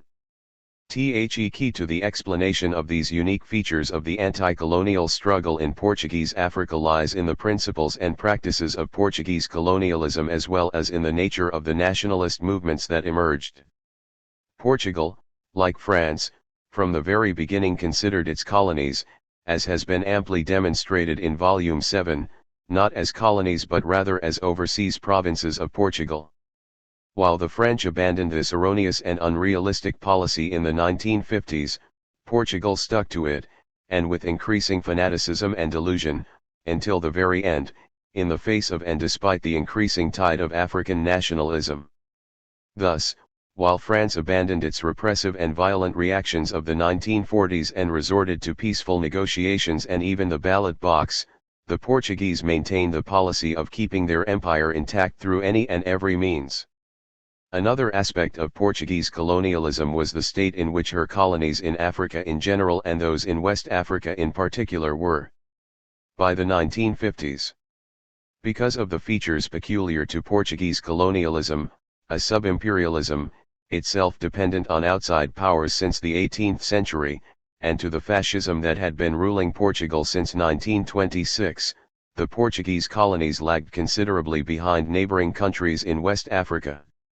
They had no capital investment, no railway, no roads, and a primitive economy de trade, predatory economy, in the hands of a monopoly, that of the Companhia União Fabril, CUF. Officially regarded as Portuguese provinces since 1930, these two colonies bore the stigmata of the most backward colonialism. Behind a facade of assimilationism was concealed the most brutal discrimination. In the Província de Guiné of the 1950s, out of 500,000 inhabitants and after 5 centuries of Portuguese presence, 8,320 individuals, including 2,263 whites and 4,568 of mixed race, enjoyed political rights, which in any case were purely formal, with the status of civilized. Only 1,478 Africans, 0.3% of the population, enjoyed this status. The white man, even if illiterate, which was common among the Portuguese, was civilized ipso facto. The black man had to know how to read and write Portuguese, be a practicing Catholic and be in the colonizer's good books. In the Cape Verde Islands, overpopulated and ravaged by periodic famines, 20,000 died in 1940-3 and 30,000 in 1944-8, out of a population of fewer than 150,000 at the time. The population, which had originally come from the mainland, was wholly assimilated, and Portugal drew on it for subordinate colonial officials for the other colonies in Africa. With very limited educational facilities at the secondary and none at the tertiary levels, there was none of that upper middle class or bourgeoisie class which would also have provided leadership and inspiration. And with the Portuguese determined and ready to suppress any anti-colonial agitation with the most extreme of means, it was not until the late 1950s that political parties began to emerge in Portuguese Africa. On October 19, 1956, an agronomist of Cape Verdean origin but born in Guinea, Amilcar Cabral, with his 5 companions, created the Partido Africano de Independencia de Guinea-Cabo Verde, PAIGC, in Bissau. From 1956 to 1959, its activity was concentrated in the towns, and it used peaceful means. However, when the illegal strike of dock workers it organized in August 1959 was brutally suppressed with more than 50 dock workers killed and many wounded, the PAIGC decided to abandon its peaceful methods in favor of armed struggle. It therefore not only shifted its activities from the towns to the bush but also there devised a new policy and political program, the politics of liberation, calculated to win the masses of the countryside who were then apathetic towards independence or building a new nation. As Cabral told his cadres, keep always in your mind that the people are not fighting for ideas, for the things in anyone's head. They are fighting to win material benefits, to live better and in peace, to see their lives go forward, to guarantee the future of their children, therefore that they must practice revolutionary democracy. Hold frequent meetings. Hide nothing from the masses of our people. Tell no lies. Claim no easy victories. Point 21. Between 1961 and 1963, his young militants, who were mainly 25 years of age or even younger, worked clandestinely in the villages, teaching the people that their local grievances could only be solved by working and fighting to get rid of the entire Portuguese colonial system. It was only after this education and organization that the PAIGC launched its armed struggle in 1963. Beginning first with small guerrilla groups in favorable zones of bush or forest, they next developed them into large units but also non-localized units, available for rapid movements over long distances, and capable of fighting wherever they were sent. Point 22. Actively supported and helped by the rural people, these mobile groups increased in size and strength, learned the use of all sorts of weapons, including even long-range missiles, even though they were mostly illiterate. Whenever they liberated any area, they launched their politics of liberation. On the one hand, they expelled all colonial officials and traders, abolished all colonial taxes and exactions, and ended forced labor and the compulsory growing of crops. On the other, the more positive side, they introduced a new trading system and established bush schools and clinics where there were none before, staffed with teachers and nurses from men and women often trained in Europe or in Cuba. What was even more important, the PAIGC introduced true democracy into the liberated areas. The people were encouraged to elect representative committees which were assigned the responsibilities of local government. Cabral summed up the strategy employed against the Portuguese as follows: in order to dominate a given zone, the enemy is obliged to disperse his forces. In dispersing his forces, he weakens himself and we can defeat him. Then in order to defend himself against us, he has to concentrate his forces. When he does that, we can occupy the zones that he leaves free and work in them politically so as to hinder his return there. 23. Using these tactics as well as their politics of liberation and assisted by some people from the Cape Verde Islands, some African countries and above all the USSR and Cuba, the PAIGC made steady progress. In spite of the huge increase in the number of Portuguese soldiers from IOOO in 1961 to more than 30,000 in 1967, the PAIGC could not be stopped by the Portuguese. Despite the active financial and military support for Portugal of all the major Western powers as well as the other members of NATO, by 1967 the PAIGC had gained control of two-thirds of Guinea. Although the Portuguese subsequently increased the strength of their army there, they failed to defeat the Africans, and not even the callous assassination of Amilcar Cabral in January 1973 could reverse the tide rolling in favor of liberation. On September 24, 1973, the PAIGC proclaimed the independence of Guinea-Bissau. It should be pointed out that the humiliation and demoralization suffered by the Portuguese army not only in Guinea-Bissau but also in Angola and Mozambique, coupled with the ideas of liberation with which the Portuguese soldiers became infused in Africa, led to the overthrow of the oppressive Salazar regime in Portugal itself by some young officers of the Portuguese army in April 1974. It was the new regime which not only confirmed Guinea-Bissau's independence but also conceded independence to both Angola and Mozambique in 1975.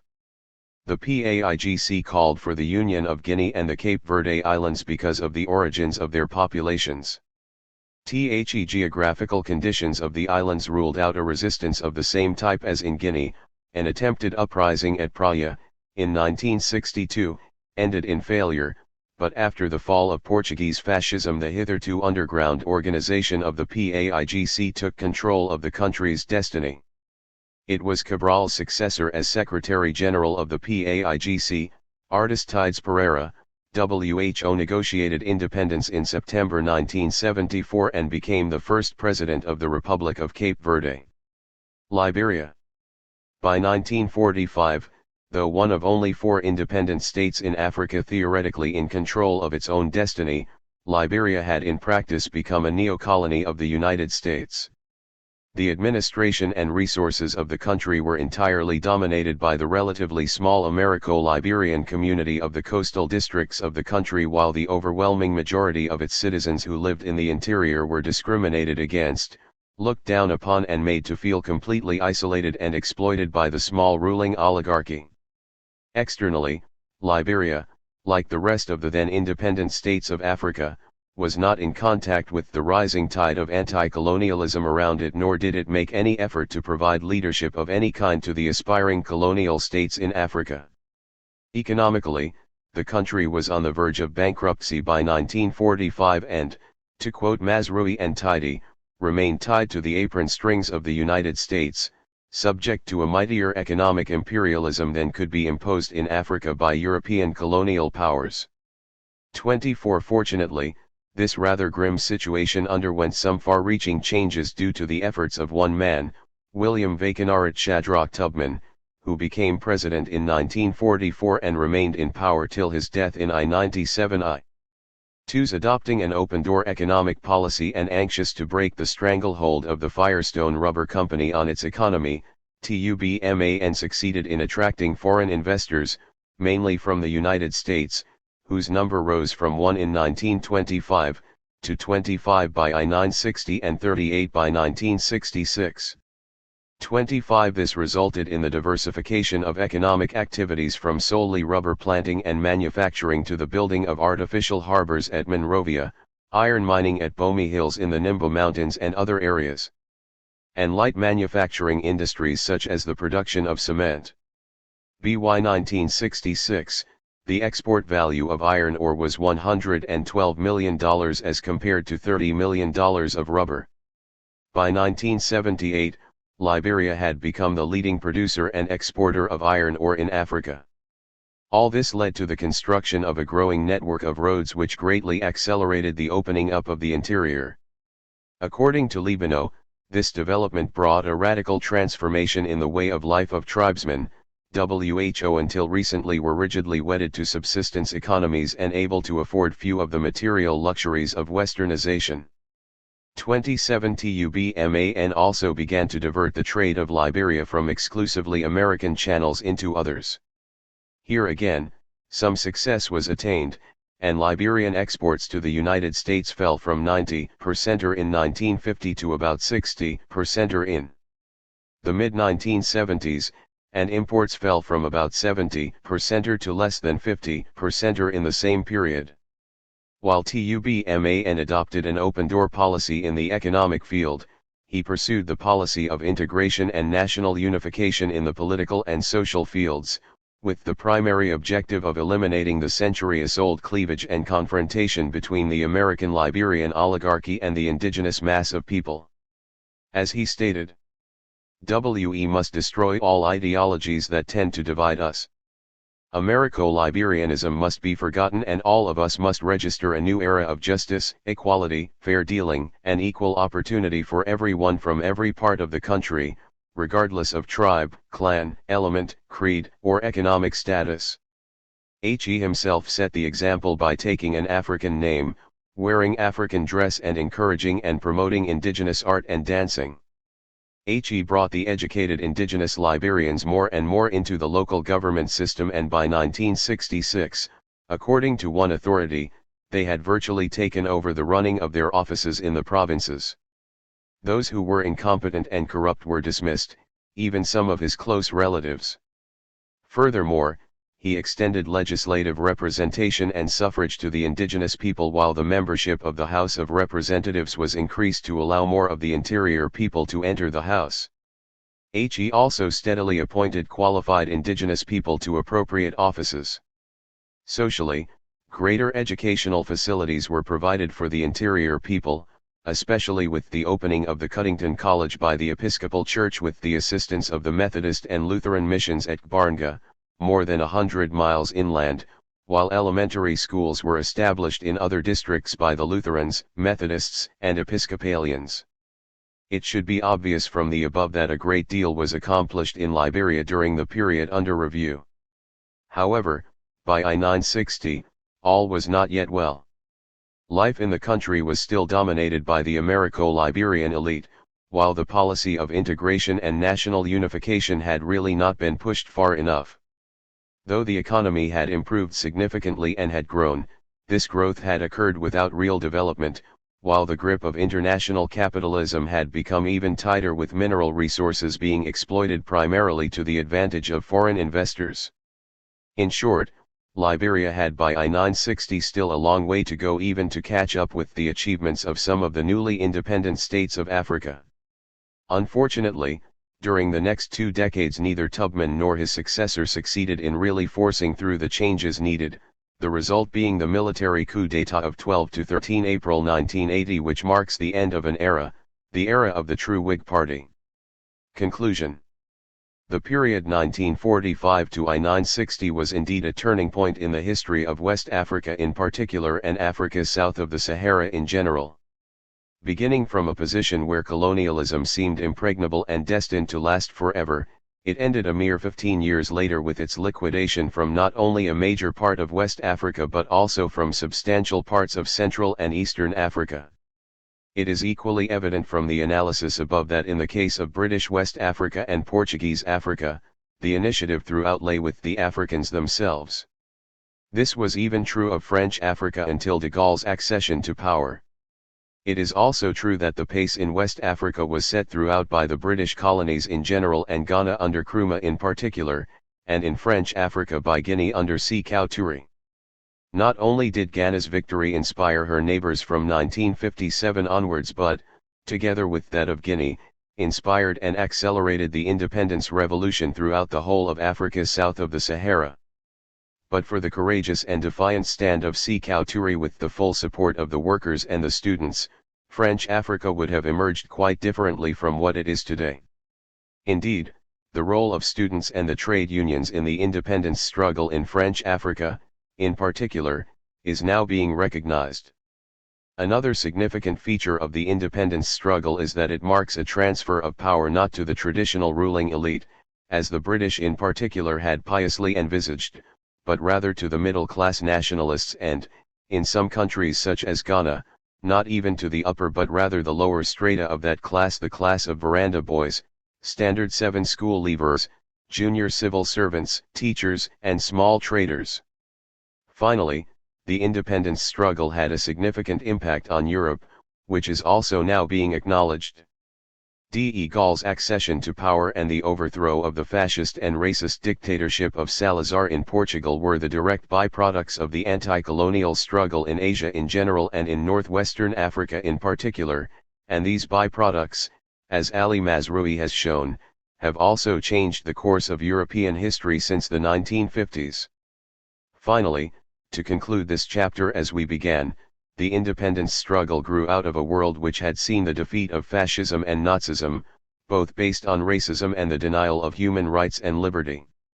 The successful outcome of the struggle therefore raised great hopes and expectations in Africa.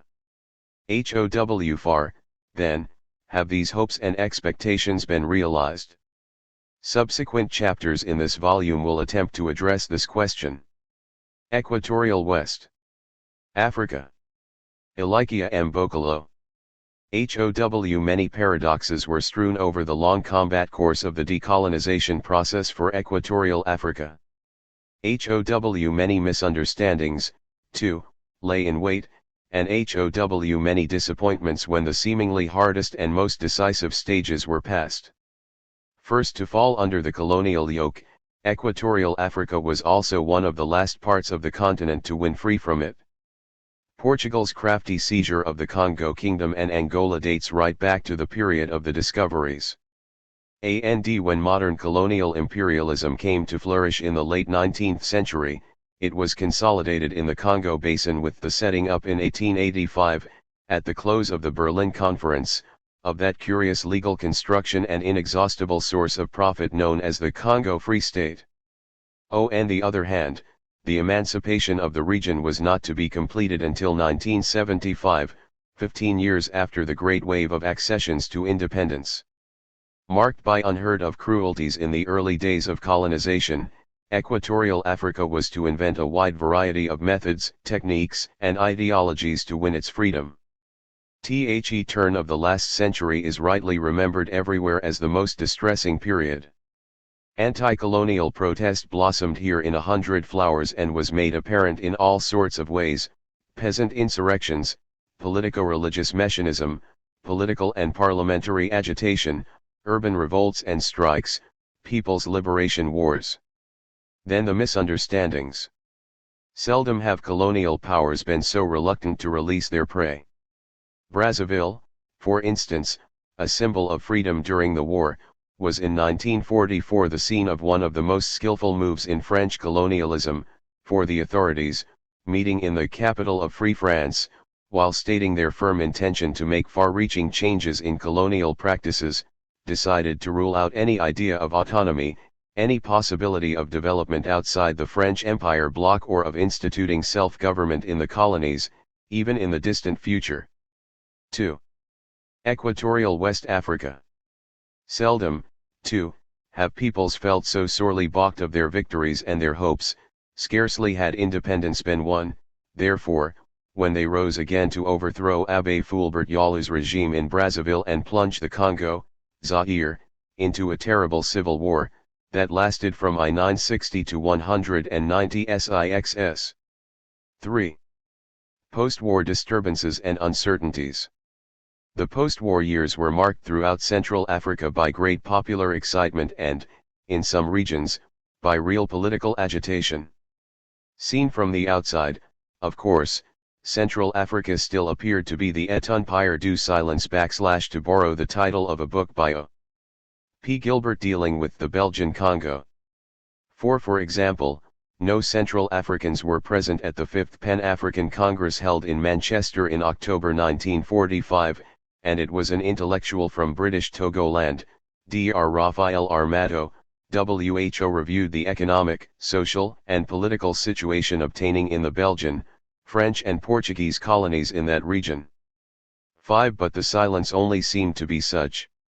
The war years had in fact proved to be a time of particular distress, see Chapter 3. Everywhere more and more had to be produced, and the colonial authorities did not hesitate to revert to the most brutal methods which had been employed at the end of the 19th century. The war effort bore particularly hard on French Equatorial Africa and the Belgian Congo. Moreover, those Africans who had taken part, voluntarily or under compulsion, in the military operations had had an opportunity of discovering new horizons and absorbing novel ideas, those from French Equatorial Africa in North Africa and Europe, those from the Belgian Congo in Ethiopia, Madagascar, and Burma. The new climate was obvious to all in the towns, where the impoverished masses of the industrial proletariat, the downtrodden workers and the dissatisfied and impatient educated African classes already represented a real political force. 6. Revolutionary and reformist ideas from the outside world easily made their way in and found a sympathetic audience in these strata of society. Angola received, mainly from Brazil, a great amount of literature about the Second World War, fascism, and the national liberation struggles. 7. In the Trust territories, the Cameroons, Rwanda-Urundi, public attention concentrated mainly on the principle of the right of peoples to self-determination, laid down in the Atlantic Charter, the United Nations Declaration and the United Nations Charter. In Brazzaville, Libreville, and perhaps also in Bangui and smaller centers, communist study groups were set up under the leadership of Europeans who were active members of the French Communist Party. 8. It may be mentioned, Incidentally, that the first political parties to be set up legally at this time in French Equatorial Africa clearly showed their allegiance to the parties of France. In the Middle Congo, even before the Second World War, there was a local branch of the SFIO, the French section of the Socialist International, led by Jacques Opin-Galt, while the Congolese Progressive Party, founded in 1946 by Jean-Félix Chikaya, became after the Bamako Congress, October 1946, a member of the RE, a Rassemblement Démocratique Africain, which was itself closely connected with the French Communist Party. The main Gabonese party, Jean Aubam's UDSG Union Démocratique et Sociale Gabonaise, obviously tried to keep very close to the French UDSR Union Démocratique et Socialiste de la Résistance, led by François Mitterrand. Only the MESAN Mouvement d'Évolution Sociale de l'Afrique Noire, founded in 1949 by Barthélemy Boganda in Ubangi-Chari, was entirely independent of the parties in France, although its ideas were largely based on those of the Christian Democrats. In Angola, colonial domination combined with the Salazar dictatorship prohibited the legal constitution of political parties. It was as underground formations and on the initiative of the Portuguese Communist Party that three revolutionary movements led by young intellectuals were set up in Luanda round about 1948, the Comite Federal Angolano do Partido Comunista Português, the Comissão de Luta das Juventudes contra o Imperialismo Colonial Angola, and the Angola Negra. 9. The most significant activities in urban areas were, however, attributable to the local efforts of the Africans themselves. In Angola, several very active groups which were formed in the interwar period were to maintain their pressure after 1945, the Liga Nacional Angolana and the ANANGOLA Asociação Regional dos Naturais de Angola, both particularly influential among the Luanda mestizos. The former worked mainly for economic and social reforms, while the latter concentrated on cultural action.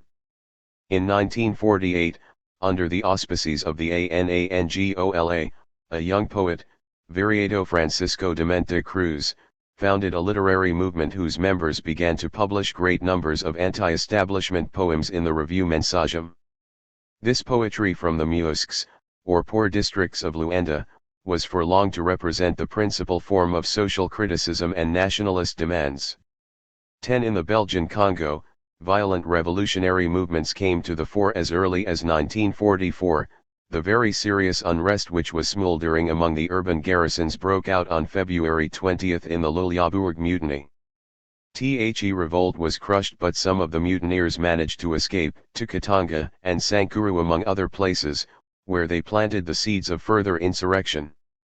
Another mutiny broke out almost at the same time in Jadotville, while in Elizabethville the colonial administration managed only just in time to get wind of plotting among intellectuals with the object of securing, in line with the Atlantic Charter, freedom of speech and of the press, individual freedom, with the abolition of the chain and the whip, which reduce us to the condition of beasts of burden, freedom of movement, provision of the education required for the intellectual progress of the native population and the right to political representation. This violent radical trend was to continue in the ensuing years, with the strike of dockers in the seaport of Matadi in November 1945, marked by rioting and bloodshed, 7 deaths according to official figures. At the same time, another, moderate and reformist trend gained ground among the educated population of the Belgian Congo.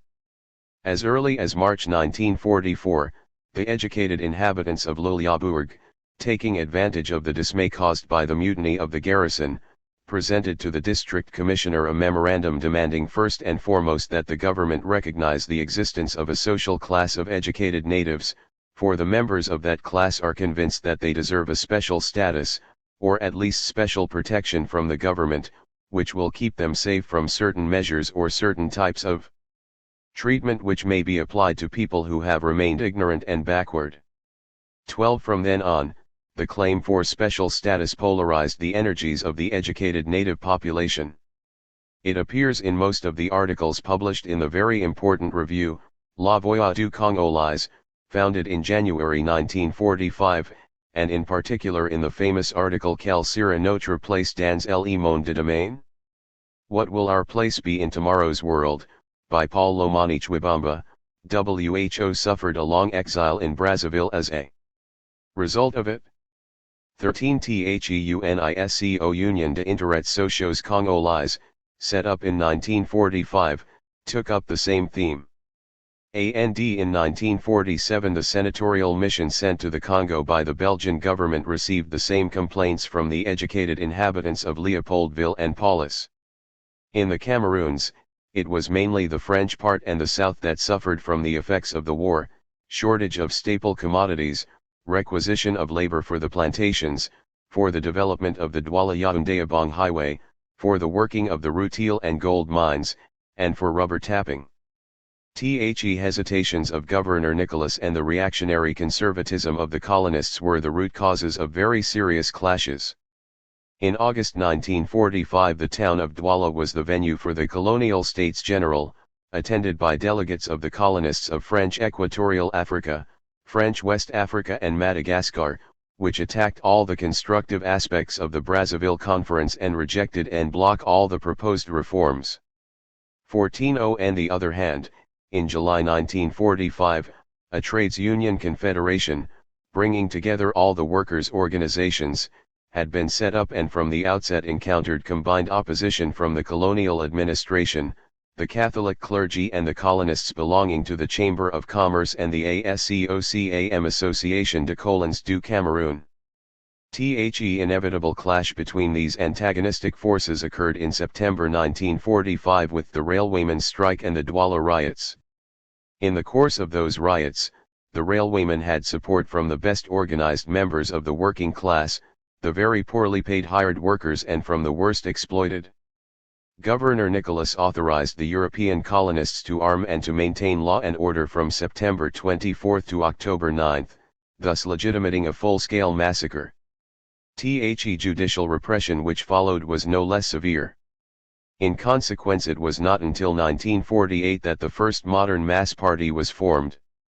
This party, the UPC Union de Populations du Cameroun, was the creation of the trade unionist Reuben Ernyob and his lieutenants, Felix Mumi, Ernest Wandi, and Abel King.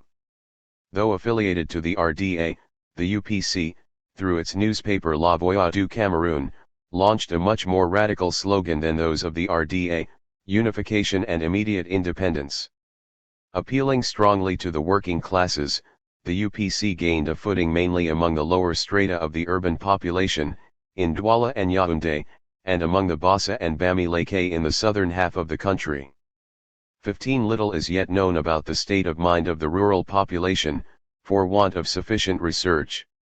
What seems to have prevailed everywhere is an attitude of passive resistance to the representatives and symbols of colonization, administrators, missionaries, agents of commercial and agricultural companies. This was the case, in particular, in the regions in which messianic and syncretic movements had developed between the two world wars. In the Belgian Congo, for instance, the Congo populations remained faithful to the teachings of Simon Kimbangu, I-88I, I-95I, despite the removal of the prophet and his internment from 1921 onwards in Katanga, where he was to die. So too, as soon as it was founded in 1950, the Abaco Association de Bakongo, won the immediate, spontaneous, mass support of the population. In the Middle Congo, a similar movement had grown up under the name of Amicalism, or Matswanism, started by André Matswa. After Matswa's death in 1942 and the terrible repression launched against his supporters, the Lari populations, who had been most receptive to his message, turned in on themselves and refused to take part in any way in elections or in modern political life up to 1956. In places where messianic movements did not spring up, there are plenty of signs of the opposition of the rural populations. In Gabon, for instance, the governor, who was worried by the growth of political interest in the towns, wanted to use the rural population and the customary chiefs against the town dwellers. The First Pahang Congress, convened for this purpose at Mitsik, 26–8 February 1947, backfired on the colonial administration. Not only was it critical in its attitude towards the colonial power, but by popular vote it recognized Leon Mba, the spokesman of the town dwellers, as Sol Nzoi Fang, chief of the Fang. This was the first indication of the alliance between townspeople and country people, which was to make the nationalist movements of Central Africa so strong during the 1950s. 16. Economic growth, social change, and social tensions. The decade that followed the Second World War was marked by a good overall world situation, the effects of which were felt in Central Africa. The colonial powers, in the process of rebuilding their economies, called still more on their empires. This led to quite remarkable and in some cases spectacular growth in the territories as a whole, though the colonial imperialist setup designed for exploitation was not questioned in any way. In view of the inevitable discrepancies and inequalities in development, associated with the natural resources then known and the economic policies adopted, several types of growth and organizational structure have to be distinguished. Most of the colonies had predominantly agricultural economies up to the time of independence. The development of capitalistic production relations was very slow and insignificant except in the zones that were settled by European colonists. WHO confiscated the land and reduced the expropriated peasants to the status of permanent or temporary agricultural workers. The colonies were tied in with the international capitalist system through what has been described as l'économie de trade. 1. Predatory economy, that is to say, the linking up of a hegemonic commercial capitalist economy, dominated by the colonizers, with non-capitalist agricultural economies. In these circumstances, the territories concerned were confined almost exclusively to relations with the respective colonial powers. Small territories regarded as poor in mineral resources, such as Equatorial Guinea, the Sao Tome and Principe Islands, Rwanda, and Burundi lent themselves best to this type of economic exploitation. Only the Sao Tome and Principe Islands had a plantation, rocus, economy, dominated by European absentee landlords, roceiros, of large estates worked by contractual labor imported in great numbers from Cape Verde, Angola, and Mozambique. Elsewhere production was in the hands of small farmers and their families. 7. Coffee, cocoa, bananas, and oilseeds were the principal exports from Sao Tome, Principe and Equatorial Guinea. In the last named colony, these products were purchased by the Spaniards at high prices, double the world market price for cocoa, for example. Represented as generosity on the part of the Spaniards, this price system was actually due to Spain's desire to avoid the drain of foreign currency that would have resulted from the purchase of these products outside its empire. Rwanda and Burundi were in a special situation owing to the very high density of their population. The efforts made by the farmers finally got the better of the famines, the last of which occurred in Rwanda in the 1916-31 period, and even produced exportable surpluses of Arabica coffee and tea. This agricultural economy was also to be found in the larger territories, the Cameroons, French Equatorial Africa and Angola. The active prospecting that the colonial companies had engaged in since the end of the war had not yet located any significant mineral resources except in Angola. A distinct improvement was brought about in the situation of French Equatorial Africa, which had been neglected by the state. The Cinderella of the French Empire was M. Deva's apt term for it 18, and literally bled white, if we may put it so, by the concessionary companies. Following the schemes put forward at the Brazzaville Conference, a 10-year plan was drawn up, to be financed by the Overseas Territories Investment and Development Fund, FIDES, Fonds d'investissement et de développement économique et social des territoires d'outre-mer. Between 1947 and 1956, French Equatorial Africa received 51,344 MCFA francs, which were used mainly for the development of infrastructure. 19. Foreign trade therefore continued to draw on the agricultural sector, wood in Gabon and the Middle Congo, cotton and coffee in Ubangishari. THEFIDES was also active in Cameroon, although agriculture remained the basis of the economy.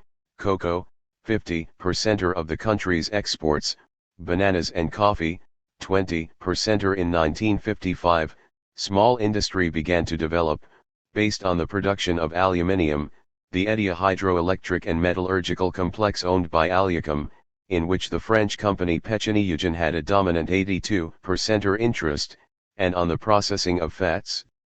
At the time of independence, this emerging industry already represented 10% of the national product. A similar process was underway in Angola.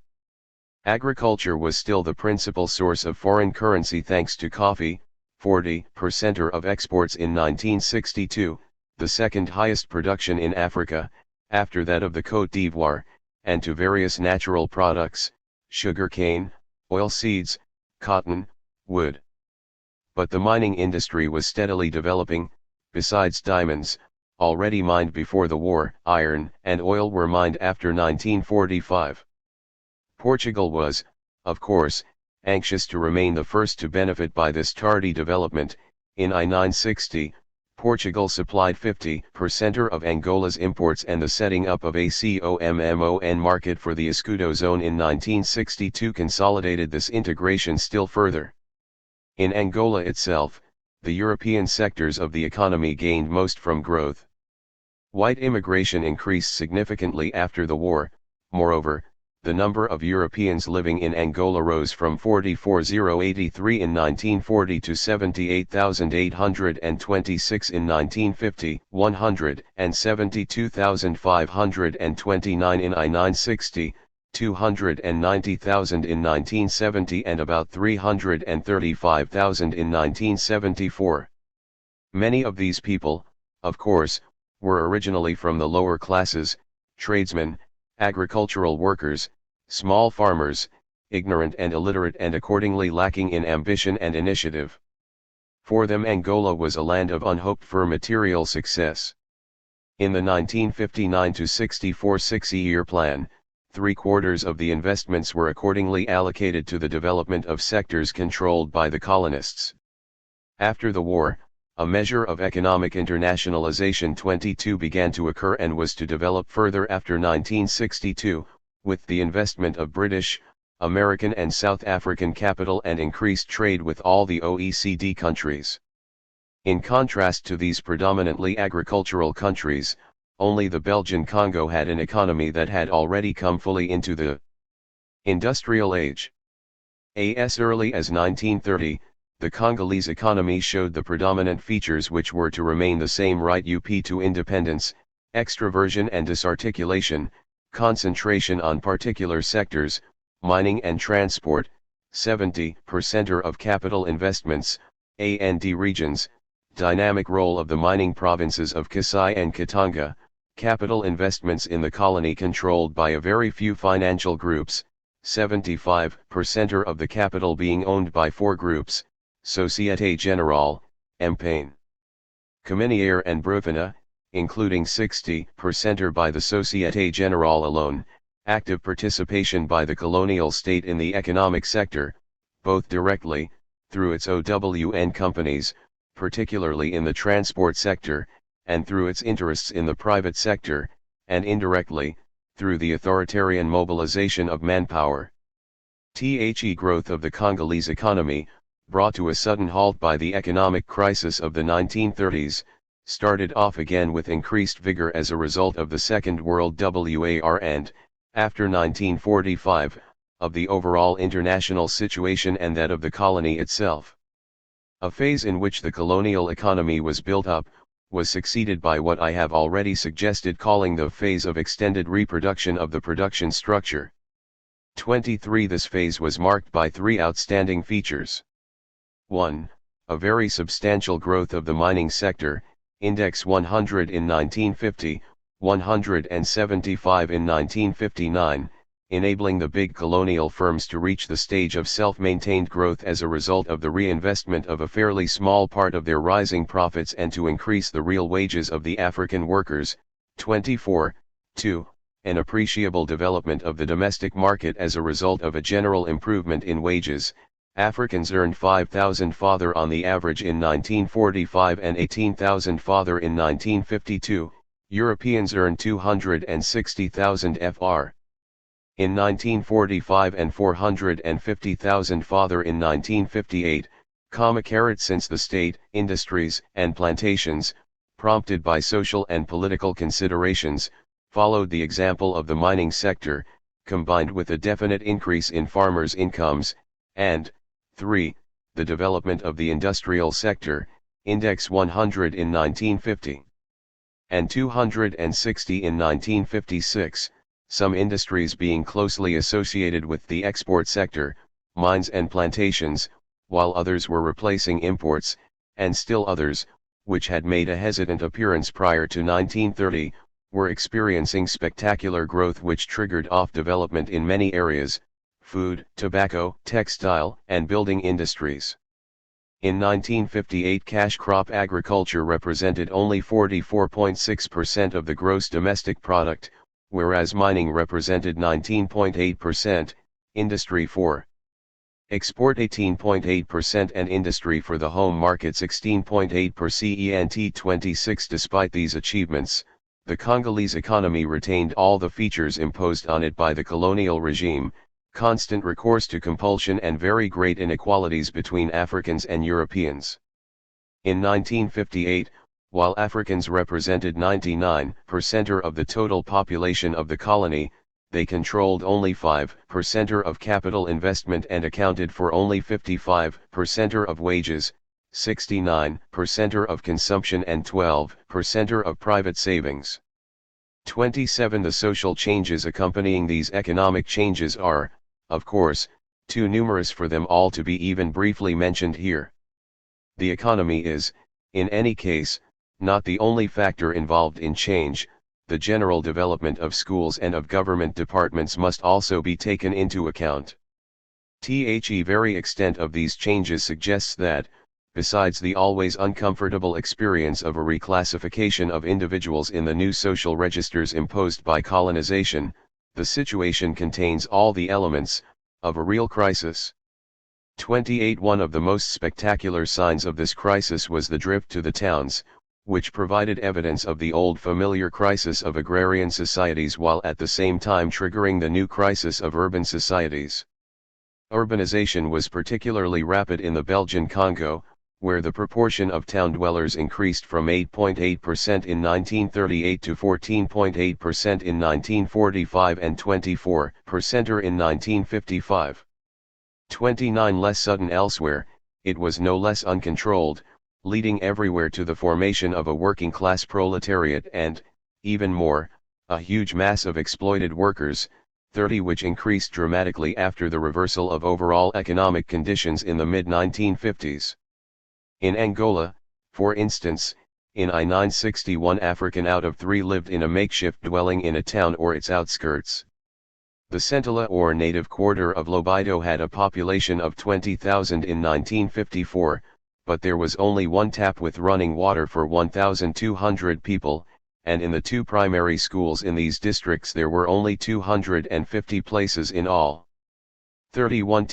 Musques or shoreside shanty towns of Luanda were still more wretched.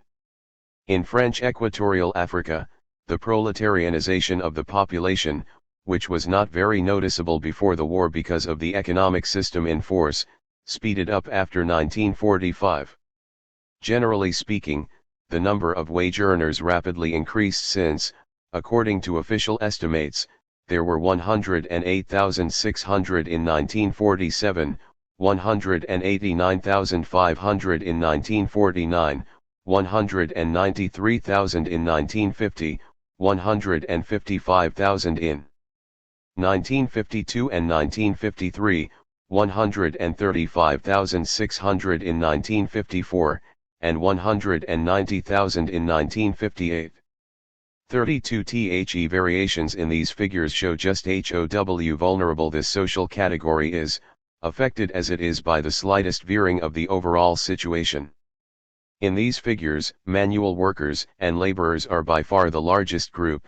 In 1949 there were 39,150 semi-skilled workers and laborers and 142,500 unskilled workers. In 1958 these figures had dropped to 34,600 and 98,500 respectively. There was considerable unemployment. 16,000 of the 33,000 male adults living in Brazzaville were unemployed in 1956. In the urban centers of the Cameroons and the Belgian Congo, the picture was the same.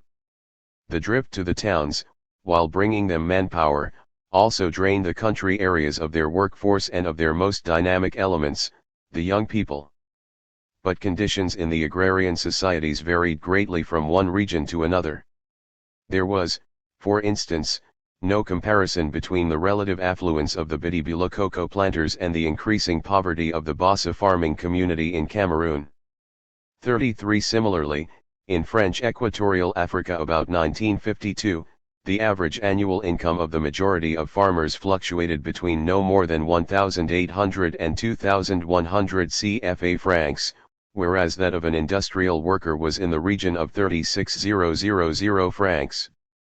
34 Only a few fortunately situated regions were better off, the Wola-Ouentum region in Gabon, owing to the cultivation of cocoa, and above all the southern Congo, where the farmers could regularly dispose of what they produced to an exceptionally dense network of towns, the Pointe Noire d'Olige Jacob Brazzaville axis, with many small shopkeepers taking their produce and a good transport system, roads, Congo Ocean Railway.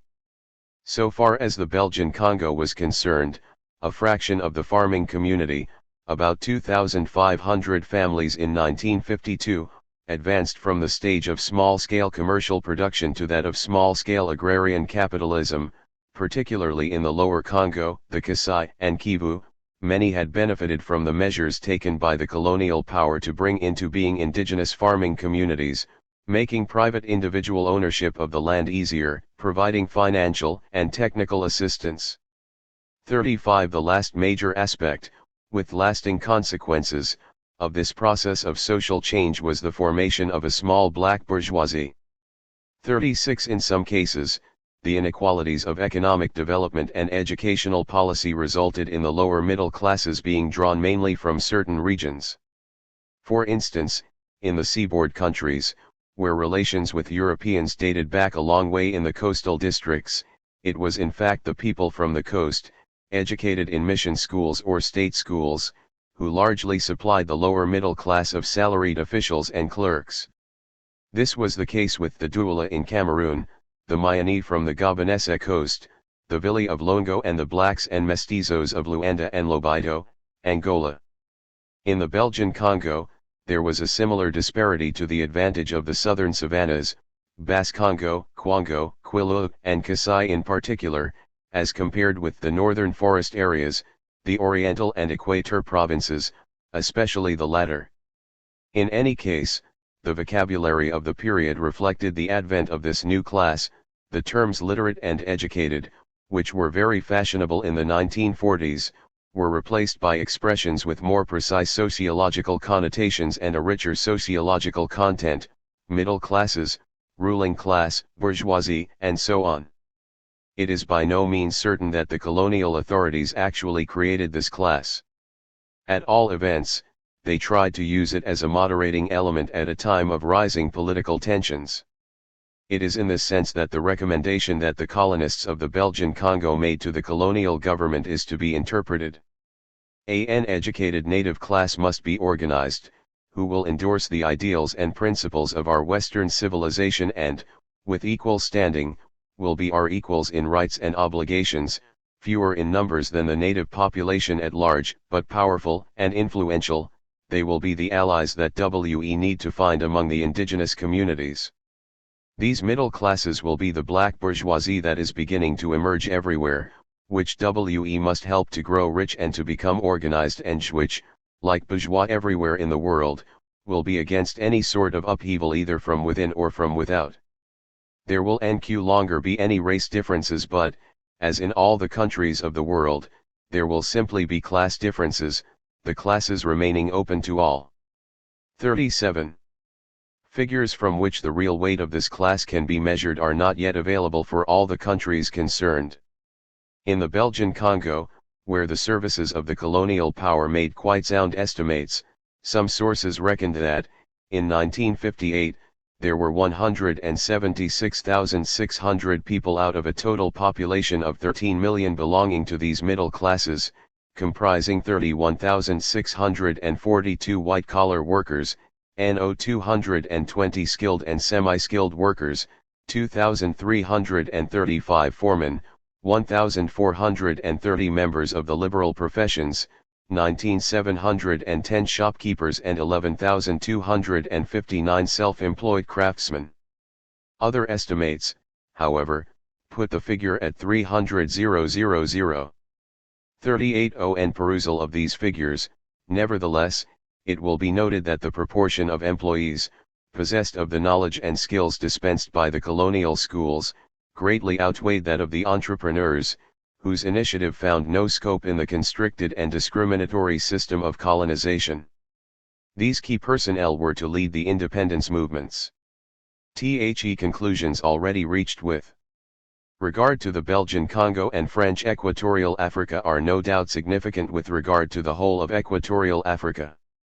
Table 8.1, showing the occupational background of politicians in French Equatorial Africa, AEF, demonstrates the undeniable predominance of the lower middle class.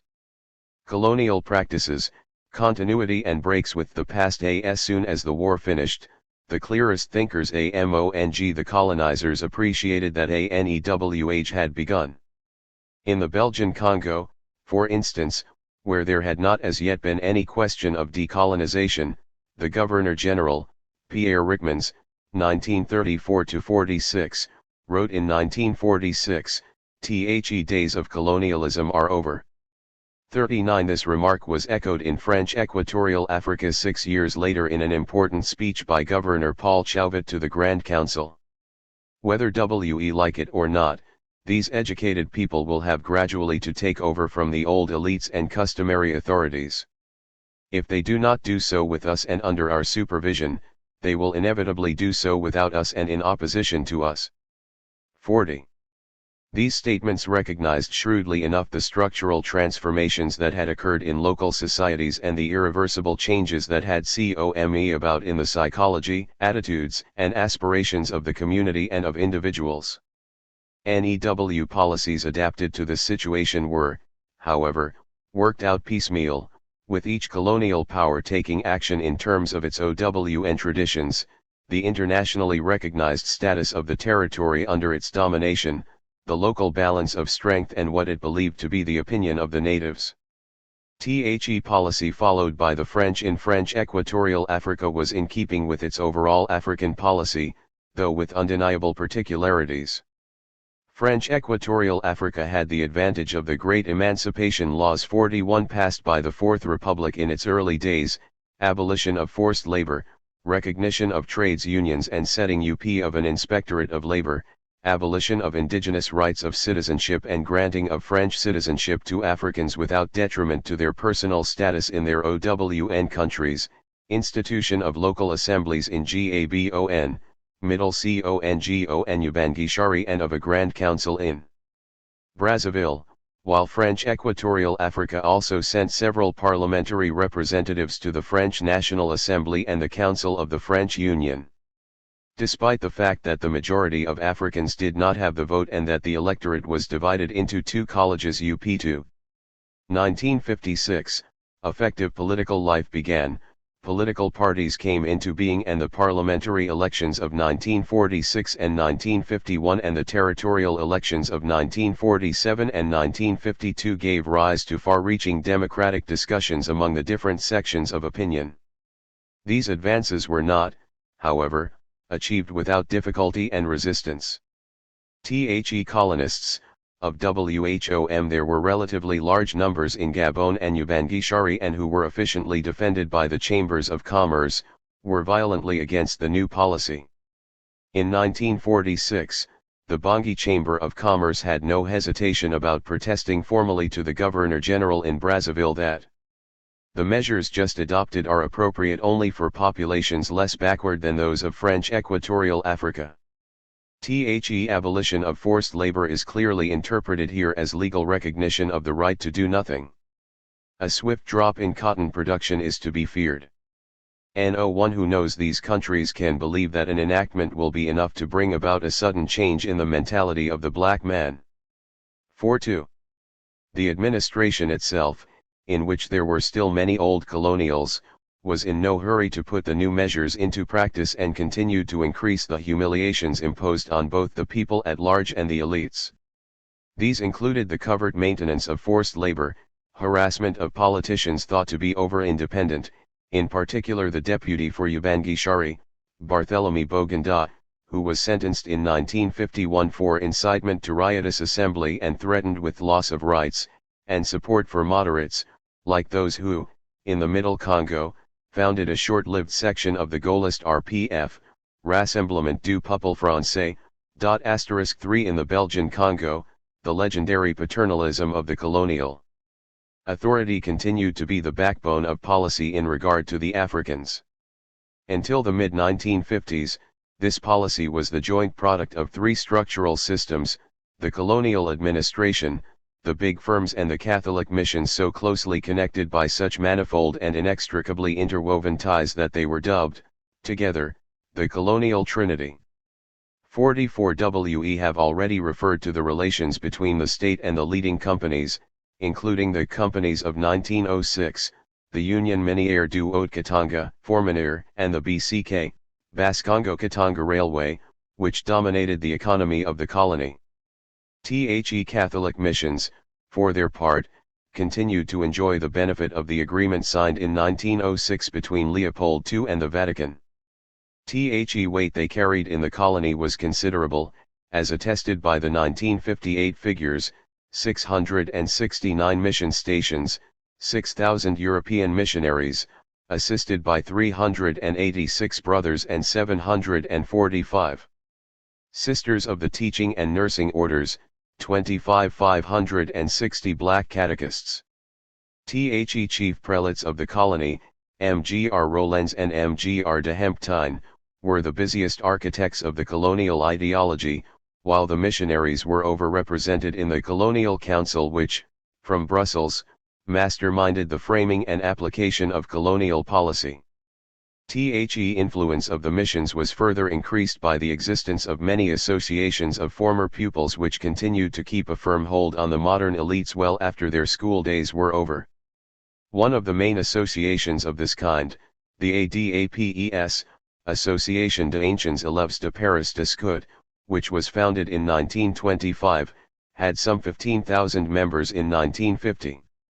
45. The missionaries kept very closely in touch with the work of these associations since, in the absence of parties, which were prohibited by law, they really served as a laboratory in which most of the future leaders of the national movement were produced. Following the disturbances of 1944-5 and the demands made by the educated natives, the colonial authority conceded a few reforms. These reforms, which disregarded the political aspect of post-war agitation, changed only minor aspects of life and society: recognition of trade unions, establishment of bodies for contact between employers and their black workers, indigenous works councils, local committees of indigenous workers, participation in regional and provincial commissions concerned with indigenous labor and social progress, setting up of a welfare fund, and, in particular, the granting of civic merit cards and the system of registration which enabled card holders, 1,557 civic merit and 768 registered cards in 1958, after humiliating probationary tests, to enjoy certain privileges reserved for Europeans.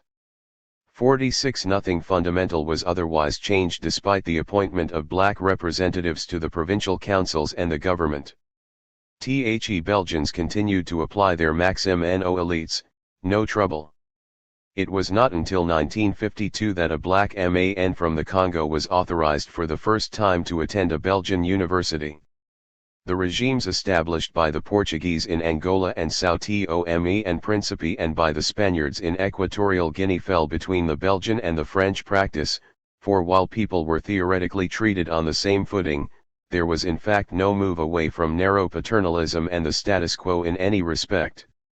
The official doctrine of the Portuguese, first expressed in 1912, proclaimed that Angola must be considered a Portuguese nation rather than a colony. 47 Salazar's Estado Novo was to reaffirm this in the 1930 Colonial Act and the Constitution of 1933. The Act distinguished between the non-assimilated and the assimilated. The latter, WHO enjoyed all the rights pertaining to Portuguese citizenship, in particular the right to vote, were required, among other obligations, to be able to read and write Portuguese, to give up the communal way of life, to be loyal to the state and, if they were mestizos, to have been born in wedlock.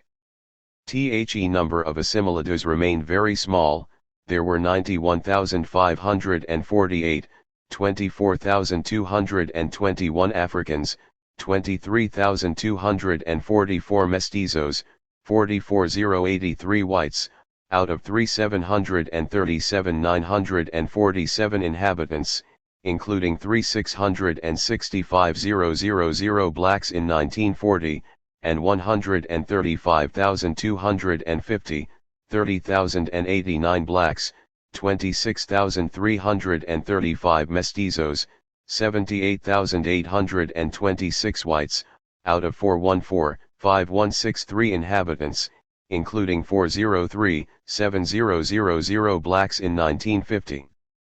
48 While all whites and 90% of the mestizos had the status of assimilados, that privilege was extended to barely 1% of the blacks. The other 99% were indigenados and therefore subjected, among other things, to forced labor since, under the terms of the Labor Code of 1899, blacks were under a legal and moral obligation to earn by their work the means of subsistence and of improving their social condition. 49 The Spanish Padronado de Indigenas system was little better. Devised in 1904 and reformulated in 1938, it was based on the conviction that blacks were morally, mentally, and legally underage. Hence, a long series of restrictions, such as the rule that blacks could not without authorization engage in transactions involving more than 2,000 pesetas. Emancipation cards were issued by the Curadoria but, despite the fact that almost everyone received basic schooling, the number issued remained very small. The situation of the mandated territories was clarified and in theory improved after the end of the war, with the founding of the United Nations which, though taking over from the League of Nations, did not simply carry on with the mandate system unchanged. The territories formerly held under mandate became trust territories and Article 76 of the United Nations Charter provided that the powers concerned should promote their progressive development towards self-government or independence. By means of the visiting missions, UN supervision was more closely exercised and open encouragement was given to the sending of petitions or delegations by Africans. But the pace and pattern of actual change varied from one territory to another. In Cameroon, the French part received the social and political reforms granted by France to the whole of its part of Africa, but progress towards autonomy was slower there than in Togo, which was made an autonomous republic under trusteeship by the Basic Law of June 23, 1956, while Cameroon had to await a vote to this effect by a majority of its legislative assembly on January 28, 1957. 50 In Western Cameroon, which was administered by the United Kingdom, the change took a long time to materialize since the British had joined the territory with Nigeria and it was not until 1954, when a federal government was established in Nigeria, that there was any clear prospect of internal autonomy. 51 In their trust territories the Belgians carried on their pre-war policy, the avowed objective of which was to rationalize and modernize political structures by regrouping chieftain size, turning traditional leaders into civil servants and democratizing the councils of the kings of Rwanda and Burundi. The effect of these often somewhat clumsy measures was to increase the tension in both countries between the Tutsi and the Hutu. 52. Progress towards independence. The diversity noted in the political practices of the colonial powers was echoed in the ways in which independence was gained. For while in 3 cases, French Equatorial Africa, Spanish Guinea, and the Belgian Trust territories, decolonization was effected amicably, Following more or less arduous political bargaining, in the two cases of Cameroon and Angola it took a war of liberation to force the colonial powers to negotiate. Belgian Congo represents an intermediate situation, with decolonization negotiated between the opposing political forces, though the negotiations were possible only as a sequel to scattered uprisings which were prevented from turning into a full-blown revolutionary war by the actual opening of the discussions. In French Equatorial Africa, the gradual move towards independence was controlled throughout by the French authorities, the main local parties in most cases merely following the process as onlookers. 53 This was due to the sociological features of the local political formations, drawn mainly from among clerical workers and civil servants, in short all the categories of the emerging lower middle class, which succeeded only to a very limited extent in mobilizing the masses. The only notable exception was the MESAN, founded in Ubangishari by Barthélemy Boganda. The educated natives had misgivings about that party, which earned them among the public at large the scathing nickname of Mbountjo Voko, white Negroes. Drawing its leaders and active party members from among lower-paid employees, the urban masses and the farming population in the bush, the MESAN was obliged to provide itself with a relatively elaborate ideology, particularly in the economic and social fields, where at a very early stage it proposed the formation of cooperatives.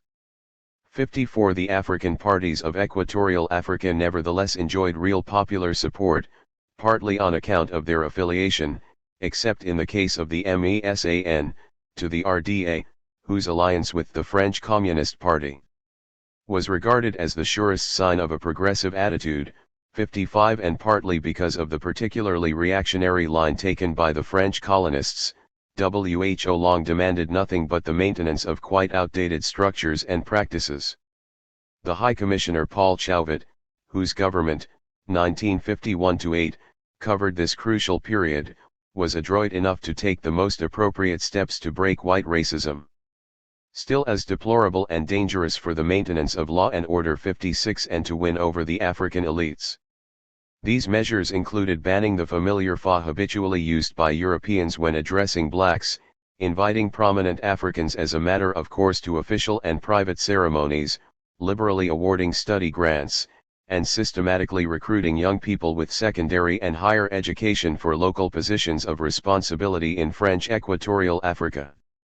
As a result, when the Basic Law was passed in 1956, the African elites enthusiastically accepted political autonomy but without any hostility towards France and without any desire to break the structural relationship with the former colonial power.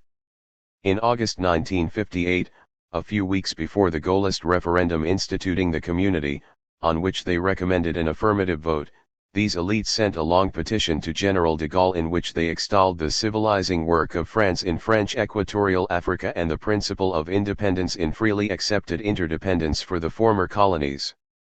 They reserved the right ultimately to call for independence, essentially because, they said, they suffered from an inferiority complex vis-a-vis the former British colonies which had become independent states. 57 One of the essential questions then was whether, after independence, the federal institutions would or would not be maintained. Barthélemy Boganda became the most ardent, and at once the most perceptive and the most visionary advocate of the federalist scheme. As the president of the Grand Council of French Equatorial Africa, he proposed more than a very close federation between the four former French colonies. That federation, under the name of the Central African Republic, was to be the first step towards what he called the United States of Latin, or Central, Africa, including also the Belgian Congo, Cameroon, Angola, Rwanda, and Burundi. The scheme came to nothing largely because of Gabon, which reacted in the same way as the Côte d'Ivoire in West Africa had done a short time previously and as Kenya in East Africa was later to do. Being the least poor country, Gabon was afraid of having to shoulder the financial burden of the future federation. Boganda's death in a mysterious plane crash on April 29, 1959 sounded the death knell of all the Federalists' hopes. The territories of French Equatorial Africa consequently advanced separately towards independence. 58 The later independence of Equatorial Guinea and that of Sao Tome and Principe also came about under the fairly close supervision of the colonial powers, Spain and Portugal. In Equatorial Guinea, nationalist demands first began to be voiced in 1950, when the Cruzada Nacional de Liberación was founded. Led by Acacio Main, a planter from the Bata region, its members comprised the agents of the colonial administration, in particular the teachers who, since 1945, had been calling in vain for an improvement in their salaries. Spain's sole response was to maintain a stonewalling, repressive attitude, designed to preserve the status quo. After Spain joined the UN in 1955, it was the subject of repeated attacks by the Afro-Asian group, but was protected by the veto constantly exercised by the United States of America. A terrible wave of repression culminated in the assassination of the two most prominent nationalist leaders, Acacio Mane, 1958, and Enrique Nvo, 1959. Hundreds of Guineans fled into exile in Gabon and Cameroon. As a result, the two major parties formed in 1959, the MONALIGE Movement National de Libération de la Guinée Équatoriale, and the IPGE, Idée Populaire de Guinée Équatoriale, had their most active officers and rank-and-file supporters abroad, particularly in Cameroon. The establishment of these bases abroad also helped, incidentally, to foster the annexationist claims of certain Nigerian and Cameroonian parties on the Rio Muni and in Fernando Poo. After I-960, the support given by the newly independent states to the Guinean parties proved decisive. Faced in addition by growing social unrest, particularly on the part of civil servants, Spain gradually gave way. In 1963, it recognized the political parties, before conceding self-rule in 1964. The Constitutional Conference, which met in 1967-8, agreed to the need to grant independence, which was proclaimed on October 12, 1968. The accession to independence of the major Central African states stimulated in turn the process of emancipation of Sao Tome and Principe, where the first major mass movement to emerge had been put down harshly in I-960. In 1964, the OAU recognized the Liberation Committee of Sao Tome and Principe, which 8 years later was transformed into the MLSTP, the Liberation Movement of Sao Tome and Principe. After the bloodless coup of April 25, 1974, the Revolution of the Carnations, Portugal negotiated a timetable of emancipation with the MLSTP, and independence was proclaimed a year later, on July 12, 1975. In Rwanda and Burundi, at that time united under the name of Rwanda-Urundi, the United Nations, as the trusteeship authority, played its role to the full. Complications which marked the final colonial decade saw growing ethnic tensions that colonial practice had inevitably encouraged and was unable to contain. 59 In Rwanda, the educated Hutu elites took advantage of the change in attitude of the Catholic missionaries about 1955 to launch an attack on the Tutsi, who not only made up the political aristocracy but had also been systematically placed by the Belgians in responsible religious and administrative posts. The Catholic newspaper, Kinyamateka, which had been published in Kinyarwanda since 1933, became their mouthpiece after Gregoire Kayibanda, Hutu, succeeded Alexis Kagame, Tutsi, as editor-in-chief in 1957. He made Hamitic neo-feudalism his favorite target. In March 1957, shortly before the arrival of the UN visiting mission, 9 Hutu intellectuals published a forceful and widely noticed manifesto of the Bahutu, note on the social aspect of the indigenous racial problem in Rwanda. 60 Its content, which was hostile to the political, economic, social, and cultural monopoly of the Tutsi and favorable to the genuine advancement of the Bahutu, supplied the ideology of the parties then coming into being, APROSOMA, Association for the Social Promotion of the Masses, and PARMEHUTU, Party of the Hutu Emancipation Movement. The Tutsi reacted by clinging on to their privileges, which gave rise to the very serious clashes that took place in November 1959, Sparked off by the Hutu, with 200 to 270 killed, over 1,200 arrests and some 7,000 other disaster victims. These ethnic tensions were no less real in Burundi but did not there erupt into violence. The political parties, founded from 1958 onwards, were formed along ideological rather than ethnic lines. This at least is what was overtly suggested by their names: the Party of Unity and National Progress, UPRONA, with its motto God, King, Burundi, the Association of Burundi Democratic Progressives, the Rural Democratic Party, and the African National Union of Rwanda Urundi, founded by expatriates returning from Tanganyika and modeled on TANU. It was not until November 10, 1959 that the Belgian government, affected by events in the Congo, specified the stages which were to lead the two trust territories to emancipation. Far from easing the tension, this statement by the Belgian government merely whipped up passions. In Rwanda, the period from November 1959 to July 1962 was marked by very serious clashes, particularly at the time of the June 1960 and August 1, 1961 elections, each leaving scores of dead and driving thousands into exile. An additional complication came from the Belgian government, which, breaking with its traditional policy, started systematically backing the Hutu, while the United Nations was torn between these contradictory positions. The local government elections of June-July 1960 were a triumph for the Hutu, with 2,390 seats out of 3,125 for Parm-Hutu and 233 for Aparsoma, and a crushing defeat for the Tutsi Raider Party, Rassemblement Démocratique Mandéus, 209, and UNAR, Union Nationale Rwandaise. The government formed in the following October reflected that ratio with 6 Hutu and 2 Belgian ministers out of the total of 8. On January 20, 1961, the Belgian government, prompted by the United Nations General Assembly, decided to postpone indefinitely the elections scheduled for January 28. The people's response was the Gitarama coup d'état one carried out on that same January 28.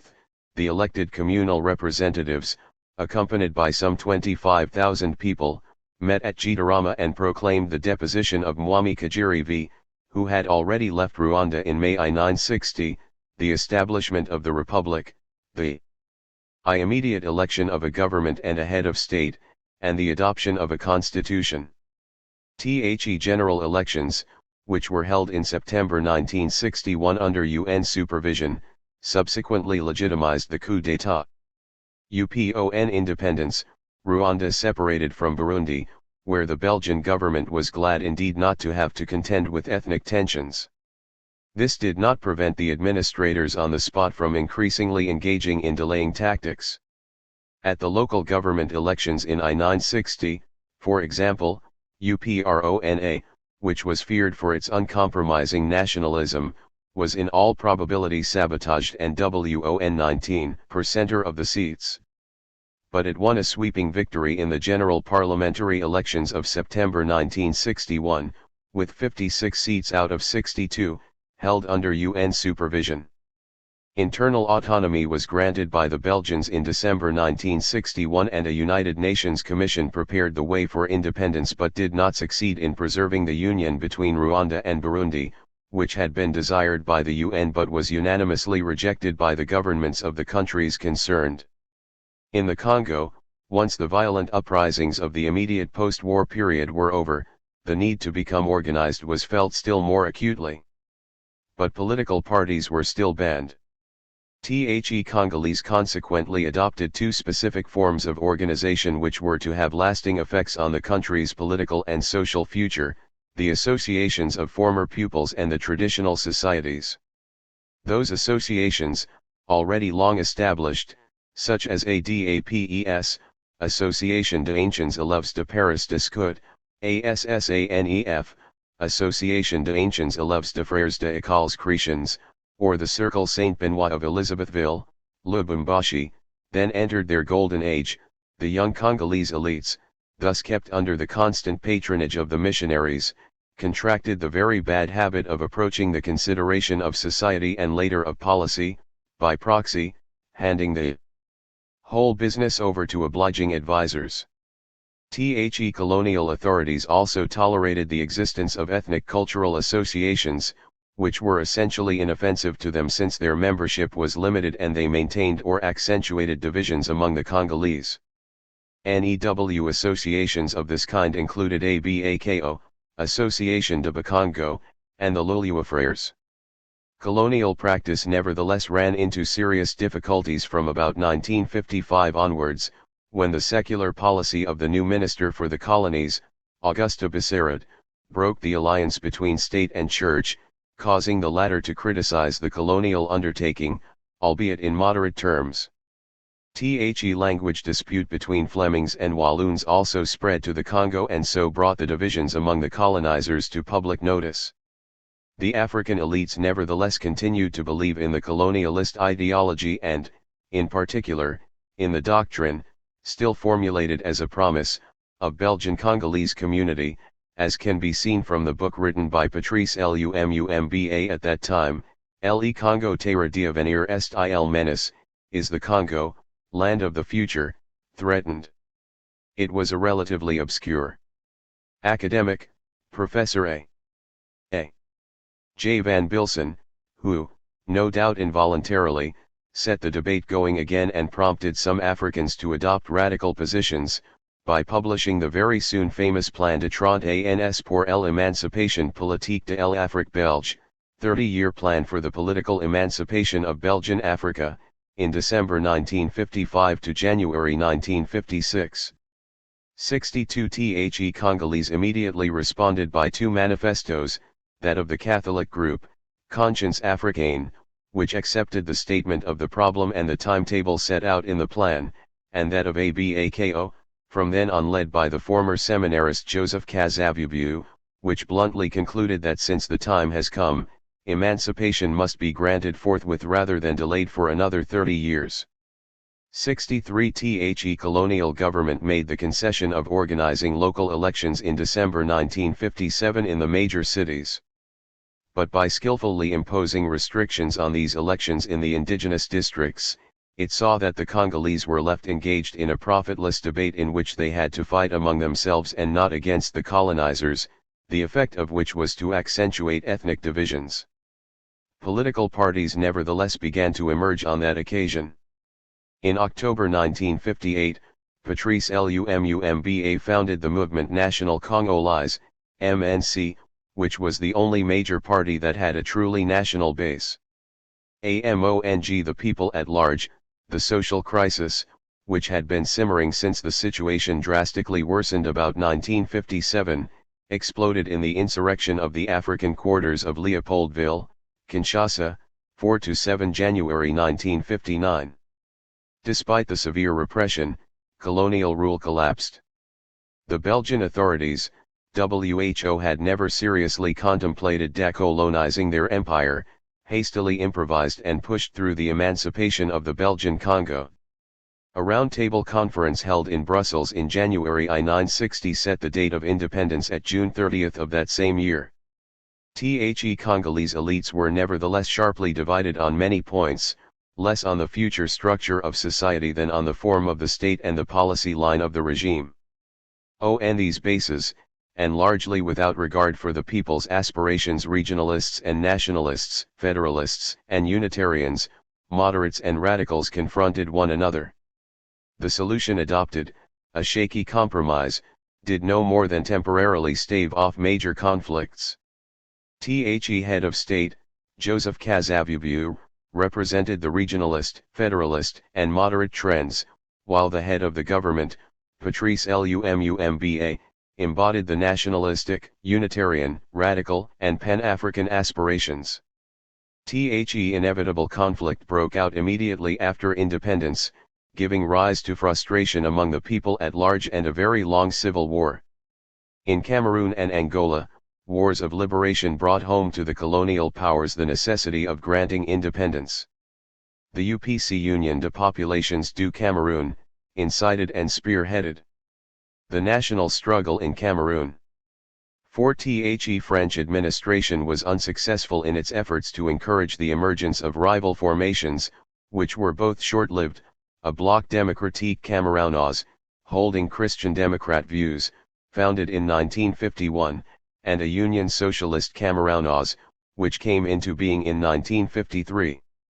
THEUPC was a front rather than a monolithic party, as regards both its membership, intellectuals, trades unionists, downtrodden workers in the towns, poor farmers from the Sanaga region, well-to-do Bamileke planters and shopkeepers, and its ideology, since the doctrine of its founder, Ernyob, was mainly nationalistic, while that of Felix Mimi and Ernest Wandi was Marxist-inspired. 65 The party was also able to broaden its following through its close links with the Union des Syndicats Confédérés, close to the French Confédération Générale du Travail, CGT, and its own mass organizations, the Union des Femmes du Cameroun, UDFC, and the Jeunesses Démocratiques du Cameroun, JDC, in particular. The setbacks suffered by French colonialism in 1954, with the defeat at Dien Bien Phu and the outbreak of the Algerian Revolution, prompted the UPC to launch a vast offensive the following year, which culminated in the bloody week of 22 to 30 May 1955. The repression was severe, the number of dead being put officially at 25, though in fact 5 times as many were killed. The UPC and its subsidiary organizations were dissolved, 66, but they continued nonetheless, with Ernyob taking to the bush like Mao Zedong and Ho Chi Minh, while Felix Mimi was active in arousing international opinion. The small moderate parties that the legal action of the UPC had prevented from developing took advantage of its dissolution, winning the 1956 elections, which the UPC had called upon people to boycott. Cameroon, which was promoted to the status of an autonomous republic under trusteeship in 1957, then had a government headed by Mbita with Amadou Ahidjo as vice president. In the same year, Ahidjo founded the Union Camerounoise, to which several regional parties rallied but which kept its hardcore in the north, from which he came. THEUPC, which had been pronounced dead, sharply reminded people of its existence by launching a fresh insurrection in September 1957, first in the Sanaga coastal area and subsequently in the Bamileke region. France was called upon to intervene and 11 months of pacification were needed before Ernyob was arrested and executed. The security situation then seemed good enough for a proclamation of independence, January 1, 1960. But the UPC's underground resistance groups were still active in the Bamileke region, and attacks even took place frequently in Douala and Yaoundé.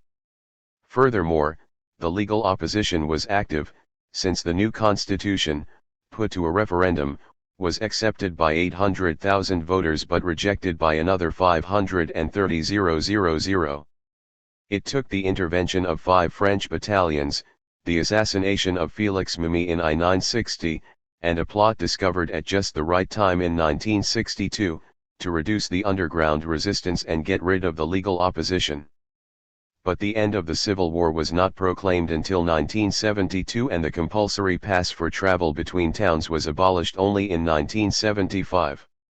Meanwhile the reunification with the southern part of the British Cameroons had taken place. The Cameroon National Democratic Party of John Ngou Fansha won the 1959 elections in the south of the British territory and got the United Nations to organize a referendum in February 1961 throughout the British Trust territory. The North then voted to unite with Nigeria while the South opted for reunification with the former French Cameroons. This was made official by the Constitution of October 1, 1961 establishing the Federal Republic of Cameroon. 67 In Angola, the post-war movements were quickly muzzled. The newspaper Mensagem, with its highly nationalistic motto Vamos descobrir Angola, Let us discover Angola, was banned, along with the ANAGOLA, which published it, and the other cultural and political associations. In Portugal itself, however, a number of young intellectuals, many of them close to the Communist Party, such as Mario de Andrade, Francisco Tenreiro and Agustin Honito, kept the nationalist flame alive. These various underground groups gradually grew into true political parties. The UPNA, Union of the Peoples of North Angola, founded in 1954, subsequently becoming the UPA, Union of the Angolan Peoples, and later the FLNA, National Liberation Front of Angola, the MPLA, People's Liberation Movement of Angola, set up in 1956 by activists. Many of WHOM came from the Angolan Communist Party and from the Party of the Struggle of the Africans of Angola. 68 The first serious disturbances broke out in 1959 and I-960, following the convulsions of the emancipation process in the Belgian Congo, where many Angolan emigrants or exiles were living. Very violent repression resulted in mass arrests, admirably described in the fine short story by Luandino Vieira, The True Life of Domingo Xavier. In 1961, rebellion erupted in several places, at Luanda on February 4, at the Congo, Zaire, border in the north on March 5, and in the Baixada Cassange at about the same time. Portuguese reacted with extreme violence and their repression left a great many victims, between 30,000 and 50,000 dead, and 200,000 Angolans, mostly from the northwest, Bakongo, forced into exile in the Congo, now Zaire, in the space of a few months. 69 Following this setback the military front became stabilized, while the Portuguese army was getting bogged down in the economically and financially ruinous 70 repression of an interminable guerrilla war. The differences between the nationalist movements grew and were even brought out into the open for all to see. Despite the growing support for Portugal from its NATO allies, 71 however, this war, added to those in Guinea-Bissau and Mozambique, eventually undermined the Portuguese economy and Portuguese society and created a political malaise which exploded into the bloodless coup of April 25, 1974, the Revolution of the Carnations. This broke the stalemate, since the armed forces movement, NOW wielding power in Portugal, was determined to speed up the process of decolonization. Among the Portuguese imperial possessions, however, the case of Angola was particularly complex. What was to be done about the 335,000 Portuguese, including some 172,000 colonists? A third of WHOM had been born in the colony, and for WHOM the Portuguese economy, far less advanced than those of its European neighbors, could not provide jobs. To which African movement should power be transferred? The three that existed were deeply divided, and the differences in their membership, sociological composition, and ideological standpoints were compounded by ethnic tensions.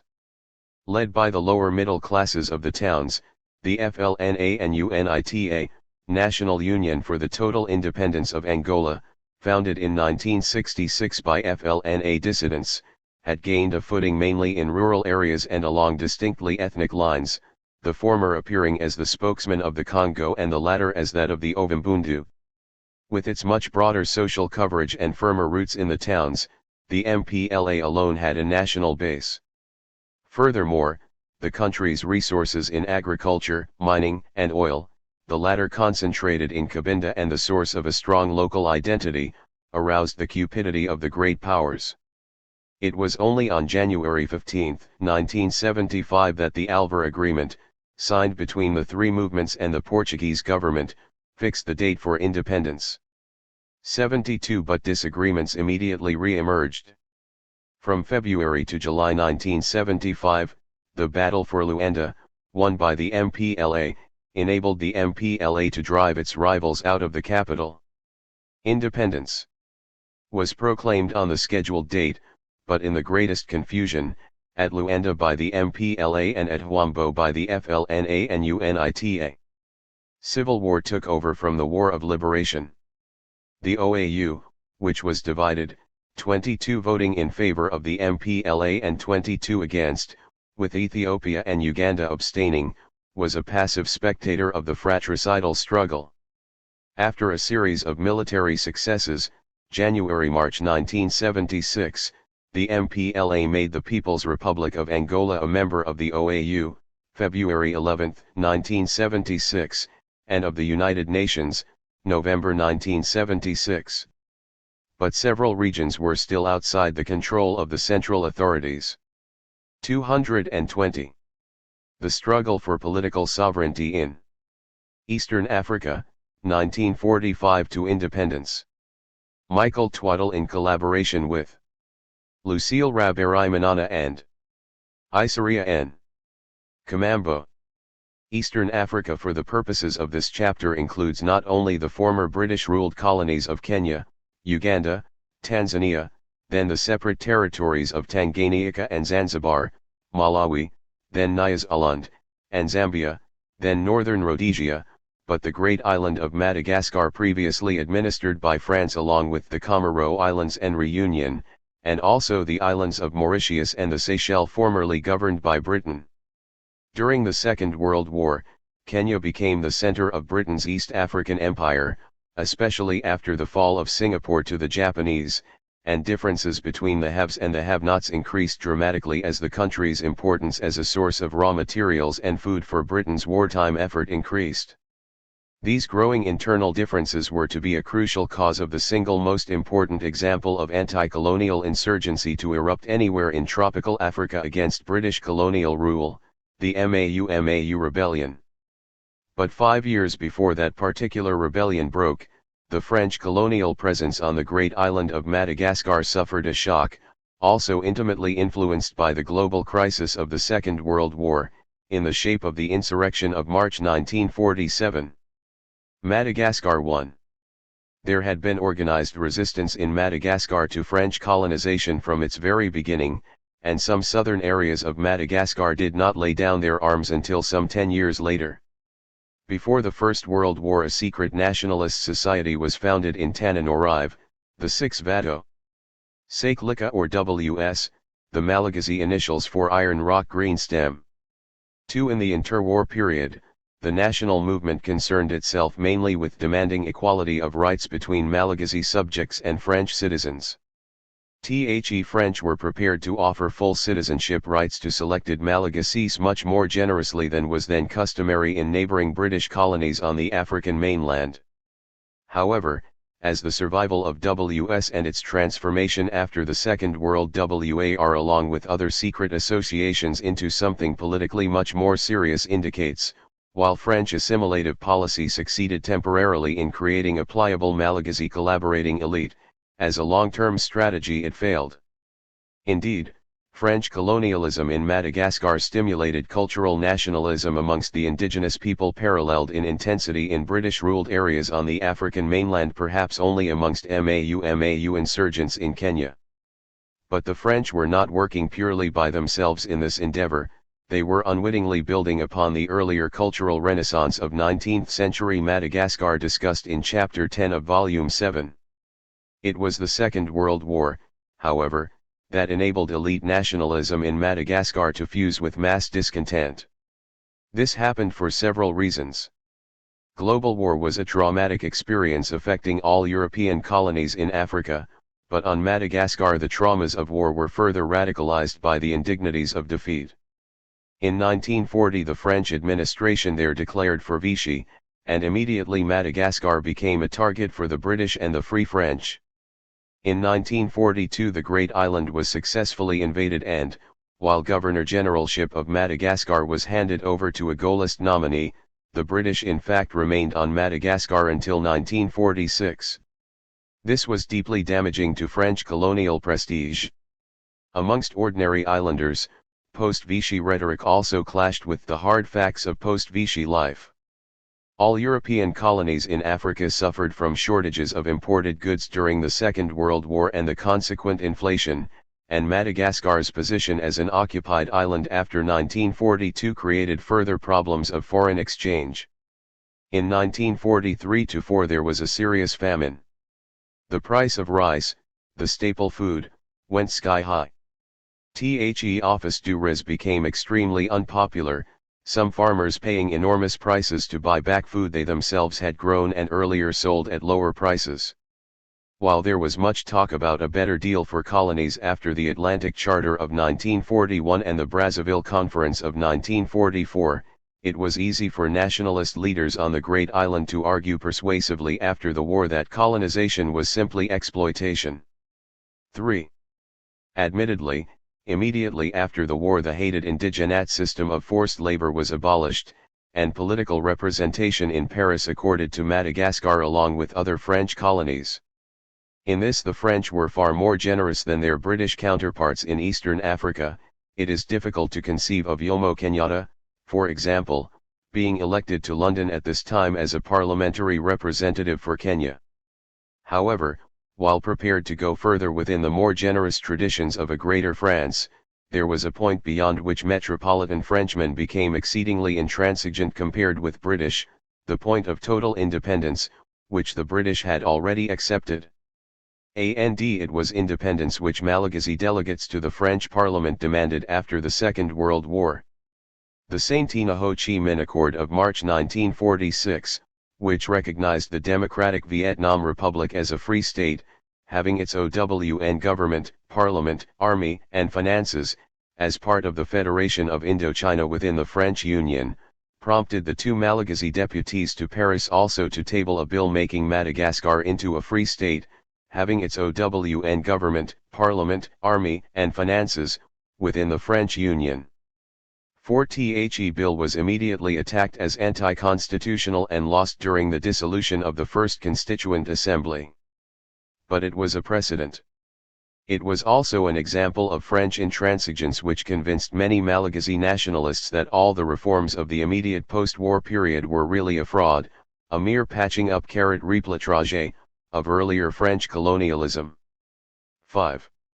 The local context and the international situation following the Second World War therefore led to a decisive stepping up of nationalist demands, and from 1945 until 1960 the nationalists campaigned for independence.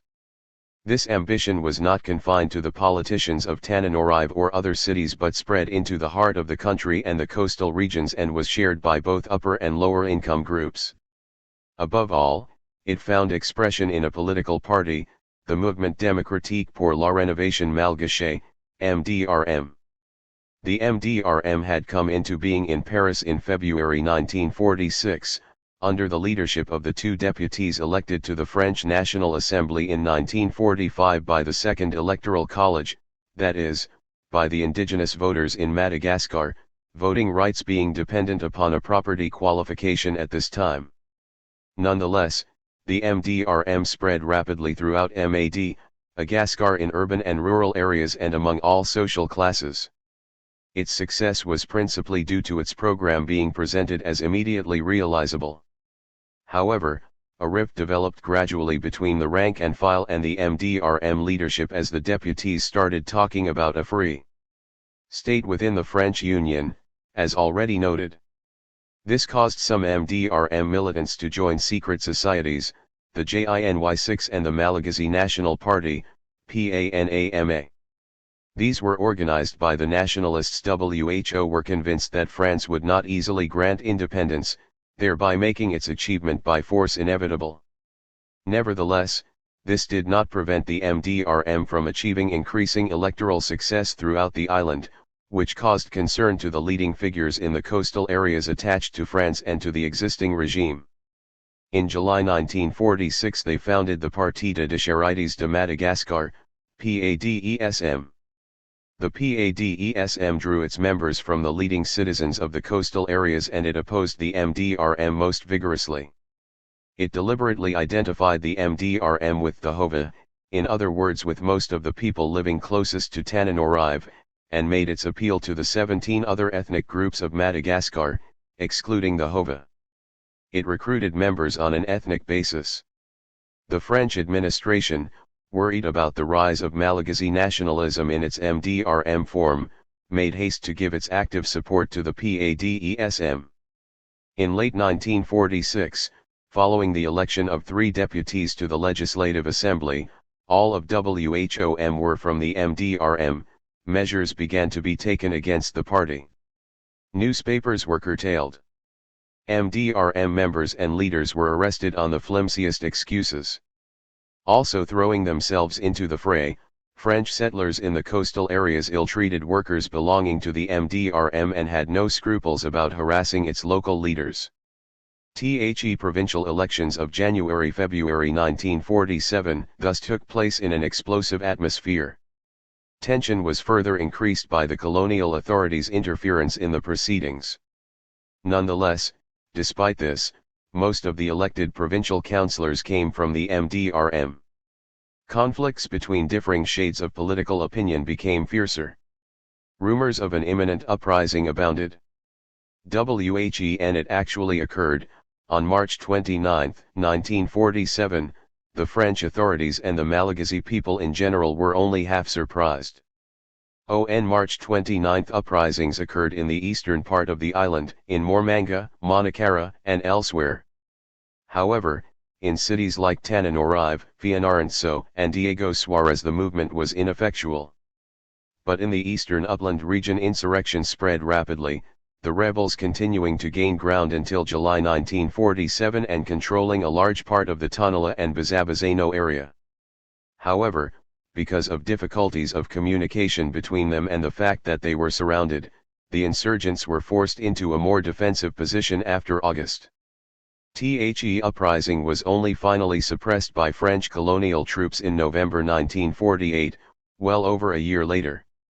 The struggle for political sovereignty in Eastern Africa, 1945 to independence. There were many reasons for the uprising in Madagascar in 1947, among them the experiences of wartime which not only increased sufferings of the people but also persuaded Malagasy nationalists that independence could be demanded and obtained for the island with foreign, especially British and American, help.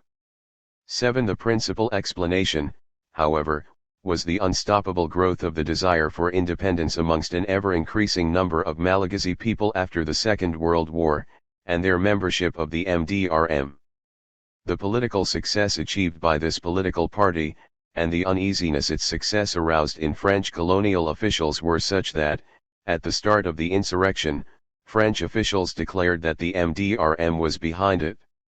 This belief was also shared by the French settlers and the PADESM.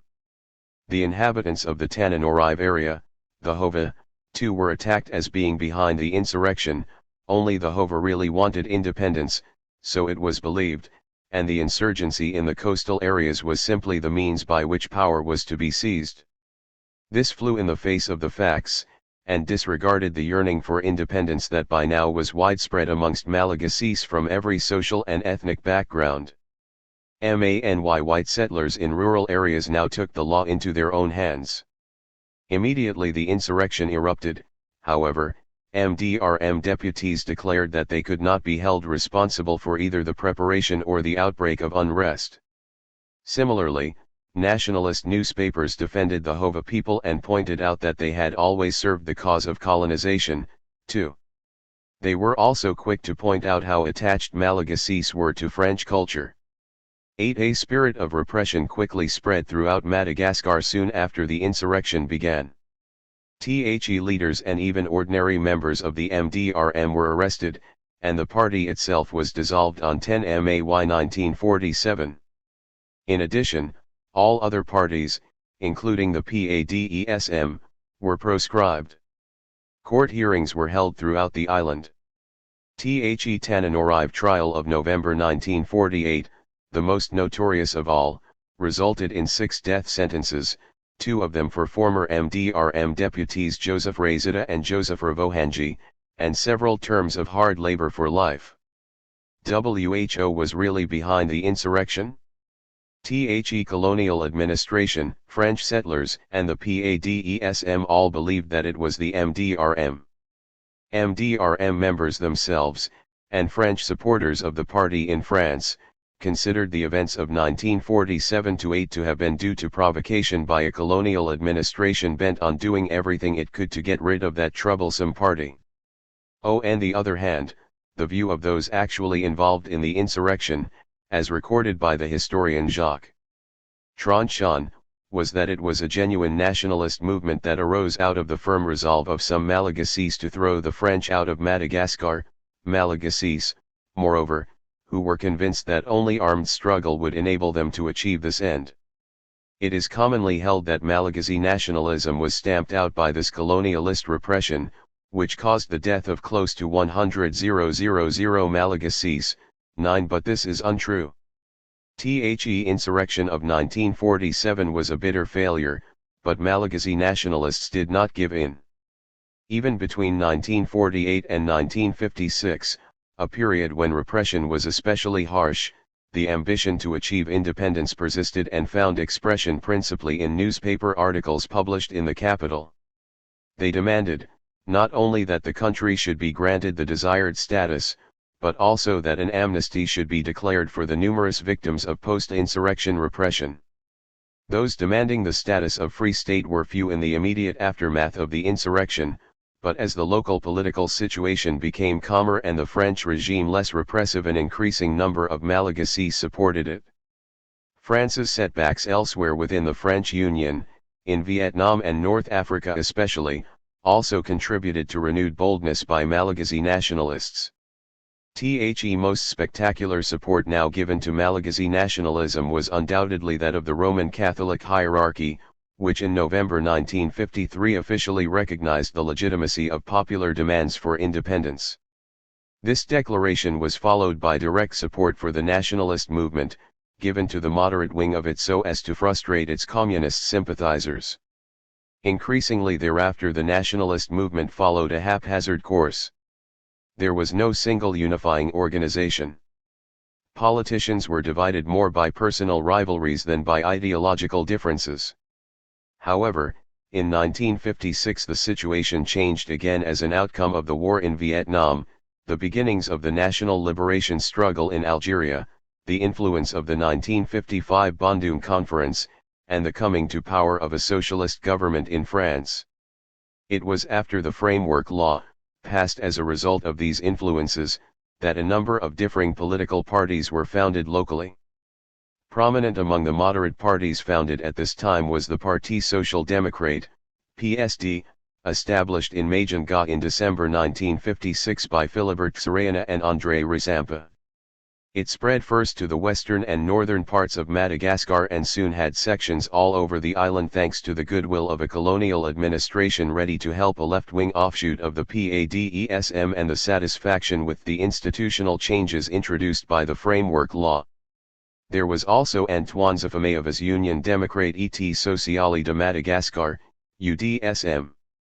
The struggle for political sovereignty in Eastern Africa, ICFA to independence, whose following was in the southeast and the Fianarantsoa area. It was a party with very moderate political demands, mostly concerned with the social measures needed in coastal areas. Between 1956 and 1960 there was a broad political spectrum in Madagascar. This made inter-party rivalry more violent, and election campaigns more heated.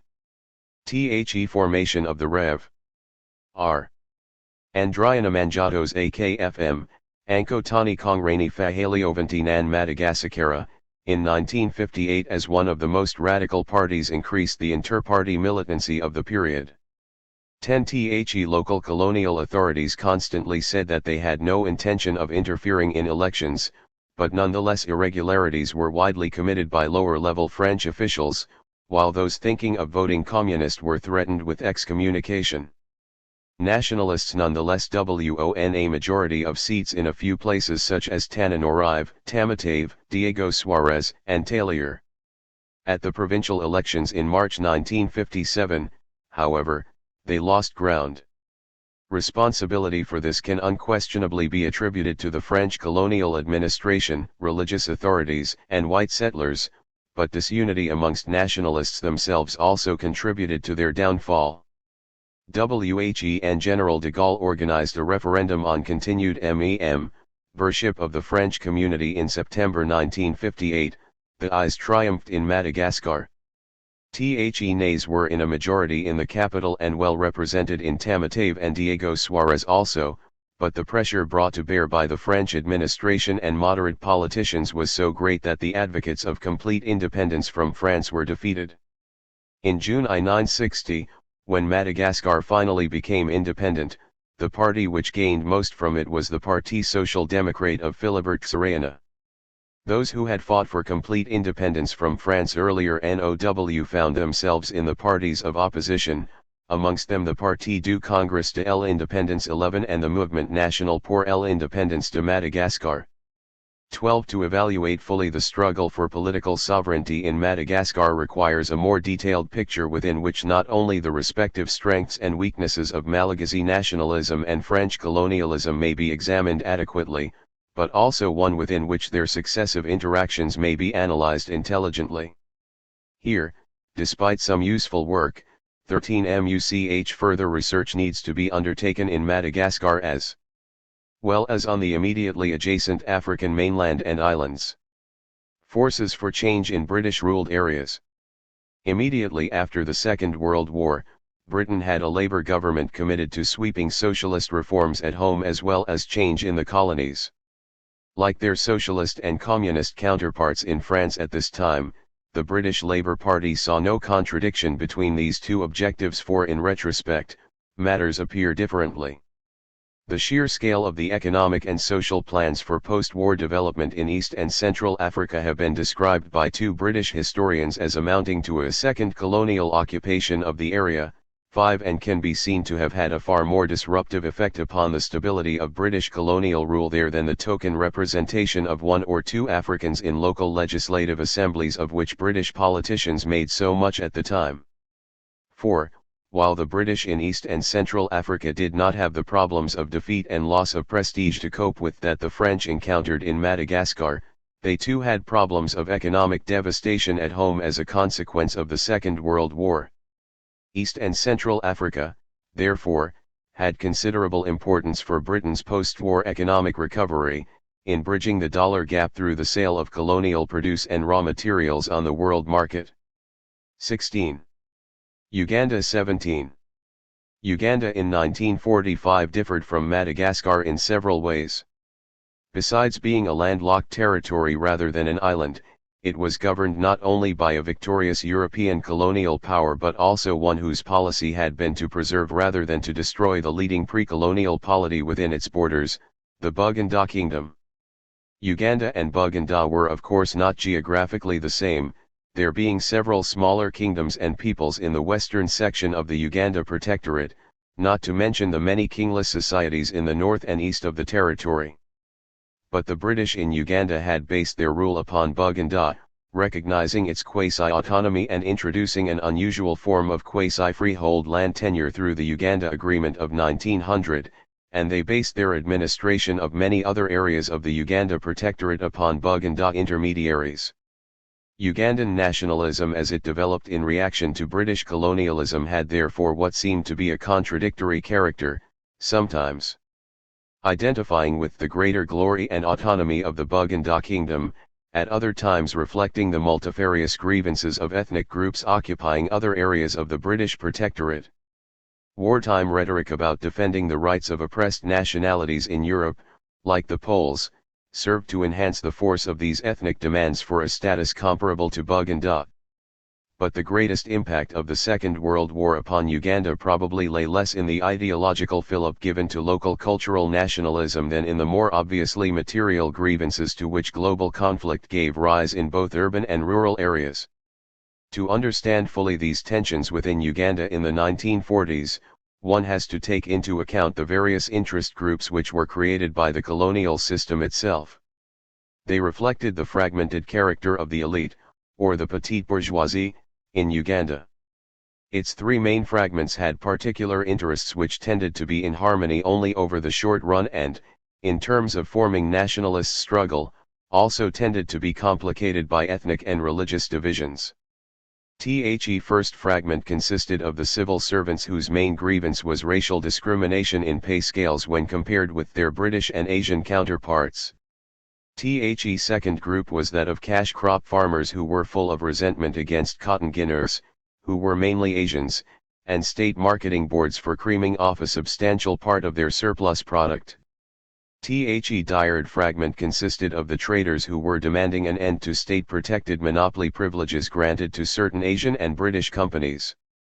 Over and above these fragments of the petit bourgeois class, were the urban workers who were demanding higher pay. All these interests coalesced in the historic mass opposition to colonial order in the 1940s. In January 1945 there were serious riots in several Ugandan towns over low wages and rising costs of living caused by wartime inflation. Tensions associated with the austerity program, introduced by the Buganda provincial government during the 1930s depression, also led to the assassination of its chief minister later in 1945 as well as further complicating the riots earlier in the year. The British response to these disturbances was repression which proved severe enough to arouse widespread sympathy for those detained unjustly, but which was insufficient to destroy their political credibility to any serious extent because, unlike in Madagascar after the 1947-8 disturbances, these particular political detainees were released comparatively speedily. In 1949 many of them were associated with further disturbances in the Buganda Kingdom, caused mainly by excessively low prices paid to local cotton growers compared with those that the British Treasury was benefiting from on the world market, and in 1952 many were associated also with the founding of the Uganda National Congress, UNC, by Milton Obote and its policy of self-government now. The formation of the UNC was the first attempt to create a nationalist movement, with mass support, uniting many sections of the elite in Uganda. Yet, although leadership came from Buganda, the UNC gained strength in regions of Uganda where there was a cash crop growing peasantry but which had no significant segment of rich farmers, Kulak formation, such as Intizo, Bukiti, Lango and Akoli. The main leaders were traders, teachers, and civil servants. But in 1955 territorial nationalism in Uganda received a paradoxical setback. Andrew Cohen, the new socialist governor who has been seen by some historians as the architect of political independence for Britain's West African colonies, quarreled with the Kabaka of Buganda over the future development of Uganda as a unitary state. The Kabaka was deported to Britain, and overnight the Kabaka became the hero of anti-colonial resistance in Uganda rather than, as during the 1949 riots, one of its local allies. The Buganda farming elite turned to the UNC in large numbers between 1953 and 1955, when the restoration of the Kabaka made the alliance between different interests in the UNC disintegrate and gave birth to Kabaka Yeka, the king alone, as the main political organization of Buganda. But what kind of nationalist hero was Mutsa II to become one for Uganda as a whole, or only for the Buganda kingdom which had enjoyed a specially privileged position within the Uganda Protectorate through the 1900 agreement? The Uganda People's Congress, UPC, was formed partly as successor to the UNC. Although it tried to reunite the nationalist forces, this aim was never to be achieved. In 1962, when Uganda finally attained independence from Britain as a single entity under the prime ministership of Milton Obote, it did so under a coalition government between the royalist Kabaka Yeka movement and the UPC of Milton Obote. The UPC had received almost all its electoral support from outside Buganda, even before Buganda started electing its own MPs to the Uganda National Assembly indirectly through the Buganda Lukiko. It was an uneasy alliance, and in 1966-7 Obote called in the Ugandan armed forces to integrate Buganda forcibly into national politics. Before Obote agreed to Buganda's demands for indirect elections in 1962, however, Uganda had briefly enjoyed a government in 1961-2 under the control of the Democratic Party, DP, of Benedicto Kiwanuka. The formation of the DP can be seen as an attempt to organize certain groups which fell outside the existing forums. The rich farmers in Buganda had successfully organized themselves under the traditionalist KY, the traders had rallied under the UNC/UPC succession.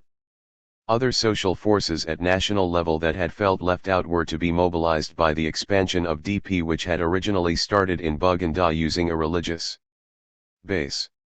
Historically, Catholic chiefs had found themselves with less privileges in Buganda and, using this religious base, they started the organization. But the religious ideology was mainly used as a rallying point in trying to create a rival nationalist movement, attracting civil servants and other educated elite who found themselves left out of the Protestant-dominated UPC. DP support came from both inside and outside the Buganda kingdom in geographical terms. Furthermore, despite its ideological starting point, the DP may be said to have made a considerable effort in creating a pan-Ugandan political movement.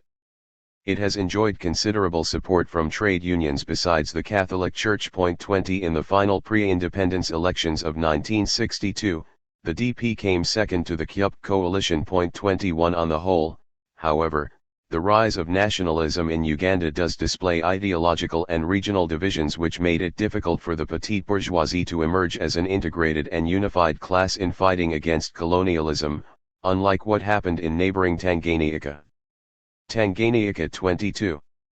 If wartime inflation and artificially low producer prices laid the groundwork for mass nationalism in Uganda after 1945, and ineffectual British repression of Ganda intellectuals thereafter enabled Ganda nationalism to first fuse with popular discontent and then fatally divide it along ethnic lines, in Tanganyika it was massive intervention by Britain in the organization of African agriculture which led to the first widespread local protests against British colonial rule.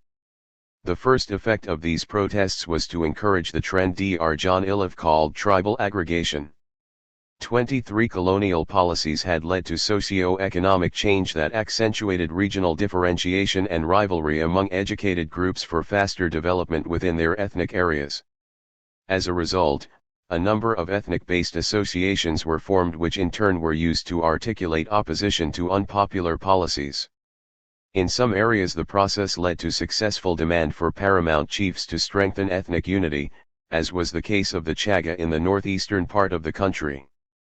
But the effect of this ethnic aggregation movement was to weaken the territorial organization, the Tanganyika African Association, TAA.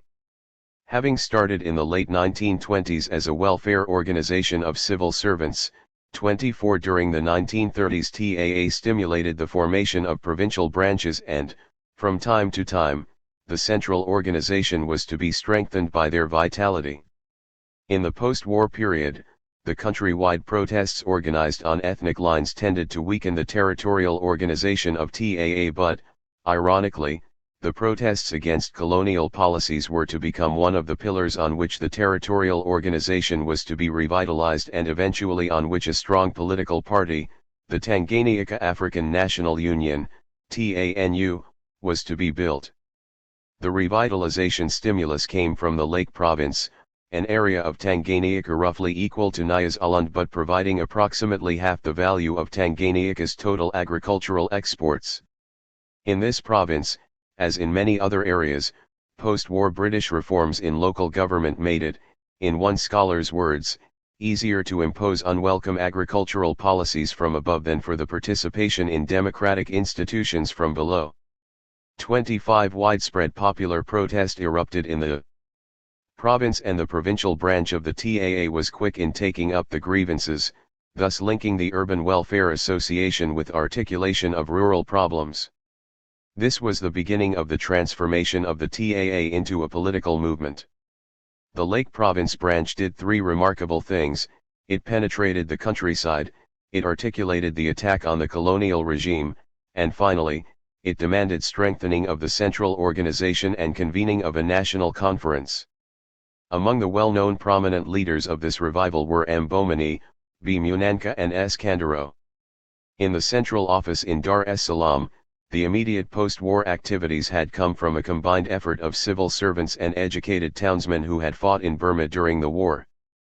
But by late 1952 the momentum had faded as articulate leaders had been transferred from Dar es Salaam. And the association seemed to have no president and held no meetings. The Lake Province leaders had even considered transferring the headquarters to Mwanza. It was at this point that a new leader appeared on the scene to coordinate the revitalization efforts, and within 2 years TAA had transformed itself to a formidable political party which adopted the name Tanganyika African National Union, TANU, on July 7, 1954. 233. Africa since IC 35. TANU took over power from Britain in 1961. Its effective founder, apart from the Lakes Province branch, was a teacher from one of the smallest ethnic groups in the territory, Julius Nyerere. Returning from studies in Britain in 1952, Nyerere has been described as racially sensitive at this time. He hated foreign rule, John Iliffe tells us, feared Conservative Party, complicity with settler ambitions, and knew that Africa was moving towards conflict and liberation. 25 It was also his achievement to make maximum use of Tanganyika's international status as a trust territory of the United Nations in order to hasten its decolonization. In 1946 Britain had been unhappy about the terms under which its former mandate in Tanganyika under the League of Nations had been transformed into a UN trusteeship territory. Anti-colonialism was already a powerful sentiment at the United Nations, and it proved a most effective platform upon which Tanganyika grievances could be publicized. The Meru land case, 27 which involved the removal of about 3,000 Wameru from Ngare Nanyuki to give place to European settlers, demonstrated this in 1952, but 3 years later, within a year of the TAA's transformation into TANU, not only had Nyerere's prestige been raised considerably by a visit to NEW York but paid-up membership of TANU shot up too. In 1956 Edward Twining, the very unsocialist governor of Tanganyika, persuaded most of the unofficial members of the Legislative Council, all of WHOM were of course nominated, not elected, at this time, to form a rival political party, the United Tanganyika Party, UTP. But the UTP soon faded into Utupu, nothingness in Kiswahili. In September 1960, TANU won 70 of the 71 seats in the first contest for the Legislative Council in which it was electorally possible for Africans to win a majority. Nyerere immediately became chief minister of an internally self-governing Tanganyika, and in December 1961 it became the first British dependency in East and Central Africa to attain full independence. Explanations for the speed with which Tanganyika gained full independence, before both Kenya and Uganda, customarily include the leadership qualities of Nyerere, the organizational vitality of TANU, originating as a trans-ethnic urban voluntary association and developing very differently thereafter from both the Uganda National Congress and its various Ugandan successors on the one hand, and all its counterparts in Kenya, which basically were all tactical coalitions of ethnically based. Notables: the absence of major regional cleavages in Tanganyika, its status as a UN trust territory, and the dramatic change in the strategic importance attached to Tanganyika as well as Kenya when the Suez imbroglio of 1956 led Britain to rephrase very radically its defense commitments east of Suez. In other words, a mixture of local nationalist assertion and conscious political disengagement on the British side, customarily serve as explanation for Tanganyikan independence, scholars differing only over the precise balance of factors within differing paradigms. Nonetheless, whatever particular framework of interpretation is adopted, crucially important too in speeding up the British retreat from formal empire throughout East and Central Africa was the Mau rebellion in Kenya. Kenya 28. Unlike the French in Madagascar, the British in Kenya at the close of the Second World War did not feel at all insecure. They had won the war. There were therefore to be no unnecessary political reforms in Kenya. Admittedly, there was to be token African representation in the Kenya Legislative Council, of Iliad Matthew from 1944, the first African to be nominated to let go anywhere in British-ruled East and Central Africa, but there was to be no idea whatsoever of telling white settlers how to behave as regards labor recruitment. The outlawing of the indigenate recruitment system, by contrast, sharpened settler attacks upon the MDRM in Madagascar. To be sure, development was in the air, and the British administration in Kenya did have considerable plans for improvements in African agriculture, but the white settlers were expected to help with this rather than have their own ways unduly disturbed. Indeed, the white settlers of Kenya had never had it so good. Besides producer prices boosted by Kenya's wartime role as supplier to the Middle East as well as to troops nearer to hand, Nairobi had been the nodal point of production and distribution throughout Britain's East African Empire, and white settlers were entrenched in innumerable committees. So powerful indeed did white settlers seem to be in post-war Kenya that Sessional Paper 210, which increased unofficial representation in the Kenyan Leko by providing for the election of an additional member by the whole council, became symbolic with elite Africans of a scheme to give Europeans a permanent working majority there.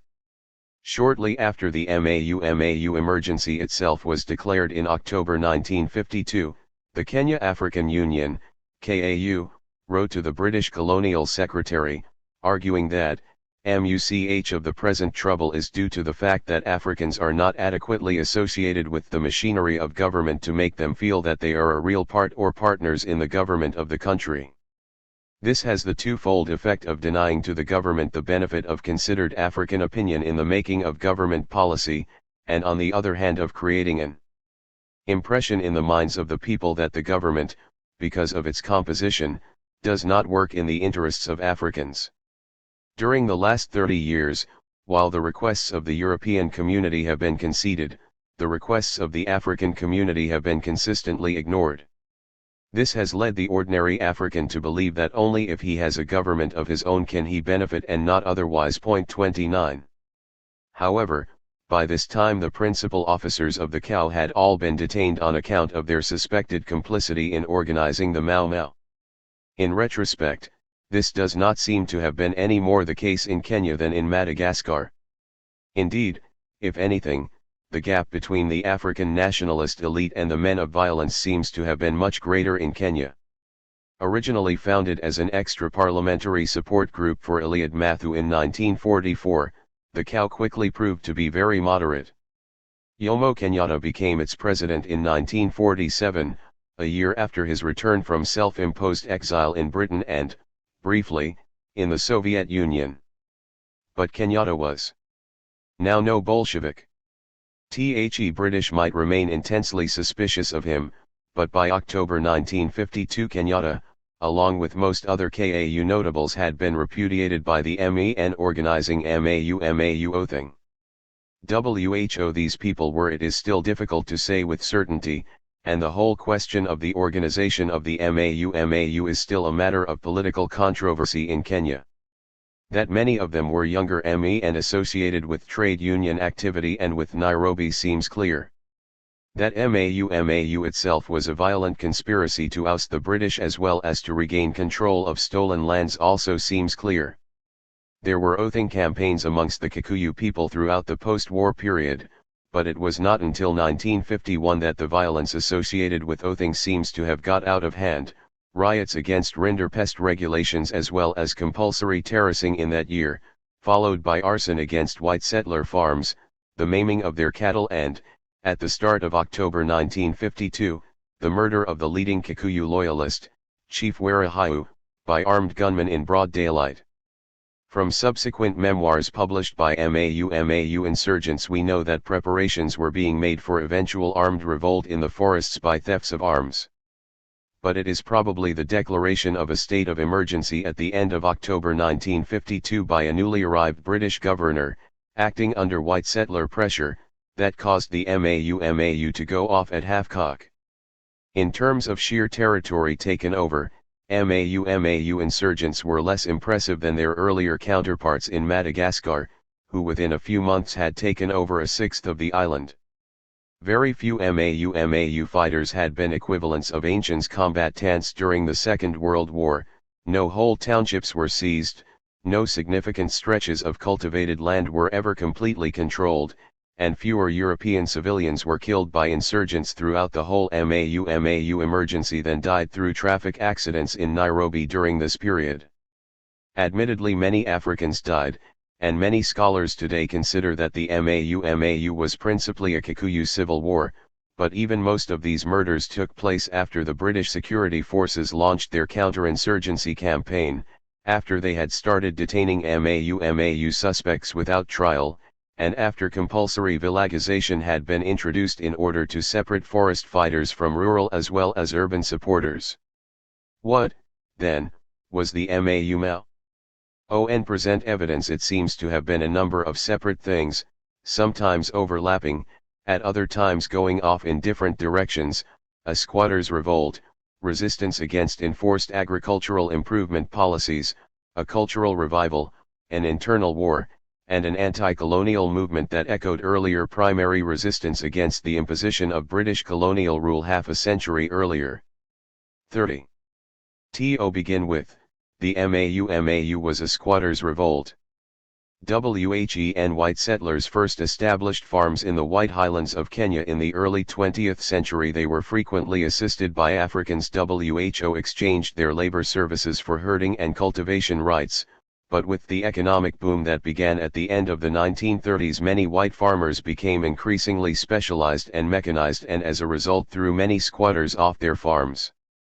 Some ex-squatters were settled by the colonial administration at Olenguruan in the Rift Valley, but at the end of the 1940s many of these were expelled for disobeying agricultural instructions.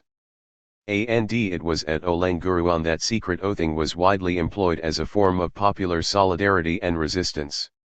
Oathing also erupted in the Kikuyu Reserve, where land consolidation was also proceeding apace as a result of population growth as well as the continuing boom in commodity prices, the Kikuyu Reserve being unusual in white-settled Africa in being comparatively central as regards roads and railways for an African reserve, and in having good soils. It was this double peculiarity of the Kikuyu, comments John Lonsdale, land consolidation at home and a farm tenantry outside, which determined that they, and they only, would be the seat of a violent agrarian revolt which not only set Africans against whites, but Kikuyu against Kikuyu too. 31 In Nairobi, by 1952 a city of nearly 100,000 people, and in other urban areas of upland Kenya such as Nakuru were other Africans, frequently called spivs in British documents of the time. WHO provided passive support and supplies for the forest fighters until Operation Anvil in 1954 completely cleared them out of Nairobi. It has been suggested that this alliance of workers and peasants against imperialism provides evidence of a growing proletarian consciousness in colonial Kenya. 32 But such evidence as there is from contemporary Mau hymns and subsequent memoirs suggests more a protest by recently displaced peasants against proletarianization than proletarian consciousness itself. On yet another level, the Mau must be seen as cultural assertion. But here we must be careful. The British colonial government saw oathing and opposition to terracing as back-looking conservatism, when it did not consider these things to have been deliberately provoked by agitators such Jomo Kenyatta. Oathing was obviously loaded with culture. To be sure, some of the most bizarre evidence about the cultural aspects of the Mau comes from Europeans of the time concerned sometimes to project their OWN fantasies onto Africans themselves. 33 Nonetheless, through all the Mau oathing ran certain irreducible cultural elements which appear to have acted as effectively as deterrents to recruitment of activists amongst non-Kikuyu as they assisted it amongst Kikuyu. In Mau hymns too there were cultural elements which have led Professor Agat to argue that because of their exclusiveness they cannot be regarded as the national freedom songs which every Kenyan youth can sing with pride and conviction. 34 Finally, the Mau must be seen as an anti-colonial movement, albeit a regionally paradoxical one. The areas of Kikuyu land most affected by colonial penetration and stolen lands, namely Kiambu and its environs, were ones displaying the least overt support for the insurgents, while other areas away from Nairobi like Nyeri and Fort Hall proved much more militant, though much less disrupted by either British colonialism or white settlers. But Robert Bijtenhuis points out that Fort Hall and Nyeri were also areas of Kikuyu land where the British colonial entry at the start of the century was very brutal. Kiambu by comparison was pacified much more gently. 35 If this is so, Ali Mazrui may well also be right to call the Mau the first major resurrection of the warrior tradition in recent East African history. 36 Nevertheless, resurrection or regression, what most concerned British politicians in the 1950s was the difficulty of keeping such a tumultuous area under colonial control. The British probably overestimated the actual military threat posed by the Mau rebels, as well as underestimating the extent to which the British reaction itself would lead to mayhem and murder in which private property was left to the care of thieves and Providence. 37 But violence was violence, and the sheer expense of continuing to support white settlers could not be continued indefinitely within the British political tradition. 38 And so it was that, after the Conservative Party won its third election in a row in Britain in 1959, Ian MacLeod was appointed Colonial Secretary and the MAU emergency was ended and a constitutional conference arranged. This conference led to a 65-member legislative assembly in Kenya, 33 of them elected from open seats. THEKAU was resurrected as KANU, the Kenya African National Union, and won 67% of the votes in the ensuing election with a still-detained Jomo Kenyatta as the national president, Odinga as vice president, and Mboya as general secretary. KANU was opposed by KADU, the Kenya African Democratic Union, formed by an alliance of coastal politicians and upcountry notables from the struggle for political sovereignty in Eastern Africa, 1Q45 to independence the smaller ethnic groups. However, it was not until after his release from detention, August 1961, a second Lancaster House Conference, and a landslide victory for KANU in the May 1963 general election, that Kenyatta became Prime Minister and, 6 months later, leader of a fully independent country. 39 At independence in Kenya, many white farmers were bought out by a massive British-funded aid scheme. Sometimes in retrospect this has been considered a neo-colonial masterstroke, consciously designed together with earlier measures like the Swinnerton Plan to create a pro-British black bourgeoisie in post-colonial Kenya. Certainly the British tried to create such groups in several British African colonies, but the African middle classes tended to produce leaders of revolt as well as supporters of the status quo.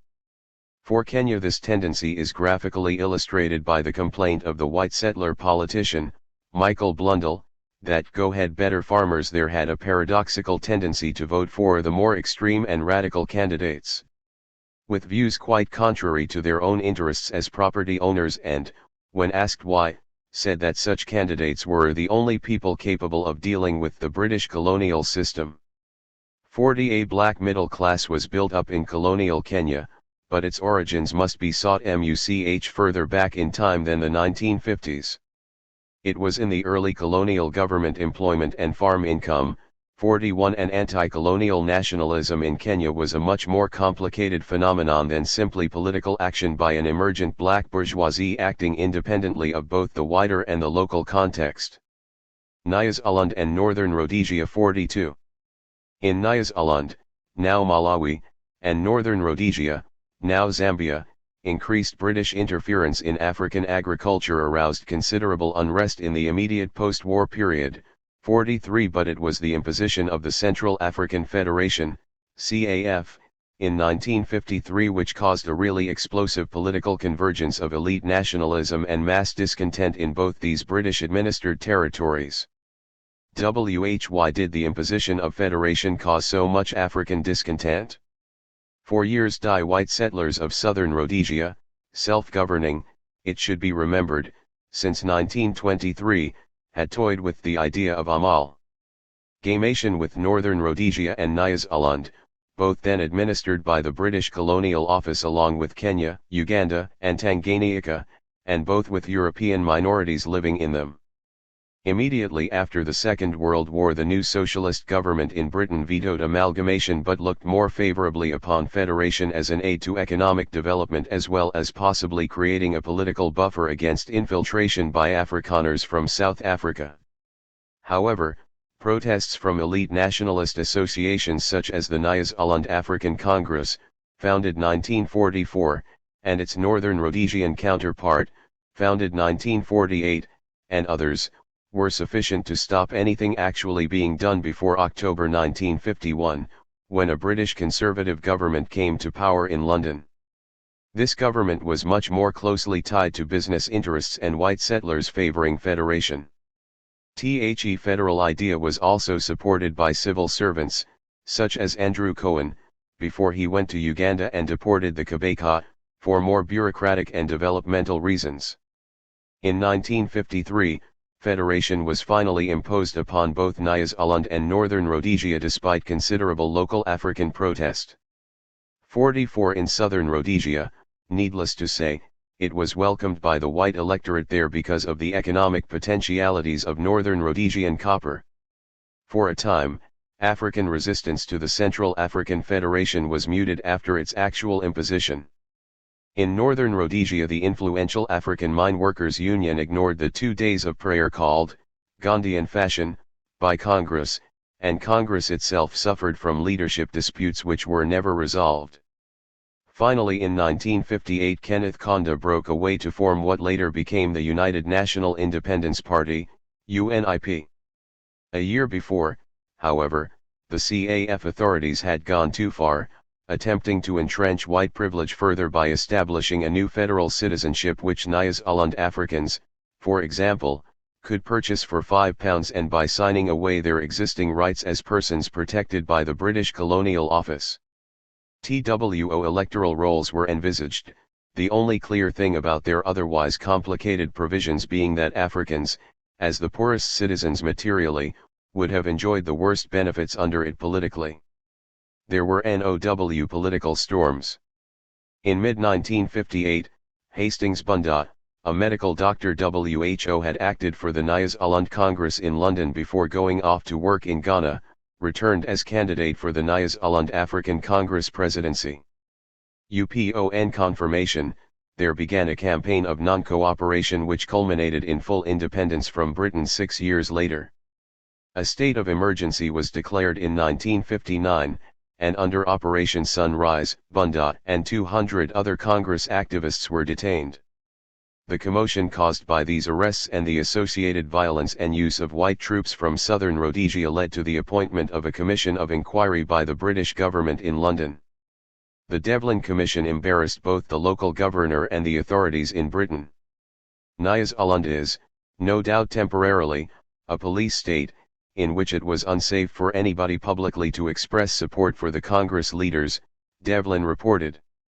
Devlin also said that most of the violence that occurred during this particular emergency, in which 52 Africans had been killed, was the result of government activity.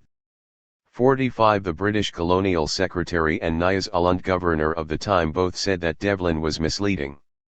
Harold Macmillan, the British Prime Minister, was evidently not so sure and subsequently dispatched another fact-finding commission to Central Africa, the Monckton Commission.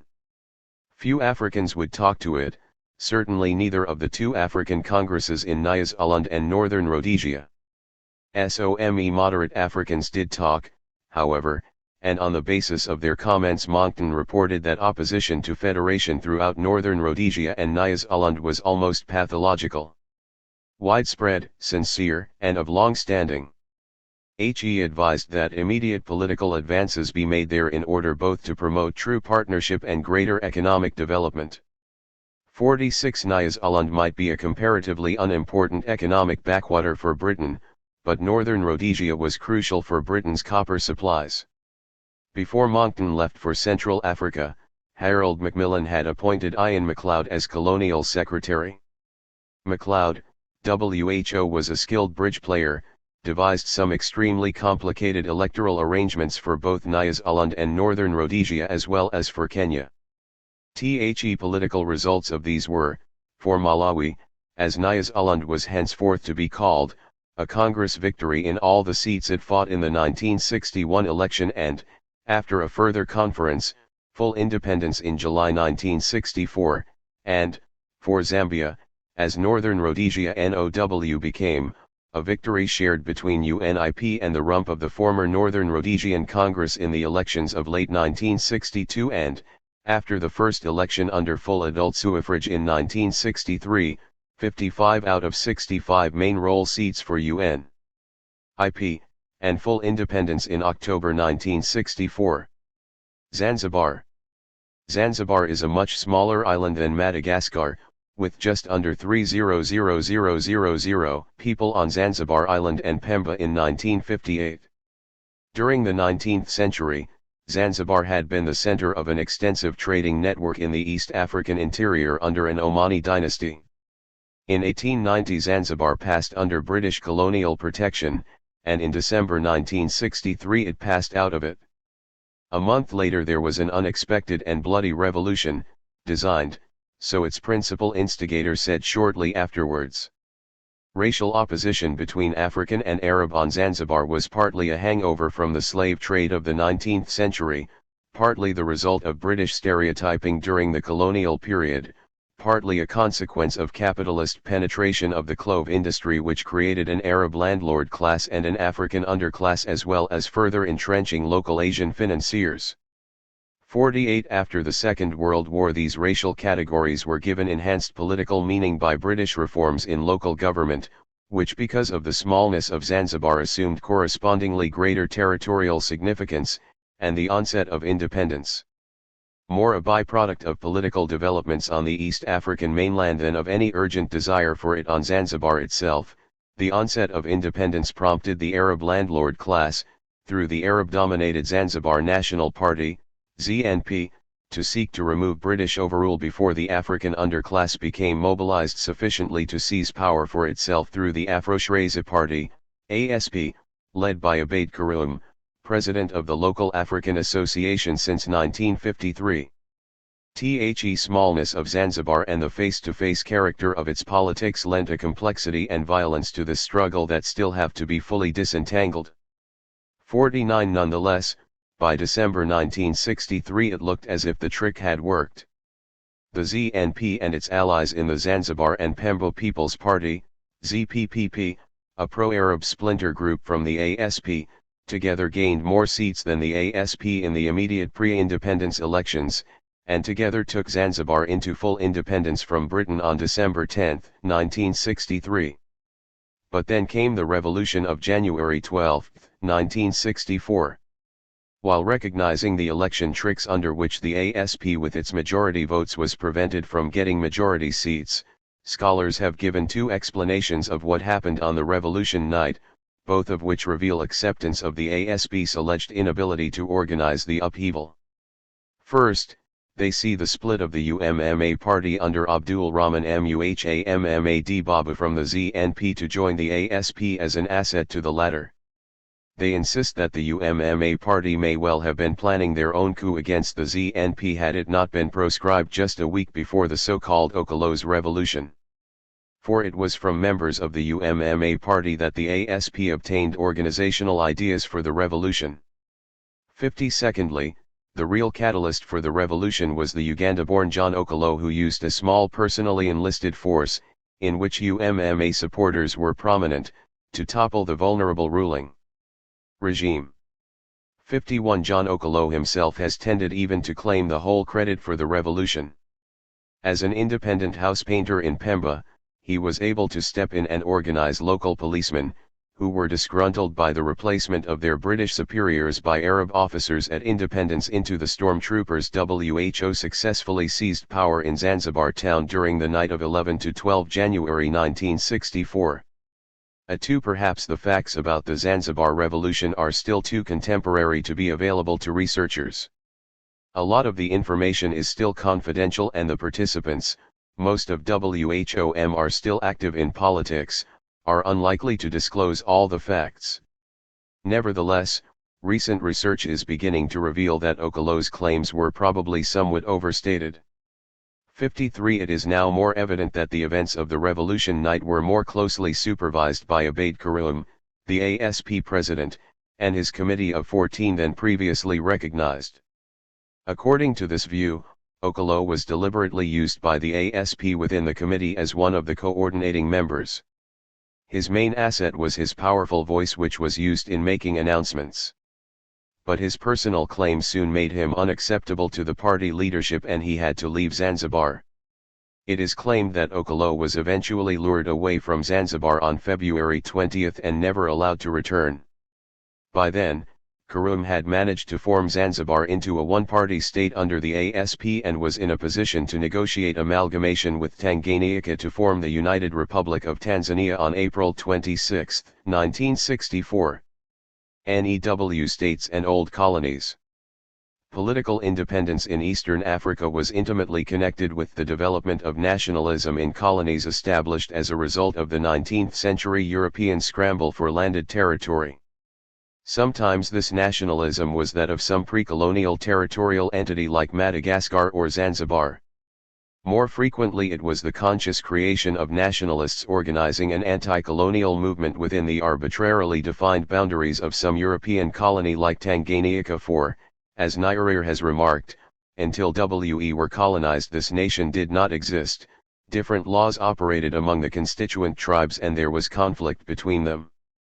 It was the colonial power which imposed a common law and maintained it by force, until the growth of the independence movement put the flesh of an emotional unity on the skeleton of legal unity. 54.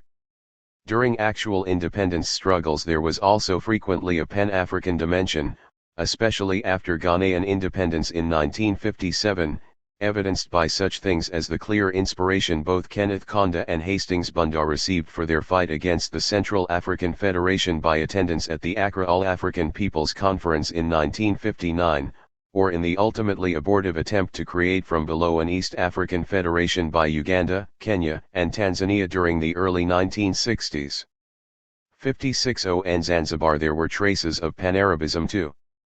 57. And, insofar as all these territories were British-ruled, independence struggles were also affected by the examples of previous movements towards self-government within the British Commonwealth, of India and Pakistan as well as Canada and Australia. But with France, the framework was different.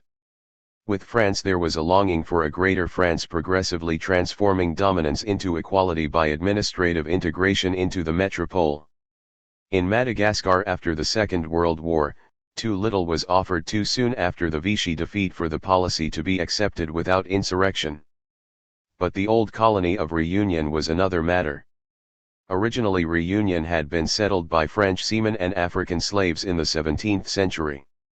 During subsequent centuries it developed as a sugar colony, with further influxes of African slaves during the early 19th century and then, for another third of a century, of indentured laborers from India. By 1946, 3/4 of the island's cultivable surface was devoted to sugar, and the local Communist Party was as eager as the French Communist Party to attack the local plantocracy by fully incorporating it into the French state and thereby raising poorer people's living standards as well. Living standards did rise in the next quarter of a century, but not as much as in France itself. The economic stagnation which had afflicted this volcanic outcrop 700 km east of Madagascar ever since the Napoleonic Wars, was however ended when Reunion, along with the French West Indian colonies of Martinique, Guadeloupe, and Guyana, was turned into an overseas department in 1946. Thenceforth, Reunion became a very different model of decolonization for the still British-ruled islands of the Seychelles and Mauritius to consider alongside the various mainland models already discussed. However, with the triumph of the Gaullists in France in 1958, local communists switched to a policy of autonomy for Reunion, and should this policy, the struggle for political sovereignty in Eastern Africa, 1C45 to independence ever turn into a popular Réunion's demand for full independence from France, pressure may well arise for Reunion to follow the more customary path to national sovereignty within the international system. Ethnographically, the Comoro Islands are more akin to Zanzibar and other areas of the East African coast than to the Creole and cosmopolitan inhabitants of Reunion, Mauritius, and the Seychelles. They are Kiswahili speaking. Mayotte became a French colonial possession by purchase, from a local sultan, in 1841, and the rest followed during the European scramble for colonies at the end of the century. During the colonial period, the Comorian Islands were not a focus of any great French interest. Anti-colonial nationalism did not really arise there until 1968, when French paratroopers and legionaries brutally suppressed a school strike and people came onto the streets to demonstrate. First political parties were then formed and, as a byproduct of political turbulence in nearby Madagascar shortly afterwards, following the overthrow of the Tsarana government, the subsequent ending of French military bases on Madagascar and the nationalization of leading French companies there, A popular demand arose for full independence for the Comoro Islands too. The French held their customary referendum, but as the island of Mayotte, the least Islamized and most influenced by Christian Malagasys, voted against the general trend of other islands in the group and demanded continuing ties to France, another set of referendums were held, this time island by island. All the islands apart from Mayotte declared UDI 6-0 from France in July 1975. Mayotte alone continues to call itself French. Mauritius, like Réunion, lies several hundred miles off the east coast of Madagascar and developed as a classic sugar-growing colony during the 19th century, with former slaves from Africa and then indentured laborers from India doing most of the work on the island while a Creole French Mauritian plantocracy enjoyed most of the profits. Like other old colonies growing sugar in the West Indies as well as in the Indian Ocean, Mauritius was badly hit by the Great Depression of the 1930s, which left a bitter legacy of strikes and labor unrest. Politics in post-1945 Mauritius were mostly preoccupied with the rights of workers on the sugar plantations and in the docks, as against those of the plantocracy, with self-government from Britain being very much a secondary issue for some time. Indeed, in the light of reunion after 1946, closer association with Britain seemed a much more attractive objective to work towards. That, however, was never really on the agenda. The struggle in Mauritius was therefore for the best terms possible in the light of Britain's efforts during the 1960s to enter the European Economic Community at the very same time that Mauritius itself was moving towards independence. Independence was won in 1968 by the Mauritian Labour Party, most consistently nationalist of all the parties representing the predominantly Hindu proletariat of the island. There was, however, another catch. In 1965 certain islands associated hitherto with Mauritius or the Seychelles were amputated by Britain and grouped into the British Indian Ocean Territory, a new oceanic colony which shortly afterwards became the setting for an American nuclear submarine base at Diego Garcia. Mauritian independence was clearly conditional upon acceptance of this set of amputations. 62 independence for the Seychelles was also delayed for a time by strategic considerations associated with a tracking station as well as Diego Garcia. But, to begin with, neither the Seychelles People's United Party, SPUP, of Albert René nor the Seychelles Democratic Party, SDP, of James Manchame were primarily concerned with independence from Britain. Rather it was control of government positions and policy in a desperately poor small island colony that formed their major preoccupation, and it was only when a quarrel arose between the SDP and the British over control of the island police before full independence, and the designation of the SPUP as a national liberation movement by the OAU, that independence became a serious issue. Eventually Manchame allied with René to gain the independence that Britain, newly eager to divest itself of all its remaining colonies as quickly as possible, was only too willing to grant to the Seychelles in 1976. Colonialism had thus turned full circle since the 18th century. At that time island colonies such as the Seychelles, Mauritius, and Réunion were crucial links in an essentially maritime set of European empires. Then, with the invention of the steam combustion engine, came the conquest of the great land masses such as sub-Saharan Africa, and Westerners became the masters of land-based and densely populated tropical empires too. The global crisis of the Second World War undermined many of these empires, and what the war itself did not do, overambitious colonial development projects, uncaptured peasantries and nationalist parties finished off within a generation. But with the advent of the thermonuclear age, oceanic colonialism has again come into its own, with a much more ominous importance. In 1935 Southern Africa was already the most economically important part of Africa in a global perspective. In the last third of the 20th century Southern Africa has also increasingly become the most strategically important sub-region of Africa at the same time. The economic preeminence arose primarily out of mineral wealth, vital for the West's industrial civilization. There was also large-scale agriculture and local industrialization.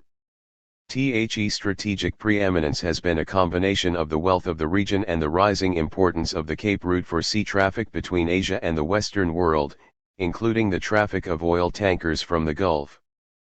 But there has been a third superlative which has profoundly affected the history of the sub-region. This third vital force has been race. A part of Africa which has been richest in mineral wealth, see figure 10.1, and increasingly critical in strategic location, has also been the most deeply affected by the issue of race relations in this period of world history. This chapter is about that interplay between economy, strategy, and race in the fate of Southern Africa. But each of these forces in turn has involved sub-themes. In the economic domain, the story of Southern Africa is partly about land, especially the struggle for the best and most fertile land. The story is also about labor, both voluntary and forced, both sedentary and migrant. Thirdly, the economic history of Southern Africa is of course also about extractive capital, in the sense of capital primarily derived from, or related to, mining activities. We shall address these three economic sub-themes, and how they have affected this particular period of Southern African history. The strategic importance of Southern Africa and the area's location also have their sub-themes for our subsequent consideration. What should be remembered is that if there is any part of Africa for which the Western world would be prepared to go to war to ensure Western access to its resources, that part is indeed Southern Africa and Zaire. The strategic importance of these areas rests on a combination of economic and geopolitical factors. Point 2. As for the issue of race in Southern Africa, the sub-region is the last great battlefield of racial confrontation on the continent. 3. But underlying the story of a sub-region of Africa is a global saga, the strange history of the reincarnation of political evil. On the one hand, the years 1935 to 1945 marked a successful global struggle against fascism and racial repression in Europe. On the other hand, the year 1948 marked the rise of a new version of fascism and racial repression in Africa, a version called apartheid. The defeat of Hitler and Mussolini in the first half of the 1940s was indeed a major blow against Aryan supremacy and genocidal policies in Europe. The triumph of the National Party in South Africa in 1948, by contrast, was a victory for white supremacy and for potential genocide in the southern portion of Africa. Hitlerism was being reincarnated on African soil. The Führer is dead, long live the Führer. Needless to say, Africans were not going to take this with resignation. There is a sense in which the final armed crusade against fascism and Nazism is today being waged in Southern Africa. In that sense, the struggle against apartheid is part of the unfinished business of the Second World War. This chapter is partly about that moral crusade, in all its political and religious forms. For this chapter has also been designed to provide historical perspectives of the political economy of European colonialism and African responses in Southern Africa. 5. A major theme will be the historical relationship and mutual interdependence between the economic bases, interests, and classes and the political ideologies, structures and institutions of colonial Southern Africa. Background to the age of apartheid. In both South Africa and Southern Rhodesia, the overriding issue was the European struggle to maintain economic monopoly over land, minerals, jobs, and social services, and to repress African competition and nationalism. In particular, white rural bourgeoisie and urban working classes looked up to settler political vigilance and state capitalism to protect their racialist economic privileges against real and imaginary African competition. 6. On the one hand, settler farmers wanted the state to make laws that would eliminate any competition with Africans over land, minerals, agricultural produce, and extension services, while simultaneously assuring them of cheap African labor. On the other hand, white miners, technicians, drivers, civil servants, and professionals wanted the state to make laws that would eliminate any competition with African workers, perpetuate the scarcity of skills and increase their wages, collective bargaining and political strength, while simultaneously subsidizing their high standard of living by passing the tax burden to the Africans.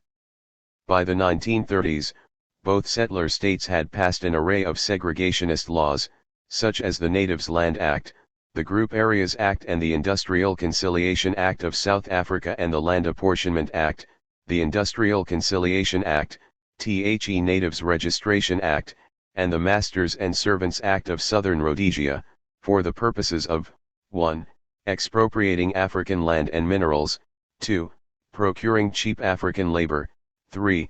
Controlling the deployment and movement of African laborers, and 4. Eliminating interracial competition. The Industrial Conciliation Acts of both South Africa and Southern Rhodesia were labor relations laws covering all industries, sectors, and workers of the economy. But they did not recognize African trade unions nor African workers as employees. Instead, they authorized industrial councils consisting of white employers and workers to negotiate on wages, conditions of work and benefits on behalf of the Africans. Africans were not allowed into apprenticeship programs, and had no right to strike or to collective bargaining.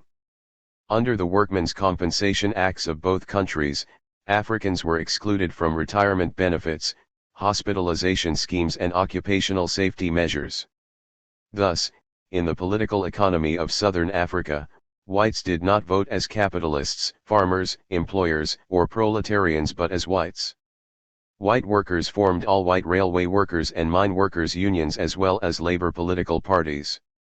All high-paying, skilled, and supervisory jobs were reserved for whites. There were numerous statutory parastatal marketing boards for milk, meat, maize, tobacco, cotton, minerals, and so on for whites which deliberately boycotted African products in order to eliminate competition from African farmers and manufacturers. The division of the countries into European and African lands was systematically designed to destroy the African's resources and ability to maintain self-sufficiency, by restricting him to barren rural reserves and urban locations. Through the deliberate process of peasantization, ghettoization and, thus, impoverishment, the settlers created the necessary underdevelopment and dependency to force the Africans to work for the white ME and just to survive. By the eve of the Second World War, there was in existence a well-established center-periphery, interdependent relationship between the settler colonies and the British High Commission territories of Basutoland, Bechuanaland and Swaziland, the British protectorates of Northern Rhodesia and Nyasaland, and the Portuguese colonies of Angola and, especially, Mozambique. By both politico-economic designing and geographical location, Basutoland, Bechuanaland, and Swaziland were economically the first peripheral Bantustans of South Africa. 7. Basutoland was completely surrounded by South Africa. It had a tiny European population consisting primarily of government officials, traders, and missionaries, and it had a peasant agriculture and animal husbandry on eroded land. Bechuanaland was essentially an expanse of desert dependent on cattle ranching and migrant labor. Swaziland was the most viable of the three territories because of its fertile soils, rich mineral deposits of iron ore, asbestos, and tin, and corporate development in forestry and irrigation. But much of the rich land had been alienated to Europeans. The Portuguese colony of Mozambique was economically dependent on an export-oriented agricultural plantation economy of state farms and private estates, on customs duties and tariffs obtained from the Rhodesian use of the road, railway, and port of Beira and the South African use of the port of Lourenço Marques, and from labor. The British Protectorate of Nyasaland was the beautiful Cinderella of the protectorates, but was also poor and overpopulated. Most Europeans there were government officials, traders, and missionaries, and they totaled a mere 2,000 in 1937. There was no settler need for land and cheap African labor, so there were neither African reserves nor pass laws. Northern Rhodesia was dependent on a single industry, export-oriented mining economy centered on the copper belt. Few Europeans there were primarily mining technicians, government officials, traders, and missionaries, without the intention of permanent settlement. However, due to the possibility of interracial rivalry for jobs and services, there were, to a lesser extent than in South Africa and Southern Rhodesia, African reserves, pass laws, and the importation of migrant labor from Nyasaland, Tanganyika and the Belgian Congo. Migrant labor. Undoubtedly, there were various causes that led thousands of African males and females to leave their homelands for labor migration to the mines, farms, and factories of South Africa and southern Rhodesia. 9. The most common and universal explanation is, of course, economic motivation, deriving from the general underdevelopment, unemployment, low standard of living and the poverty of the countries of origin, when compared to the economic boom and development, to high employment opportunities, high standard of living and the social thrills of the countries of destination. But in southern Africa, the migrant labor system was one of the most highly regulated forms of interterritorial relations. There were in Basutoland, Bechuanaland, Swaziland, Mozambique, Angola, and Nyasaland numerous recruitment agents. WHO deliberately enticed the illiterate peasants with advance payments and goods and with glamorous advertisements of urban life in South Africa and southern Rhodesia. There were transit camps in the out-migrating countries where the job seekers were housed, fed, interviewed, examined, attested and then escorted to the mines, farms, and factories. After 12 to 18 months of work, the migrant laborer was provided with the same transport services for repatriation. There also were economic incentives for the labor exporting colonies in the form of licensing, passport and attestation fees, as well as in deferred payments and hut tax, all of which earned foreign currency. The Portuguese in Mozambique actually used brutal force in recruiting Africans for migrant labor. 10 To facilitate this naked exploitation of the Africans, the Portuguese signed the Mozambique Convention, 1928, with South Africa, and the Tet Agreement, 1934, with Southern Rhodesia.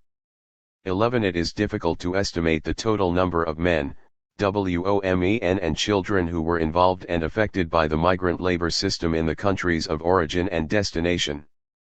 At its peak, South Africa employed around 600,000 and southern Rhodesia around 250,000 migrant workers annually.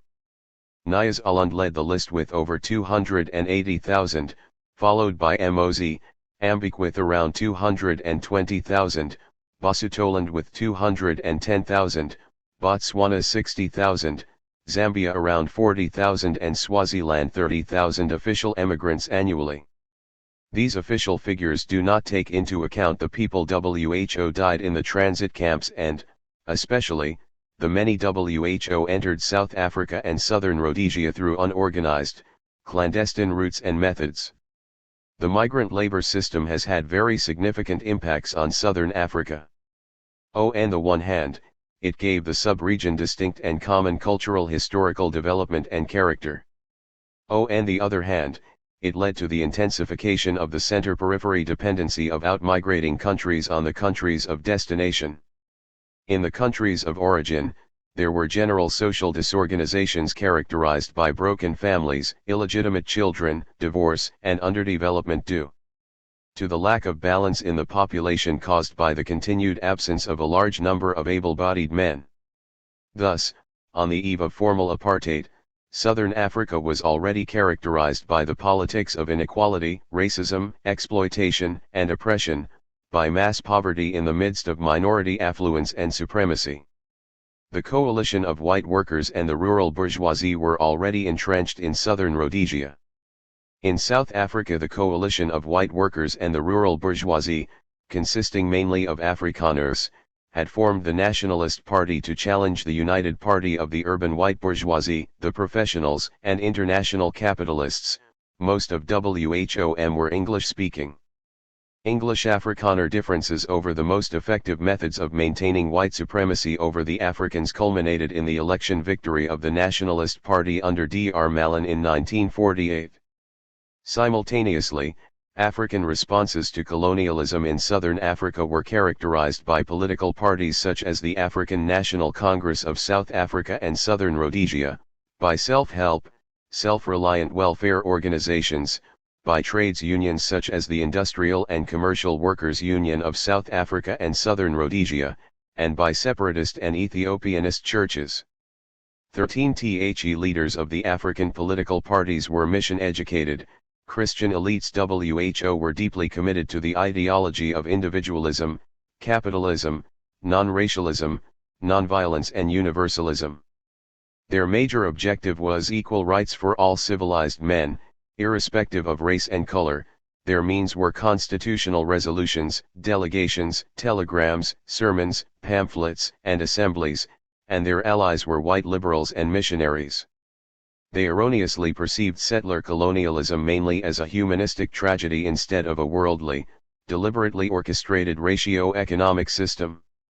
In South Africa in particular, they misjudged the political rivalry between English and Afrikaner colonists as a clash over humanity and, therefore, overlooked their underlying ideological consensus on white supremacy.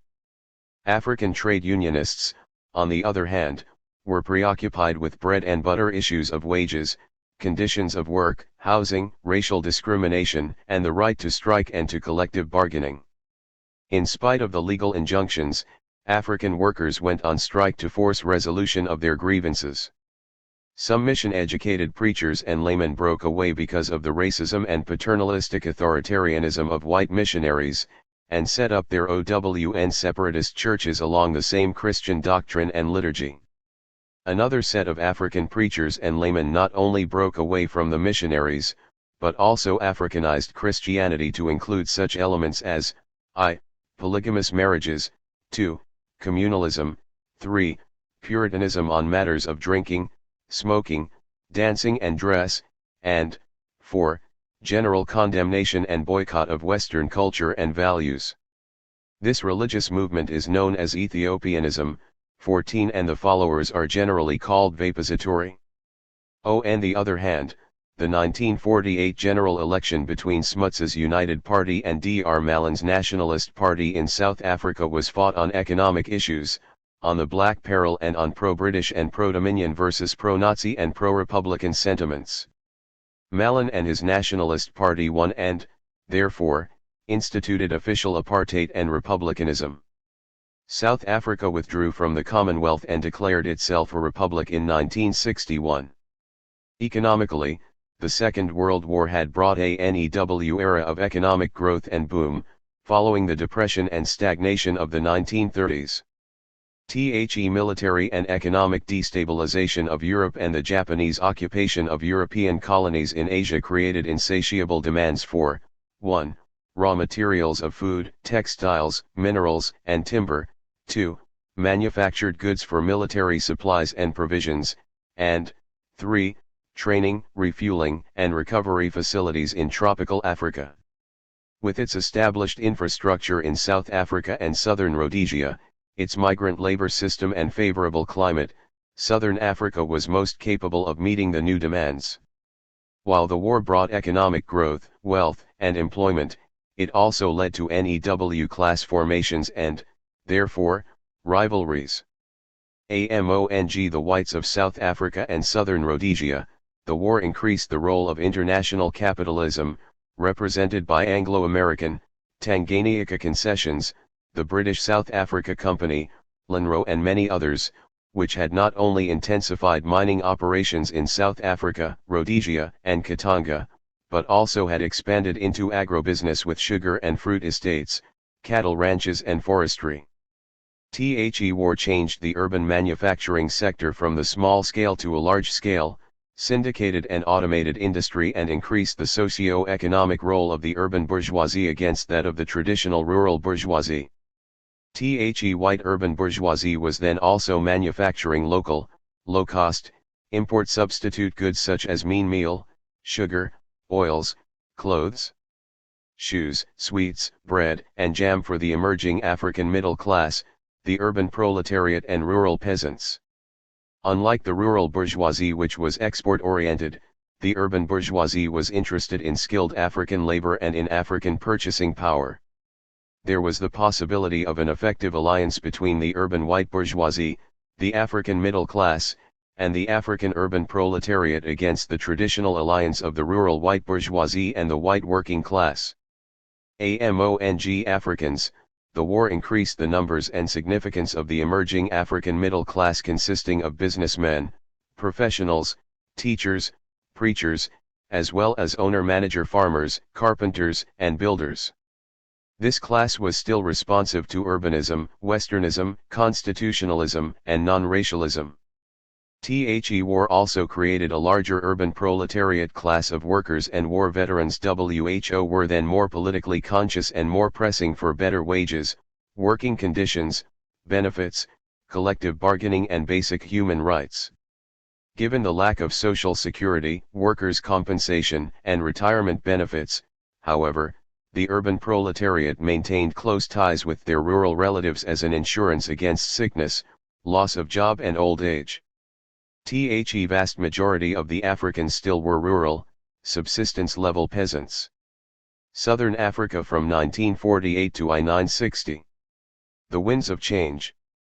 The post-war decade in Southern Africa was dominated by the conflict and change brought about by the militant confrontation between African and European nationalisms. The advent of what has been called Orthodox African nationalism was a continental post-war phenomenon. From the Cape to Cairo, Africans were demanding the end of foreign rule, racism, and imperialism, and the implementation of political independence based on majority rule, universal suffrage, and parliamentary democracy. They were forming mass-based organizations that included the urban proletariat and rural peasants, and using the tactics of civil demonstrations, boycotts, and strikes. They were espousing the doctrines of Pan-Africanism and negritude, and were advocating a United States of Africa. In Southern Africa, the dominant African organization was the African National Congress, ANC, whose most eloquent and popular spokesman was the Nobel Peace Prize winner, Chief Albert Luthuli. 15. The ANC still stood for the same objectives and means it had espoused during the interwar period, but was more militant in its demands and demonstrations. It was, however, being challenged by more militant African members of the South African Communist Party and the ANC Youth League. The Youth League was formed in 1943 by Atunmuzi Waklembede, and it consisted of Africans who had become disillusioned with the ANC's alliance with white liberals and with the lack of clear commitment to majority rule and universal suffrage. In 1949 the ANC formed a Congress alliance with Indians, coloreds and white liberals and, together, they formulated a nation-building program. In 1952 the ANC and its allies organized a nationwide defiance campaign during which 8,500 people were arrested. In 1955, a Congress of the People, representing Africans, coloreds, Indians and whites adopted a Freedom Charter for the Democratic South Africa of the future, which advocated a free, united and non-racial South Africa and a Bill of Basic Human Rights. In the face of black unity and militancy, the nationalist government decided to apply repressive and reactionary measures such as prohibition of meetings, police surveillance and harassment, banning of political parties, and the torture, banishment, and imprisonment of individuals. With the tacit support of the United Party and the Progressive Party, the all-white parliament passed successive repressive laws such as 1. The Group Areas Act of 1950, which required the classification of all South Africans by race. 2. The Suppression of Communism Act, 1950, which categorized any person or organization that criticized apartheid or advocated non-racialism and civil liberties as a communist. The Communist Party itself was also banned in 1950. 3. The Native Labor, Settlement of Disputes, Act, 1953, which legally abolished the rights of freedom of association and collective bargaining for African workers. 4. The Criminal Law Amendment Act, 1953, which made it an offense to protest or support any campaign against any law, and 5. The Mines and Works Act, 1956, which prohibited Africans from doing skilled work in the mines. When it became clear that repressive laws and police violence alone were failing to break up African determination, the nationalist government under Prime Minister Verwoerd appointed the Tulinson Commission, 1954, to seek alternative means.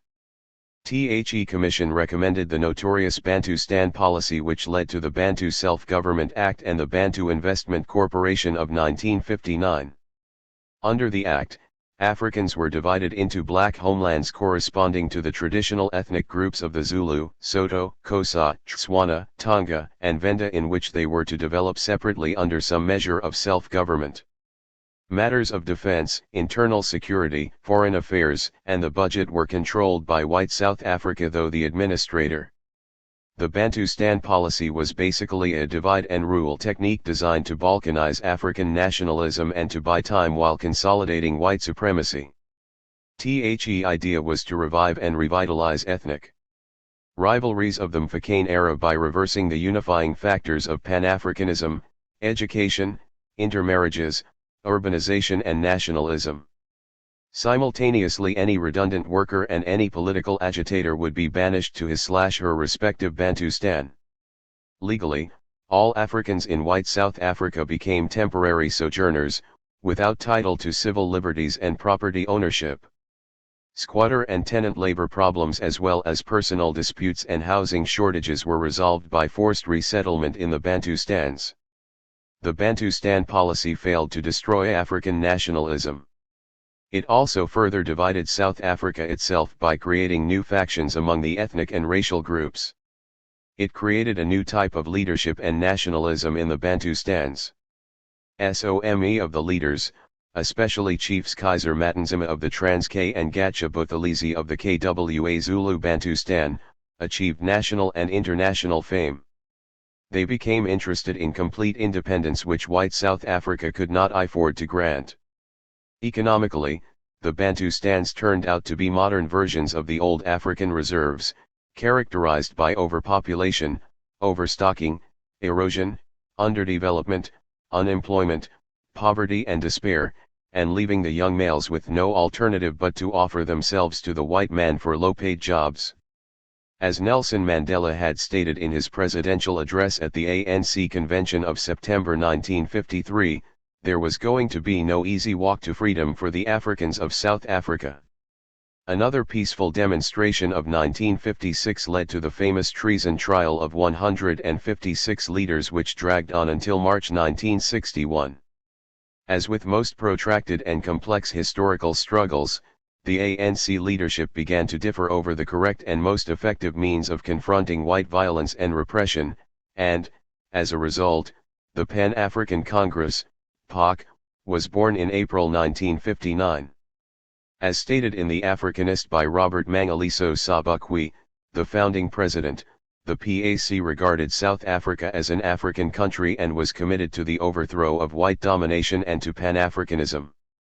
It was opposed to multiracialism and to white leadership because it regarded all whites as shareholders in the South Africa Oppressors Company, THI, Ltd. Simultaneously, the All-African Federation of Free African Trades Unions of South Africa, FEFATUSA, was also formed due to the disillusionment with the multiracial South African Congress of Trades Unions, which supported the ANC. On the whole, the ANC and PAC drew their membership from the same middle class, proletariat, and peasant groups on an individual basis. But the students and progressive intellectuals tended to join the PAC. The PAC declared I-960 as the year of destiny, positive action, African independence, and self-determination, and for its inaugural issue it chose a positive, decisive campaign against the pass laws, beginning on March 21 I-960.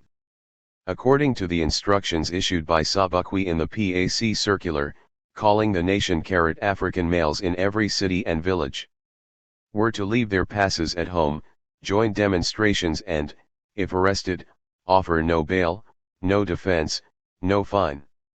The circular demanded total abolition of the passes and a national minimum wage of £35.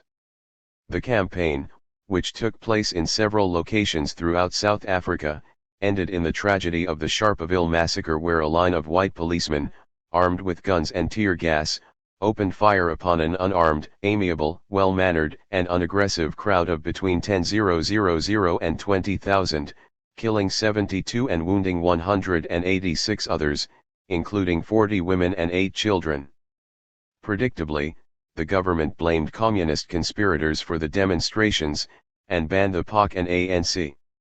Nelson Mandela, Walter Sisulu, and others in the ANC formed an underground movement called Umkhonto Sizwe, the Spear of the Nation, centered at Rivonia near Johannesburg, which was raided in 1963 and, after the famous Rivonia trial, the leaders were imprisoned for life at Robben Island.